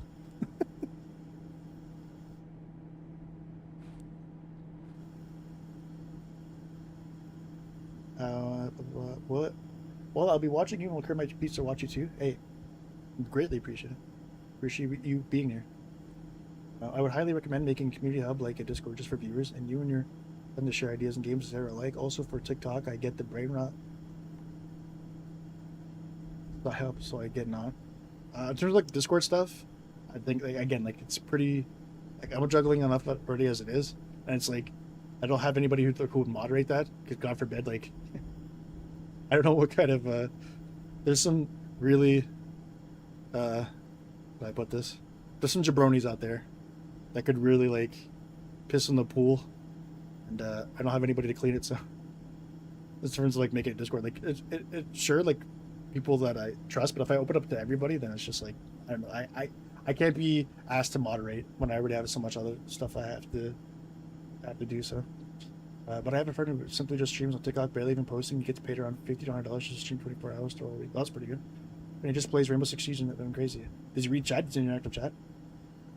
That's also, but like also like TikTok. Does he also do like other platforms? Like I'm trying to think like if you're that successful on TikTok, could you have been more successful, or would it be better to also have like YouTube going as well? It's also before views and etc. But again, not wanting to be overwhelmed and not wanting to leave out potential viewers just way in my way. There's got to be a way to combine chats. There's no way this hasn't been solved over 20 years of streaming. I mean, it's not an issue of like solving it, because or like lack of tech or lack of ability. It's just because like YouTube doesn't want you going over to Twitch, and Twitch doesn't want you going over, like they don't want you to leave the platform, and I don't think they want to work well with each other and integrate each other's chat or whatnot, right? Like I don't blame them. Like it's just the way it is.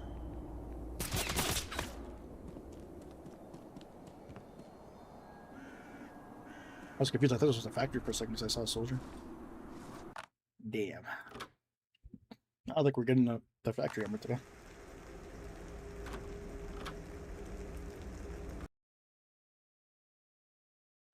I know what you mean about the Discord pool and someone shitting in it, but I think in time you might find peeps and monitor. Yeah, that's the thing. Like, I get some advice here and there that I'm just like, this is advice you'd give to somebody who's like at a higher stage of like progression in a YouTube channel in a sense, right? Like,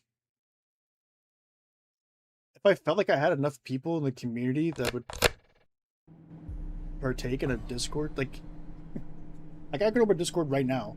It could just end up being like 4 people in the channel. Like, I'd want it to at least get to a point where it's not that I want to, it's like I have to, you know what I mean? Like,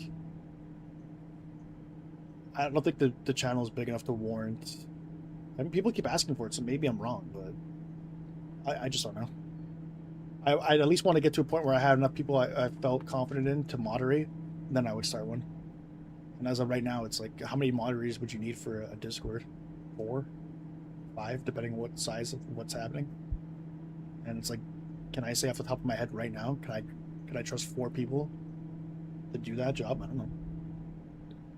It's very easy for me to start a Discord and just like wipe my hands and be like, Wild West, you guys do whatever you want. But at the end of the day, it's my Discord channel, so like I gotta be responsible, right? And it's like I've never been good. Like I don't know. It seems like counterintuitive or weird to say, but I've been more. I've never been like a big online presence guy. Like I lurk a lot. I don't comment a lot on videos. I don't interact with people. Like this is the most I've come out of that, I guess, shell, if you want to call it that, like last month. And like it's kind of weird for somebody who streams and interacts with people to say. Like I'm like 2 sides of a coin. Like I can be very, very social, but also very, very introverted. And like the internet side of things, especially like for Discord and such, I don't even like running guilds. I don't like interacting with like guild members. So like to sit there and have me think about like actually kind of like moderating or constantly being a part of a Discord server, I'm just like, I don't know. I don't even feel like moderating or like, I don't know. I think it's just also part of me thinking that like guild leaders. I don't know, like the whole guild thing is kind of cringy to me. Like some people take it way too seriously, go way overboard, and like I don't know.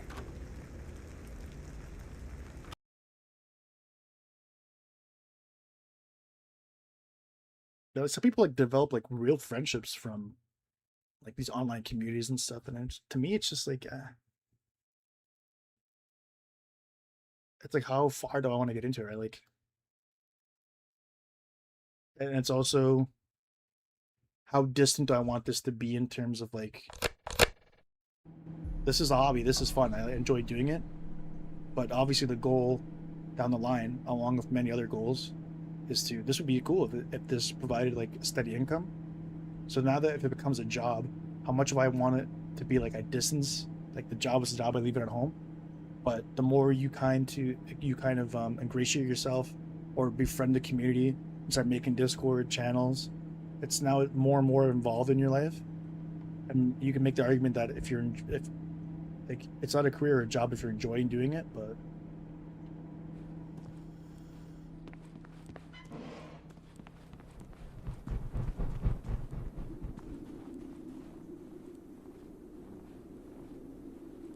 To be honest, I know I sound really optimistic, like future planning about, but it's like magnetized to your content. I can't take compliments. I'm just like, I get like shivers, like it's unnatural. Um, most of the time when I read stuff like that, it's always like a bot or something. I'm just like, no, yeah, I know you're bullshitting. Just, yeah, etc. So I think you have some, so just keep it up, King.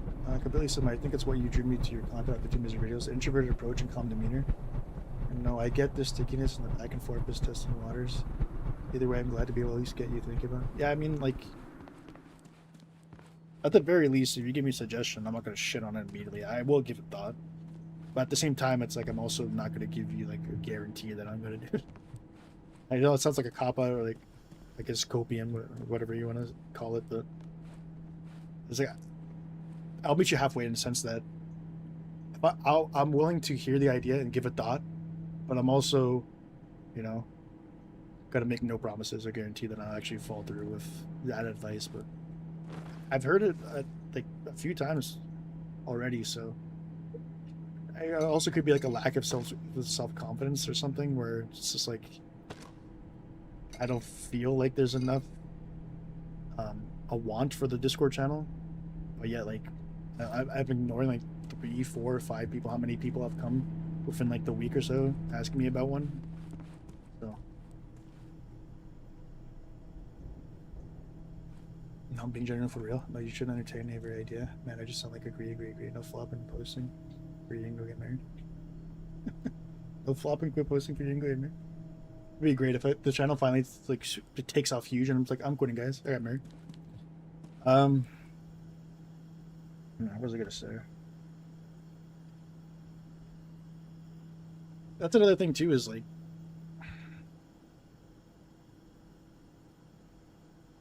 do people enjoy or want content that? Because like for the misery review video, it's one thing to provide a new take or bring up some information you didn't know. I don't know if I'm like overthinking it or thinking this the wrong way. A lot of people are agreeing what I'm saying, and I'm just like, is that entertaining content though? Like, am I just saying what everyone is thinking? Like, is there a point to this, right? Like, is this valuable information? And how many times can I keep just repeating things that people already believe and like understand?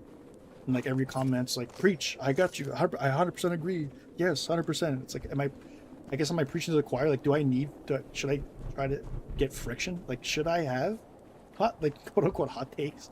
Should I have like some kind of discourse, like some back and forth? Like, I don't know. It just sounds like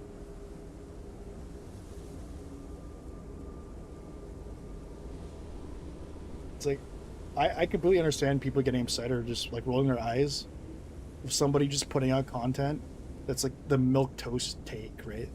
Like, no shit. I put out a video just being like, you know, people who drink or drive are really dangerous. That's a terrible thing that you're doing. I'm like, oh, really? Thank you for telling me. So, I don't know how much of it comes across as like the misery review just being like, yeah, no shit, dude. Like, it's an indie dev. They should be working on it. Yeah, it's probably spaghetti code. Yeah, it's probably this. Like, obviously. Sure. If wishes for fishes, the world would be an ocean. I want the dev to do this too, sure. So I don't know. Again, maybe I'm just overthinking it, and I'm not comfortable with like overwhelmingly positive feedback. I'm just waiting for the other shoe to fall. You know, I'll release a video just poorly or like something. I'm just I can say optimistic for too long. It's just, this is not in me.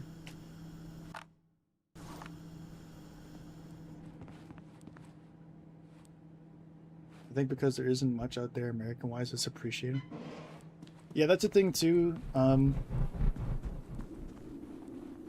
don't know how much of the success and the positive feedback is because of me specifically, or just because I happen to be one of the few, if any, that are like trying to concisely report on like updates or what have you. Like there's not a lot of info on the game, and finding it in YouTube that's not in Russian or whatever is probably like, at least that's what's drawing people in. But I have to like make a considered effort to make those people stay, essentially, right? Like I don't want to fall back at just being the one guy or one of few that just banks off like the success solely because I'm the only one providing the content. I have to actually be someone worth watching, because then it's just like I'll just do misery videos for the rest of my life, and like the other avenues of like the other games I stream, like no one's gonna watch. Like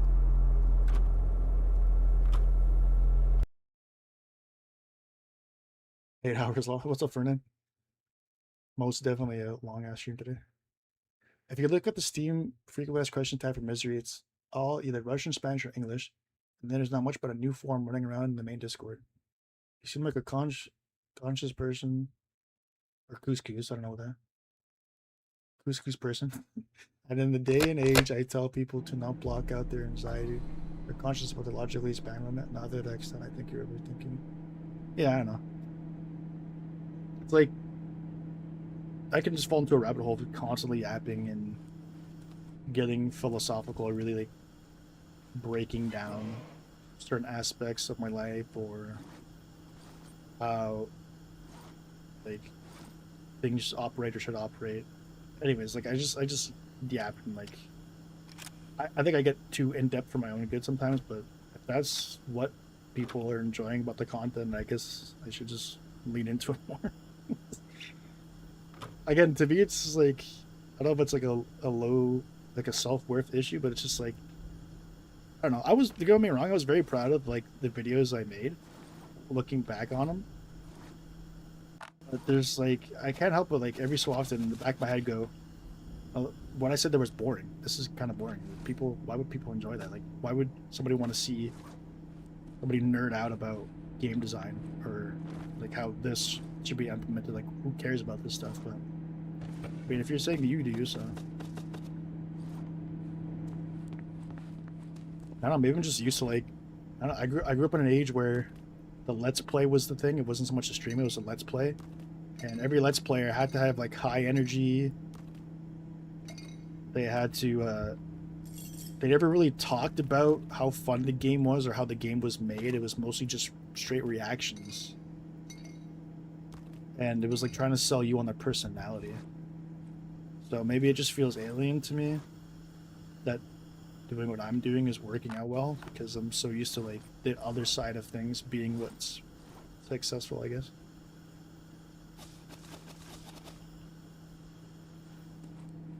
And restock this. You make so much gunpowder off of one use.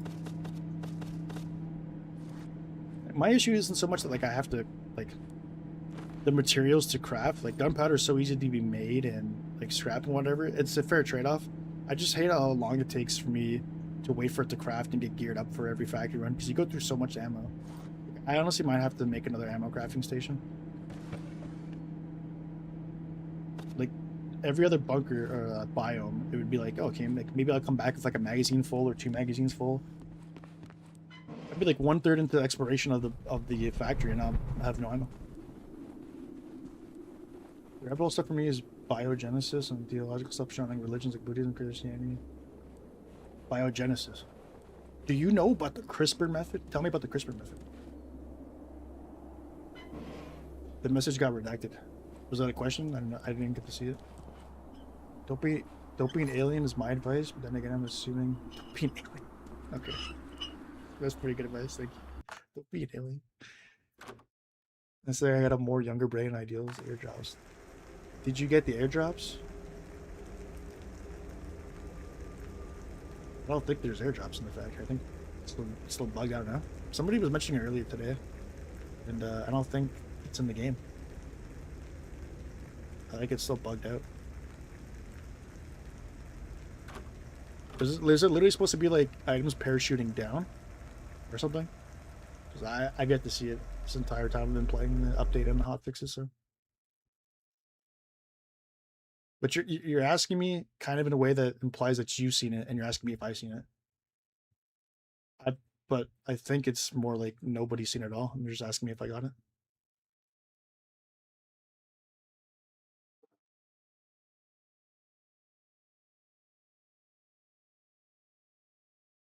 They took him away for a while, so are they back now?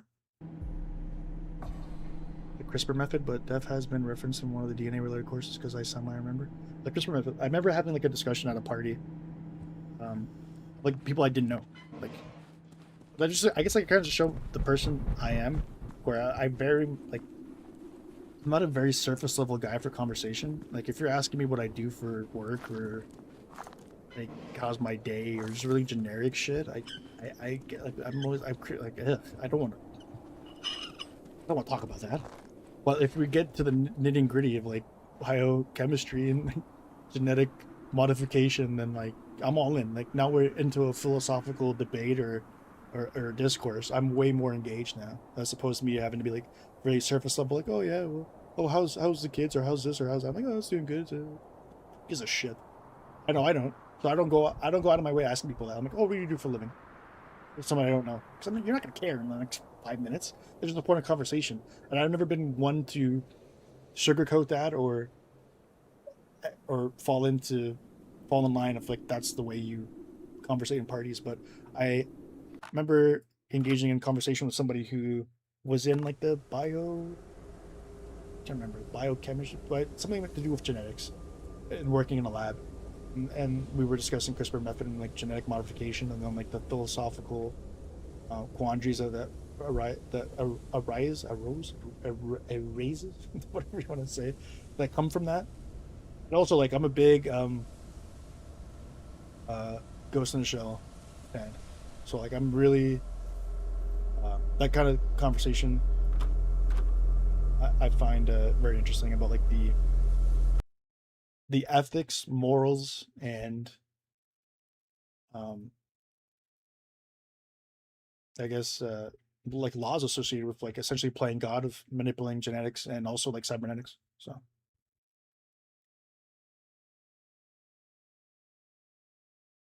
yeah, I have no idea about the Christopher. Yeah, okay. Interested in the airdrop info of this. Oh man, it's not bad, but it's a very vague conversation. What is CRISPR method or asking what you do for a living? I'm looking into bioengineering. I don't think I know enough to be able to debate further than simple logical reasoning. Oh yeah, I have like literally zero, like no experience. I think like biology might have been the only science course that I didn't want to pull my hair out doing, but in no way I'm associated with the field or know like have all that info on the field. But I think if you still have, you can still have like a philosophical debate on and have an understanding when someone explains to you what they're doing with genetics to kind of come up with like your own the visual bug is jarring. I mean, I'm starting to see it more and more now. I feel like I can still hold my own in a conversation, at least from a philosophical point of view, as opposed to like scientific point of view. But it still interests me, right? Like I don't have to know everything about it. If you explain to me what it does and how it operates, I can still carry on a conversation by asking questions and coming at it from a different point of view. So.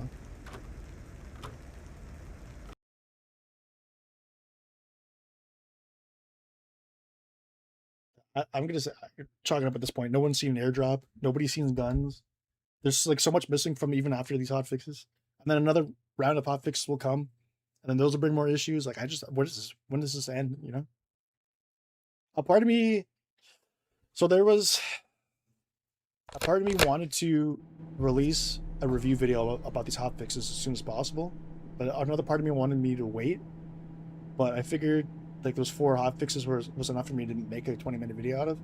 So if you know, I figured I'd do it. Also because I gave him some time as well, because I think the last update came out like 18th, 19th. I released the video like a day or so ago. So I gave him like 3 or 4 days to see if like any more hot fixes came out, but like it's just because I'd love to be able to give you like my final thoughts, and I kind of tried with like telling you my final thoughts on like the bunker, assuming that it came like it's not finished. The bunker isn't, and I think definitely agree. The bunker is not where it's at, like what it was intended to be at, right? So like you're doing these additions and fixes and whatnot, and it still hasn't brought it to where you wanted it to be in the original update. So it's like, how do I really give you a thorough and like full thoughts on a biome that's not even like where it needs to be? You know, I did my best. I was like, you know what? I'll just give my final thoughts as to what the biome is now, assuming that this is, you know, at least 90%, 80% to what the dev intended it to be. But it's hard. I made mention of it too in the video. I was like, how do, if you think it's hard for the players to try to make sense of all of the bugs and glitches and exploits and all these new changes and fixes, it's probably a lot harder for the dev to like fix those issues and get everything like concisely you know, filled out so they can work on those issues and like listen to the community. But it's also, I don't know, I can say it's hard in the devs work by any means, but it's like it's difficult to concisely edit a video because there's so, it's, we talk about spaghetti code. It was, me editing a video was like spaghetti, bro. There's so much I wanted to get into, but like there's be another strand into another guy's plate of spaghetti. Like I really had a hard time trying to address all the issues. But if I got more in depth to the issue, it would just like make more. You know, like it definitely make the video longer. I say that, but like it was hard to like get the video going. Oh my god, the frames, 17 frames. There you go, 17 FPS, new PB. It wasn't in the bunker, but we'll take it. It was hard to. Where did I put this? I lost my train of thought again. It was hard to get everything I wanted like going in one direction. Essentially, like there was a different avenues I could have presented. The things I did in the video, but I figured, you know what, I just gotta do a concise reading of the patch, my thoughts on the patch, and see how it was implemented. Because I could have gone on for hours talking about I think this is the reason why this happened, or they should address this, and then this will address that, and then this will, and then just giving more and more suggestions.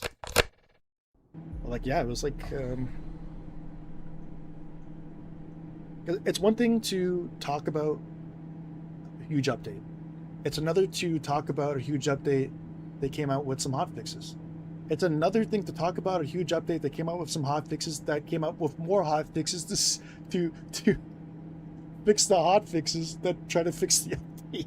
Like, it just ends up being so convoluted, and I end up feeling like what's that?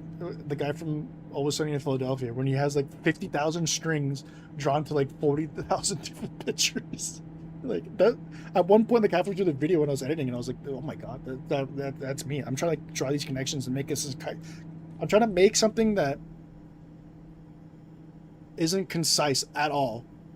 I'm trying to make that as concise as possible, and it was a, you know, I'm not gonna claim here and say that I was doing a hero, like it was hero's work, but it was difficult, especially for someone who's like, it was my first two like long form voiceover review, like analysis type videos. It was not an easy way to start off the jumping point.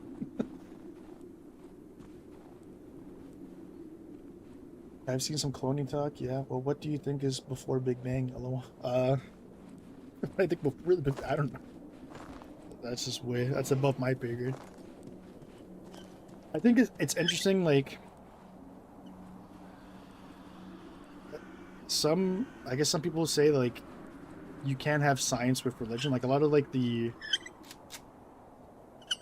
I guess like both sides of the coin will say that like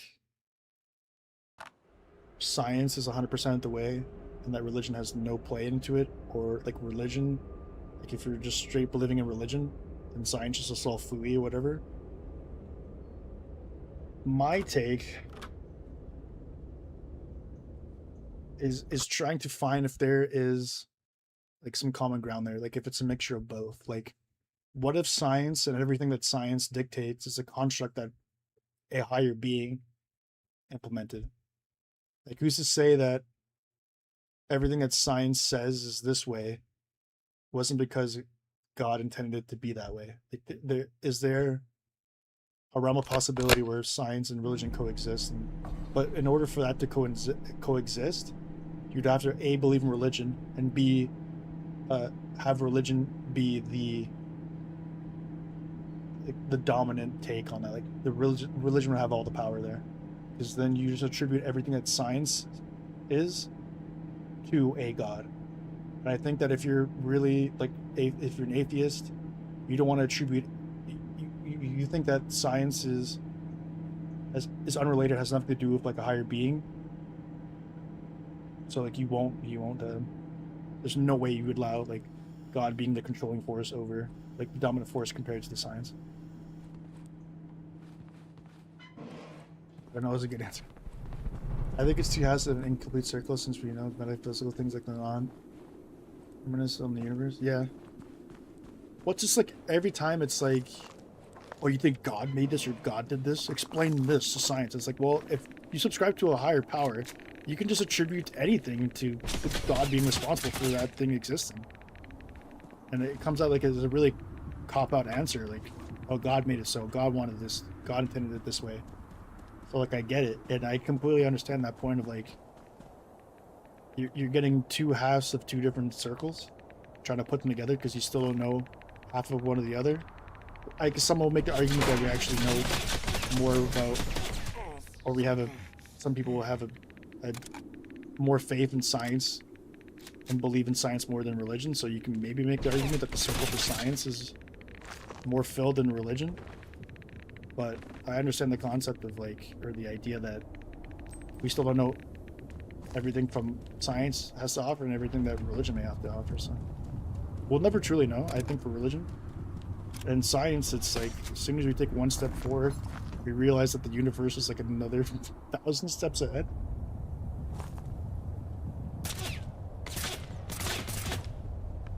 Like, I grew up in school when they told me Pluto was a planet, and now I'm being told it's just like a giant ice ball. Like, they don't know shit. No, that like, it's overused now. Like, I don't know, I'd say it's a meme status, but the whole quote of like, we know more about outer space than we do our own oceans, like, there's still so much science-wise we can't explain. This thing's gonna kill me. This thing's so close to me. Yeah, go away, run away. Is this a new? It can't be, because the deer does this as well. I never realized this. Like, when enemies are low in HP, they flee. Look at that. Easily over a third of my health bar from there. Yikes.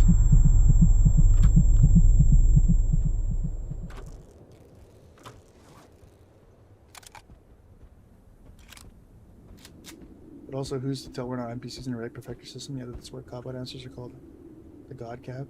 I just hope we come to some semi-conclusion. The whole like NPC theory is crazy. Like, I don't know.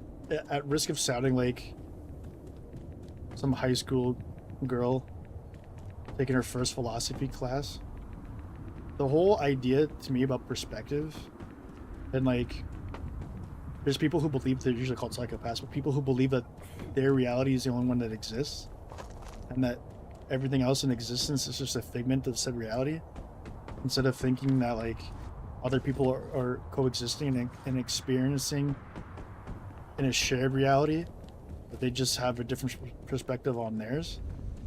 Like, that whole conversation to me is like, I could talk about that for hours, but some people find it so it's very like basic high school.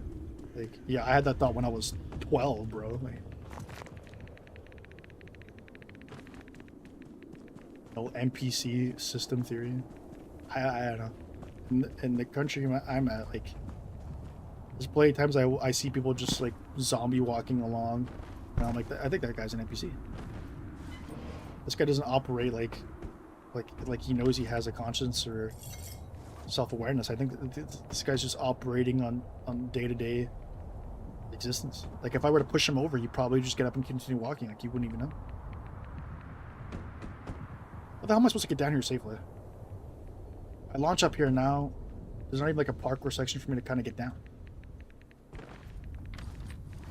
I forbid I had low health or not enough defense to make this jump down here. Like I guess I could kind of jank my way down.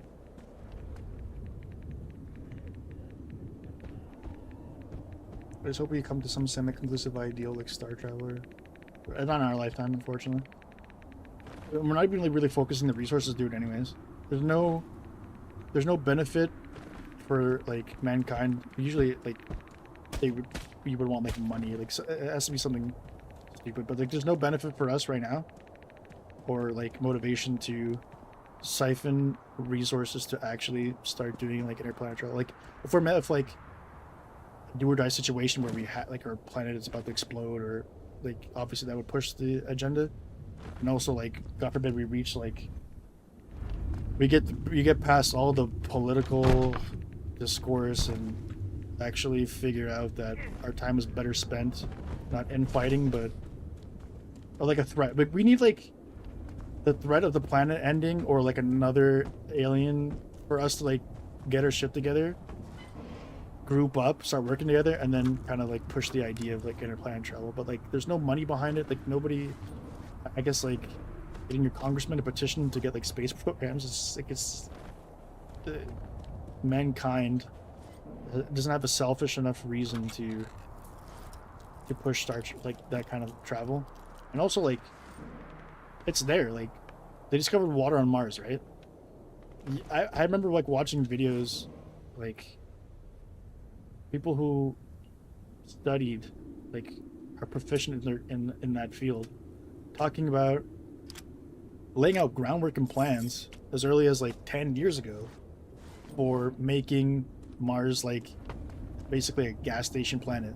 So if you can utilize the hydrogen from the water, you can produce fuel, right? So in theory,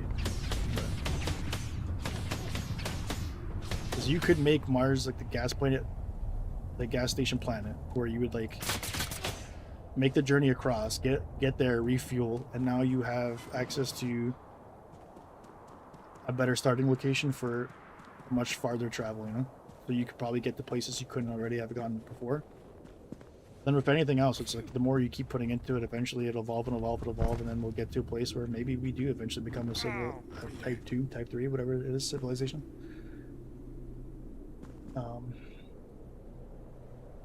That's where I also think we're stuck in a closed system externally, like God or some, or internally, like government entities, elites. Main character syndrome, yeah. Perspectives of a drone. Could be a drone. Truth. Elite. Truth, elites greed, but what if animals tomorrow?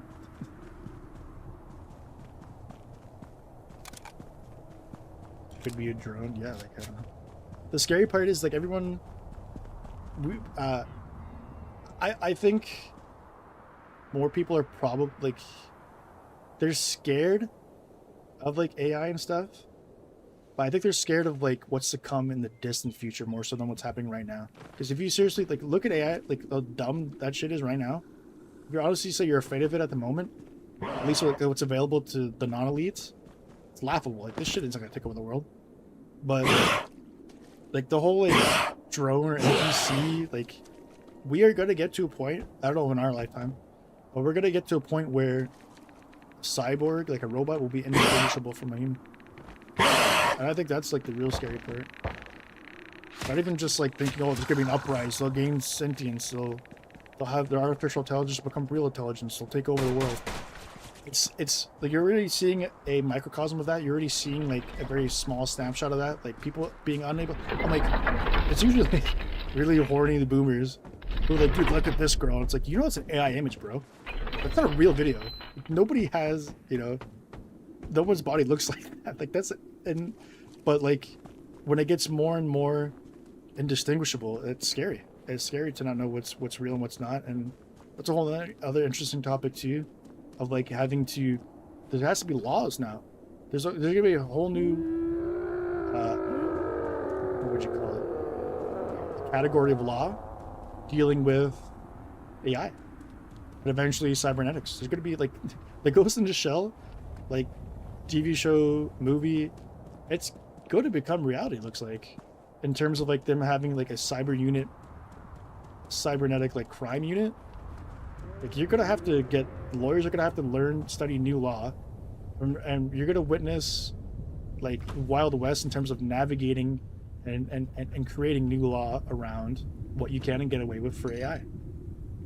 But the floodgates are already open. So like now we're like the elites or anybody in any kind of power is struggling to get control of that power, but also prevent others from getting it, especially like the common folk, but also trying to contain it because it could get out of hand and become its own thing with or without you. And like you can kind of see with YouTube trying to do like making you check a box that says did you use any AI content, could be fake, or but again it's still not a foolproof method. I mean, it's all in or all out. We've opened the floodgates already. As soon as that AI has come in, it's like we'll see. It's gonna be interesting. It's definitely, if there's anything you can say about the previous generation, like the last decade or so, and what's gonna happen in the future, there's so many complaints you can make about it, but you can't say it's not interesting. There's not a lot of stuff to talk about. Doesn't mean it's all good, but I mean, most of it isn't good.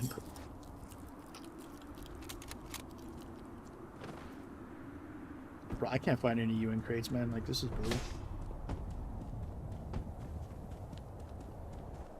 I have a goldfish memory enough as it is, but I can't imagine people could have played through this map long enough to really come up with like a mental image of where the UN crates should be in relation to where I am right now. Like, okay, this is a UN zombie. Well, is there a UN crate? Like, it doesn't guarantee shit.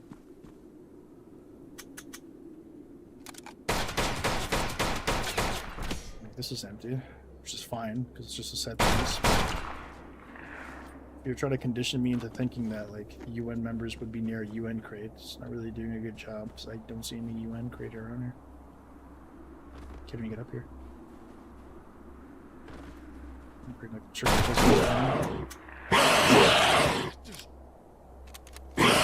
This is an amazing experience in factory.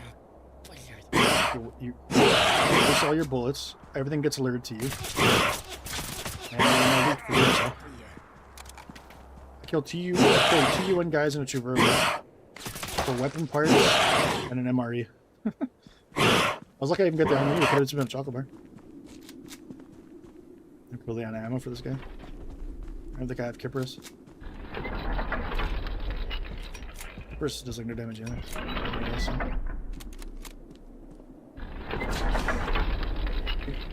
The autocorrect? How did autocorrect get aliens to animal? I bet Detroit become. They say Detroit became human, like IRL Detroit, implying they weren't human before. Detroit become human and Terminator are also great examples of the literacy and tip try to use. Relation to what room temperature? What are you referencing in there?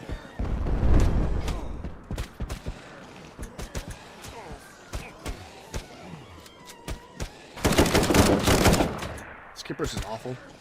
It's like they might as well just be a crystal at this point, because I think it was supposed to be the best way to use your pistol ammo, but I can't get these enemies.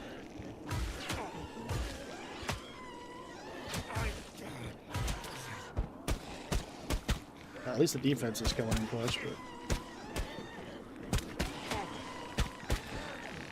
it'd be cool if this like broke and you like fell down but like didn't die. Like some anomaly to kind of take you. It's just, I don't know.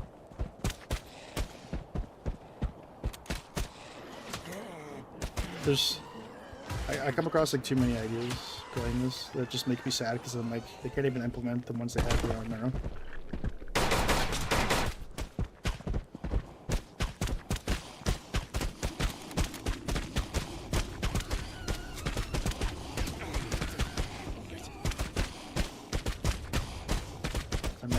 soldier.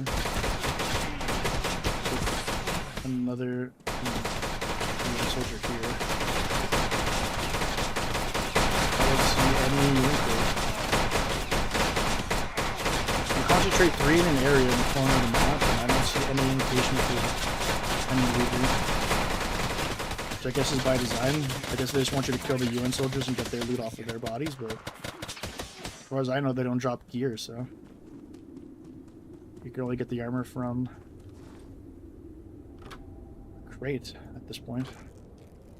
At the very least, I could say I can confirm that I have footage of finding a piece of armor in the UN crate.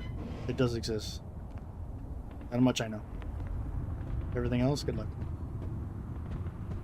No, check out the game Try to Become Human. Great storytelling on since Become Human, like a positive sense. Here's my thing. I don't consider that. I mean, if it is what I've seen from it, I don't consider that a game. I consider it like a visual novel. I think your gameplay has to be more than just like making decisions in your entire game. And then if you pad that out with just like a walking sim or something, you know, like I'm sure like Detroit Become Human came from the same guys who did like Heavy Rain, right? I'm just gonna die here. Surprised it didn't explode. And like Heavy Rain. Can you? I don't know. My standard for game is a lot different than I guess from other people. I don't consider that really a game. Maybe a glorified, more interactive visual novel, but like it's the gameplay loop of you making decisions, walking around, picking up items. I guess your bare bones description of the game. But I don't know. Is there like you actually shoot weapons in Detroit Become Human? Do you do something more than just make decisions? Because I'm just going off of like what I've seen and what I played from Heavy Rain. And like the Telltale quote-unquote games as well. Another zombie locked in a storage room with no storage. It's not a UN box, it's like a regular storage box. I've been trying to hug like the wall because eventually you will come across that UN crate, but I feel like it's going in circles. I don't know how it's possible.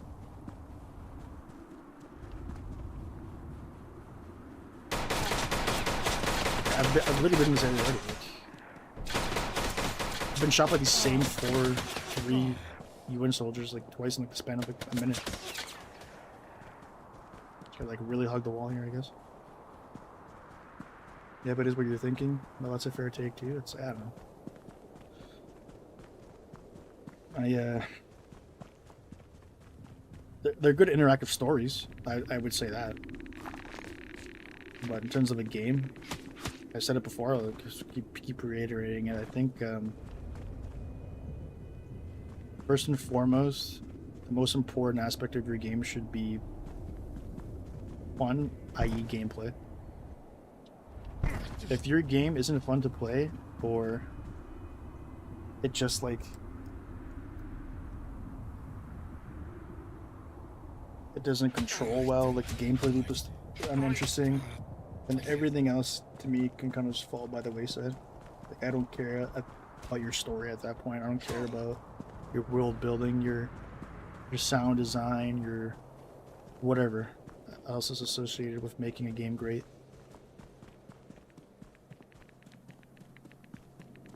So like, you can tell me like the story is so intriguing and so good. Okay, that's a good story, or it's a good visual novel or interactive story. But how do you like? That's the only way you're going to describe that game, right? You're not going to say, "Oh man, it was so much fun to play." Oh man, like it has a really good this mechanic, or this gameplay loop was really good, or you're just selling me on story. It's like, what am I going to do with that? That's the game I'd watch someone else play at that point. Like that's what a lot of people did for the Telltale games. The whole thing of like watching somebody play a Telltale game, it's like good publicity to get someone else to play it in terms of like, oh, that's not what I have done. Let me play this game now, and I'm gonna do my own choices and whatnot.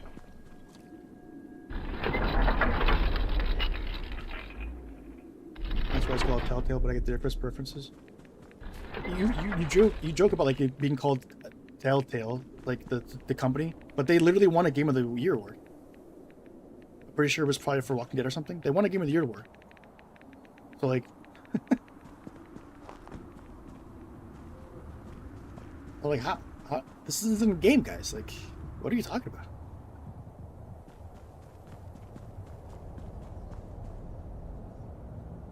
Even the devs are implying that they know what they're doing, and yet they still won a Game of the Year award. It's like, I don't know.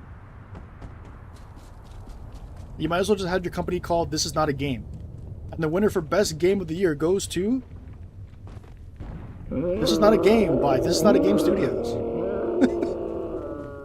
Like, okay, cool.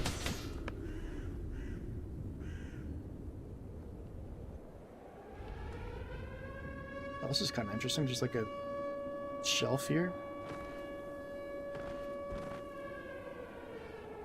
Or most likely an empty storage box. I can't even reach.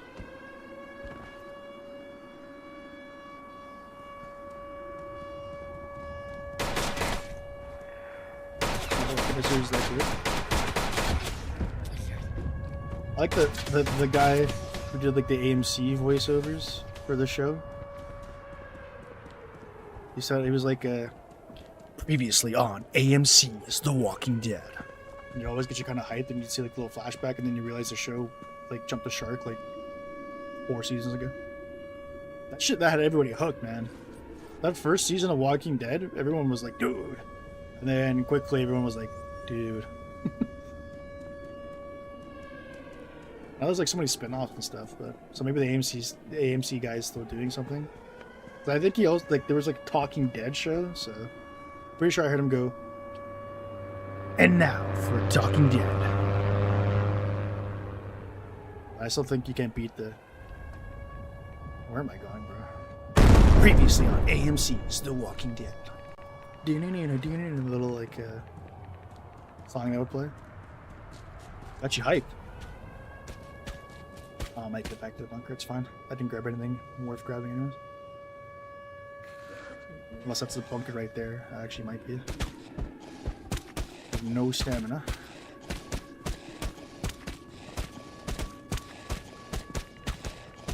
I see the light.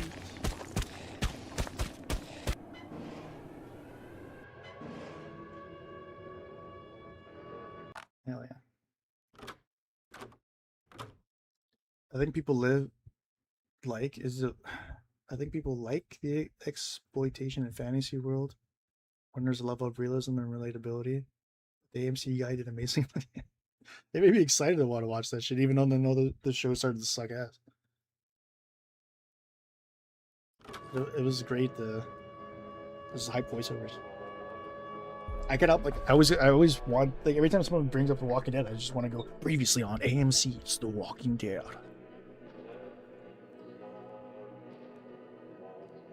Rick, Shane, Coral. I still remember watching. I still have like a Rolodex of names of like Let's Players or big YouTubers back in my day that have like completely fallen off the way like to the wayside now. But I remember one of those YouTubers actually. It was like so surreal at the time because this was on like season 2 maybe of The Walking Dead, and this YouTuber had a playthrough where he was playing Minecraft with the actor for Carl. And they called it like Herschel's Barn or something. That's what everybody remembers Uber Hacksaw Nova.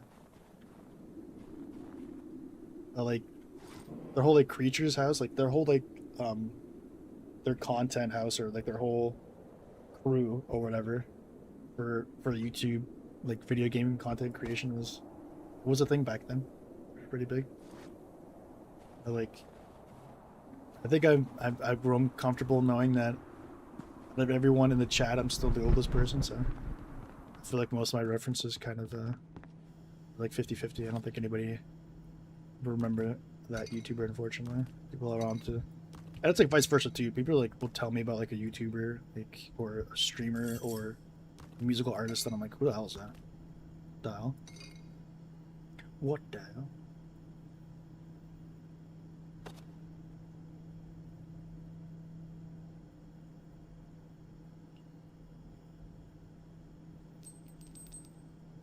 realize I had ammo. I mean, I didn't even refill. Whoops.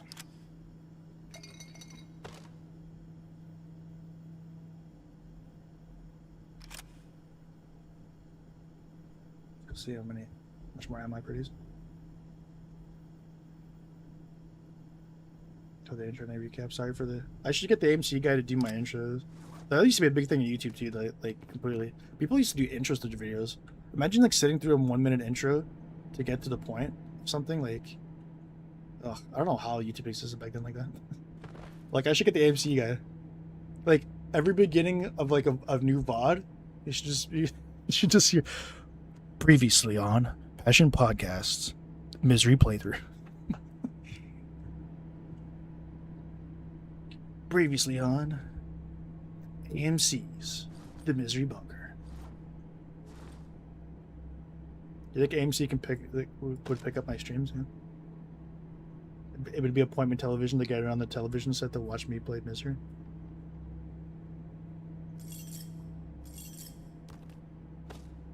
Like I said, people like discussing. Oh, I wonder if that character's gonna make it alive. Someone's just like, yeah, I wonder if Johnny Fuego over here is gonna make it past 846 in the shiny. You guys don't know who Brahaxor Nova is? Come on now, that guy's a legend, bro. You know who Dashi is? More people already know who Dashi XP is. The younger generation, I mean.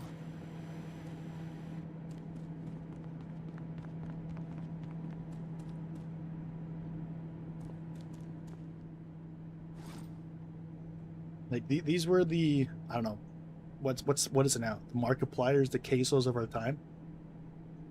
Like queso is like the new generation, is like the new generation's Dashi, I think. I think even queso would tell you that. He loves Dashi for a good reason. Dashi's sick.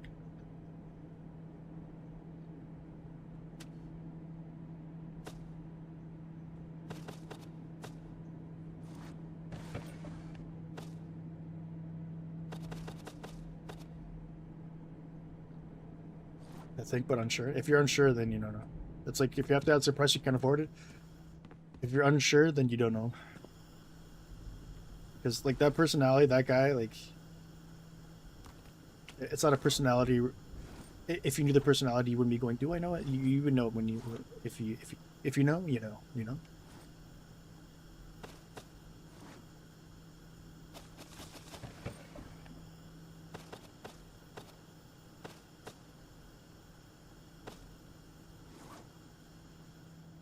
was like when I was 5 to 10. Even then, I was watching old Machinima stuff. Like, if you knew like Machinima, isn't Machinima dead like a long time ago?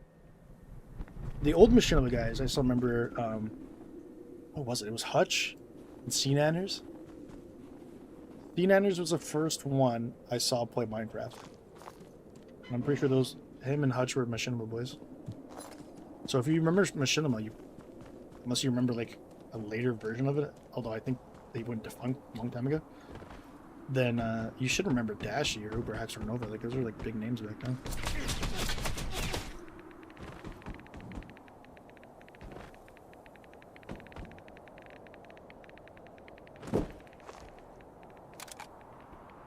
The UN guys here.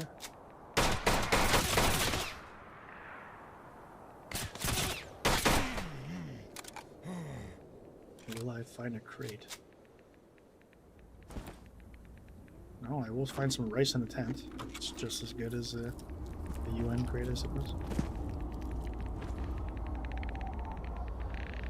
Some of them still like battle. I don't really understand. I feel like I'm dumb for not understanding it. But what's like some of these I'm like trying to piece together story-wise, and it's just I don't have enough context, or maybe I just. It's like that thing scans for artifacts. This guy blow up the place. It's an old sensor. Clearly, I guess an explosion here happened. These two seemed unconcerned, almost like they caused the explosion. And this guy's wearing a military uniform, and so is he, so it's like friendly fire. I can only guess like they're trying to find an artifact and they're exploding the ground. Like, I have no idea.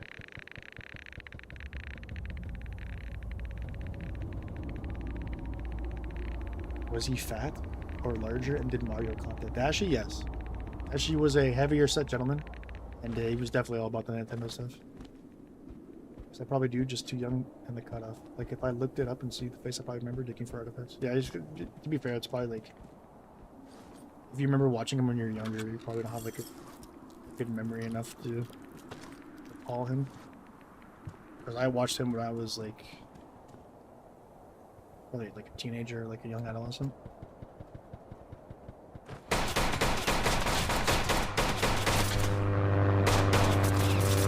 Looking for artifacts, but like, did they?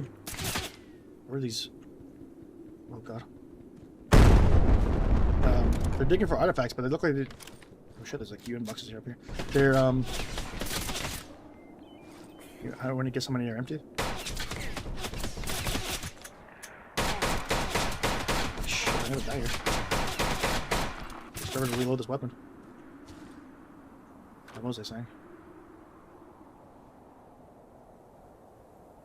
Okay, so they're digging for artifacts, but like, did they blow it up? Like, they're not concerned about friendly fire. Like, the two that were alive seemed like they were unconcerned about the explosion, but they're clearly on the same team. So,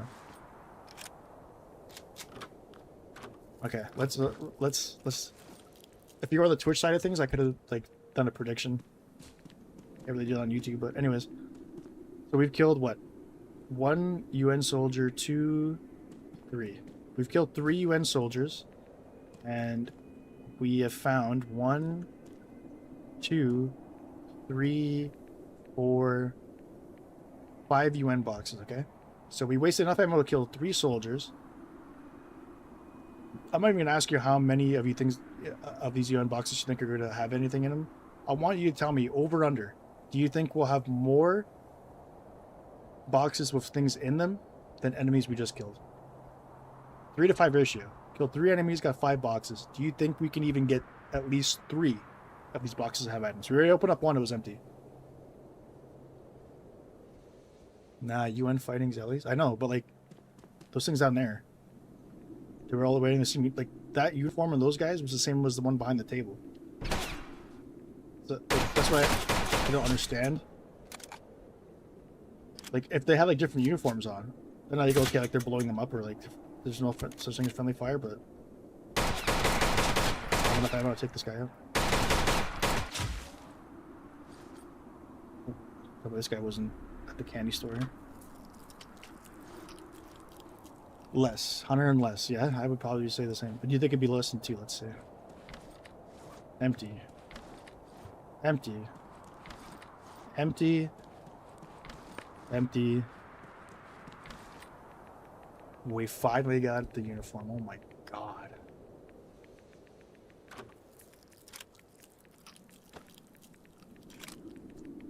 You know what? I think this deserves a stream alert here. Everything's coming up, Millhouse. Hell yeah. They exist. Got double the proof.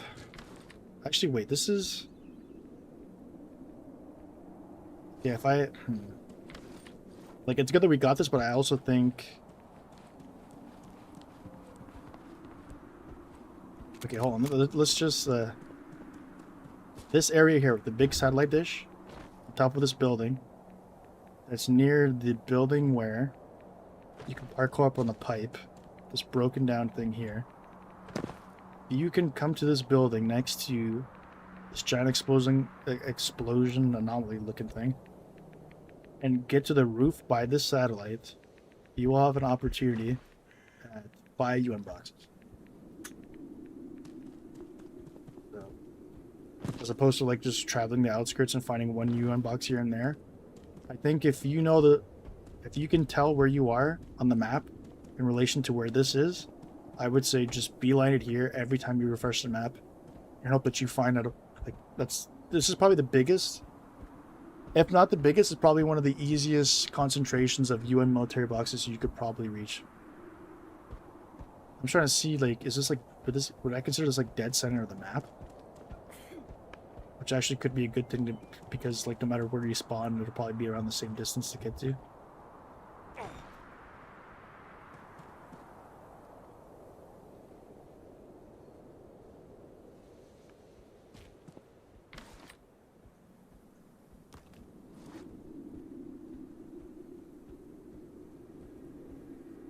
Hell yeah, indeed.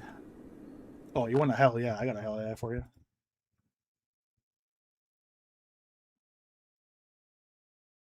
Give me a hell yeah! I said give me a hell yeah! Oh, hell yeah. And that's the bottom line. The same. You could see more of those stream alerts happening, but nobody's watching this game on Twitch at the moment, unfortunately. But I'm surprised at like. Oh wait, there's actually a UN military box that's actually in this building. This might be the go-to place to try to get UN equipment here. But I was surprised at the like amount of people. Maybe it is just like YouTube streaming actually being a lot better than I thought it was, or whatever it be, or what I thought it used to be. Like, there's a lot of people like commenting on the content that I'm creating and like joining the streams on the YouTube side of things, whereas like on Twitch, like this doesn't get a lot of viewers. It's not a big category on Twitch, so like I first started off streaming, I was streaming this game, and it's just like the amount of people like weren't there watching it. That's why I was kind of surprised at like how many people were interested about this on YouTube. Iconic. Most def.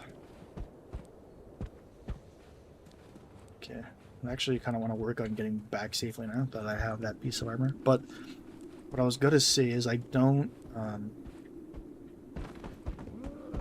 There's 2 items in the game, according to the crafting material, that share the same name of Torn United North Uniform. And for a second, I was going to operate under the assumption that I could just choose which one I want to craft, either the hazmat suit or like the actual like armor. But on further inspection, I saw that there was 2 different icons associated with them, so they look like they're 2 separate items that just happen to share the same name. And if that's the case, then I think I have a dupe. I think this is going to give me the hazmat suit, which is unfortunate because I really want to see the defense rating of, I guess, this biome's equivalent to the exoskeleton. Like, what is this? Is this... How close is... Like, where is this on the scale compared to the exoskeleton? I want to know what this biome's best armor provides in relation to that. And then from there, I can kind of like gauge whether or not, like, if this is even slightly comparable to the exoskeleton. Like, the exoskeleton got nerfed for like no reason. But like, I'll show you. Like, so this turns into this hazmat suit. Even though it looks, does this look like much of a hazmat suit to you? Looks like a regular military uniform to me, but anyways, that's this is what you need. You need this to build into this hazmat suit, and I'm just trying to see here. We can confirm this for sure now that we have this. If I wanted to make the tactical combat suit, I couldn't because I don't have so.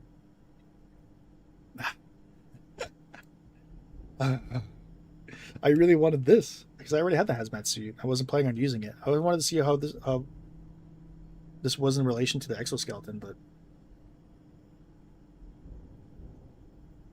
that sucks. We spent almost 9 hours looking for this one piece of uniform, and this one piece of uniform isn't even like what we wanted in the end. Oh man.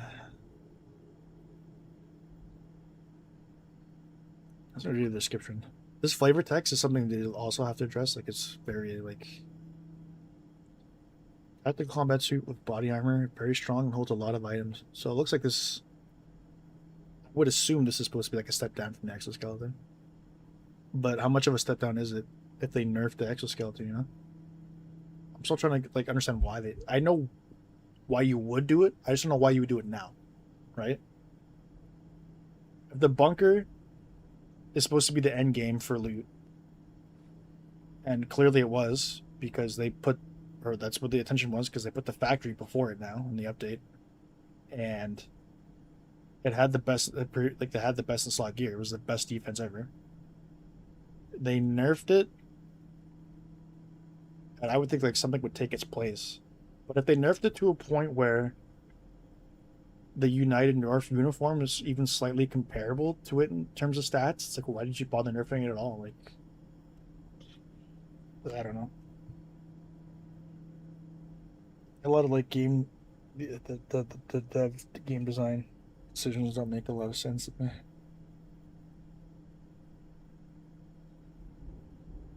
If you were to do like a blind tester, right? Like someone who's never played this game before, but they have some knowledge of it. Like they play games, other games, so they kind of know like progression and like what is a healthy progression through like biomes or whatever. If you just laid out every single biome to them and had them rank, which one do you think was the late game biome? Do you think anybody would say they'd have bunker over factory? Everyone would tell you factory should be the late game biome. And it's like, well, I understand, like, it's not even just from a content perspective.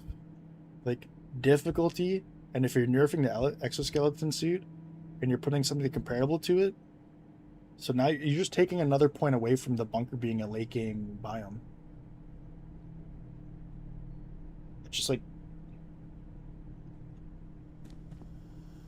I would say that hands down, like the factory should be late game biome at this point. So I think they should light a fire to try to spruce up the other biomes and make them just as good, if not better than the factory. Like,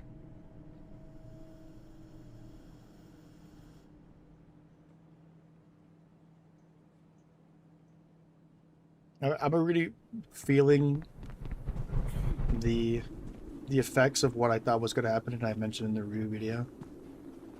It's like after you get done exploring all the map, and like, oh, it's a cool area, or this is cool, or whatever. Once you've seen like most of what this map has to offer in like cool areas, you're gonna quickly realize that it's not worth exploring anymore because the loot is just, it's glitched. I could only assume it's glitched, or because the only other alternative is that they purposely made the spawn rates that low, which is trash, or that that's the loot that they intended to have, which is also trash. So it's like, pick your poison there. It's just, it's not a fulfilling loot experience. I go so far to say that it's not even like a neutral thing. It's a net negative across the board, because you're putting in so much ammunition, more so than any other bunker, or sorry, any other biome. You're wasting so much more ammunition and you're getting so little back. Unless like you like stockpiling UN chocolate bars and medkits.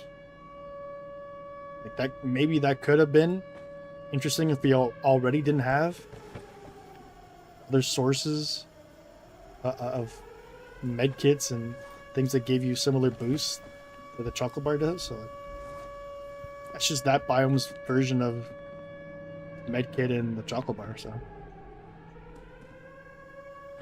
there's nothing to go out of your way to get, for the most part. And the things that you actually are like you want to get from that biome, either it's glitched out of existence or the drop rate is so pathetically low that like no one's getting it. So I don't know, because a lot of it too comes from the perspective of like, you want to just experience the content of the biome in one day. Do you really want to have the best in slot gear that biome has to offer in one day? I think it's very hard for somebody to gauge, to have that in relation to like what percentage number would you implement for a spawn rate, right? Like what number can you program as a drop chance to translate that to turn something from experiencing a biome for a week or experiencing it for a day, you know? Like, what arbitrary number is there? If I put in 5% drop chance, does that make it a week or a month that people look for this item? If I put in 10, 20, Could somebody find this in 2 hours?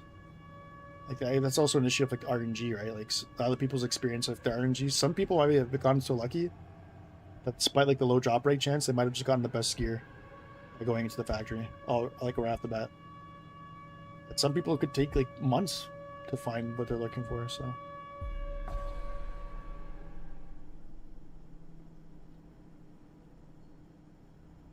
I'm just I don't envy game developers, and I don't envy this one right now.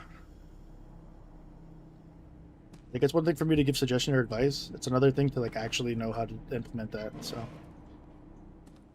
like it's very easy for me to just tell you like, oh, just do this. This is you fix a game like this, but who knows until you actually implement it, right? Everybody thinks they have a great idea about the game, and until it actually is trying to like you're trying to conceptualize it and actually put it into practice. Like you and the dev wanted that graph enemy to be something cool lore wise, where if you left it untended in like its small state, it would grow back into the big one. But that just was like a mess for game design. So.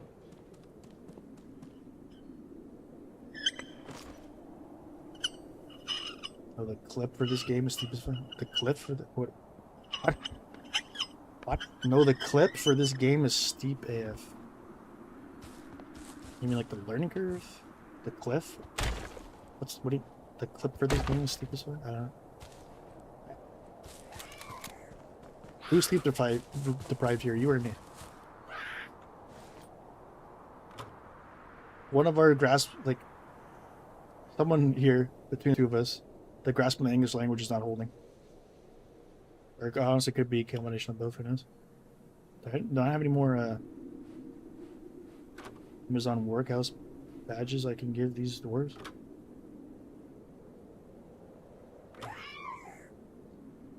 Like them all out.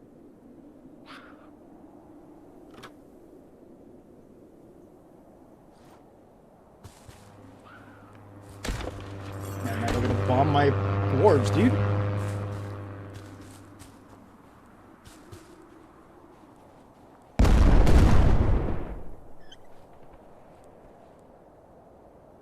I hope they survive.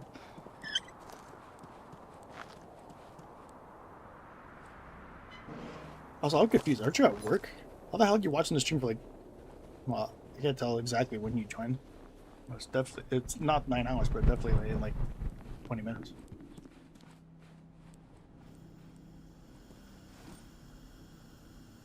It'd be funny if you just like had the stream on the entire time. Like you finished work, you had the stream on the phone like, as you're driving home from work. Like you just you took the stream everywhere. It'd be hilarious.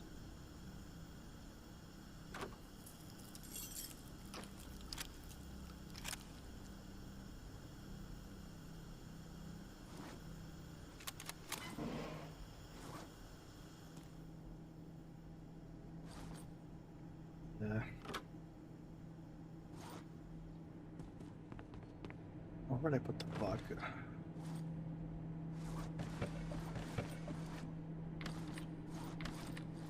I actually might have like a cabinet in the kitchen associated with that. That's the beer. Oh hell yeah, we got some ice cold beer. And that's the bottom line.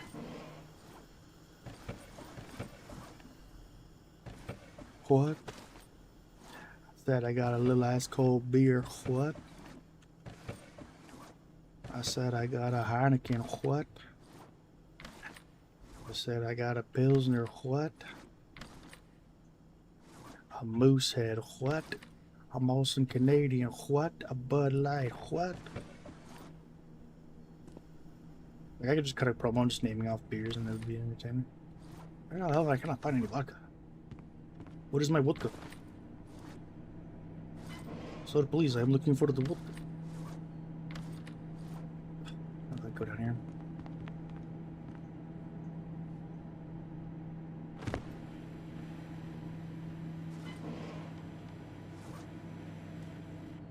I find hard to believe I used it up. How many times I pick up a vodka bottle and I struggle to find a space to put it now? You're telling me I don't have any vodka at all? Nani?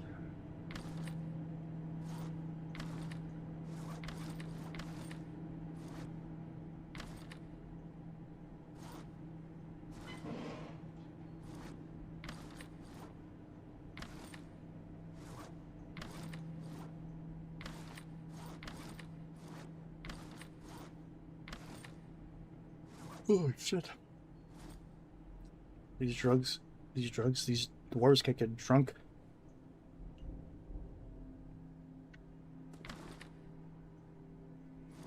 How are they gonna operate sober? This is on there now. Like one bottle.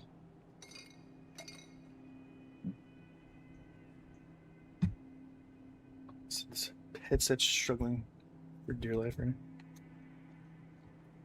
How many times I hit level beep beep? He's dying. I think I charge it up. One. Oh, here we go. Oh hell yeah! I'm still on max. This is like something else too. I wish this was just default to my inventory down here. That'll tell me I'm at max weight.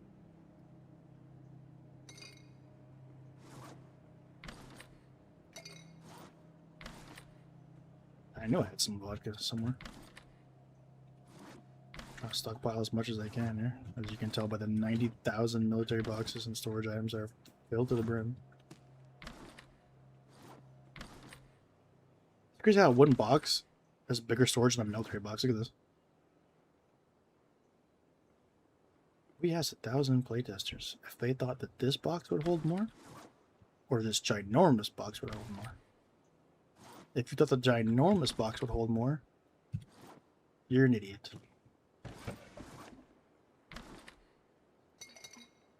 I got the vodka. Let's go recruit our Amazon workers.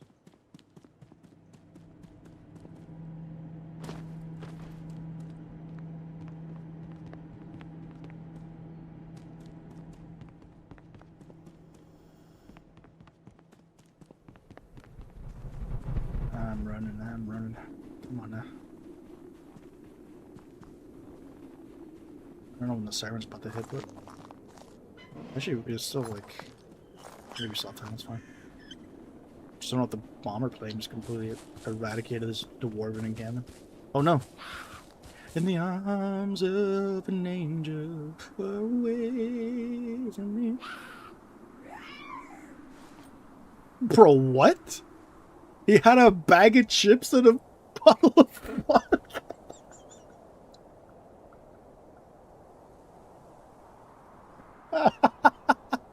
I didn't know these things had inventory now.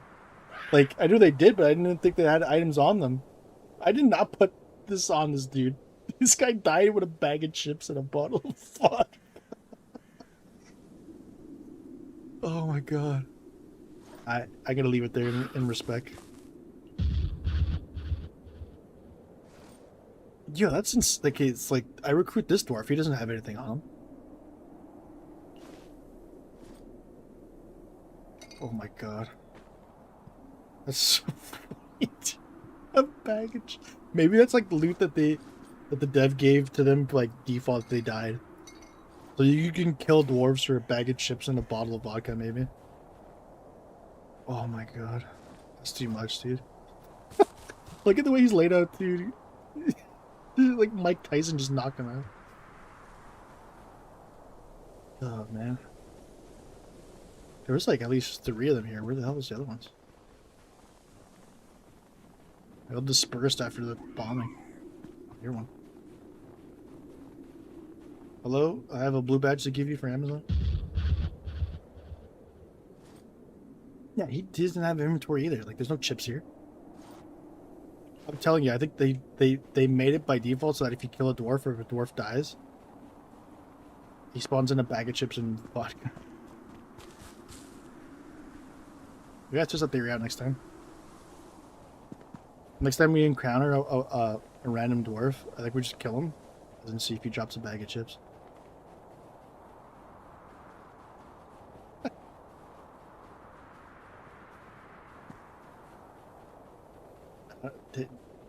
Over 170 hours on this game, I've never seen that from a dwarf. Bag of chips. Hey, if you guys need a new looting source for chips, Just go. Yeah, I got this out. I'm sorry, but I gotta put him down.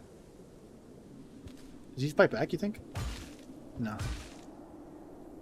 Oh my god, that was an achievement. Mind your victory, kill the dwarves. It's gotta put some moldy bread.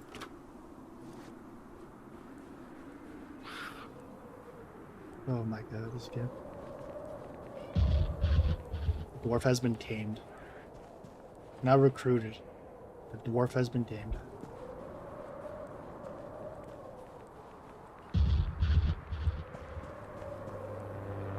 Oh my god, there's another dwarf. We gotta get out of here. Good. Get out of here. Stop it. You're dropping the bombs, no dwarf. Oh my god.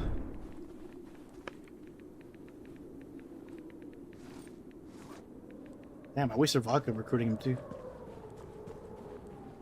But I get him to follow me, but actually I opened up the inventory and I panicked and I ran. I wasn't going down with the dwarf. You killed this one as well? Bro, you just made me waste my vodka. My wood. I worked hard to tame these dwarves.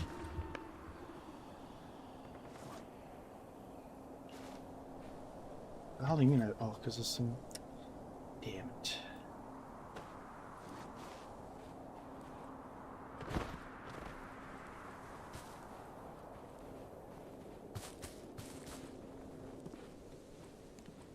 I get daytime now. Is it like a fire effect? What is that? What is it like? That bright red? Oh, this is the prison thing. Got the prison like the encampment.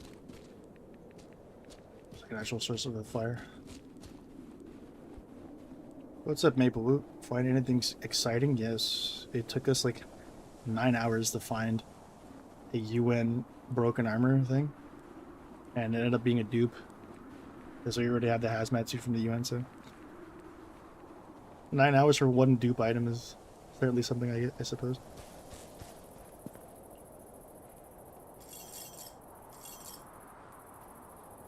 How about you? Are you having a... Are you experiencing brutal drops in this game, like everyone else is?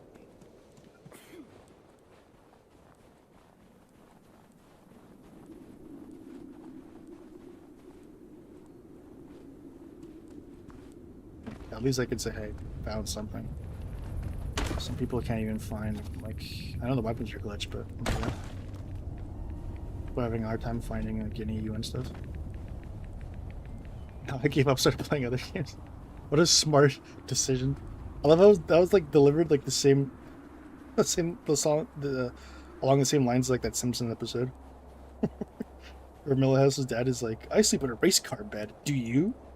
And Homer's like, I sleep in a bed with my wife. That's what I came across. It's like, oh man, I spent 9 hours looking for this piece of armor. Did you? No, I gave up and started playing other games. Like a rationing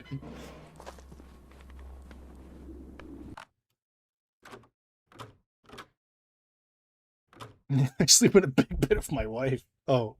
They defeated Millhouse's dad. Was so funny. For real, dude.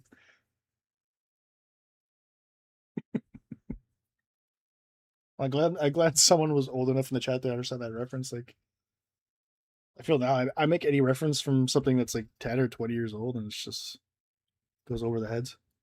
Even something as iconic as like that. Because even still, like, a lot of the like Simpsons memes like, are coming back in recirculation for like the newer generation. Like the Grandpa Simpson take the hat off the coat rack and spin around and go right back out the door. Or the like the Homer like sinking into the bushes. Like, I don't care how, like, after the age of 10 you should be indoctrinated into Simpsons lore. Like, not super deep, but enough to understand like those types of references. Funny cartoon of all time, hands down. I was born in 90. I was born during that decade, but I can't say I was in the 90s. You're older than me. You should be giving me references that I don't understand.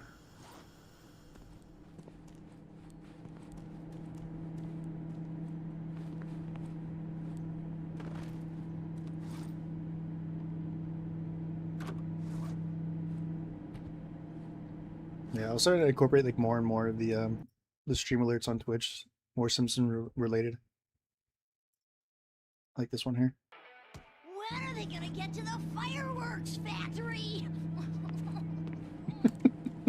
I missed out on the golden opportunity to use that in the review video. Like after blabbing all the patch notes and like getting into like the factory review, I should just use that. But I know you guys are all thinking, and then just play the clip. When are they gonna get to the fireworks factory? I should have done like a really shitty dub over it and just been like, when are they gonna get to the mega factory?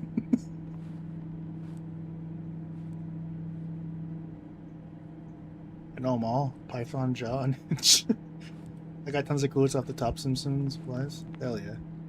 I had dudier than that. I don't know about that. Anything I learned today is that I can't take a compliment. I'm not used to such like overwhelmingly positive feedback, so get almost so much gratitude I can deliver without sounding like I'm overdoing it, you know, but like I do appreciate it.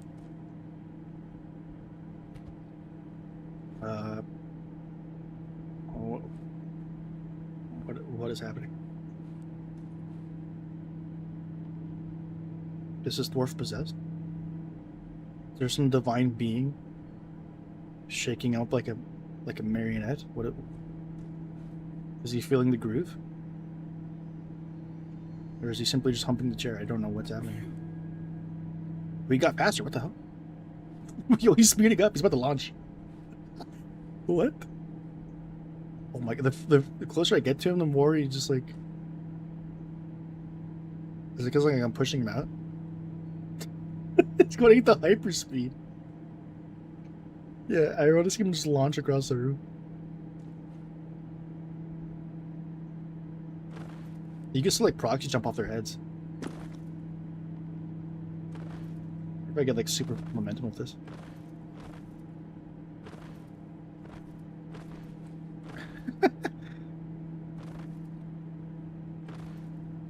Whoa, he's like levitating. Oh, I got him to stay. I fixed him. I jump on his head, it fixes. But I think if I leave the game and come back, he's still going to be like not standing on the chair, unfortunately. It used to be that way. I think I designed all these chairs and stools for these dwarves. Now they like can't even sit on them. But they used to like stay every time I loaded the game, so I don't know what they do to these poor guys. No, he's nervous. He's like under interrogation. Should like dim this light here, or dim all the other lights and left this one up. Made him sweat out of interrogation. Yeah, like, I don't know, like what more is there to do here?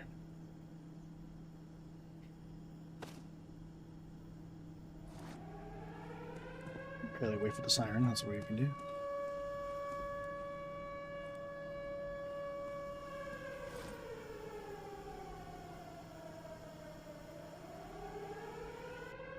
I'm surprised I haven't run out of power yet. Like, I haven't left on so many things.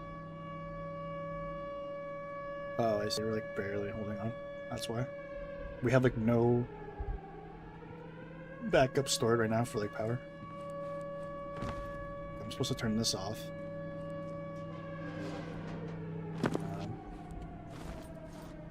There's definitely some crafting stations or something I left on. Their power hour now. That was like 25 battery use off that one hallway. We really should just build another solar panel, honestly. We put off like upgrading the bunker design for so long because of this update. Which, I guess it's not necessarily a bad thing, but at the same time, we can't forget the main objective. Actually making a sick-ass bunker. So we're good on plastic. We need to get the scrap and iron bar. I think we have enough electronics here, maybe? Yeah. We're gonna have to tear through. That's exactly what I said when I first, like, did the thing, right? So, like, initially I was disappointed that this didn't save. Because, like, I understand, like, changing it, but at the very least, like, if they just left it on for people who had done so already, it would have been cool. But then as a last ditch effort, negotiation, I was like, okay, this would be like fine, I guess, if like this was a permanent wallpaper role for that one design, and I can consistently use it. Even if they increase like the recipe for it, it is so not fun. Like a pain, a chore to craft individual wallpapers and use it to decorate your place. Especially like you can't even really see the design all that well. Like, how am I supposed to know what any of this is? Could you tell from this? I don't. They don't have like a name associated with it. Or a flavor text that tells you what it looks like.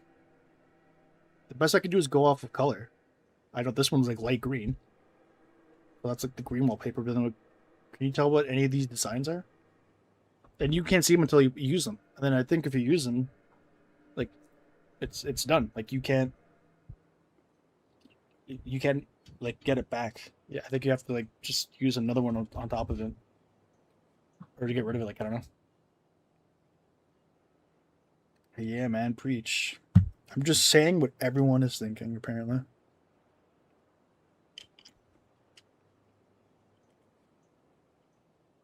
Maybe I should just come up with like some really dumb like hot takes just to be different. Prison wall, painted wall.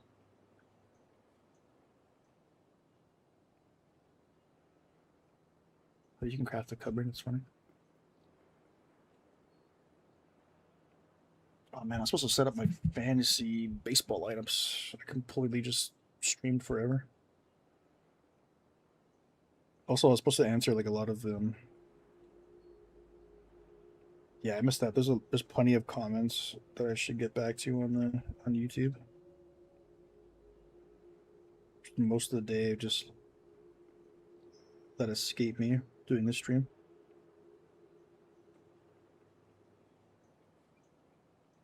It's been like 9 hours. I haven't even eaten anything. The devs got to be more specific that there are spelling errors as well, and I think there is typos in the butcher table. They need playtesters. You should be the guy. Yeah, I like. I guess like that was like a joke in the video, but like in all seriousness, like I would do it. But I think like it shouldn't just be me. I think there should be like a decent group of people, who, like a handful, at the very least, that playtest this.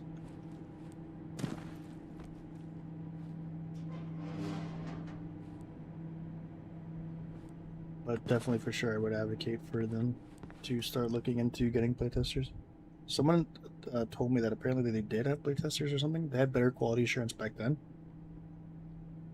which I find interesting considering how like non-existent I would imagine the playtesting was for this update, which was a pretty big major content update.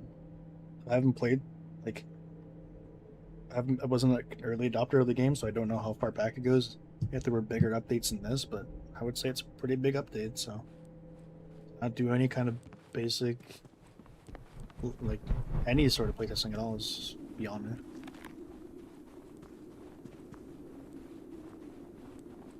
They're a little ridiculous from one wall, especially if you have a huge bunker. Yeah.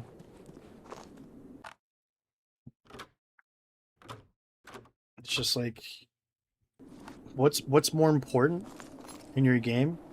The fun of being able to just like, because that's what they had before. The fun of being able just to customize whatever you want your wall to be after building this giant concrete wall. Or do you want it to be a realistic, grindy, not so fun game where you have to actually go to a crafting table, wait like 30 seconds to craft one piece of wallpaper that you can't even see what it is, and it's a one-use thing on one wall. If you want realism, sure, go for it, but is the game meant to be realistic or is it meant to be fun?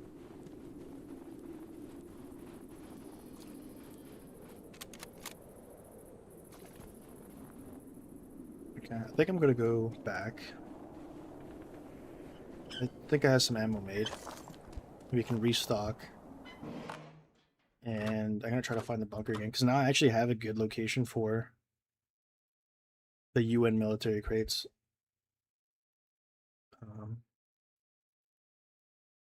To make sure this actually saves. I don't know if this happens with everybody else, but I would advise waiting and actually visually confirming your save file actually saved by like the time.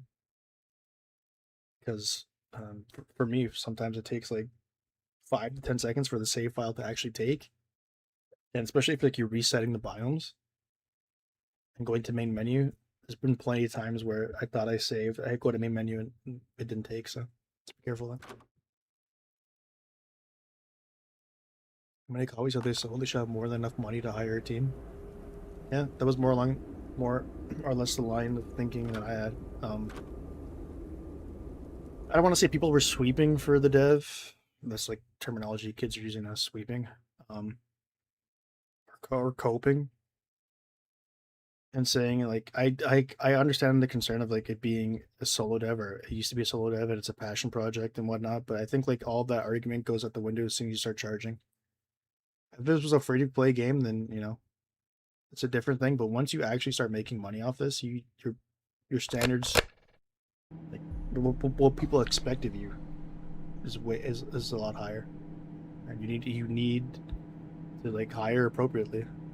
Like I don't think you can fall back on the excuse of you being a solo dev if you're taking all this money and then like releasing something you didn't playtest, right? Like you need to have quality assurance when you're charging people for a product, in any facet, video game, movie, hell, a apple peeler, like. That's one thing that say this is a passion project and it's just for fun or whatever, and they're like, okay, whatever, like, sure. But I don't see.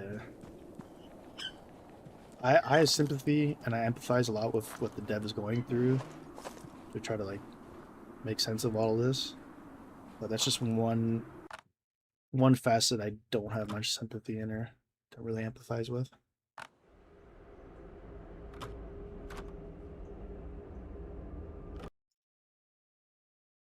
Because like my whole issue too is like it's not so much that the bugs exist because they are going to exist or how many of them. It's just like how dumb some of them are that could have easily been fixed. Like there's some baffling decisions made.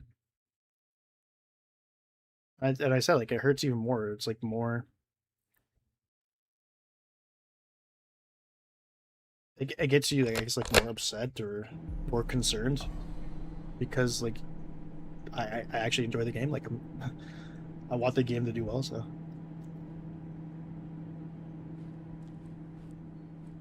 is there max shinings? Does it go past 1,000? I could tell you it goes past 300. 1,000, I don't know. I have to ask one of the Russian old heads. Go on a forum and see.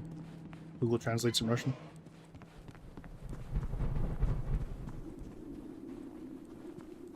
Maybe if I play this game like way earlier in its life cycle. But I'm like a recent adopter. I think when they had the free weekend like 3 months ago, 4 months ago. That's when I started. I wasn't here for everything else that happened to the game.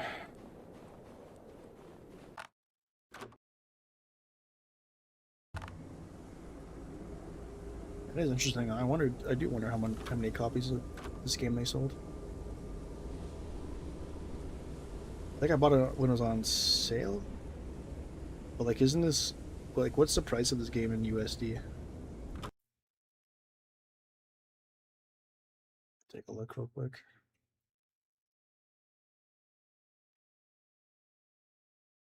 Oh my god! So it's easily like over 10 US dollars. I say oh my god because I scrolled down and I saw it was like over like would have been like over 20 USD, but that's because the supporter edition. Because it has like some supporter packs that Or just like help out with the game, I guess.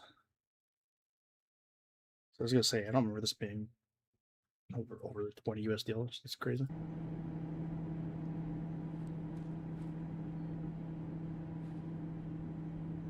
There's a bug as well. If you play single player before the alarm goes off, you can actually run to your bunker, save it. Yeah, it doesn't track. These are how many shinings I have now, but not how many. Like there'll probably be so many more. Have they considered like people reloading before the siren ends? You know. So in theory, yeah, you can prevent yourself. I mean, I'm trying to think of that would be beneficial.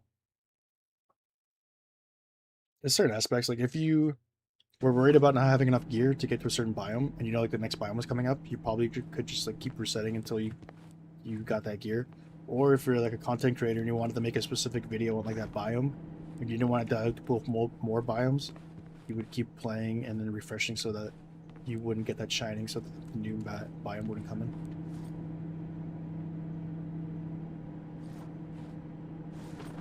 Oh my god, look at the ammo.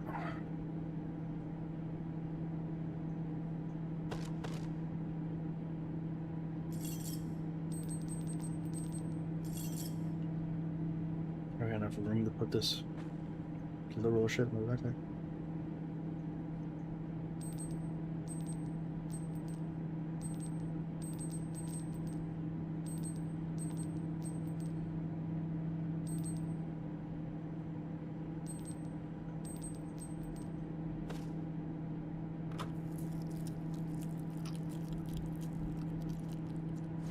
I've got this wood. I need to find my wood cabinets. I guess I'll store it in here.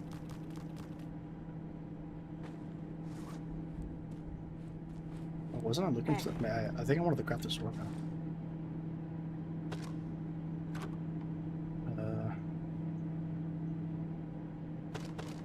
I have so much plastic. This is insane. I need scrap now.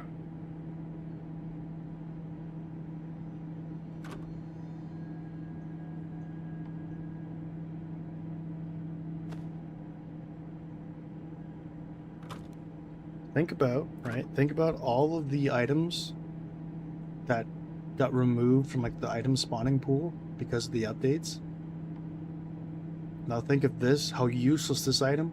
Why couldn't this be the item that randomly got removed, right? Like, these items in the game that serve literally no purpose yet, they get to stay. But something useful like crafting items like the light bulb, that just randomly disappears. Sometimes life is not fair.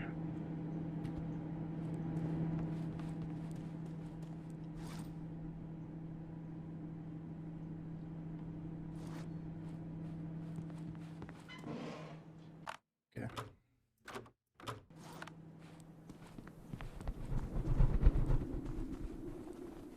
It's just kind of cheesy. It's kind of a small exploit, but this makes it more safe as far as progression. I mean,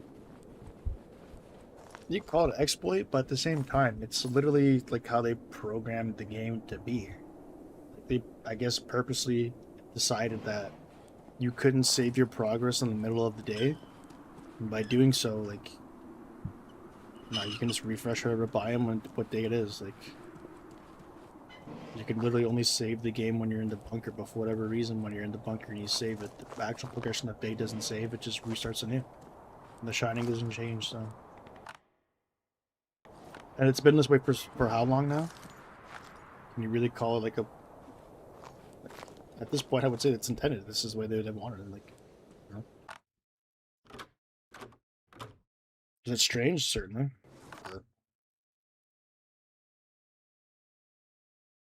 I would have thought that, like most water games, probably would have had a system in which, if you were like, because obviously they don't want you to save while you're out there exploring, and they want you to come back to the bunker and save. I would have thought like the method they would have utilized is like you come back and you sleep, or like whenever you saved, the next shining would immediately begin. So I don't know. Imagine they implemented dust. You had to sweep up. I mean, like you can see like these like black spheres like around the bunker that looks like you can, like that would be what they wanted you to sweep up, but as of right now the broom does nothing except have the flavor text of hope that one day this will become something utilized in the game. That's better on paper for sure. Yeah, I mean, as much criticism and suggestions I can give for the dev, at the same time, it's like easier said than done, right? Like, sure, like every other game does this. Why don't you? Or just implement this, bro. Like, the dev is quite literally playing whack-a-mole with I would imagine spaghetti code, and all the advice you're getting is, bro, just fix this, dude. Just like, what? Just add them back. Like, just make this a thing. Hello? It's simple, bro. Bunker simulator. That's what they don't want this game to be. Apparently, they nerfed the bread price, and they are considering not having you burn cash to make ash. Because apparently, I don't know how many people were doing this, but apparently it was a big enough problem that the dev had to address it this harshly. People were just spending their time in the bunker and from the store, going back and forth, just making bread. How? I think at that point, if you're doing something so boring like that, and that's how you find enjoyment, and that's what you're doing in the game, why nerf that, you know? Just, like, how, like, you can consider, like, all these things, like, oh man, this is an exploiter, this isn't the way the game should be played. But at the same time, it's like, who are you? I mean, you're dev, sure, but, like, should you really be telling people how to play the game? Like, if they enjoy it, that's one thing, right? Like, if that's the way they enjoy the game, how can you tell them it otherwise? It's diddly-ass minds over here. Don't go over here. It ain't worth it, especially at night. Well, yeah, I mean, I don't know. I think it was a fair trade, even if you think it was an exploit and how much money they were getting from making bread. I think the pain of, like, playing the game that way was more than enough in return for the quote-unquote greatest moneymaker in the game. They don't want it to be Bunker Hide Simulator. Oh my god, bro. What? That's so red. Like, why jump here? What purpose does this serve other than to break my ankles? Just a troll anomaly.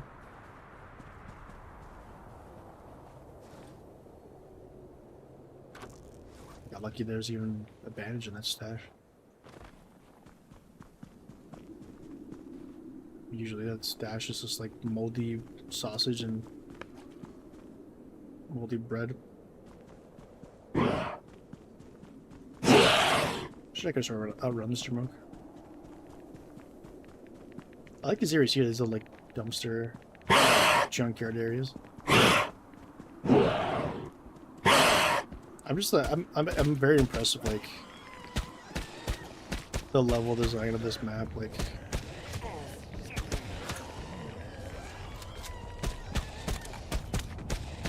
very impressive and such a large scale too. This should be a UN crate here, I think.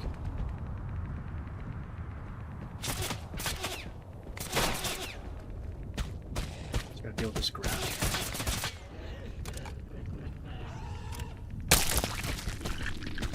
I get the feeling like the military was experimenting with mutations.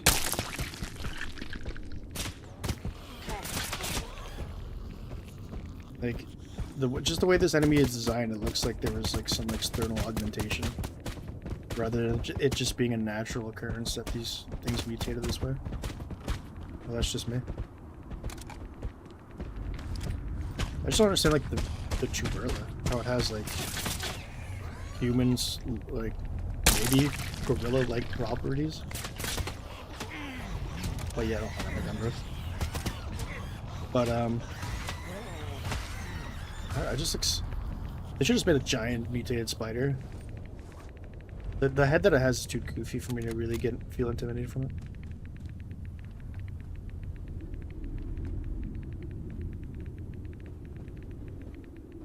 Ruins the game. I usually organize my bunker and reload just to save expedition time, but I don't use it the cheesy days. It just makes it too easy. Ruins the fun for me personally, but to each their own.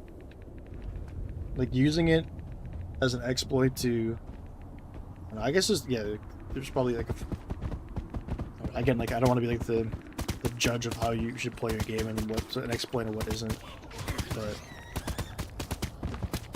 I feel like it's fair if you're using the quote-unquote exploit to kind of... I'm gonna die this grass.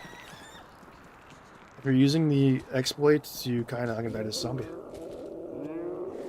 If you're using the exploit to kind of fix the issues that, like, exist within the game, so, like, you shouldn't fault anybody for using that quote-unquote exploit to reset the days for... that did no healing whatsoever. To reset the days for trying to find this new biome to play. Because I think if the game's going to make it difficult for you to even find the biome, let alone, like, enjoy it or play it, then by all means, I think you should keep resetting the biome until you can find it. But if you're somebody who's, like, trying to cheat, like, a hardcore save file or trying to do something, I guess, you know, maybe it's less ethical, but at the same time, it's like, if you paid for a product, if you paid for this game, there's an argument to me that you should play it however you want to play it, you know? See any UN crates here, and I have no ammo for the other gun, and this one's broken. Do I have a rip? I think I do have a rip and repair kit. I have one. How many do I need for this? 3 gun cleaning kits. Okay. What are the odds I'm hoarding 2 of them? Oh my god. Can I get one more?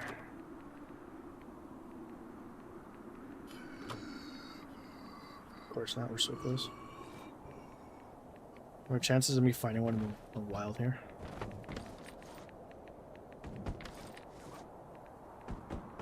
Oh, so how's my armor? It's probably shot already. Yeah, that's why I'm taking so much damage. That's another thing I think people might overlook is, like, not only is this a huge bullet sink, but your armor gets torn apart as well. Like, I don't know if it's based on damage as opposed to, like, does every bullet take off 1 tick of the durability?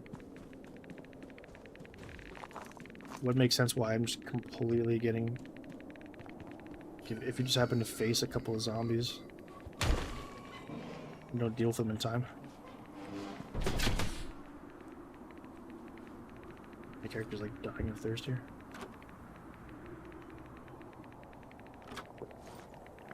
Yeah, I should try to head back.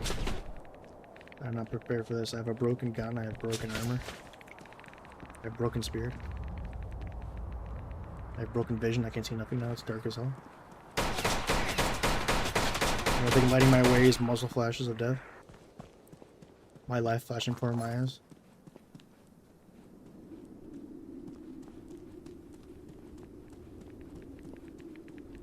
Yeah, they're just looking for a specific item. I agree with you. So is there better armor than exoskeleton? Your armor, right? I don't know. I would have loved to... That's what I was going for today, was trying to find that armor, but I got a dupe armor piece that ended up just crafting the, like, hazmat suit, so... I could show you what the hazmat suit stats are, but I can't tell you what the UN armor is. And that's why I had to, like, be pretty careful with the wording in my review, because I was like... It was difficult for me to do it in so many ways, but in one way where it was pretty difficult was, like, trying to give you information or make assumptions based on information I didn't have. And, like, would be pretty difficult to get in a you know? So I kind of have to cover my bases. I think I mentioned that, like, if the armor was better or at least comparable to the exoskeleton, then, like, the exoskeleton shouldn't have been nerfed, but, like, I can't say definitively because I don't know what the armor rating is for this, for the new armor, because, like, nobody's seen the damn thing. The best I can do is show you the stats of the hazmat suit, but in terms of, like, the actual armor, it's been luck finding.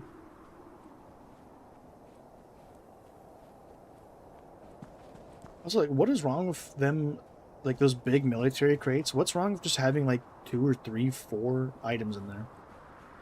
Like, that storage space for those crates is so large, and the fact that you get 1 item, like, the fact that you get 0 items or let alone 1, is just, like, so sad.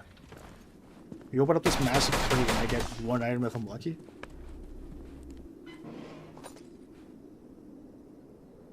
Oh, you're still alive? Still alive? Have you ate? No. I've not gotten. I've gotten full. I've locked in here.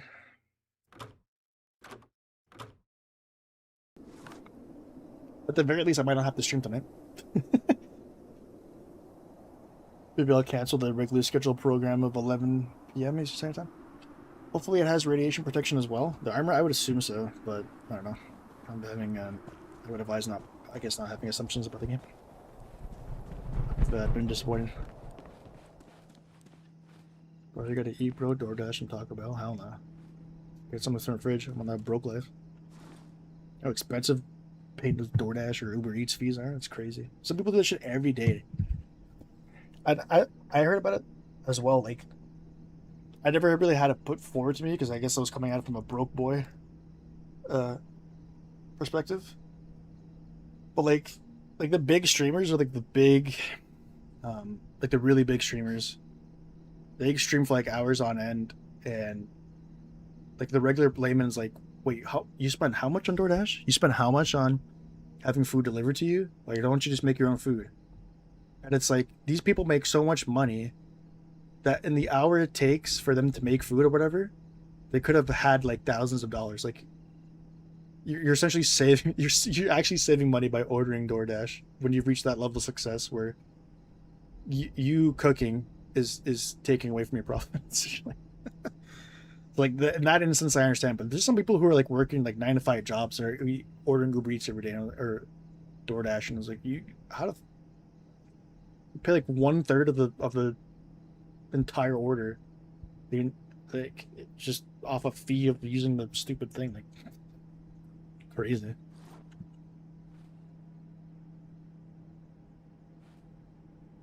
DoorDash like once a month. I only use Uber Eats if it was a buy one get one. Like, it had to be a really good deal, and even then, that deal would save me enough money that the fees would pretty much just make it as if I had free delivery. You know what I mean? Like, I get such a good deal on the food, but the fee was still so high that it just canceled out, it just bounced out, and I basically would just end up paying the same amount I would have paid if I walked in, but have the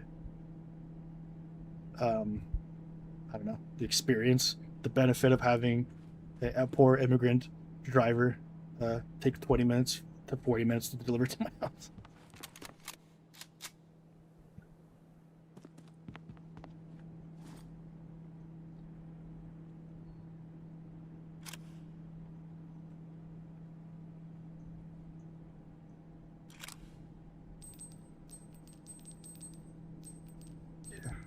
I fully stocked up on this. I need to repair this thing. I need one more repair kit. Our lack of putting away our gear, like the stuff we looted, almost paid off.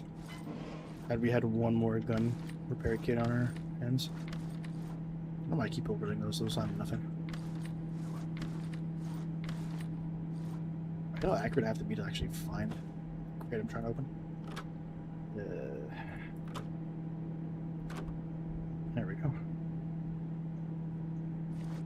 Now we're ready to kick ass. Best of both worlds. They stream and cook their food.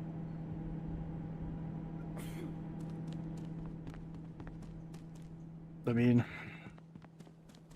I guess some of them do that. I was trying to think of like for some reason I was just making the correlation that streamer got big of streaming making food, but I was like, there's no way there's a streamer that could make that much money. Literally just live streaming. Yeah, it's like the really big, like this 0.00000.1% of streamers who make that kind of money. Where, like, to you or me, spending, you know, I don't know, $1,000 or something a month on DoorDash is ridiculous, but for them, it's actually they make more money doing that. So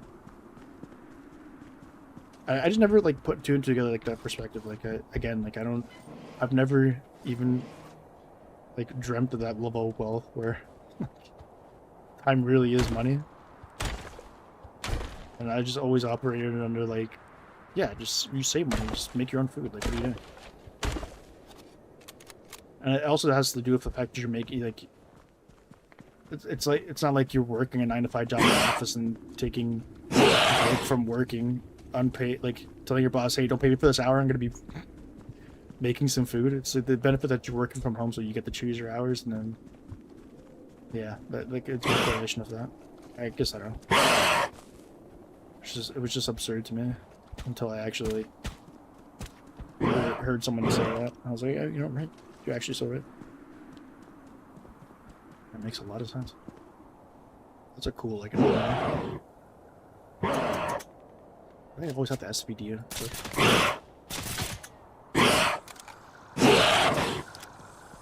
There's too many of these tuberals, man. They're really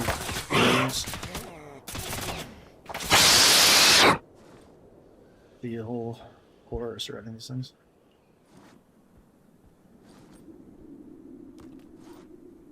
Aura. That's a new gen word.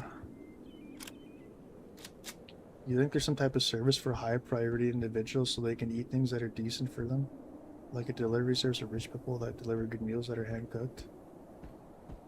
At that point, it's just like a personal chef, right? These really rich like celebrities would hire a personal chef to come to their house and like pre-cook meals, or some of them even have them live in with them. And then like I hear stories of like was that Michael Jackson? Like really like peanut butter sandwiches or some shit, and like 3 a.m. in the night he would just wake up his chef or just tell her to make a peanut butter sandwich or some shit.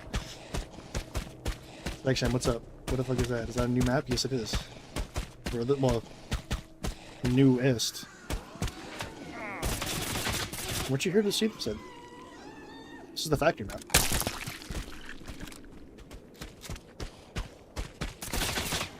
Just dropped like a week ago. Yes, this is a factory. That was a tuber. All correct. You see for the first time? I thought you... I could have sworn you see me play. Maybe you might have tuned in when I wasn't on the biome. That's a possibility. But yeah, it's a new map. I could have sworn I was explaining to you like the changes though.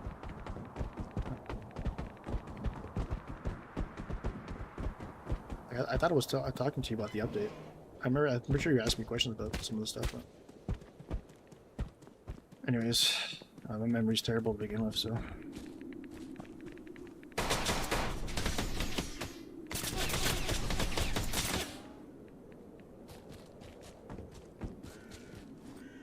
hell yeah, 2 travel bars. And a med kit. Alright, here's 1 UN military grade. Come on, big money. Ooh. Oh, this is the best. This is an armor piece though.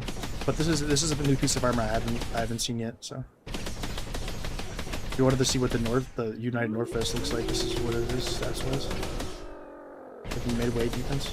I don't know like how good that is in terms of in comparison to other vests, because I don't really use them, so. So that's kind of cool. At least we found like some exclusive items. This is a big map indeed. I think like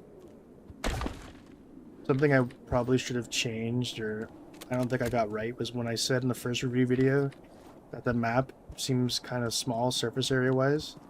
But to be fair, that's only because I explored like a portion of it. It's actually like a pretty grandiose map, in all fairness.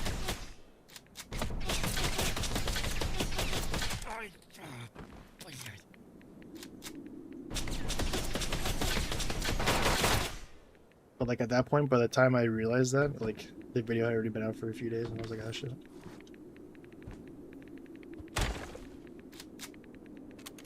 It feels like the surface area is smaller if you just experience like a bit of it, and kind of like because so much of the area is filled with so much stuff. So like your mind compares this to the other biomes where it's just a big empty map for like a lot of it. So you automatically go, okay, like, this map is smaller, but. In all fairness, like there is, like I wouldn't be surprised if you did like a bird's eye view of all these biomes, and all of them shared like the same size pretty much. Or if this one is even bigger, it wouldn't surprise me either. I started seeing like, the more I played, the more I was like, oh my god, I've never even been to this area. This is huge. And it's like I kept experiencing the same kind of areas for like the first day or two when I was playing the update.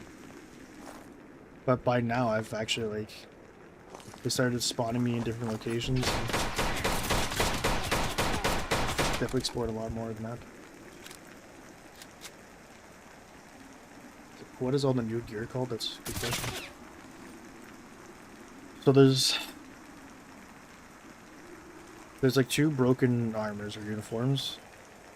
One's they're like it's all um, United North stuff. So there's a United North like broken military uniform and another broken military uniform. They share the same name, but they have 2 different character models supposedly.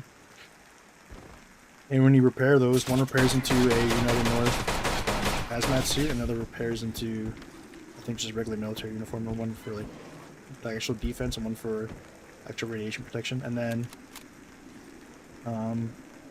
you just saw the vest here. I think there's a United North helmet as well. People keep like, I don't think they added guns in this update, but people are complaining that they couldn't find guns anywhere on this map. So, and I'm out of ammo. I need a bail. Is there? Take a quick look here. It's not stupid to assume that there should be a UN crate next to the UN soldiers, but I'd be surprised more often than not. Sometimes there ain't nothing. Ain't nothing. Ain't that double negative? Does that mean that there's something?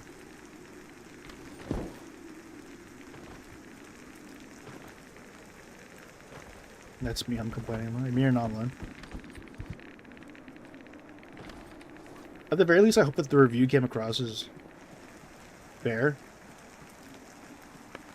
because I can only imagine, like, I don't know. I tried. Like, I did give, I think, some good feedback. Like, I pointed out, like, I gave credit where credit's due. Like, I pointed out the areas I think they did a good job on. Because I feel like the dev is just getting, like, a bunch of just... All the feedback has all been negative. It's all been complaints and negativity. Which is fair, but at the same time, it would be nice to know, like, something you implemented in these updates actually did well.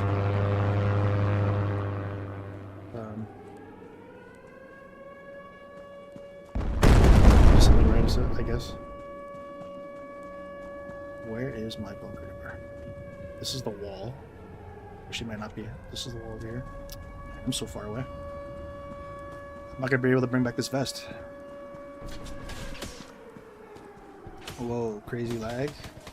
Welcome to this poor optimization.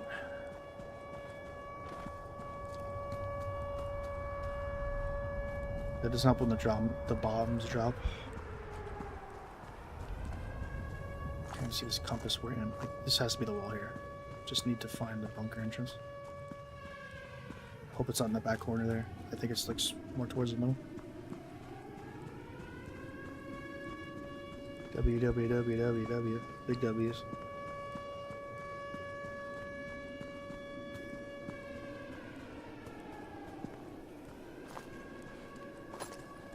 Whew.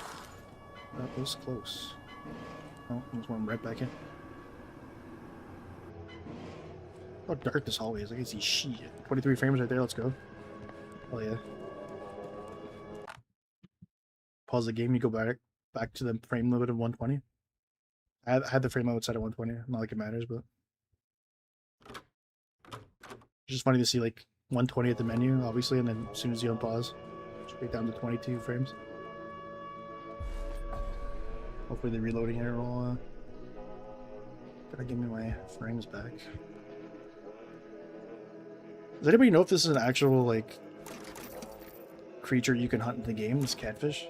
Or is it literally you can only buy this thing? I think this is such a tease that you can only buy this.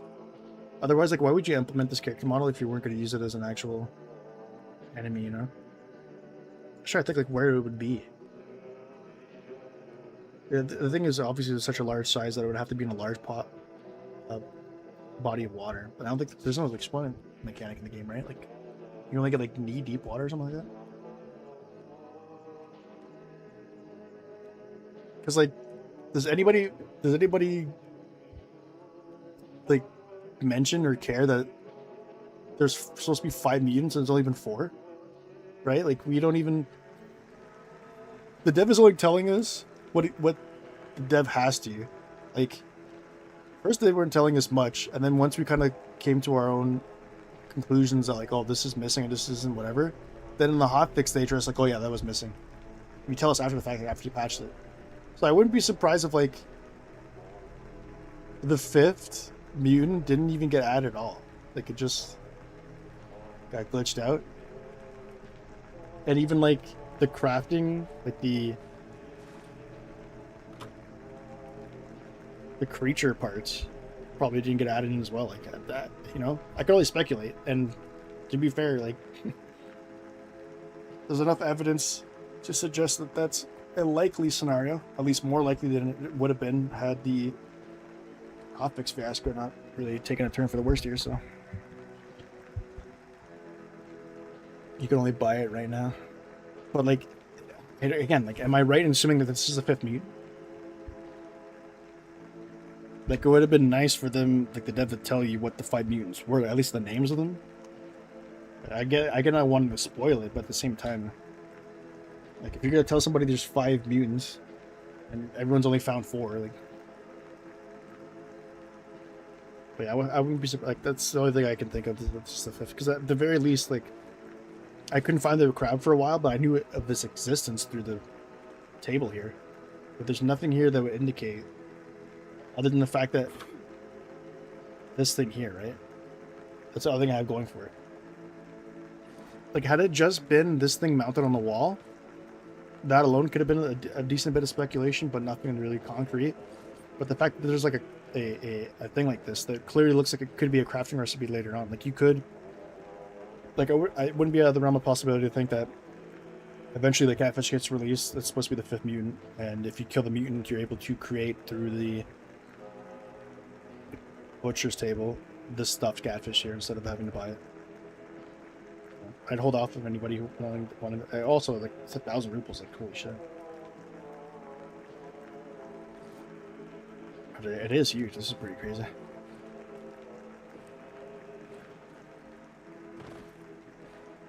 Maybe that's it. Like, I don't know, because they said they added 5 mutants. There's like a cheeky way of saying like we've added them, but they're not implemented yet. Like the 5th one isn't. Like, we've technically added this mutant because it exists in this character model, but we never actually added it as an enemy. Because like, should I make like a really stupid? I'm not gonna do, but like, just joking, thinking about releasing a video like it's just speculation or rumor. The 5th mutant. Is the new biome going to be aquatic? It's not out of the realm of possibility to say that the next biome update will involve an underwater biome, and the catfish will be the star. Is it counting the grass like different variations? I don't think so. Because if that were the case, you'd count 3 of them. So one enemy would spawn 3. Then you'd have the assembly, that'd be 4. Then you'd have the crab, that'd be 5. Then you have the Chuverla, that'd be 6. And plus, when you kill them and you see their name tag and you loot them, it's all graphed. There's nothing that changes after killing them. They're all considered the same name. So I think I thought about that too briefly, but then I realized, like, no, it doesn't make any sense.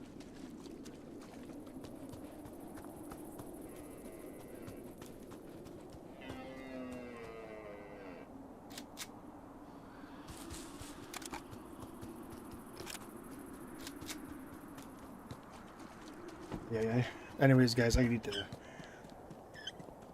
We're officially at the 10-hour mark. I don't envy having to, like. God bless anybody who would want to watch the 10 full hours of this vlog. But I also don't envy myself in the future. God forbid I have to pull more clips from. Like, there's definitely some interest. Like, maybe I'll get some YouTubers out of the VOD here, but like, my God, 10 hours. That's. I can get out all that and like edit that and sift through it. Oh my God. Anyways, I appreciate you guys' support. It means a lot. Definitely helps me motivate to continue being a better streamer and providing more misery content, so look for that on the way. But in the meantime, I need to stop the stream and actually eat something, because it's been 10 hours since I last consumed the food item, at the very least. So Thank you guys for watching. Take her easy.